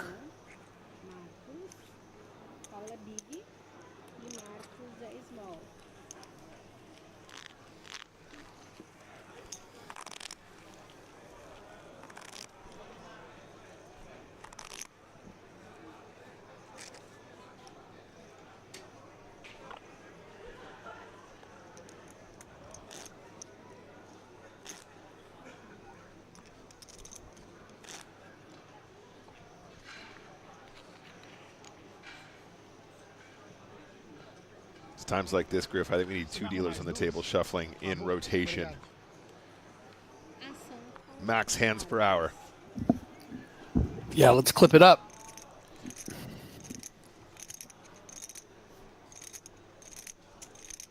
Marcus call. Paulo check. Flop.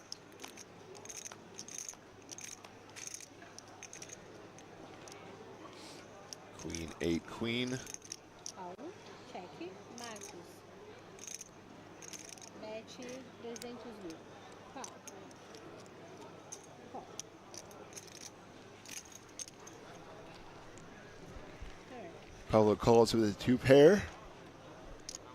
Paulo check. Marcus check. River. Check, check. 4 of diamonds on the river. Paulo. And a little value bet there from the Jack 8.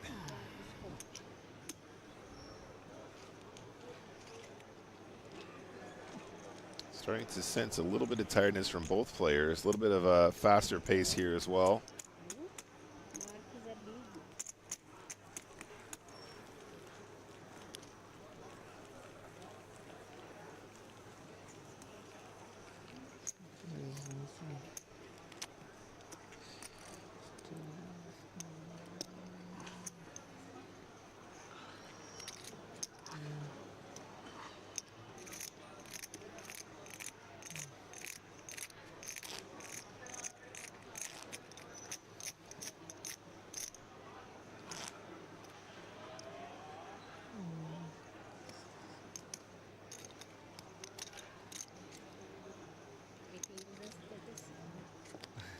Tô até...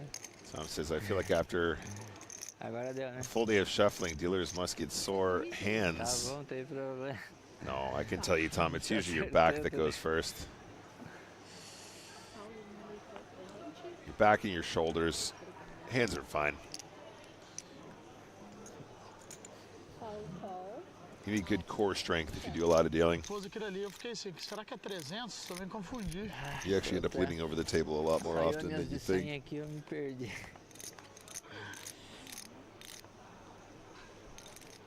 4 trade deuce on the flop here. Ação com Marcos. Marcos check, Paulo. Not the worst flop for Paulo. Bet de 325. Marcos fold.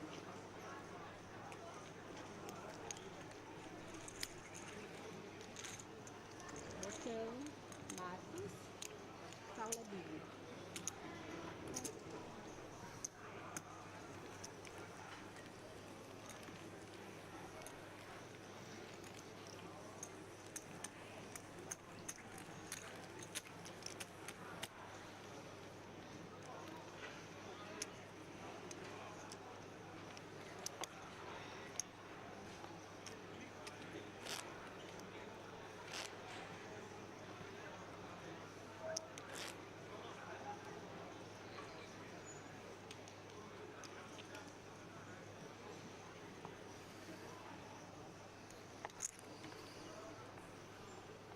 Ação com True Duck, that's right. Still 130 big blinds. Marcos on the button here with the ace tray offsuit. Again, probably a little bit of raising, a little bit of limping. Raise para 900 do Marcos.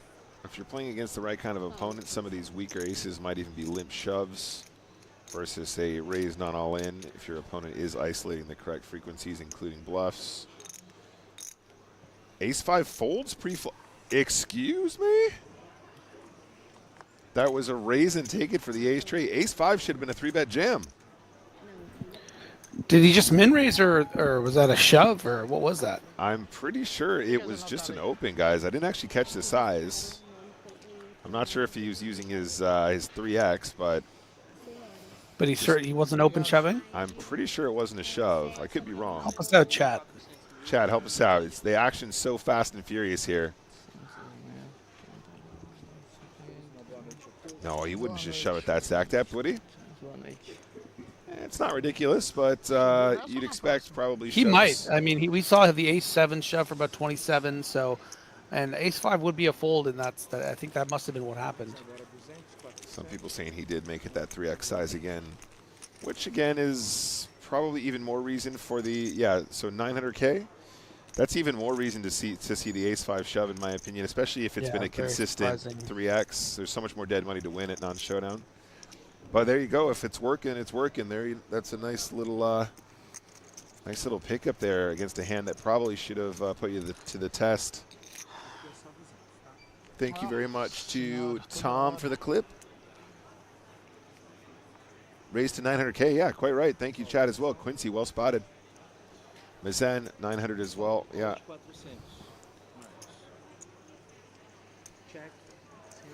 So blinds 200K, 400K. Have they just gone up as well?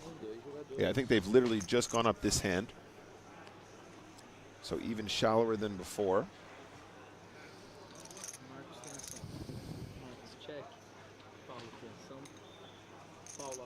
Zan says, do you think fatigue has anything to do with him folding? Perhaps, yeah. Maybe that might have just been why he missed the spot.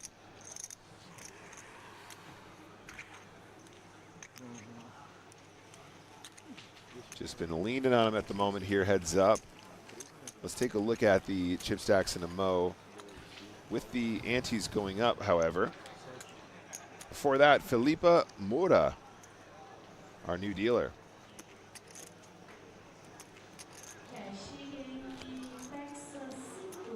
Felipe Moura is my guess.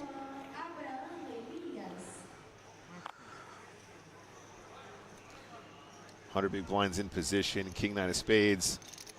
We might be getting into limping territory now, Griff, with these beautiful king 9 suiteds.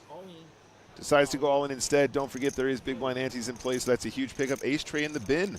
Manages to get an ace to fold there. Nice work. Yep.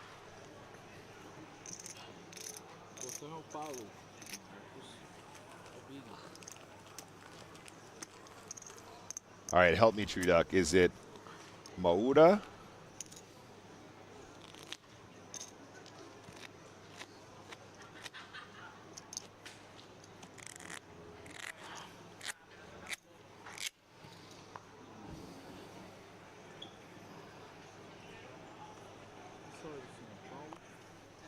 $22 bigs. Paulo, call de 400.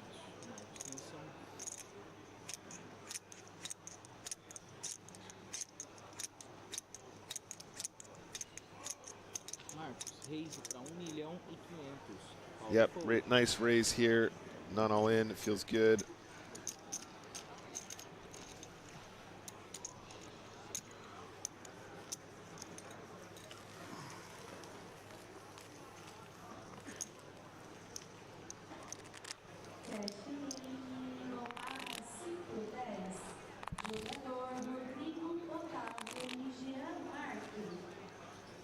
Qual é o big, Marcos? É o botão.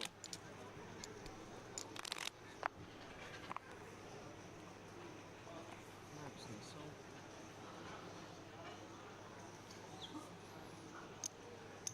Marcos, call de 400 mil fichas. Paulo, check.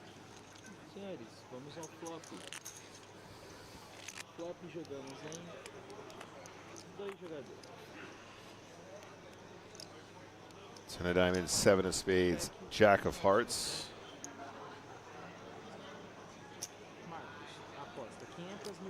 Marcos, really nice flop here.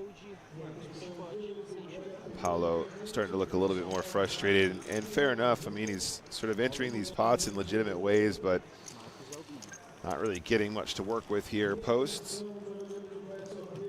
Did miss that spot with the ace-5. I do think perhaps we do need to do something there, but again, that fatigue perhaps setting in. This has been a long day, not including all of the sessions prior to this, to get from 503 down to just the final 2.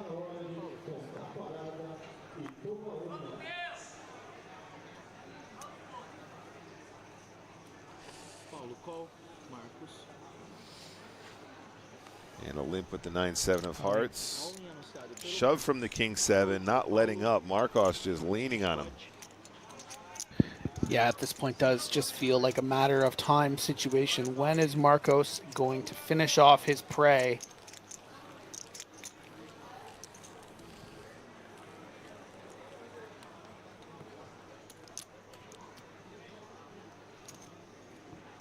Paulo Big. Marcos, é o botão.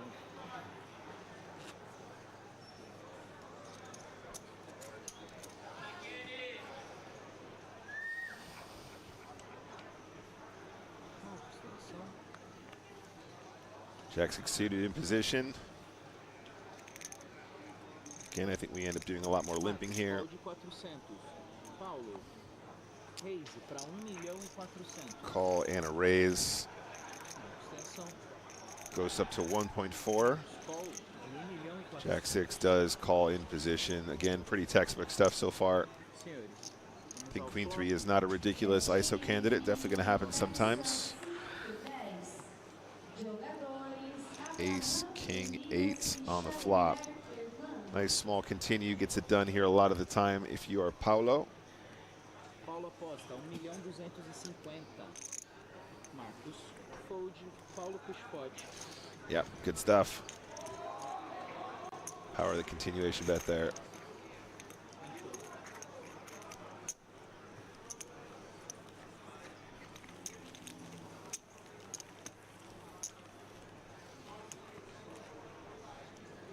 Botão é o Marcos. Botão é o Paulo. Big é o Marcos.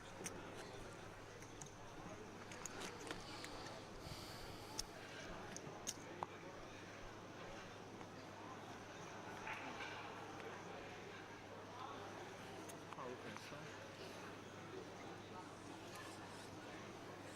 Paulo call 400. Marcos atenção. Não, hein? All in anunciado pelo Marcos. There's the all in. All in a swig. You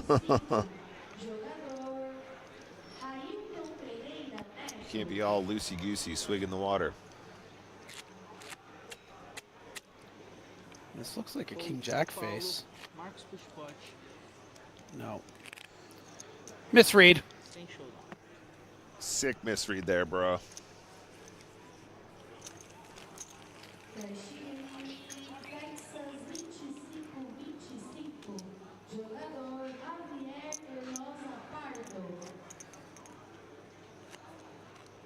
Sub 20 big blinds now. And a bit of a defeated look on his face. Just an overwhelming chip lead. Yeah. Come back one. And it has been a lot of hands back to back, just sort of, can I see a flop? No. Can I raise? No. Can I bet? No. All in from the King 6 offsuit. 10-9 suited, the Grafton. Imagine he just goes for it. I feel like he's the kind of animal that would. Yeah, for sure. For sure, if he's in the right mood, he would have no problem spinning you this with this hand. But Just he let might. it go. Yeah. He knows better. Yeah, if you're going to gamble, 10-9 suited is the nice one, but he knows it's probably not the right call.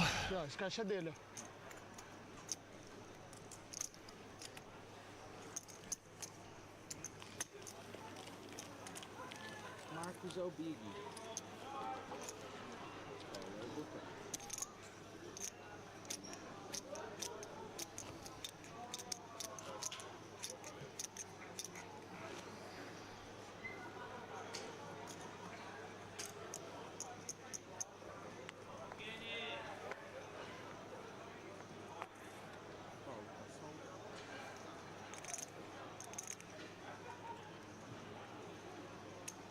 Paulo Reise,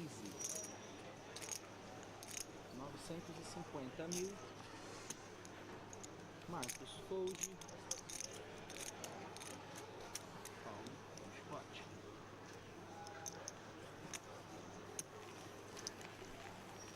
No action on this hand.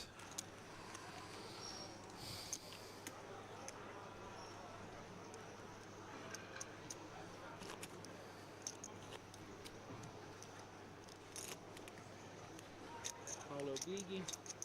Marcos botão. Some solid analysis from Chad here. I feel like it could happen at any moment. Good read, buddy. That's why they call it no limit, hold them. Marcos call de 400. Paulo check. Senhores, vamos ao flop. Flop em 2. the flop. Queen 9 deuce rainbow. Pocket jacks for our chip leader, but not a whole lot of action cards for our Paulo. Marcos aposta 400.000 fichas. Paulo. Raise para 1.100.000. Facing a bet here with the king high. Oh, hello. Wait just 1 minute. Fold 1.100.000 fichas. Senhores, turn, jogamos King em 6 10 wants to fire back with the check raise. Jack's call. Yeah, this is getting murky here for our wild card, and yeah, quickly checks, waving the white flag. Tisk, tisk, tisk, Paulo. And, you know, we've seen some of this action before. Marcos kind of wanted to fire that last time, but this time decides against it. And wait just 1 minute here. Chips. And it's going to be an easy call on the river. Yeah. Pocket jacks doing way too good here to not want to call this one. 3 million on the river.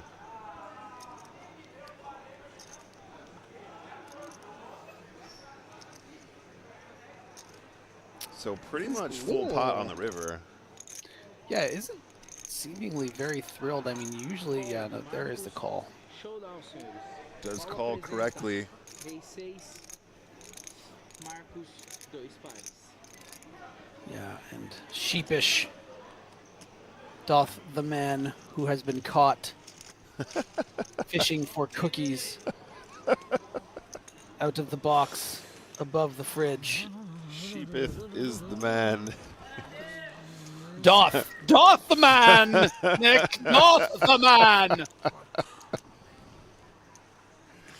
Sheepish iseth the man. Without the showdown. And guys, I don't know how to tell you this, but that was a costly exchange for Paulo. Let's take a look at those chips now. What's the effective stack heads up? Just 9.7 bigs, 6.7 bigs, 8.7 bigs. I can't even see it. Ooh, a quick call from the Queen 6. Wants to finish him here. Bit of a light call, I'd say, but yeah, can certainly afford it enough to finish him off here. Going to be near 40% to become our BSOP champion. And is this it, guys? Has the best hand at risk. Still 35% of the time, Marcos will take home the trophy.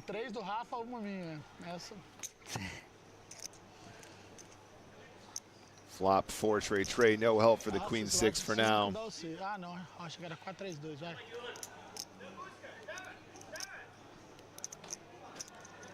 to need some equity on this turn, or a queen or 6, or he's in big trouble not to double up.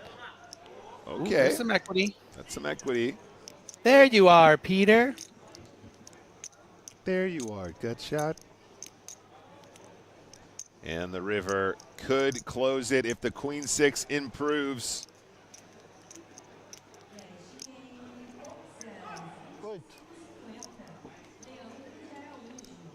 And it's the 4 of clubs, ace 9 holds, shorty doubles, and we play on. Run it back.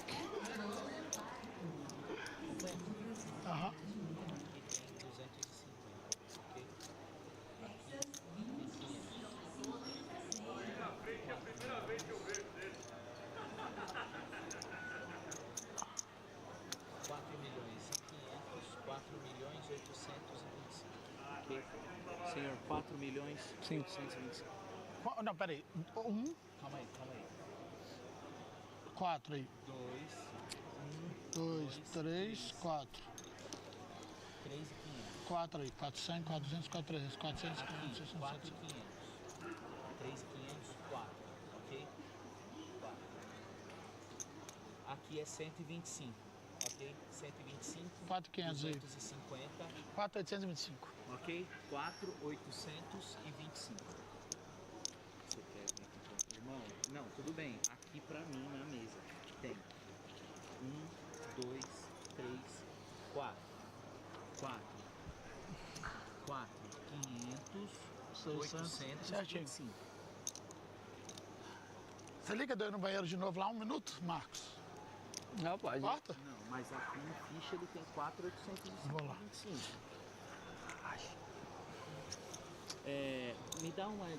Me dá 75.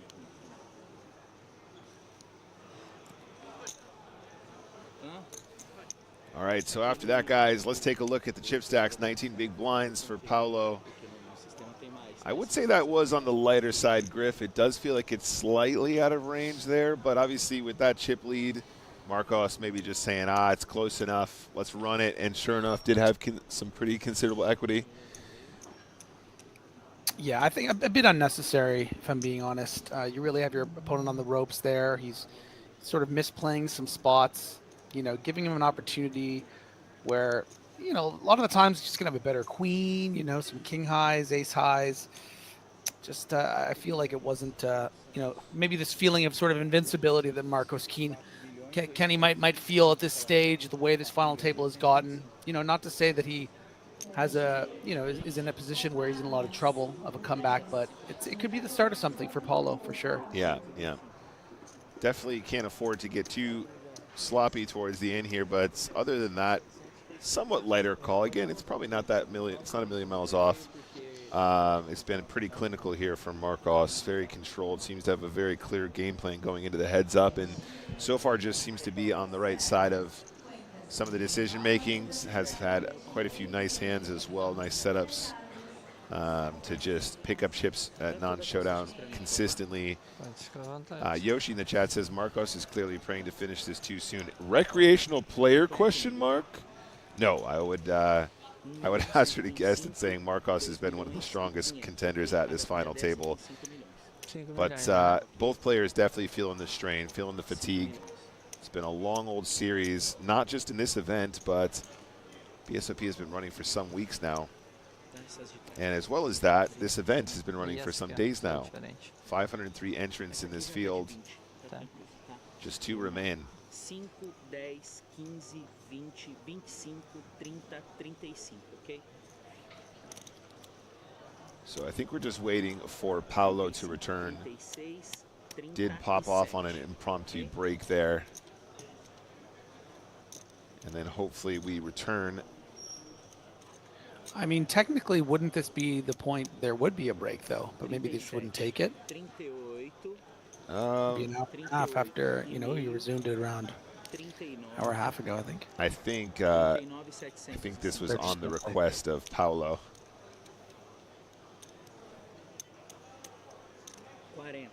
Because I think we literally just turned into this this blind level.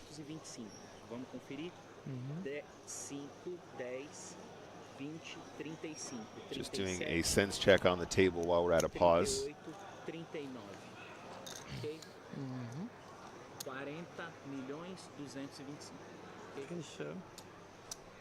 milhões 225 do Marcos. 10 milhões e 50 mil. 40 milhões 225. Por que não tá fechando? Tá sim, porque a transmissão às vezes eles calculam um pote lá, o computador calcula errado, mas tá me ouvindo? Você tem 40 milhões 250, ele tem 10 milhões. 40 milhões. O chip count tá dando 50 milhões de 300. 40 milhões 225 mil. 40 milhões 225 mil. Sim, senhor. Às vezes um walk que eles não põem, entendeu? Aí não passa as fichas de um pouco. Tá. 5 milhões. 10 milhões e 50. 10 milhões e 50 do Paulo. Exotic Yak says Paulo's in the bathroom giving himself a pep talk in the mirror. Could be. Some people get a little bit superstitious. They just want to break the run, So far, Paulo has been encountering quite a lot of aggression from his opponent. Did manage to win that last all-in, which is pretty critical. Suddenly has a fair amount of chips to play with heads up, but still on the shorter side regardless. Ah, boa. Obrigado.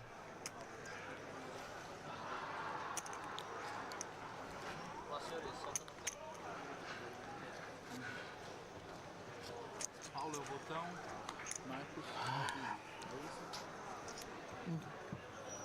So back in the chairs, guys. Let's get this back underway. Quem é o Big? Ai, pede a TV aí pra olhar lá quem era o Big na última. Paulo é o Big. Eu sou Big. Tira esse capuz aí, fio. Arrancada, né? All right, let's get back to it, guys. 20 big blinds effective, or a little bit less, in fact, after the blinds and antes. And I think it goes limp check.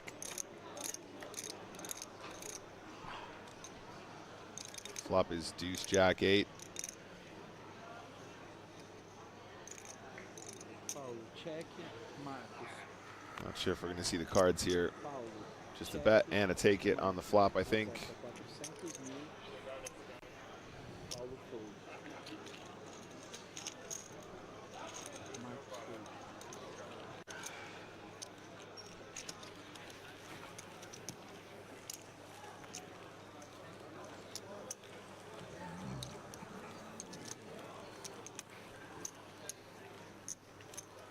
No flop, tá, então vamos lá.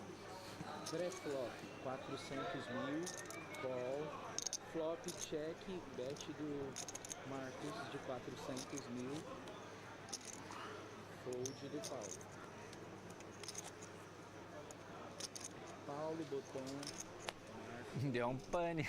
Hã? Deu pane lá. Eu, bugaram. Por final, o cara contando que as fichas não estavam erradas.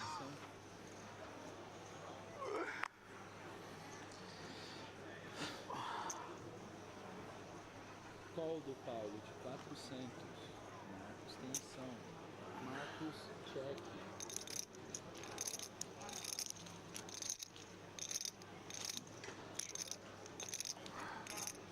Flop. Tem 2 jogadores. On the flop here, deuce of diamonds, king of diamonds, queen of diamonds.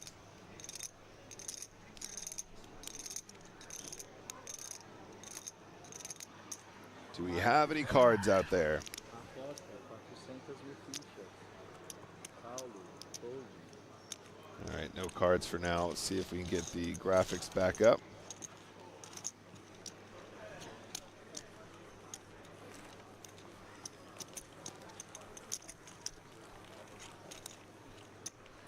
Exotic Chaotic suggesting we should do a bomb pot. I agree. Let's do double board PLO flip 6 card. Just get this going a little bit here.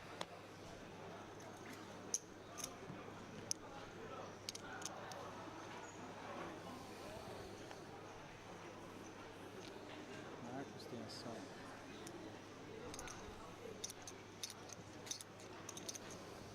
Marcos, Paulo de 400. Paulo check. All right, limp and a check. Flop, tem 2. Flop is king of diamonds, 3 of clubs, jack of diamonds. This is a really nice board for Marcos. I don't think the queen 6 gets any action here.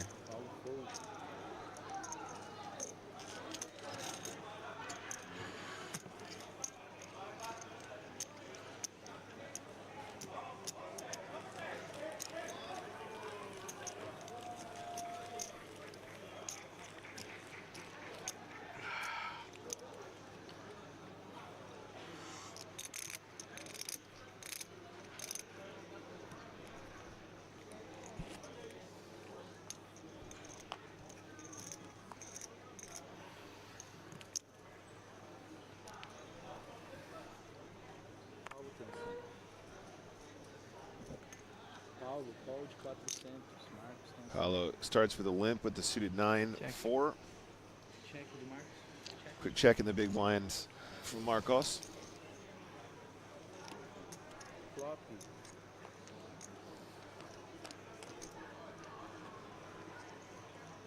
Flop 10-9-8, 2 clubs. Marcos, check.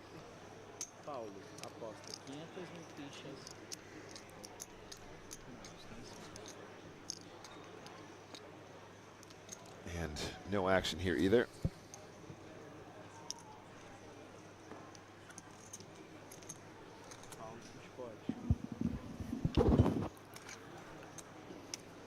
And it goes on and on and on. Oh, was I not muted there?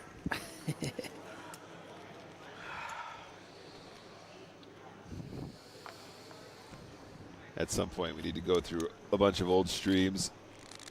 Griff, we need to find some classic sound bites. Make like a soundboard we can whip out. Yeah, I'd love that. Starting with, it goes on and on and on. All right, in position. Once more, our chip leader with the 10-8 suited.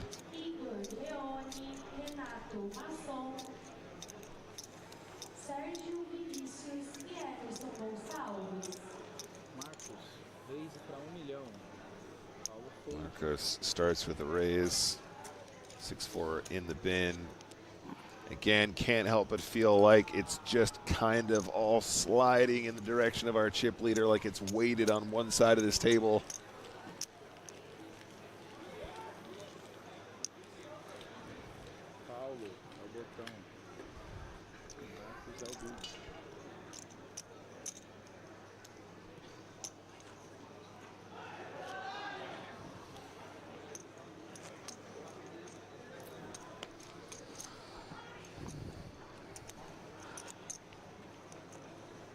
Player in position here, the shortest of the two stacks, has 20 big blinds.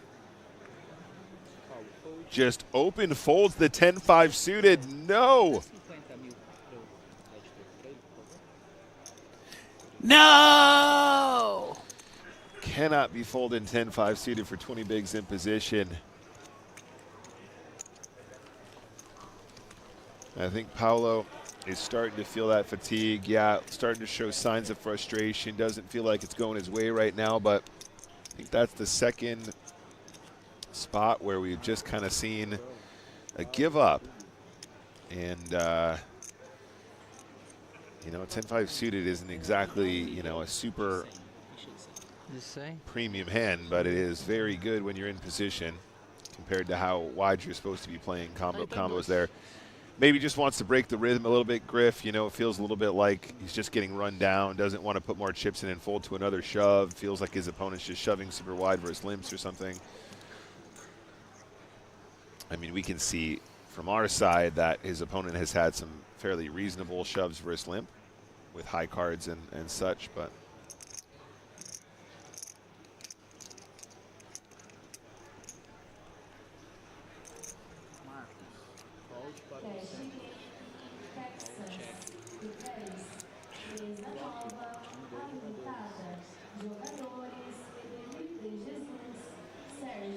seven, 5-5 on the flop. Marcos not putting his cards in the box. 9-7 calls.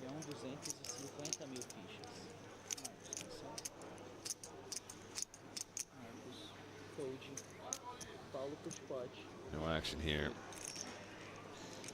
Chaotic is right. Paulo is just tired of looking at unsuited gappers. Yeah, has not had the best distribution, that's for sure.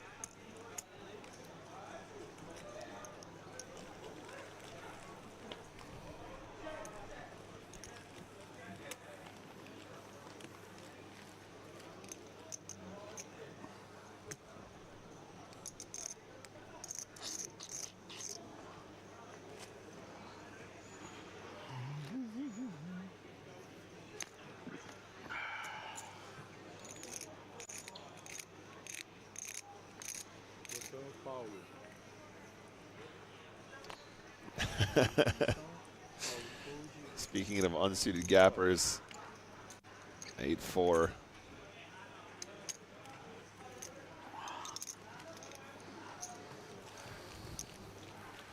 Don't give a hope just yet, Paulo. You got this, buddy.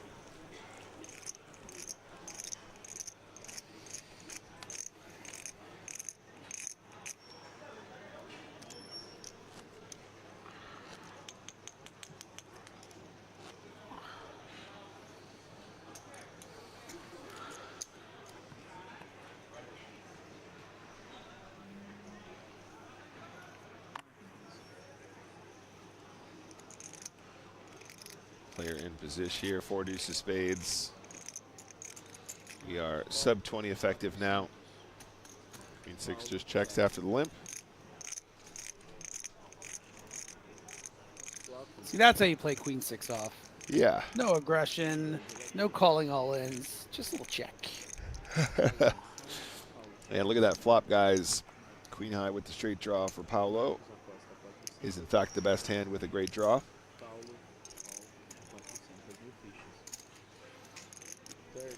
I think Marcos can afford to actually delayed c-bet this combo on this texture.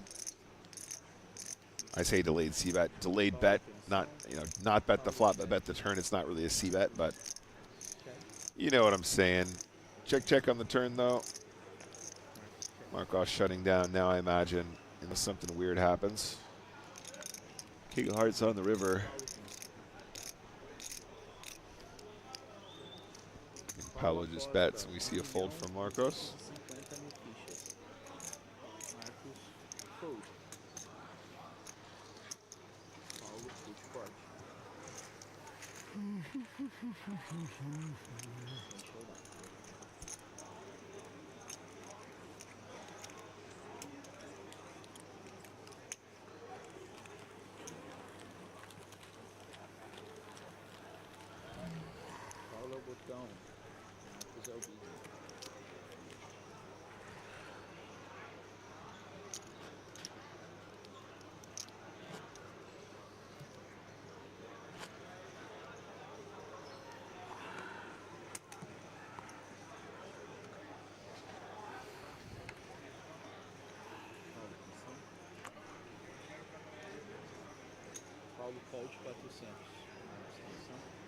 Jack 7 off limps.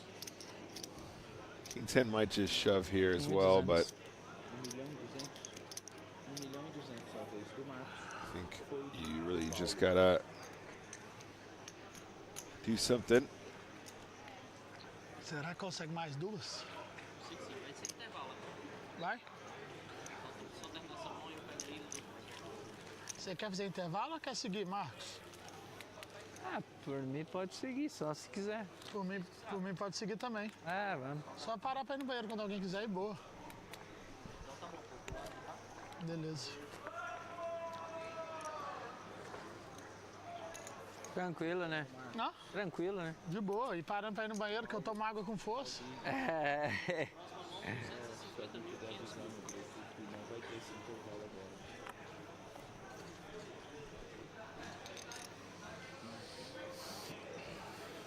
King 7 for Marcos here. Starts with a limp and a check. 8-3 of diamonds in the big blinds.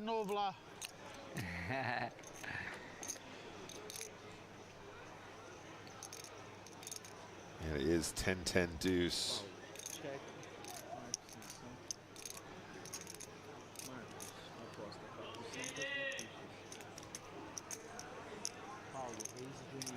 Okay, the unsuited. Wait, sorry. Paulo leads on the flop? Or was that a check raise? Yeah, it appears to be a check raise to 1.5 million. So a min c-bet from Marcos and a near 4x check raise from Paulo, and it doesn't look like Kenny is believing it whatsoever. Yeah. And is correct in that assessment, but things will get murky as the board changes if, you know, we see increased, you know, increased aggression. Jesus, I forgot what the word aggression was. It's been such a long time. I was like, what's that bloody word? Progression, regression. Aggression. And yeah, Paulo says, I give up. Yeah, the frustration is getting to Paulo now. We're starting to see some pre-flop mistakes. We're starting to see some very loosey-goosey check raising. You know, 8-3 of hearts even on 10 deuce 10 seems a little bit, just even a little bit better. Like 8-3 of diamonds, really no real equity. Unless maybe your opponent has a deuce, but even then, that's a far-fetched moment. So we are continuing heads-up play here at around 16 big blinds effective, guys. We got Marcos leaning on Paulo, getting him ever closer to another all-in potential. And in just a couple minutes' time, guys, I believe we are actually seeing an increase in blinds again. When we get back to the table, we can confirm, but there's a chance after this screen we will be seeing an increase in blinds. And that will see these chip stacks, even fewer big blinds, and divided by the new blind level. There you go, blinds 250K, 500K now, really jumped up. Apertou o short. Ah, zap é diferente, né? Tá gostoso o nosso joguinho. Tô gostando. Tá bom. Tá sendo prazeroso. Não sei, não tem como ser ruim, né? Não. É, parabéns já. Os dois, né? All right, so as we return to the table, guys, let's take a look at those graphics and just confirm. Blinds are up, or they should be up, I believe, and I think that also means that our effective stack here is just 13 bigs now.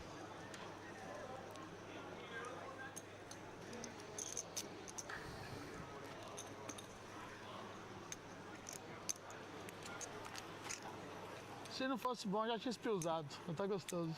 Tá legal, né? Foldei mão que eu não foldo nunca no heads up. Uma só. Um par de 6 que eu podia ter pago. Mas na hora eu tinha 12. Só essa. Depois nada mais. Certo.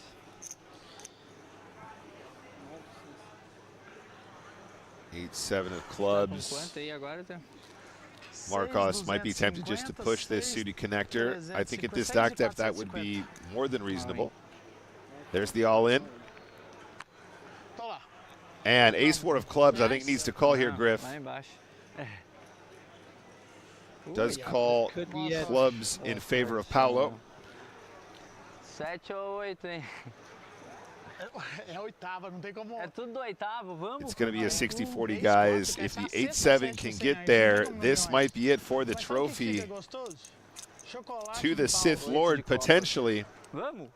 There's an 8. Oh my gosh, it's a huge flop for the 8-7. No, 88% favorite.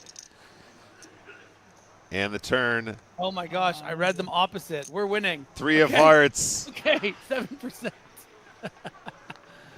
And the river to seal the deal. That is it. It is going to be a win for Marcos. And Paulo, our runner-up. What a day it's been, guys. What a long stream. What a long final table. I'm sure these guys are very relieved to be walking away. And there's the guy who will walk away with the trophy. First place prize of $2.14 million. Some product placement with the underwear, too. That's around $367,000. And that is your champion taking home the trophy, Marcos I want Kenna. the hoodie link. That hoodie, the Sith hoodie. Yeah, the Sith hoodie is requested. But if you're watching this stream back in English, please, please, please let us know. It works so well for him. Yeah, listen, that was a very long stream, but it was a really impressive performance. Coming in with that huge chip lead, never really faltering. Sometimes we see players come in with those big leads and they slip a little bit or they lose a big hand. He was just in control the whole time, aggressive when he needed to be, pushing around the table, and a really well-deserving winner. Just finishing the job. Having a job, job's done. Exactly, buddy. So thank you very much to the production team on the ground out there in Sao Paulo. Thank you for putting on such a good show for us. Thank you very much to Griffin for being my co-pilot this evening. There's more action from BSOP tomorrow around 5:30 UK time. So join us again tomorrow here at twitch.tv/PokerStars for more action then. Thank you very much to our moderators. Thank you for you guys sticking with us throughout a very, very long day of streaming. But I think we're going to call it quits for this evening. Big shout out to our champion, though. Look at that. Let us know where you got the hoodie from, buddy, and let us know what you're going to spend that cash on. $367,000 going to this gentleman right here. Very deserving winner, real clinic.